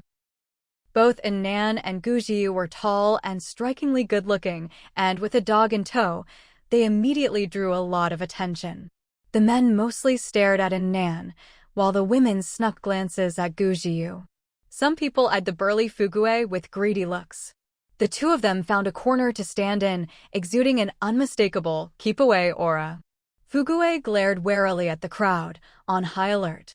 The scorching sun hung high in the sky, baking the ground below. As the temperature rose, people's tempers began to fray. What's going on? Why hasn't anyone come out to talk to us yet? Yeah, what are we even here for? I just fell asleep and got woken up. If this isn't important, I'm going back to bed. Just then, a jeep slowly drove up. The driver and the co-driver got out of the car first. And Nan looked closely. It was the two guards she'd run into while walking her dog. The two bodyguards walked to the back seat, opening the doors on either side. Two men got out, one tall, one short. The tall man was all muscle, his right arm covered in colorful tattoos. The short one was thin and wiry, with a shrewd look on his face, idly rolling a walnut in his hand. And Nan watched as the two men, flanked by the bodyguards, made their way to the center of the crowd and stepped onto the raised platform in the middle of the square. These must be Hou Jianming and Zhu Dazhuang. She studied their positions carefully and noticed that the short, skinny man stood slightly ahead, looking more at ease. The tall, burly one stood half a step behind him, hands clasped in front of his stomach, mimicking the posture of the bodyguards behind him. Clearly, the short one was the leader. Nan narrowed her eyes. So the tall, tattooed muscle man in the back must be Zhu Dazhuang, the second in command. She kept her expression neutral, silently memorizing his appearance. On stage, Hou Jianming put the walnut in his pocket, took a loudspeaker from an underling, and cleared his throat. He started off by apologizing, sounding very approachable. "Sorry, everyone. I know it's late and you should all be getting ready for bed, but I had to wake you up. There's an emergency. Just now, a bunch of shameless bandits broke into our home, tried to steal our supplies, and killed quite a few of our people. Brothers, if it weren't for the brave residents on the outer perimeter holding them off, it would be us lying dead right now." And Nan sneered inwardly. Brave outer residents? Please. He'd always treated those people as cannon fodder, using them as shields for the core members inside. Hou Jianming was a master at stirring up emotions. After just a few words, the crowd was already getting riled up. What? They dared to steal our supplies. Where are they now? They didn't get away with our stuff, did they? Those bastards.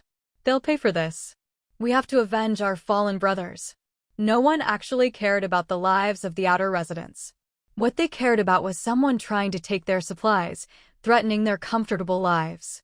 What they really feared was for their own lives. If these bandits could break in and kill the outer residents today, who's to say they wouldn't be next? Seeing the crowd getting worked up, Hou Jianming smiled in satisfaction and continued. We've already identified these bandits. They're from the Longhu base. He signaled to an underling, who quickly left and soon returned with a group of people. A bunch of middle-aged men, battered and bruised, were being dragged over, tightly bound. Their captors glanced around curiously as they walked. Hou Jianming pointed at the bound men. These are the scum from Longhu base who broke in. Some we caught alive, the rest were killed on the spot. Then he pointed at the men doing the escorting. These are our brothers from the outer perimeter. They fought bravely and captured the enemy, so I'm promoting them to core residents. They'll be our neighbors from now on." The group immediately perked up, gripping their prisoners even tighter. They'd heard the rumors. Core residents got hot meals delivered, plenty of meat and water, and extra rewards for good work. Now, after risking their lives, they'd finally made it. And Nan watched their eager, loyal faces and thought, Ho Jianming really was a born leader. He'd smoothly absorbed the strongest fighters into his own ranks, won over their loyalty, and encouraged them to work even harder for him. She glanced at the expressionless Zhu Dazhuang. For Ho Jianming to make him his right-hand man, he must have some real skills, definitely not someone to underestimate. On the platform, Ho Jianming was still going strong. "Brothers, the troublemakers have been caught. I'll leave them to you, do as you see fit." The captured invaders were forced to kneel in a row, tightly bound. As soon as the order was given, the base residents surged forward, venting their anger. Those with knives drew them, those with hammers swung them, everyone took turns unleashing their fury on the prisoners. The bloody scene sent everyone's nerves into overdrive. The one-sided violence only made them more excited. In the apocalypse, the pressure to survive was immense. Anxiety and mood disorders were common. This kind of violence was a way for them to vent their pent-up frustration and emotions. Ho Jianming watched the chaos below, thoroughly pleased. Then, while everyone was still high on bloodlust, he issued a new order. "Punishing these people isn't enough. We need to repay them in kind. While they're still asleep, let's strike back and destroy that damned Longhu base once and for all." Someone in the crowd immediately picked up the chant. "Destroy it! Destroy it!" Soon, the whole crowd was shouting, "Destroy it! Destroy it!" Led by Zhu Dazhuang and one of the bodyguards, the mob surged out. Ho Jianming stayed behind with the other bodyguard, watching their departure with satisfaction. But soon, he noticed a man and a woman standing in the corner, not moving. The woman was holding a dog on a leash. And Nan sensed someone watching her and turned, locking eyes with Ho Jianming. A flicker of surprise flashed across Ho Jianming's face, and he walked over. He ignored Gu Jiyu beside her, reaching out to greet Nan. "You must be the new arrival, Miss Mei?" And Nan nodded, about to shake his hand politely, but Gu Jiyu reached out first, intercepting Ho Jianming's hand. "Hello, Gu Yukai." And Nan looked up at Gu Jiyu in surprise. Since when was President Gu so outgoing? Ho Jianming met Gu Jiyu's gaze and, for a moment, felt as if all his thoughts had been laid bare. He forced a smile. "Oh, brother Yukai, hello." Their handshake lasted only a brief moment before Ho Jianming withdrew his hand. Gu Jiyu's hand was pale and slender, making Ho's look like a dark chicken claw by comparison. And with Gu's imposing height, Ho, who was barely 1.7 meters, felt even shorter. He subtly took a step back and turned to Nan again. "How are you finding the base, Missin? Settling in all right?" And Nan nodded. "It's great. Thank you for your concern." Ho Jianming smiled. "Glad to hear it." After a pause, he asked, "Why didn't you and brother Yukai go with the others to Longhu base?" And Nan explained, "It's only my first day here. I'm exhausted from the journey and would like to rest first. I'll join the next mission." She was here to kill, not to be used as someone else's tool. Gu Jiyu, standing beside her, stayed silent. Seeing this, Ho Jianming didn't press further. He just said, "That makes sense. You two just arrived, and there will be plenty of chances to serve the community in the future. For today, just rest." And Nan smiled. "Thank you for your consideration, boss." If all it took to avoid work was a few nice words, she could handle that. Ho Jianming nodded in satisfaction. Not bad. The girl was beautiful and sensible. If only he could. He subconsciously straightened his hair and scrutinized Nan's delicate face. Then his gaze shifted to the dog on the ground, and he put on what he thought was a warm, friendly smile. "Missin, you're not only beautiful, but your dog looks strong and healthy too. All muscle." But he looked in confusion at the thermal suit on Fugue. "Why is this dog wearing flesh-colored stockings? Missin is so pretty, but her taste is a bit unusual." He paused, deciding not to comment further. So, what if she likes to dress her dog in stockings? It didn't affect her beauty or abilities at all. Fugue wrinkled his nose at the scrawny monkey of a man sizing him up. Ignorant, ugly thing. Suddenly coming over, so ugly it offends me. What's the big deal about wearing a flesh-colored thermal suit? My handsome brother didn't make a fuss, but look at you, ugly monkey, making a scene. He turned his head away and shuffled closer to Gu Jiu. Ho Jianming didn't care about the dog's indifference and continued to try to charm Nan. He put on a perfectly measured smile, looking every bit the gentleman. I have other matters to attend to, so I won't disturb your rest, Missin. If you need anything or feel uncomfortable, just come to me. I'll help you. With that, he glanced thoughtfully at Gu Jiu beside her, then turned and left. And Nan watched him go, then glanced at the expressionless Gu Jiu. Now she was truly convinced. The real power behind the mountain base wasn't the Gu Corporation. Gu Jiu, the president of Gu Corp, was standing right here, and Ho Jianming hadn't recognized him at all. He kept calling him Brother Yukai. And Nan asked Gu Jiu, "What are you planning to do about him?" Gu Jiu took a disinfectant wipe from his pocket and carefully wiped his hands. Kill him. Huh? And Nan was puzzled. Just because he's using your name to throw his weight around? This man was even more ruthless than she was. Gu Jiu watched Ho Jianming getting into his car, his phoenix eyes narrowing. Not just that. And Nan was curious. Oh? What else did he do to offend you? But Gu Jiu didn't elaborate. He tossed the wipe and looked down at her. "Wanna go for a walk?" And Nan thought for a moment and agreed. Sure. She couldn't sleep anyway. She might as well look around the base, know your enemy and yourself, and you'll never lose. Gu Jiu wasn't even wearing a thermal suit and wasn't afraid of the heat. She and the dog were both suited up, so they had nothing to worry about.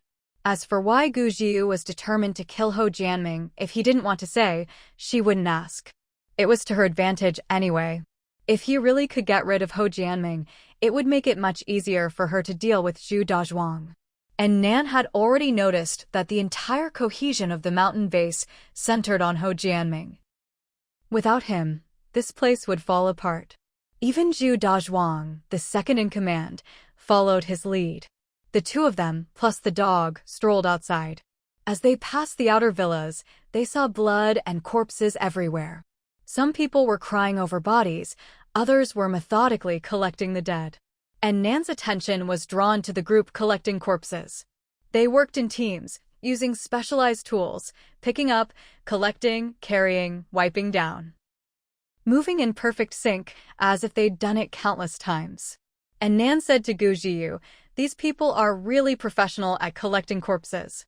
A man nearby, busy cleaning the ground, chimed in, "Of course we are. Ever since we came to the base, our daily job has been collecting bodies everywhere." And Nan was surprised. Collecting bodies everywhere? Yeah, the base leaders are kind-hearted. Out of humanitarian concern, we help collect the bodies of those who died nearby. At least we have something to do, earning our keep. And Nan asked, "So where do you bury them after collecting?" "We don't bury them. There are people assigned for that. We just collect and transport." With that, he went back to work. And Nan and Gu Jiu exchanged a glance and followed another group carrying corpses outside. They walked a while, arriving at a secluded spot where the team set down the bodies and left. By now, the clearing was already piled with remains. The two of them stood in a corner, watching. Before long, 8 or 9 people arrived and started packing the bodies into boxes. And Nan noticed one of them was the kitchen auntie who had delivered their food the other day. It was obvious where these bodies would end up. Thinking of the cumin beef slices from that day, and Nan felt lucky she hadn't eaten carelessly. She'd been suspicious at the time. In this situation, where would they find so much pork and beef to feed everyone? Ho Jianming was ruthless, using meat picked up off the streets to feed his people, just to show off his wealth and generosity. Cannibalism. If anyone caught prion disease, it would be a disaster. The fatality rate was 100%. The two quietly slipped away and continued walking. Gu Jiu seemed unsurprised, as if he'd expected this, and was purposefully searching for something. and Nan couldn't help but ask, "What are you looking for?" Gu Jiu checked their surroundings carefully as he replied, "A well." "A well?" And Nan's eyes lit up as she suddenly understood. Of course, a well. No wonder he was a CEO. He immediately thought of the most crucial thing. If they could control the water source, wouldn't they hold the power of life and death over the base? Whether there were 1,000 or 3,000 people, everyone needed water. Even if the outer residents weren't given water, they'd still need it to cook their porridge, right? She followed Gu Jiu, mentally tallying up the medicines in her storage. She'd hoarded all sorts of drugs from pharmacies and factories. She needed to find one that could knock people out if added to water. As Nan was thinking, Gu Jiu suddenly grabbed her hand and pulled her back a few steps. Startled, she saw him also yank Fugue's leash, pulling the dog back, then make a show gesture. Gu Jiu had found the base as well. It was in an alley just ahead and to Nan's right. The alley was narrow and hidden.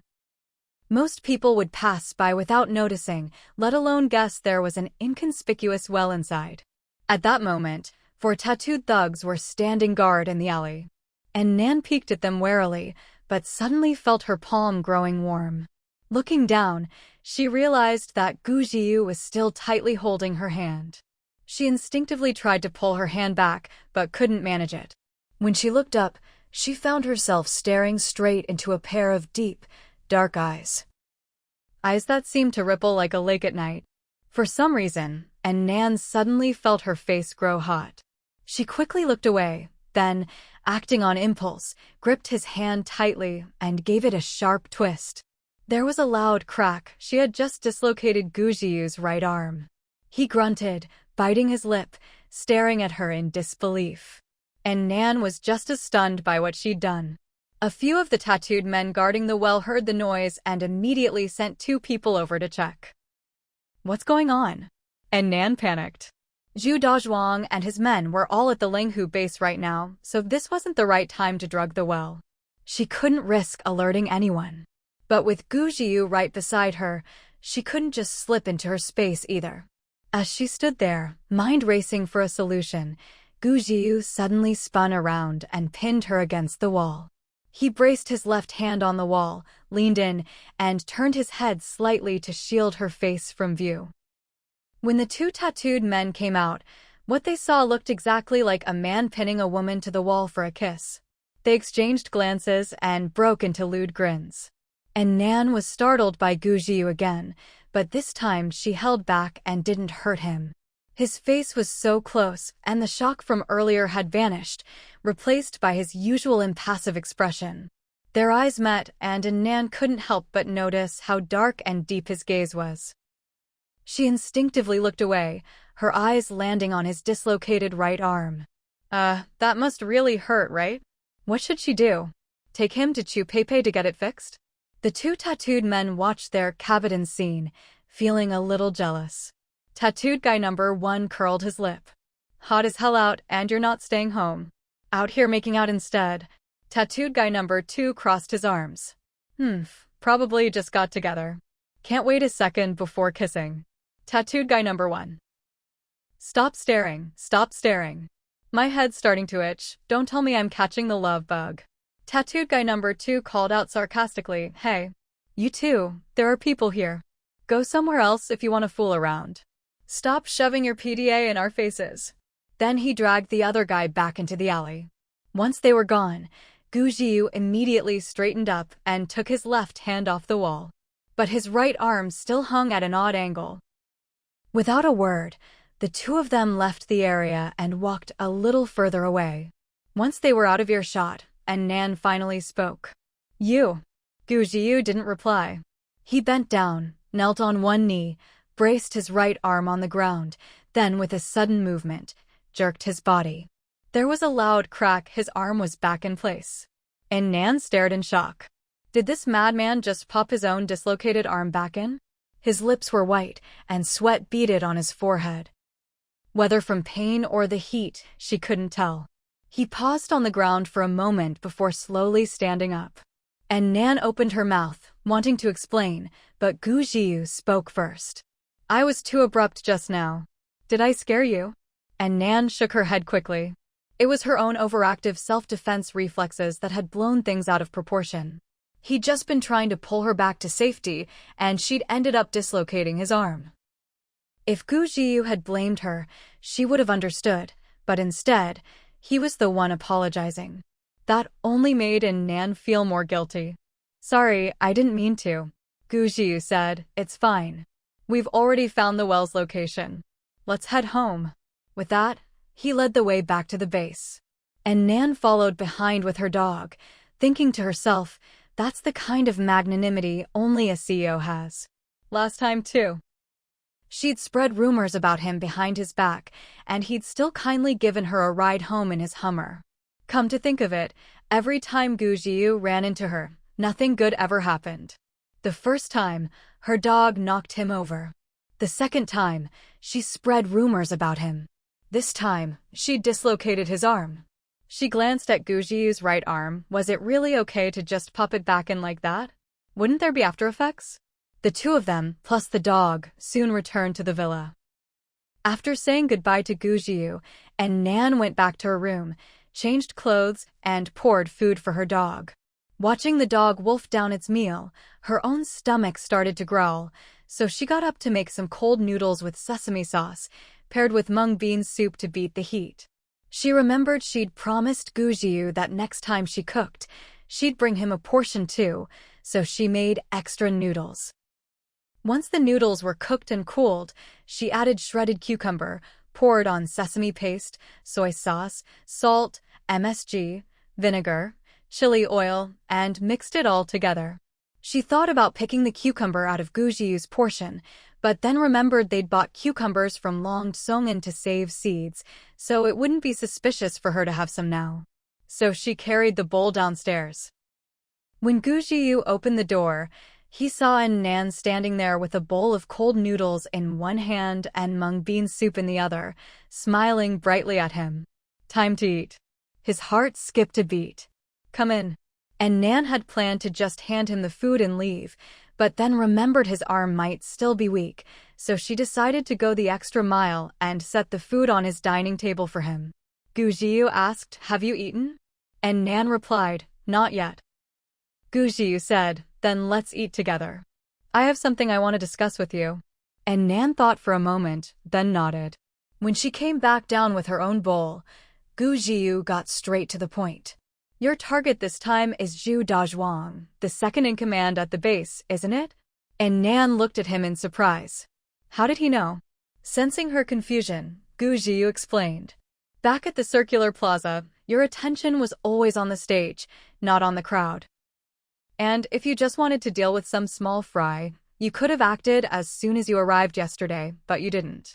That means your target is someone with special protection, someone hard to get to. So it had to be either Ho Jianming or Zhu Dazhuang. Later, when Ho Jianming came over to greet us, you acted normal and didn't try to get closer to him. That's how I knew he wasn't your target. And Nan looked at him warily. This man's powers of observation were truly something else. Seeing her remain silent, Gu Jiyu continued. And Nan, there's no need to be nervous. Our goals are similar, we can work together. And Nan looked at him. What do you have in mind? Gu Jiyu replied, You've probably already thought of it. The well. They stared at each other for a moment, neither speaking. After a while, Nan nodded. Let's join forces.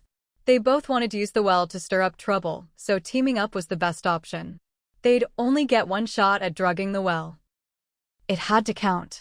Once everyone was taken out, he'd deal with Ho Jianming, she'd kill Zhu Dazhuang, and neither would get in the other's way. After they'd come to an agreement, Nan picked up a mouthful of noodles and stuffed them into her mouth. Then she asked, When do you plan to make a move? Gu Jiyu replied, There's no rush. We'll wait for a moment when everyone's drinking water at the same time. And Nan nodded. That was what she'd been thinking too. Haste makes waste. This group was different from Er Kuei's gang, who only had hammers and kitchen knives and were powerless against her gun. In the base, there were 8 people openly carrying guns, but who knew how many more had them in secret? They'd have to take down every single one. Otherwise, if she tried to attack Zhu Dazhuang, It'd be easy for someone else to shoot her in the back. Seeing Nan eating so heartily, Gu Jiu picked up some noodles himself and took a bite. And Nan couldn't help but watch his expression. Well, how is it? After yesterday's tomato meat sauce pasta, she'd realized Gu Jiu knew a thing or two about good food. She couldn't help but feel competitive. Gu Jiu swallowed his noodles before saying, "Not bad." Just not bad? And Nan felt a little unwilling. Be specific. What's not bad about it? The noodles are just the right texture, springy and smooth. The sauce is rich and flavorful. But, he paused. When you dilute the sesame paste, adding a bit of sesame oil would make it even better. And Nan craned her neck, took another bite, then admitted a little deflated, "You're right." Gu Jiu chuckled softly, took a sip of mung bean soup, and added, "It's already very good. You cook better than my chef." And Nan's eyes lit up. Really? Gu Jiu's personal chef had to be top tier. But then she remembered something and sighed. Still not as good as you. The noodles he'd made yesterday had been flawless. Gu Jiu nodded. Not as good as me.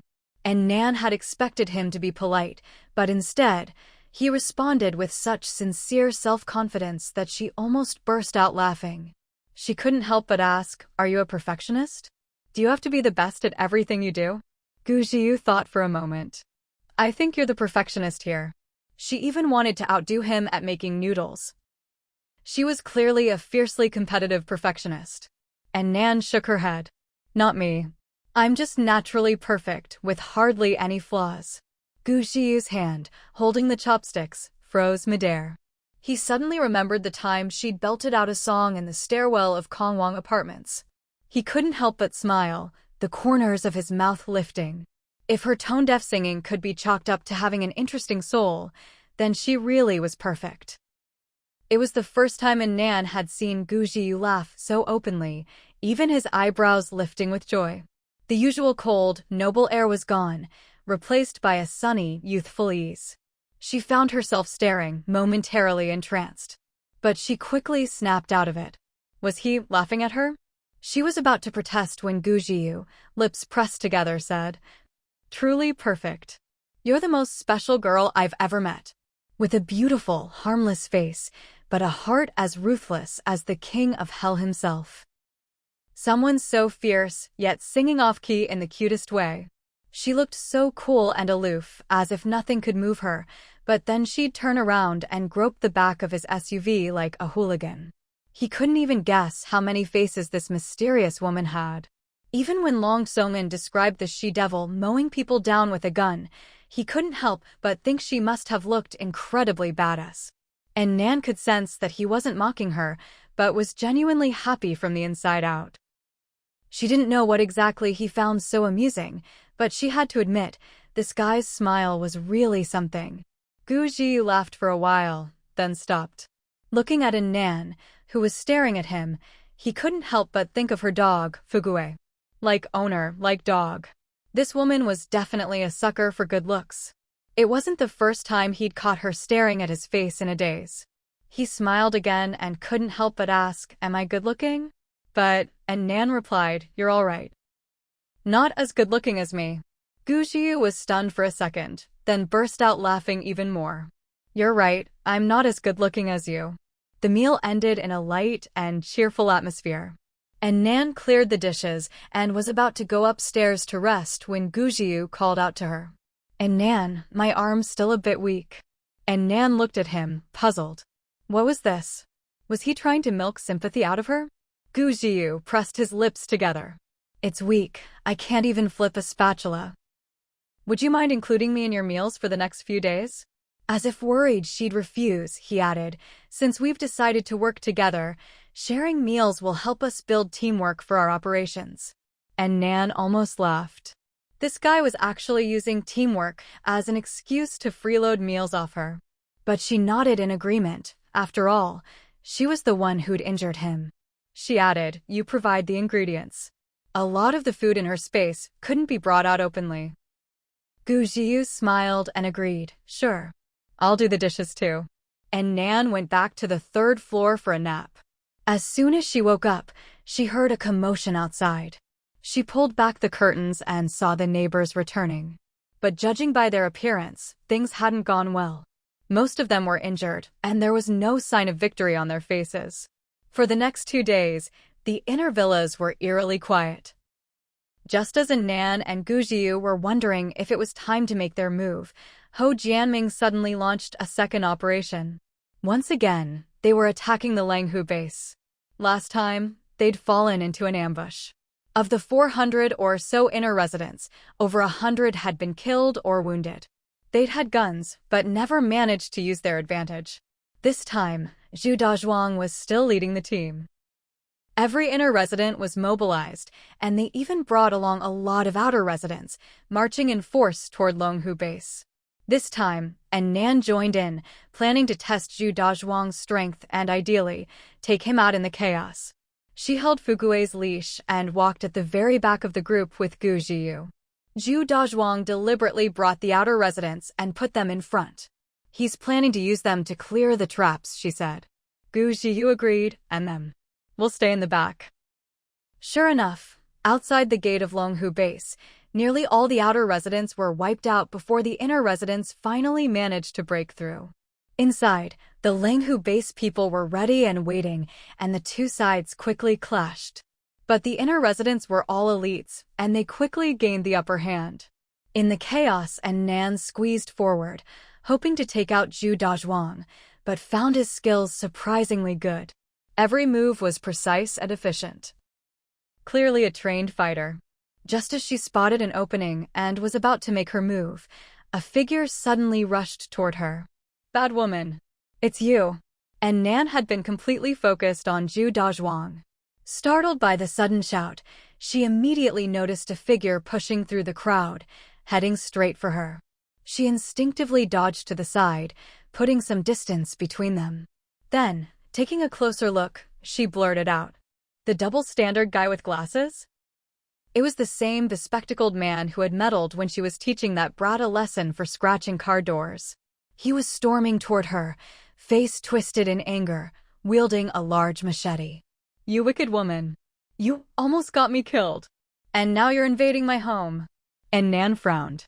Is this guy out of his mind? When did she ever get him beaten up?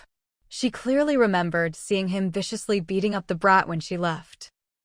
Back then, she'd just thought he was a sanctimonious hypocrite, but now it seemed like his whole brain was wired wrong. What grudge does he have against her to be this furious?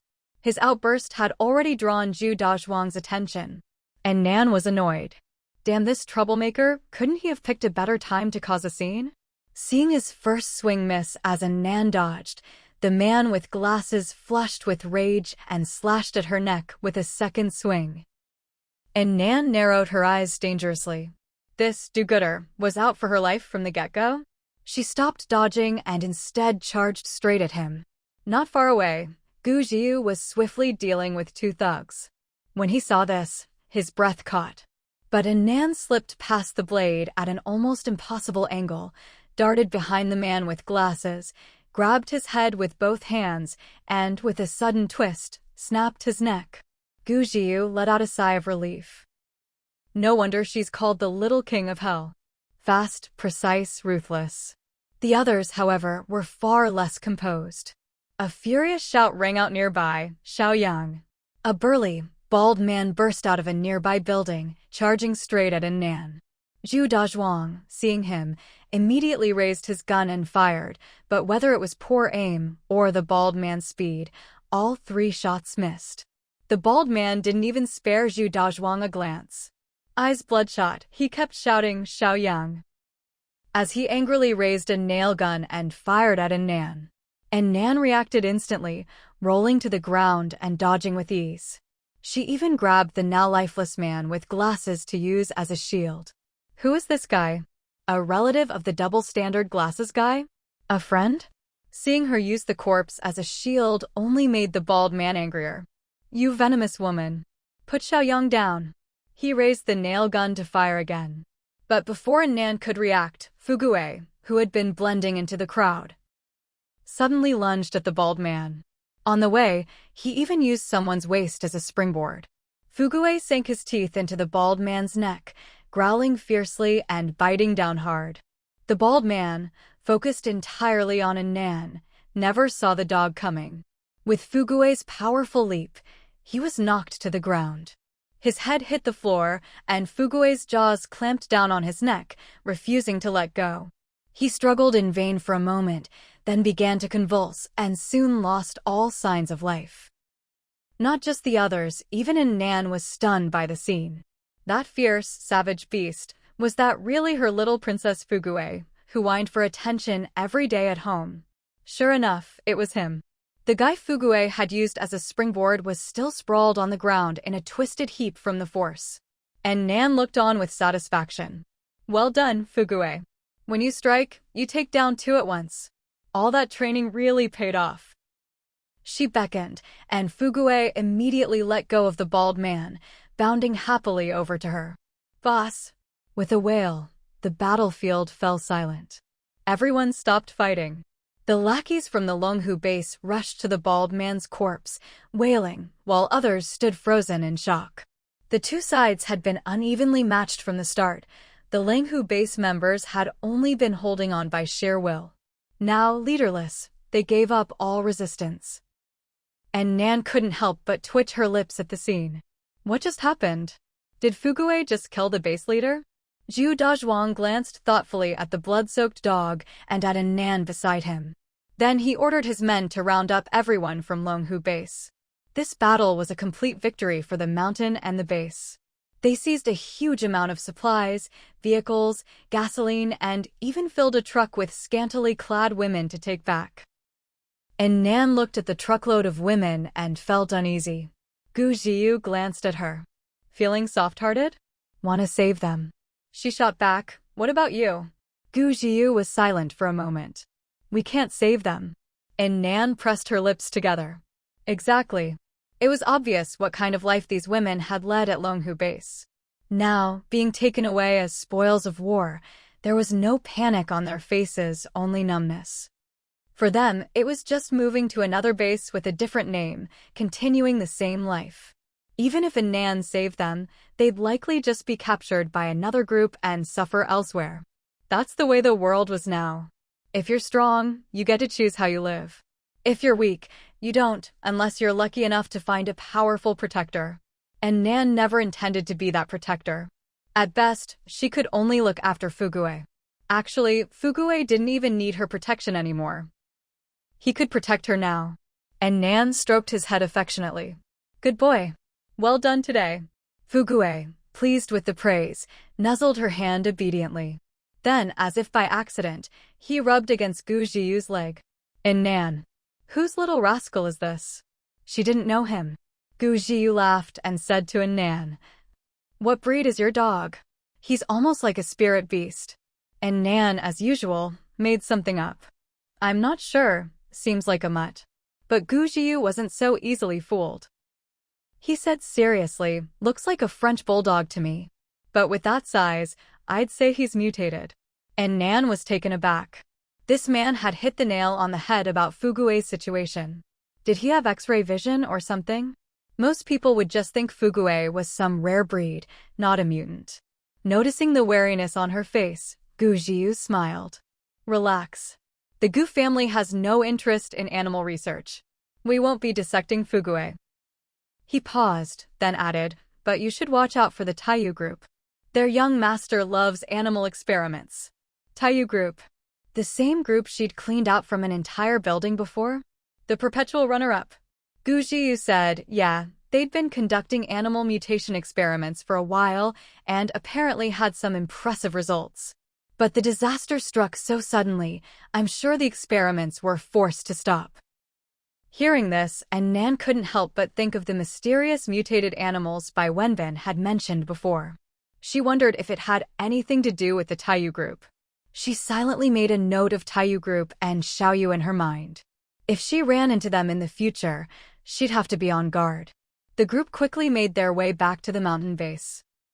As soon as they entered the inner compound, they were directed by Ho Jianming's bodyguards to keep moving forward, straight to the iron gate, and Nan hadn't been able to enter before. Now the gate stood wide open. The courtyard was brightly lit, with tables and chairs lined up on both sides. A group of kitchen aunties bustled back and forth, carrying trays of food. What's all this? An outdoor banquet? Just then, Ho Jianming walked out from the innermost villa, followed by Zhu Dazhuang, who had returned to the base earlier to report. Both men wore broad smiles as they went straight to the main seats and sat down. Ho Jianming raised his arm and called out, "Welcome back, brave warriors. Tonight's celebration banquet has plenty of good food and drink. Eat and drink your fill." The tables were already piled high with delicious dishes, all sorts of meats cooked in every way imaginable. If someone from outside suddenly walked in and saw the scene, they'd think they'd traveled back to the pre-apocalypse days. After the disaster, people could barely dream of eating instant noodles, let alone feasting on meat and wine. Only the wealthy could manage that. The crowd immediately cheered and scrambled to find seats, digging in with gusto. And Nan and Gu Jiu exchanged a glance and, with tacit understanding, found an inconspicuous corner to sit down. And Nan whispered, "Looks like Ho Jianming was pretty confident about this fight." The banquet was all prepared before everyone even got back. Gu Jiu replied, "After the last battle, they figured out the situation at Longhu base. This time, they were fully prepared." And Nan looked at the inner compound residents around them, their mouths greasy from the feast, and couldn't help but sigh. Pity those outer compound folks. All they get to do is walk into traps. They're not even allowed to eat or drink here. Gu Jiu was non-committal. Survival of the fittest, that's all. And Nan leaned closer and whispered, "If I'd known there'd be a celebration banquet tonight, we could have acted at the well ahead of time. If they'd slipped the drug into the water before the kitchen used it, half the people here would be dropping like flies right now." Gu Jiu replied quietly, "No worries. There's still another chance." And Nan asked, "What chance?" Gu Jiu said, "Ho Jianming's birthday banquet." "Birthday banquet?" And Nan looked at him in surprise. "How do you know when his birthday is?" "I overheard one of the kitchen aunties talking about it when I picked up food yesterday." And Nan nodded in understanding. She'd been cooking these past couple of days, but Gu Jiu was the one going downstairs to fetch the meals. The aunties all liked chatting with him since he was good-looking. "So did they say which day the birthday banquet is?" 9 days from now." "You sure?" "Yeah." Gu Jiu frowned. That auntie was complaining for ages, saying there were only 10 days left and most of the vegetables she'd planted wouldn't be ready in time. And Nan stifled a laugh. She could just imagine Gu Jiu patiently enduring the auntie's complaints. Then she glanced at the table, piled with braised, stir-fried, pan-fried, and deep-fried meats, and muttered, "What vegetables? It's all meat." Gu Jiu snorted softly. "Vegetables are precious. Of course, they're not giving them to the lower ranks." As they were talking, they suddenly heard Ho Jianming call out from the front, "Missin, Brother Yukai, why are you sitting so far away? Come up here." The two exchanged a look and slowly made their way to the front. Ho Jianming watched the handsome man and beautiful woman walking side by side from afar, and for some reason, found the sight a bit irritating. He narrowed his eyes, but quickly returned to his usual self and greeted them warmly. "I heard from my deputy that the biggest hero in taking down the enemy base this time was actually Miss N's dog." As he spoke, he glanced at the imposing dog sitting by Nan's leg. Not bad, he thought. Strong, good teeth, and smart. If only it were his. Fugue, hearing himself mentioned, turned his head away in annoyance. "Ugly monkey, what are you looking at? You're an eyesore."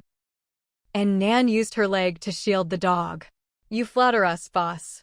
The dog doesn't know much, he was just being protective, that's all. Ho Jianming turned his gaze to her.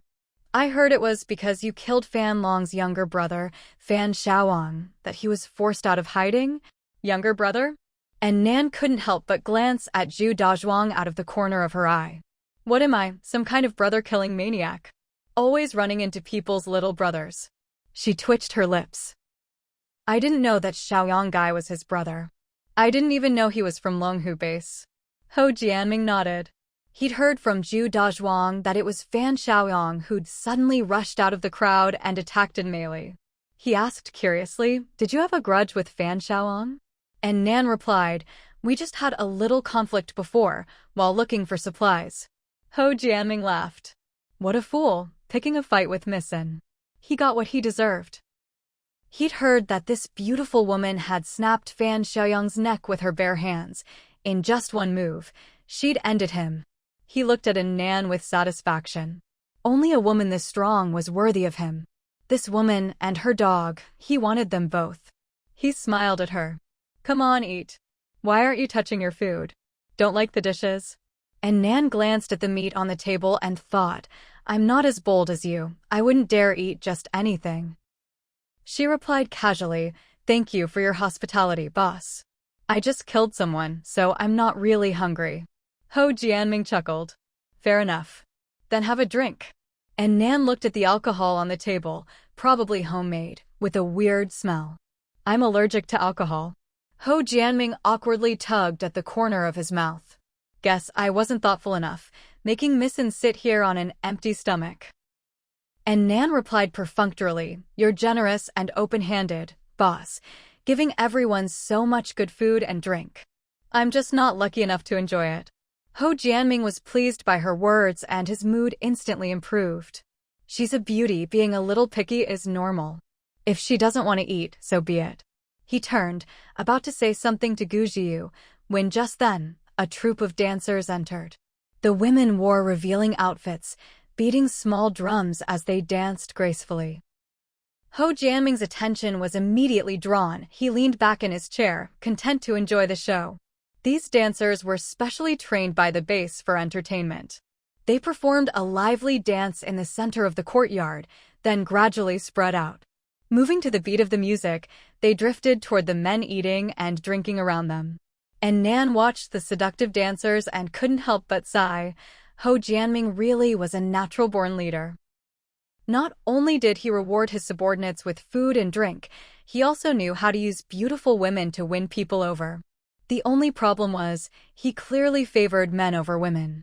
He'd only prepared belly-bearing female dancers, not a single male dancer with 8-pack abs. What, was she not worthy of a little enjoyment herself? While Nan's mind wandered, the lead dancer, the most beautiful of them all, suddenly started walking toward their table. And Nan was a little surprised. Did this beauty get her directions mixed up?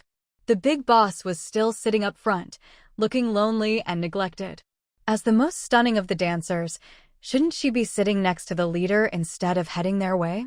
By now, the beauty had already danced her way over, her steps graceful and alluring.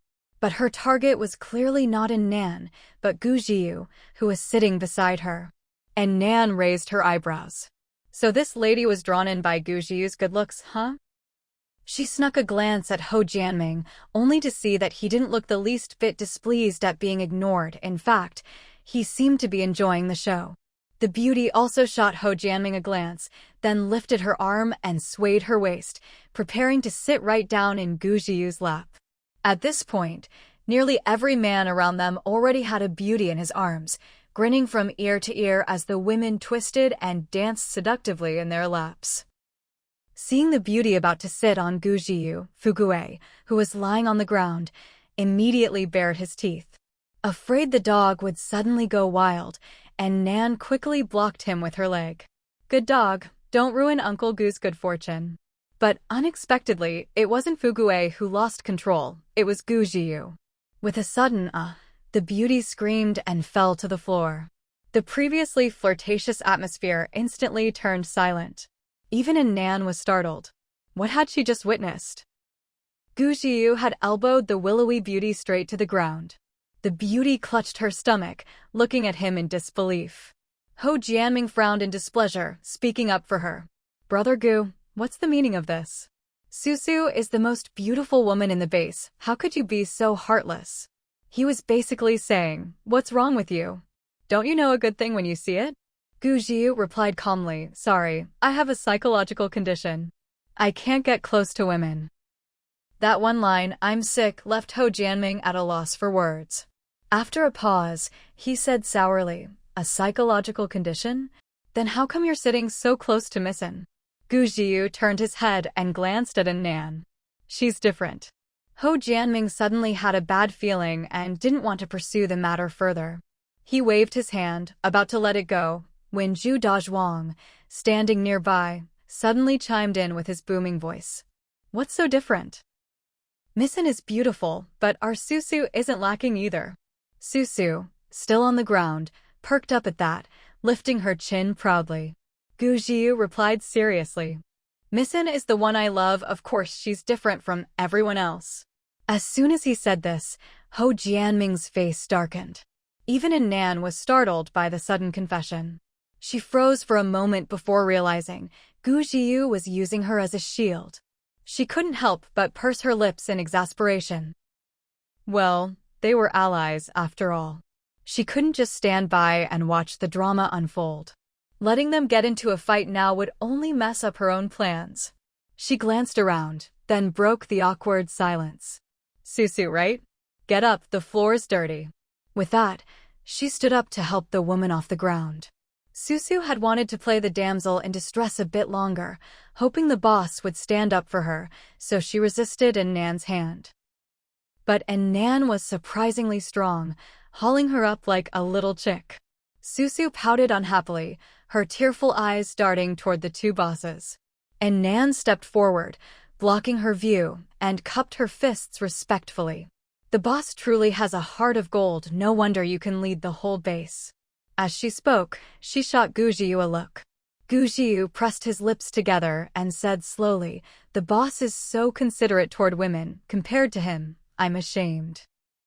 Ho Jianming's expression finally improved a little. Missin, Brother Gu, please, sit down and eat. He waved Susu over to sit beside him. Eat? And Nan glanced around at the lustful men, none of whom had their minds on the food. They all looked like they wanted to devour the women in their arms. It wasn't long before the banquet broke up and the men, full of food and drink, hurried off to their villas with their beauties in tow. And Nan and Gu Jiu slipped away with the crowd as well. Once everyone had left, only Ho Jianming, Zhu Dazhuang, and the two women beside them remained in the courtyard. Ho Jianming's smile vanished instantly. He slapped Susu across the face. Useless. You couldn't even seduce a man. Susu had been specially assigned to that kid Gu. That guy was always sticking close to Mei, and Ho Jianming was worried he'd get lucky, so he'd send a beauty to wedge herself between them. Who would have thought he'd just handed the guy a chance to make a public confession? Furious, he swept the food off the table. The two women nearby were so frightened they fell to their knees. Zhu Dazhuang hurried to comfort him.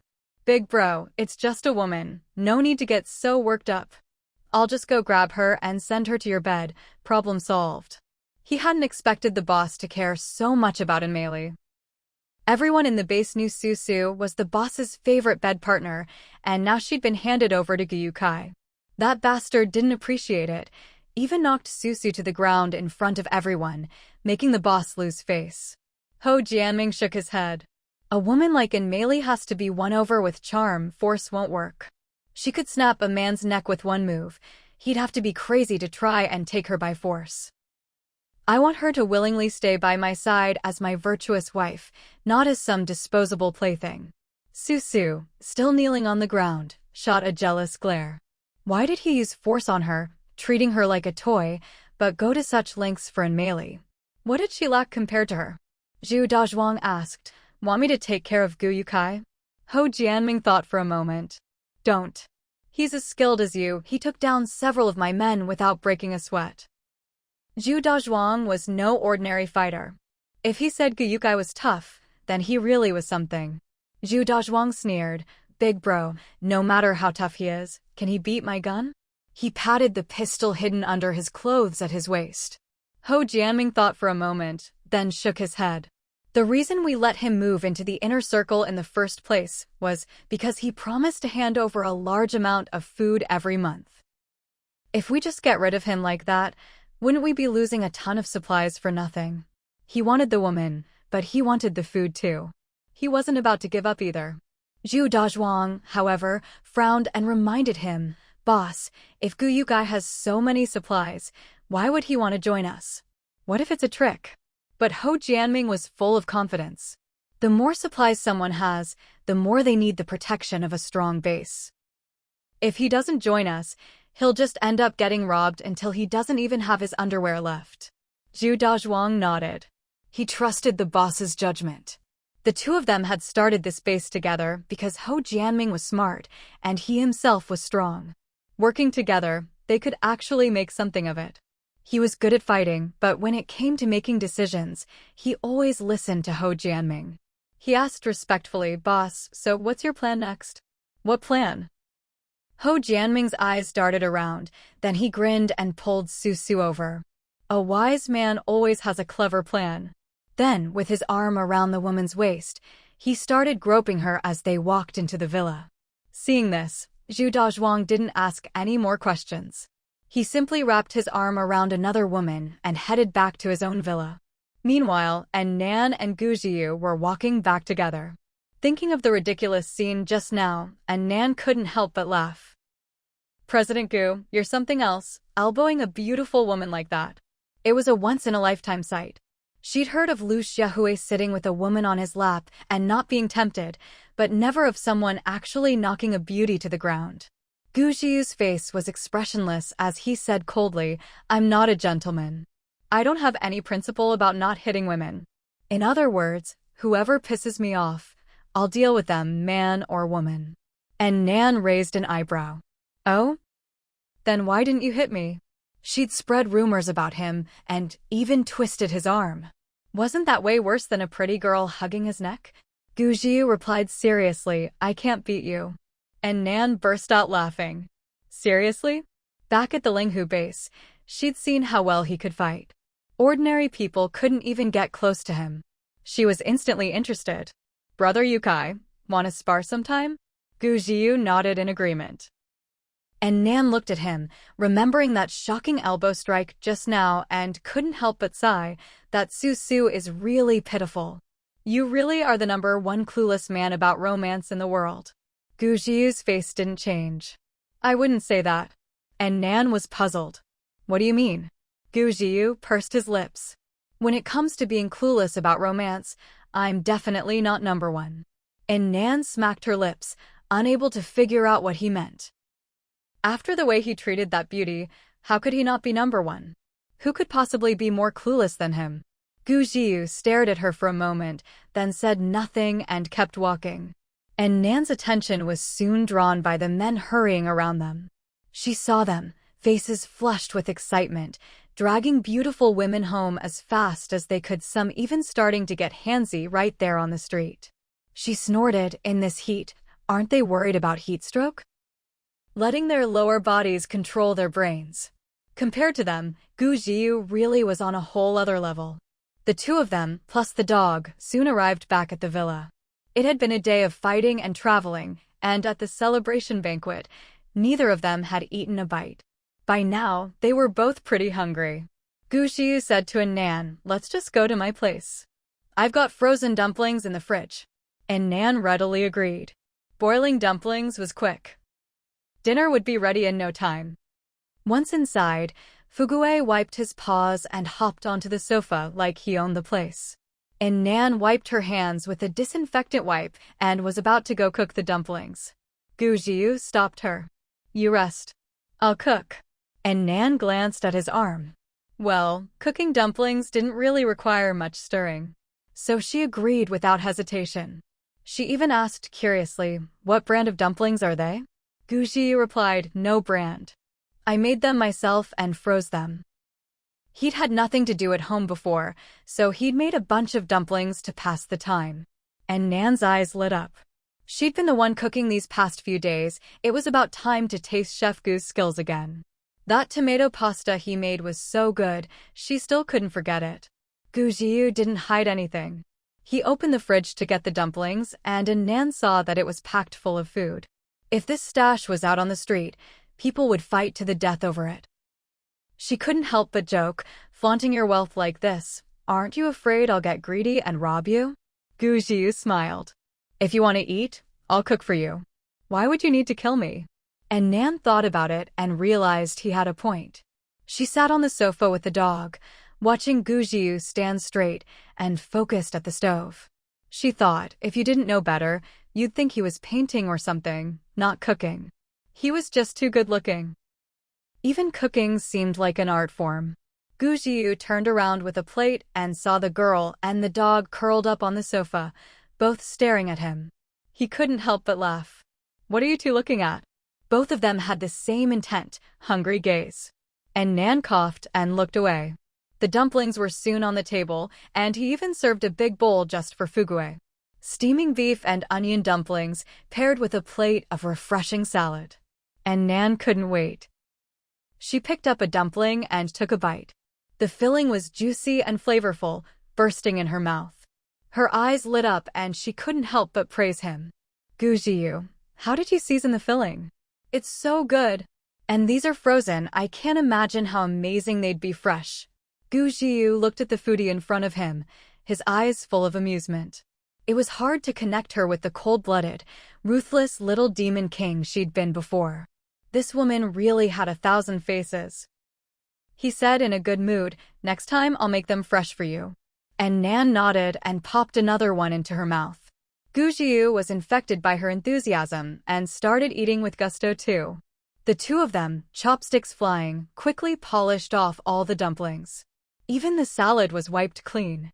Full and satisfied, and Nan remembered what she'd seen at the Longhu base earlier. Gu Jiu, did you notice Zhu Dazhuang's skills? Gu Jiu thought for a moment, then replied, he's not weaker than you. And Nan nodded seriously. Exactly. Not just not weaker, if she didn't use her rifle or her teleport ability, she probably couldn't beat him at all. But Gu Jiu looked relaxed. No worries. Didn't you say you were going to play dirty with him? The heavy atmosphere vanished, and Nan burst out laughing. That's right. Who cares how strong he is? I'll just outsmart him. They chatted for a while longer before Nan took the dog upstairs to rest. The next morning, as soon as she got up, she heard a commotion downstairs. She opened the curtains and saw people moving luggage into her villa. It looked like there was a new tenant on the first floor. And Nan didn't pay it much mind. Sooner or later, someone was bound to move into the first floor. As long as it didn't affect her, she didn't care who it was.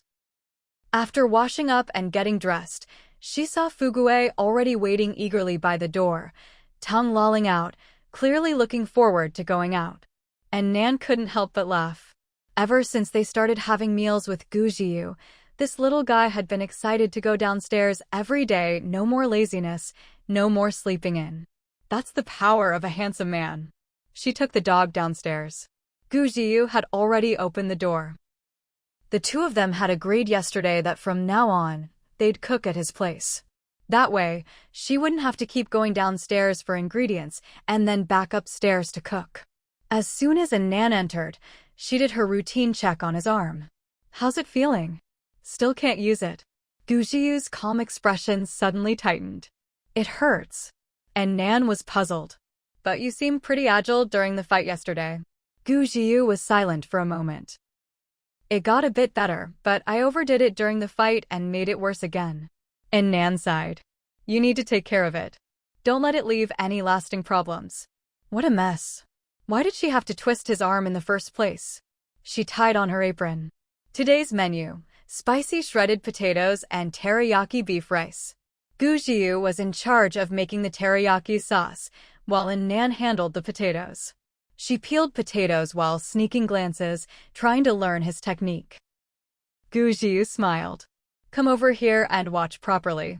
And Nan kept her face neutral, but inside she was delighted as she moved closer, carefully memorizing every ingredient and step. Once the ingredients were prepped and the sauce was ready, they were just about to start cooking when there was a knock at the door. The two exchanged a glance. Who could be visiting in a place like this? Fugue stood by the door, on high alert, even taking up a defensive stance. Seeing this, Nan immediately grabbed her trusty triangular dagger and slowly approached the door. Dogs are sensitive to their environment. Whoever was outside had made the dog feel threatened. Gu Jiu stopped her, gesturing to the bulge at his waist, and went to check first. and Nan knew that was his gun, so she didn't argue and let him take the lead. When the door opened, an unexpected face appeared. Susu, the dancer, smiled brightly, like a flamboyant flower. "Brother Gu, we meet again."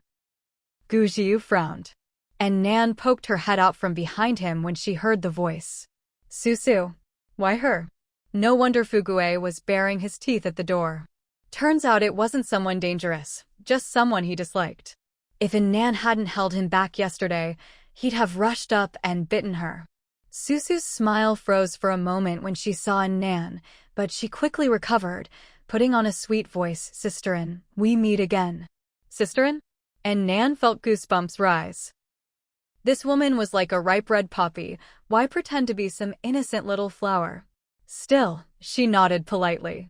Susu's smile remained dazzling. "There was a bug infestation at my old place, so I had to move here. Looks like we'll be neighbors from now on. Please take care of me." So she was the new tenant on the first floor. And Nan immediately became wary. Judging from yesterday, this woman seemed to have a close relationship with the boss. Could it be they'd noticed something and sent her here to snoop around? As she pondered, she replied perfunctorily, "Oh, hello." Susu glanced at her apron, her eyes turning. "Brother Gu, Sisterin, are you cooking? Doesn't the base deliver meals?" And Nan replied, "Nothing else to do, just cooking for fun." Susu looked very interested. "Really? Can I join you? I'm quite the cook myself." And Nan turned to Gu Jiu. This was his home, so it was up to him. Gu Jiu's face didn't change as he said his first words, "It's not convenient." Susu was a bit embarrassed. "All right, I'll go downstairs and unpack then. I won't bother you." After closing the door, and Nan and Gu Jiu went back inside, while Susu cursed inwardly as she walked downstairs. Insensitive jerk. Yesterday he threw her to the ground, and today he shut her out. She'd never been rejected by a man like this before. And the boss. If he wanted to chase a woman, why drag her into it, making her come here to seduce this cold, unfeeling, stubborn man? So annoying. And that in Nan she lives on the 3rd floor, so why is she shamelessly hanging around on the 2nd? Could it be the two of them are already hooking up? A sense of crisis welled up in her. If those two really got together and she failed the boss's mission, she'd be in serious trouble. Susu quickened her pace, returned to her room, and pulled out her suitcase. She needed a plan to catch Gu Yotsai's attention first. She pulled out all her man-killer outfits and tried them on one by one. This one's no good, the neckline isn't low enough. This one's out too, the skirt's not short enough. This one, too trashy. While Susu was frantically trying on clothes downstairs, the two upstairs had already finished cooking. Although Nan did the actual cooking, the teriyaki sauce was Gu Jiu's handiwork. And Nan tasted the teriyaki beef and thought it was even better than the spicy shredded potatoes. They ate and chatted.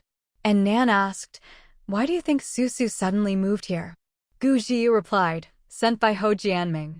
And Nan nodded. "I thought so too. But why is he suddenly sending someone to watch us?" She thought back. She and Gu Jiu had always been low-key and cautious, never slipping up. Gu Jiu snorted. "Not to watch us, to drive a wedge between us." And Nan frowned. Drive a wedge? Why? No one knew about her alliance with Gu Jiu. As far as anyone else was concerned, they were just neighbors in the same building. Even if Gu Jiu had put on that confession act yesterday, what did that have to do with anyone else? There was no rule against relationships in the base. Gu Jiu sneered, because he's got ideas he shouldn't have. And Nan. You mean he's interested in me? Gu Jiu picked up some shredded potatoes. And you say I'm the clueless one? You're even worse than me.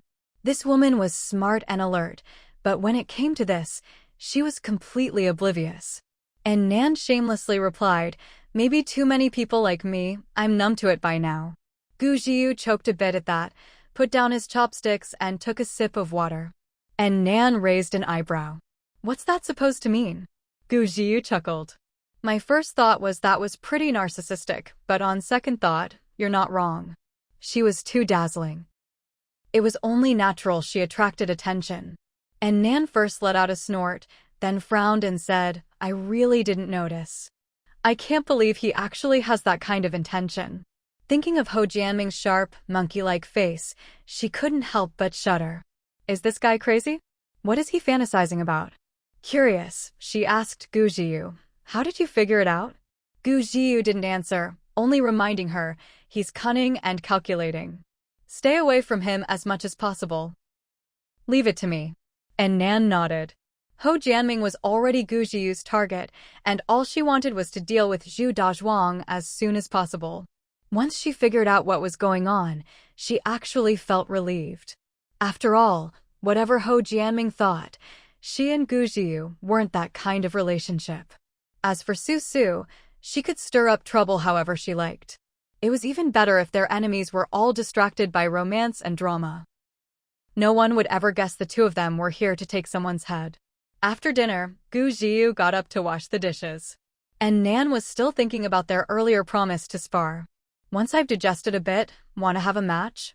She glanced at his arm. Is your arm up for it? Gu Jiyu's lips curled. I'll give you one arm.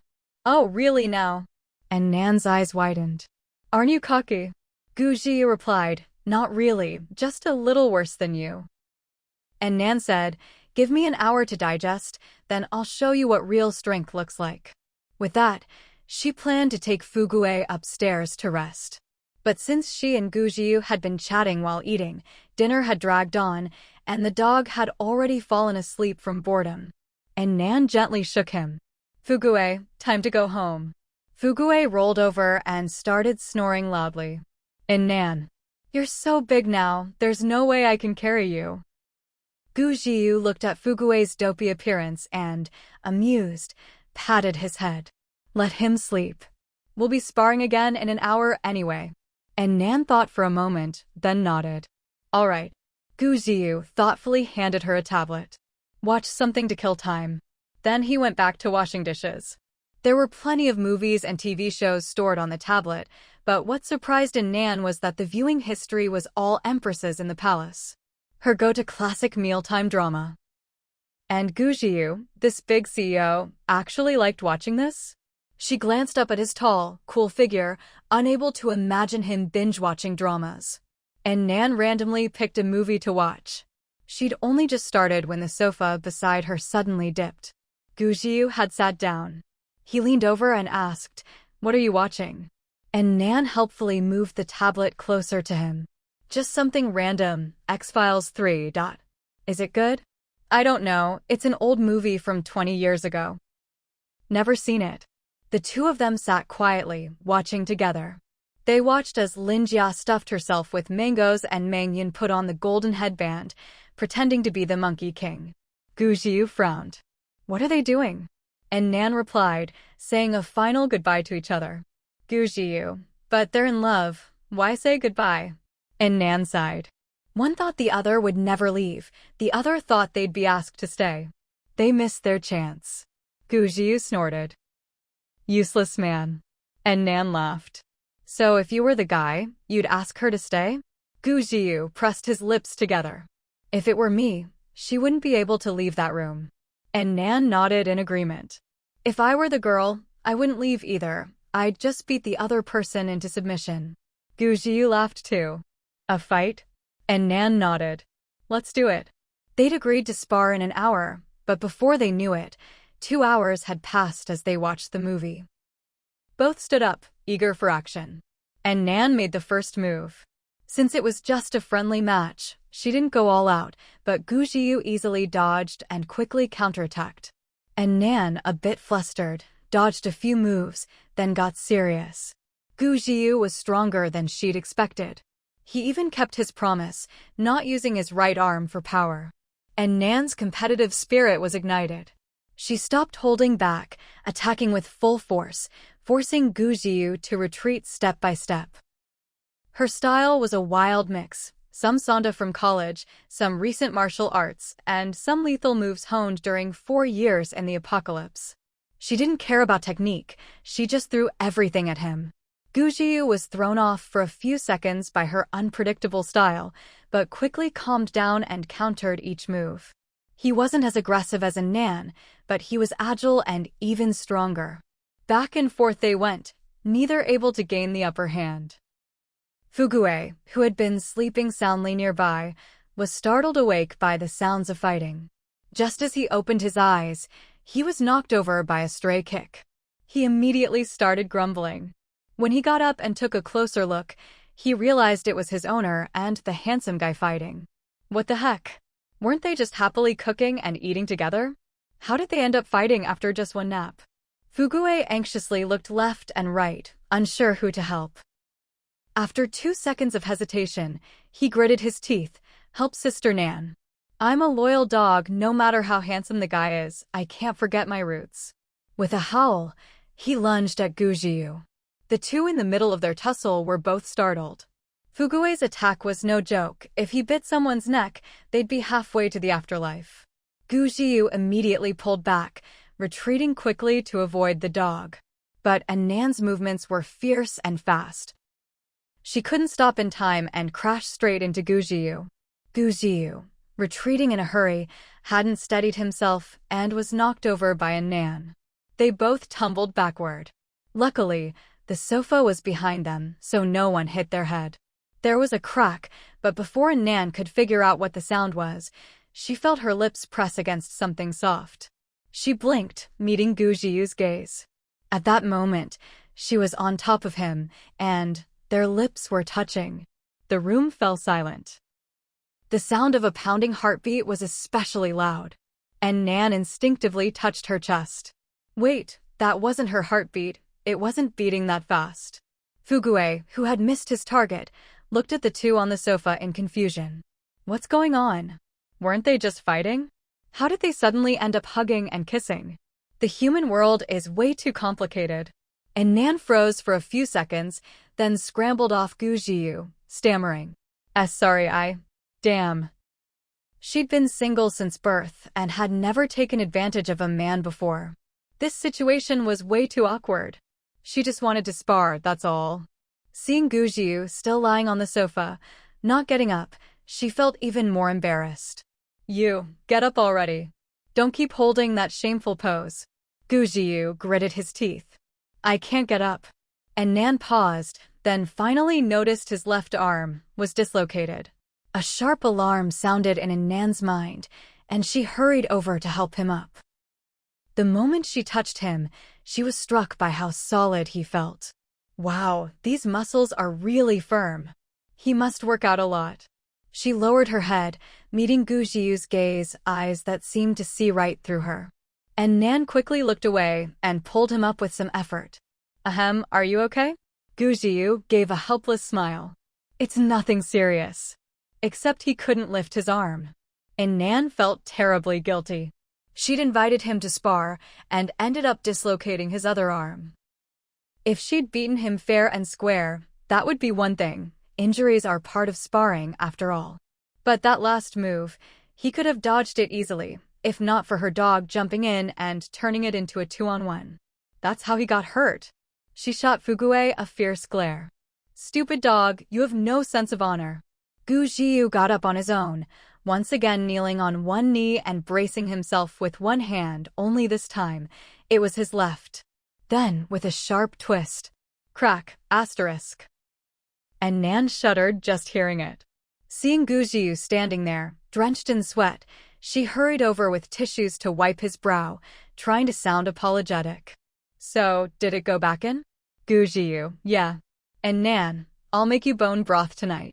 He really needed to recover. Gujiu rotated his shoulder as he spoke. It was just an accident, you don't need to blame yourself. Hearing this, and Nan felt even worse. I'm really sorry, I hurt you again. She called the dog over. Fugue, come apologize to Uncle Gu. We were just sparring, and you almost bit him. Fugue seemed to realize its mistake and lowered its head, carefully nuzzling Gujiu's leg. Gujiu crouched down, looked into its eyes, and said seriously, Little Fugue, don't blame yourself. You did well. Keep protecting your mom like this in the future.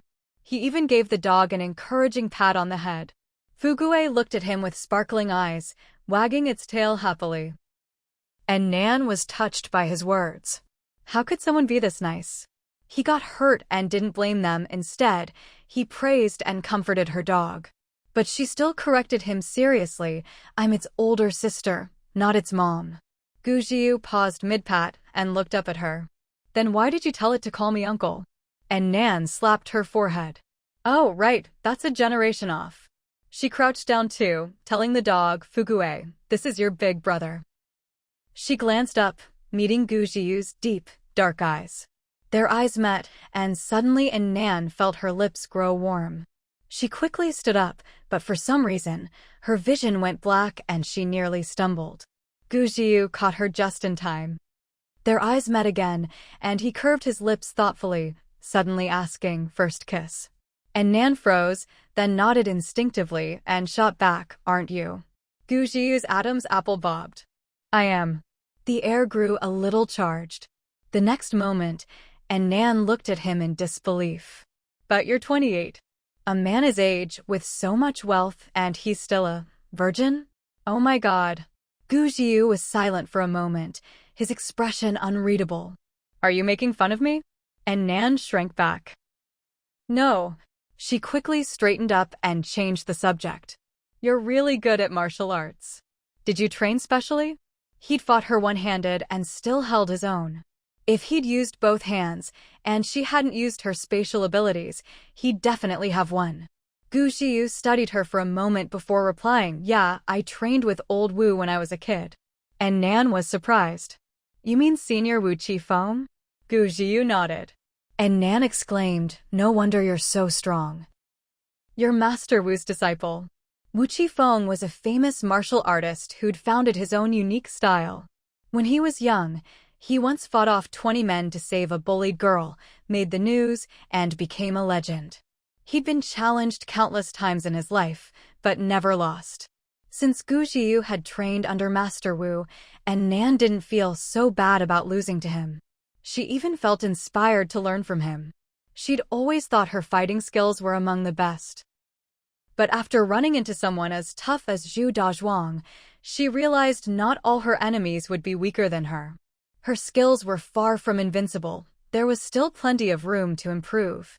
Hot weapons were just tools. Even if she had them, she needed to strengthen herself to be truly unbeatable. Just this simple spar with Gu Jiu had taught her more than a whole day of training alone. And Nan gave him a sincere smile. Gu Jiu, would you take me as your disciple? No. And Nan was confused. Why not? I'm pretty talented. Gu Jiu remained unmoved. No. Seeing her disappointed look, he curved his lips. No need for formal titles. I'll just teach you directly. And Nan's eyes lit up. Was it really that easy? Really? Gu Jiu smiled. Really. Once again, and Nan marveled at what a good person President Gu was. How could someone so simple and kind become the head of the top conglomerate, dominating the business world? She glanced at his arm, feeling guilty. First his right arm, now his left had been dislocated and reset. You just said it yourself. Are you sure you're okay? She vaguely remembered something about habitual dislocation. Once you've had that kind of injury, your joints become unstable and it's easy to dislocate again. Gu Jiu saw the guilt in her eyes and suddenly reached out, ruffling her hair. It's fine. And Nan wasn't used to people touching her head and instinctively pulled back. Gu Jiu withdrew his hand. From tomorrow, come train with me. I'll help correct your moves. Her style was simple, direct, and ruthless. Effective, but liable to hurt herself as much as her opponent.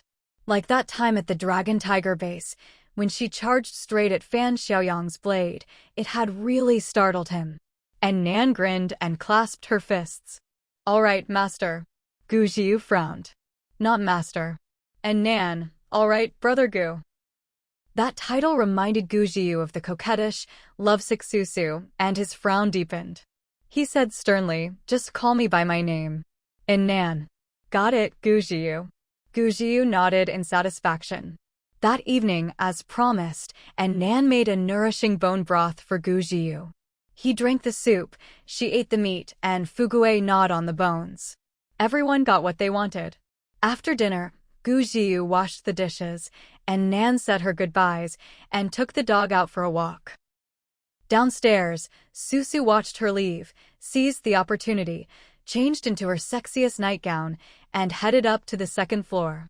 Gujiu heard a knock at the door and thought Nan must have forgotten something. But when he opened the door, he was greeted by an overly glamorous face. Standing there was Susu, dressed in a black lace nightgown with a high slit and a plunging neckline. She pouted and said, "Brother Gu, it's so hot today, I feel like I'm getting heat stroke. You have air conditioning in your room, right? Can I come in and cool off for a bit?" As she spoke, she lifted her slender hand and tried to rest it on Gujiu. Gujiu immediately took a big step back, frowning. "If you're hot, go take a cold shower. You reek." With that, he shut the door in her face. Susu stared in disbelief at the door that had just slammed shut on her, eyes wide. She looked down at her outfit. This man-killer nightgown, paired with her curvy figure, had never failed her before. How could this guy treat her like this? She frowned and sniffed her arm. Was it really the smell of sweat? But what could she do? Water was scarce during this extreme heat. Bathing was out of the question. She only got to wipe herself down when she spent the night at the boss's villa. But then she thought, wait a minute, if she couldn't bathe, how could Meili? Neither of them had bathed, so why was she the only one being singled out? Meili could go into his room, but she couldn't? Grinding her teeth, Susu stomped downstairs. Everyone was like this. Even the boss seemed to have been bewitched by Meili for no reason. So, what if she had a pretty face? Susu wasn't lacking, and she was even more feminine than Meili. Even their names, hers was much nicer. Meili, how tacky. But Susu, just hearing it made people feel all soft and tingly inside. She sat on the sofa downstairs, frowning and plotting her next move. Not long after, Nan came back from walking the dog, with Fugue trotting behind. As soon as she walked in, she saw Susu in her sexy nightgown, arms crossed, looking deeply aggrieved on the sofa. Hearing the door, Susu turned and met Nan's gaze. She snorted, lifted her chin, thrust out her chest, and even squeezed her arms together for effect. Nan was speechless. What was this? The apocalypse was here, and she was still trying to compete with her over-femininity? Nan glanced down at her own muscular, toned arms. Did Susu really want to compete with her on who is more manly? With these muscles, she could knock out a grown man with one punch. She ignored Susu and headed upstairs with the dog. The next morning, just as dawn was breaking, Gujiu went downstairs to pick up breakfast, following the base's broadcast instructions. Even though he and Nan didn't eat the base's food, they still picked up meals every day to avoid drawing attention. As he reached the first floor, Susu poked her head out of her bedroom. "Brother Gu, I haven't gotten dressed yet. Could you help me pick up my breakfast?" The way she said it was clearly meant to spark a man's imagination. As the most attractive woman in the base, she was well practiced at this trick. But Gujiu clearly wasn't buying it. He replied coldly, "Get it yourself." Then he walked out the door.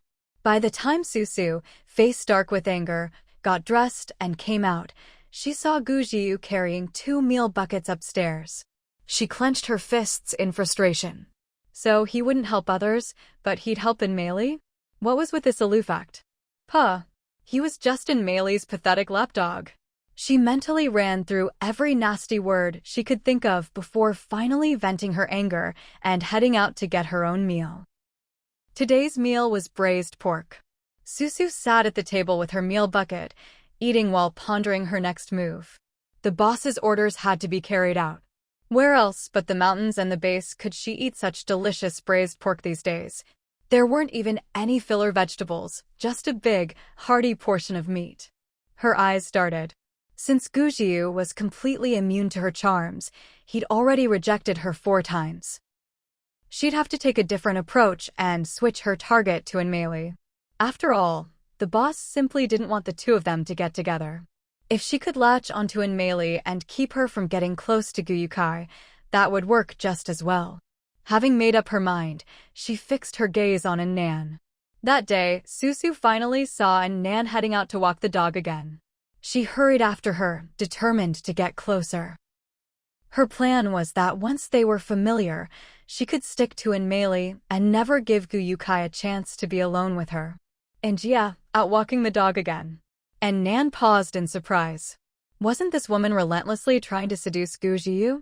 Why wasn't she going upstairs to find him, but following her instead? And Nan shot Susu a wary look. Had Susu figured out that she was using dog walking as a cover to observe the guard's shift changes? Fugue, meanwhile, bared his teeth. He really didn't like Susu. Whenever she came near, he would immediately growl low in his throat. Susu was so scared she hid behind Nan. She knew this dog had killed before. She said pitifully, and yeah, your dog doesn't seem to like me. The implication, you'd better control your dog or it might bite me. Of course, and Nan wasn't about to scold her dog for Susu's sake. Fugue was far more precious to her than this woman. Still, she tugged Fugue back a bit. Susu was Ho Jianming's person. Before the birthday banquet, it was best not to cause trouble. As she pulled the dog, and Nan asked coldly, "How old are you?" Susu was taken aback.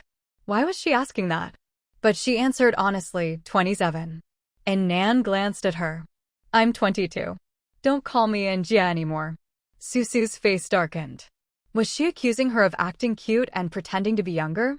She could only awkwardly reply, "Sorry, and Mimi. I thought you were older than me." And Nan walked ahead with the dog, while Susu kept following, trying to make conversation. "Mimi, I have an extra cabinet in my room that takes up a lot of space. Could you help me move it to the living room tomorrow? I can't move it by myself." And Nan frowned. Was this woman just looking for something to say?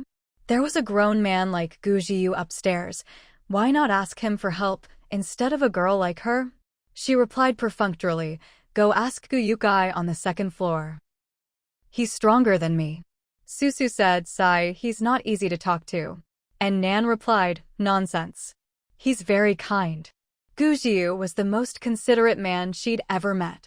He didn't get mad when people spread rumors about him, didn't lose his temper when his arm was twisted, and even comforted the dog with great care. What a good guy. Susu's mouth twitched. Kind? That cold, sharp-tongued man who even hit women? She'd never met anyone so heartless. Susu was about to say more when she realized they had already reached the iron gate. 2 armed guards stood there, straight as arrows. The gate guards were already familiar with Fugue. They smiled as they greeted the dog on the ground. "Missin, out walking your dog again?" Looking up, they noticed Susu following behind Nan. They all knew she was the boss's woman, the kind who could whisper in his ear. Immediately, they straightened up even more. "Hello, Miss Susu." Seeing their respectful attitude, Susu felt her own posture become a little prouder. She'd been getting the cold shoulder from Guyukai and in Meili these past couple of days, so finally having some respect felt pretty good. She nodded in satisfaction. "Hello to you both." Then she remembered the boss had told her to report in from time to time. Since she was already here, she might as well go in and give her report. So she lifted her chin. "Open the door, I'm going in to see the boss." The 2 guards immediately opened the gate for her. Susu turned back to Nan and gave her a polite smile. "And I'll head in for a bit. See you back home." And Nan nodded. Watching Susu sway her hips as she walked farther away, and Nan nudged the dog with her foot. Fugue immediately grinned and trotted over to the 2 bodyguards, acting like he owned the place. When he wasn't being fierce, he looked honest and adorable, very eye-catching. The 2 guards knew both Nan and her dog had played key roles in the attack on the Lenghu base, and now that she was here with Susu, they were sure she was one of the boss's favorites. So they let their guard down, squatted down, and started petting the dog. And Nan seized the chance to chat. "I thought no one was allowed in this courtyard. Looks like Sister Susu has special privileges." One of the guards, still petting the dog, replied, "Sister Susu is the boss's woman. Of course she gets special treatment." And Nan said, "Sister Susu is really nice, but if we're talking about who the boss values most, it's got to be you 6. The 2 guards were pleased by her flattery, but replied modestly, "Oh, not at all." And Nan continued, "But standing guard every day must be tough. I guess you'll only get a break on the boss's birthday in a few days, right?" Ho Jianming's birthday was no secret anymore.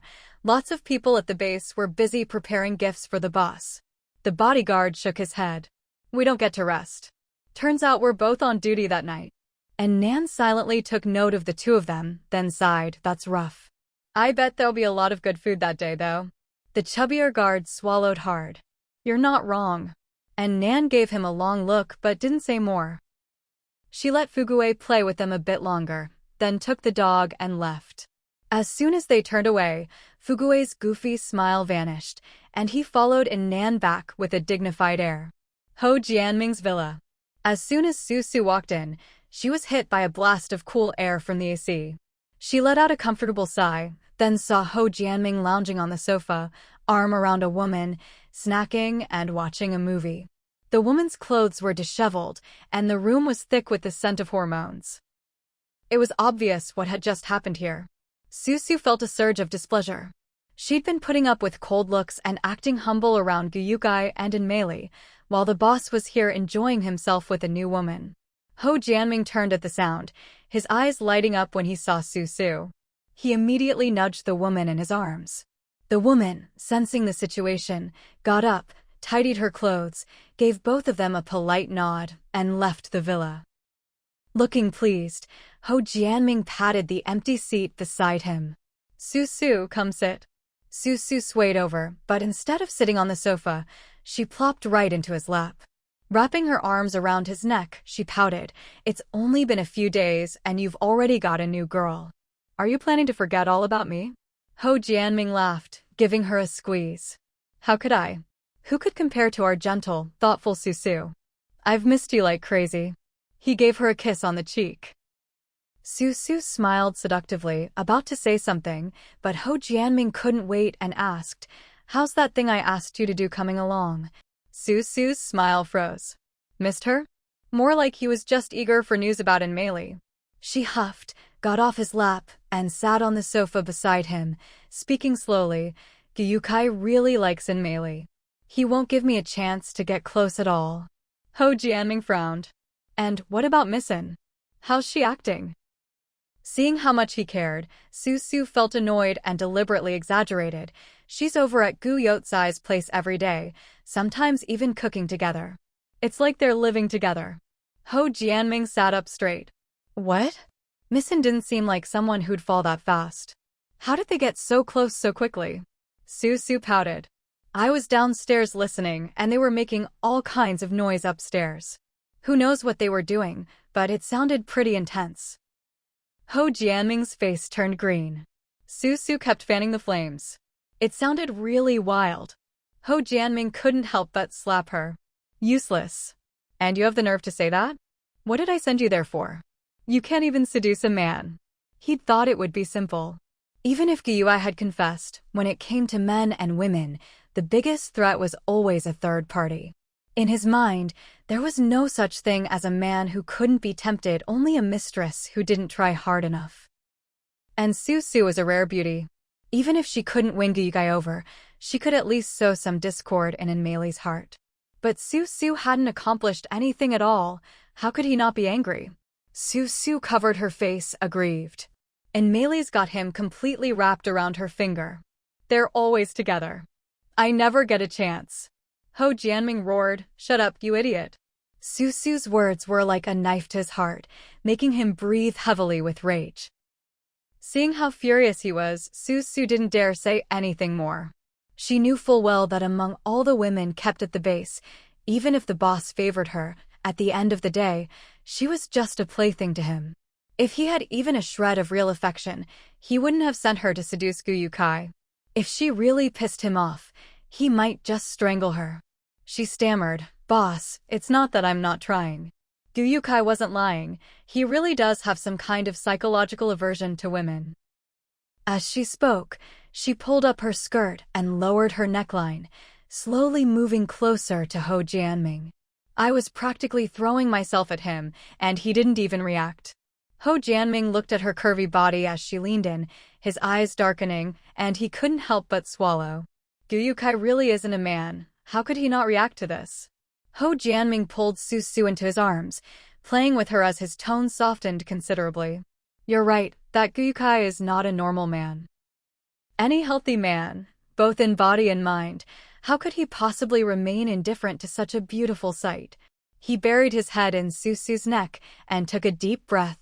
But then he grew even more puzzled. If Gyukai really hated women, why would he pursue Enmeili? Misen was beautiful, yes, but compared to Susu, she lacked the gentle allure of a mature woman. Ho Jianming frowned. Could it be that he was attracted to Enmeili's strength and wanted to make use of it? In a post-apocalyptic world full of danger, a beautiful woman was naturally less valuable than a powerful partner.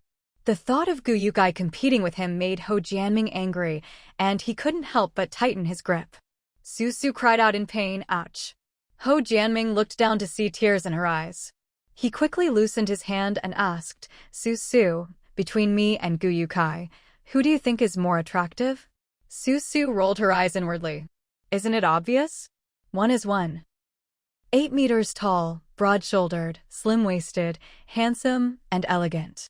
The other isn't even 1.7 meters, with dark skin and a sharp, monkey-like face. The difference couldn't be clearer. Of course, she would never say what she really thought. Instead, she replied sweetly, Of course it's you, boss. You're the master of the mountain and the base, with so many elite soldiers at your command. How could Gyukai compare to you? Ho Jianming was pleased by her answer, the corners of his mouth lifting in satisfaction. That's right, Gyukai was just a pretty boy. How could he possibly compete? Even though that guy had a fair amount of supplies, compared to a base as big as his, it was just a drop in the bucket. Feeling smug, he thought it was time to show Enmeili his wealth. With all the resources he had, there was no woman he couldn't win over. He instructed Susu, when you get back, tell Enmeili to come see me. Susu agreed and stood up to leave.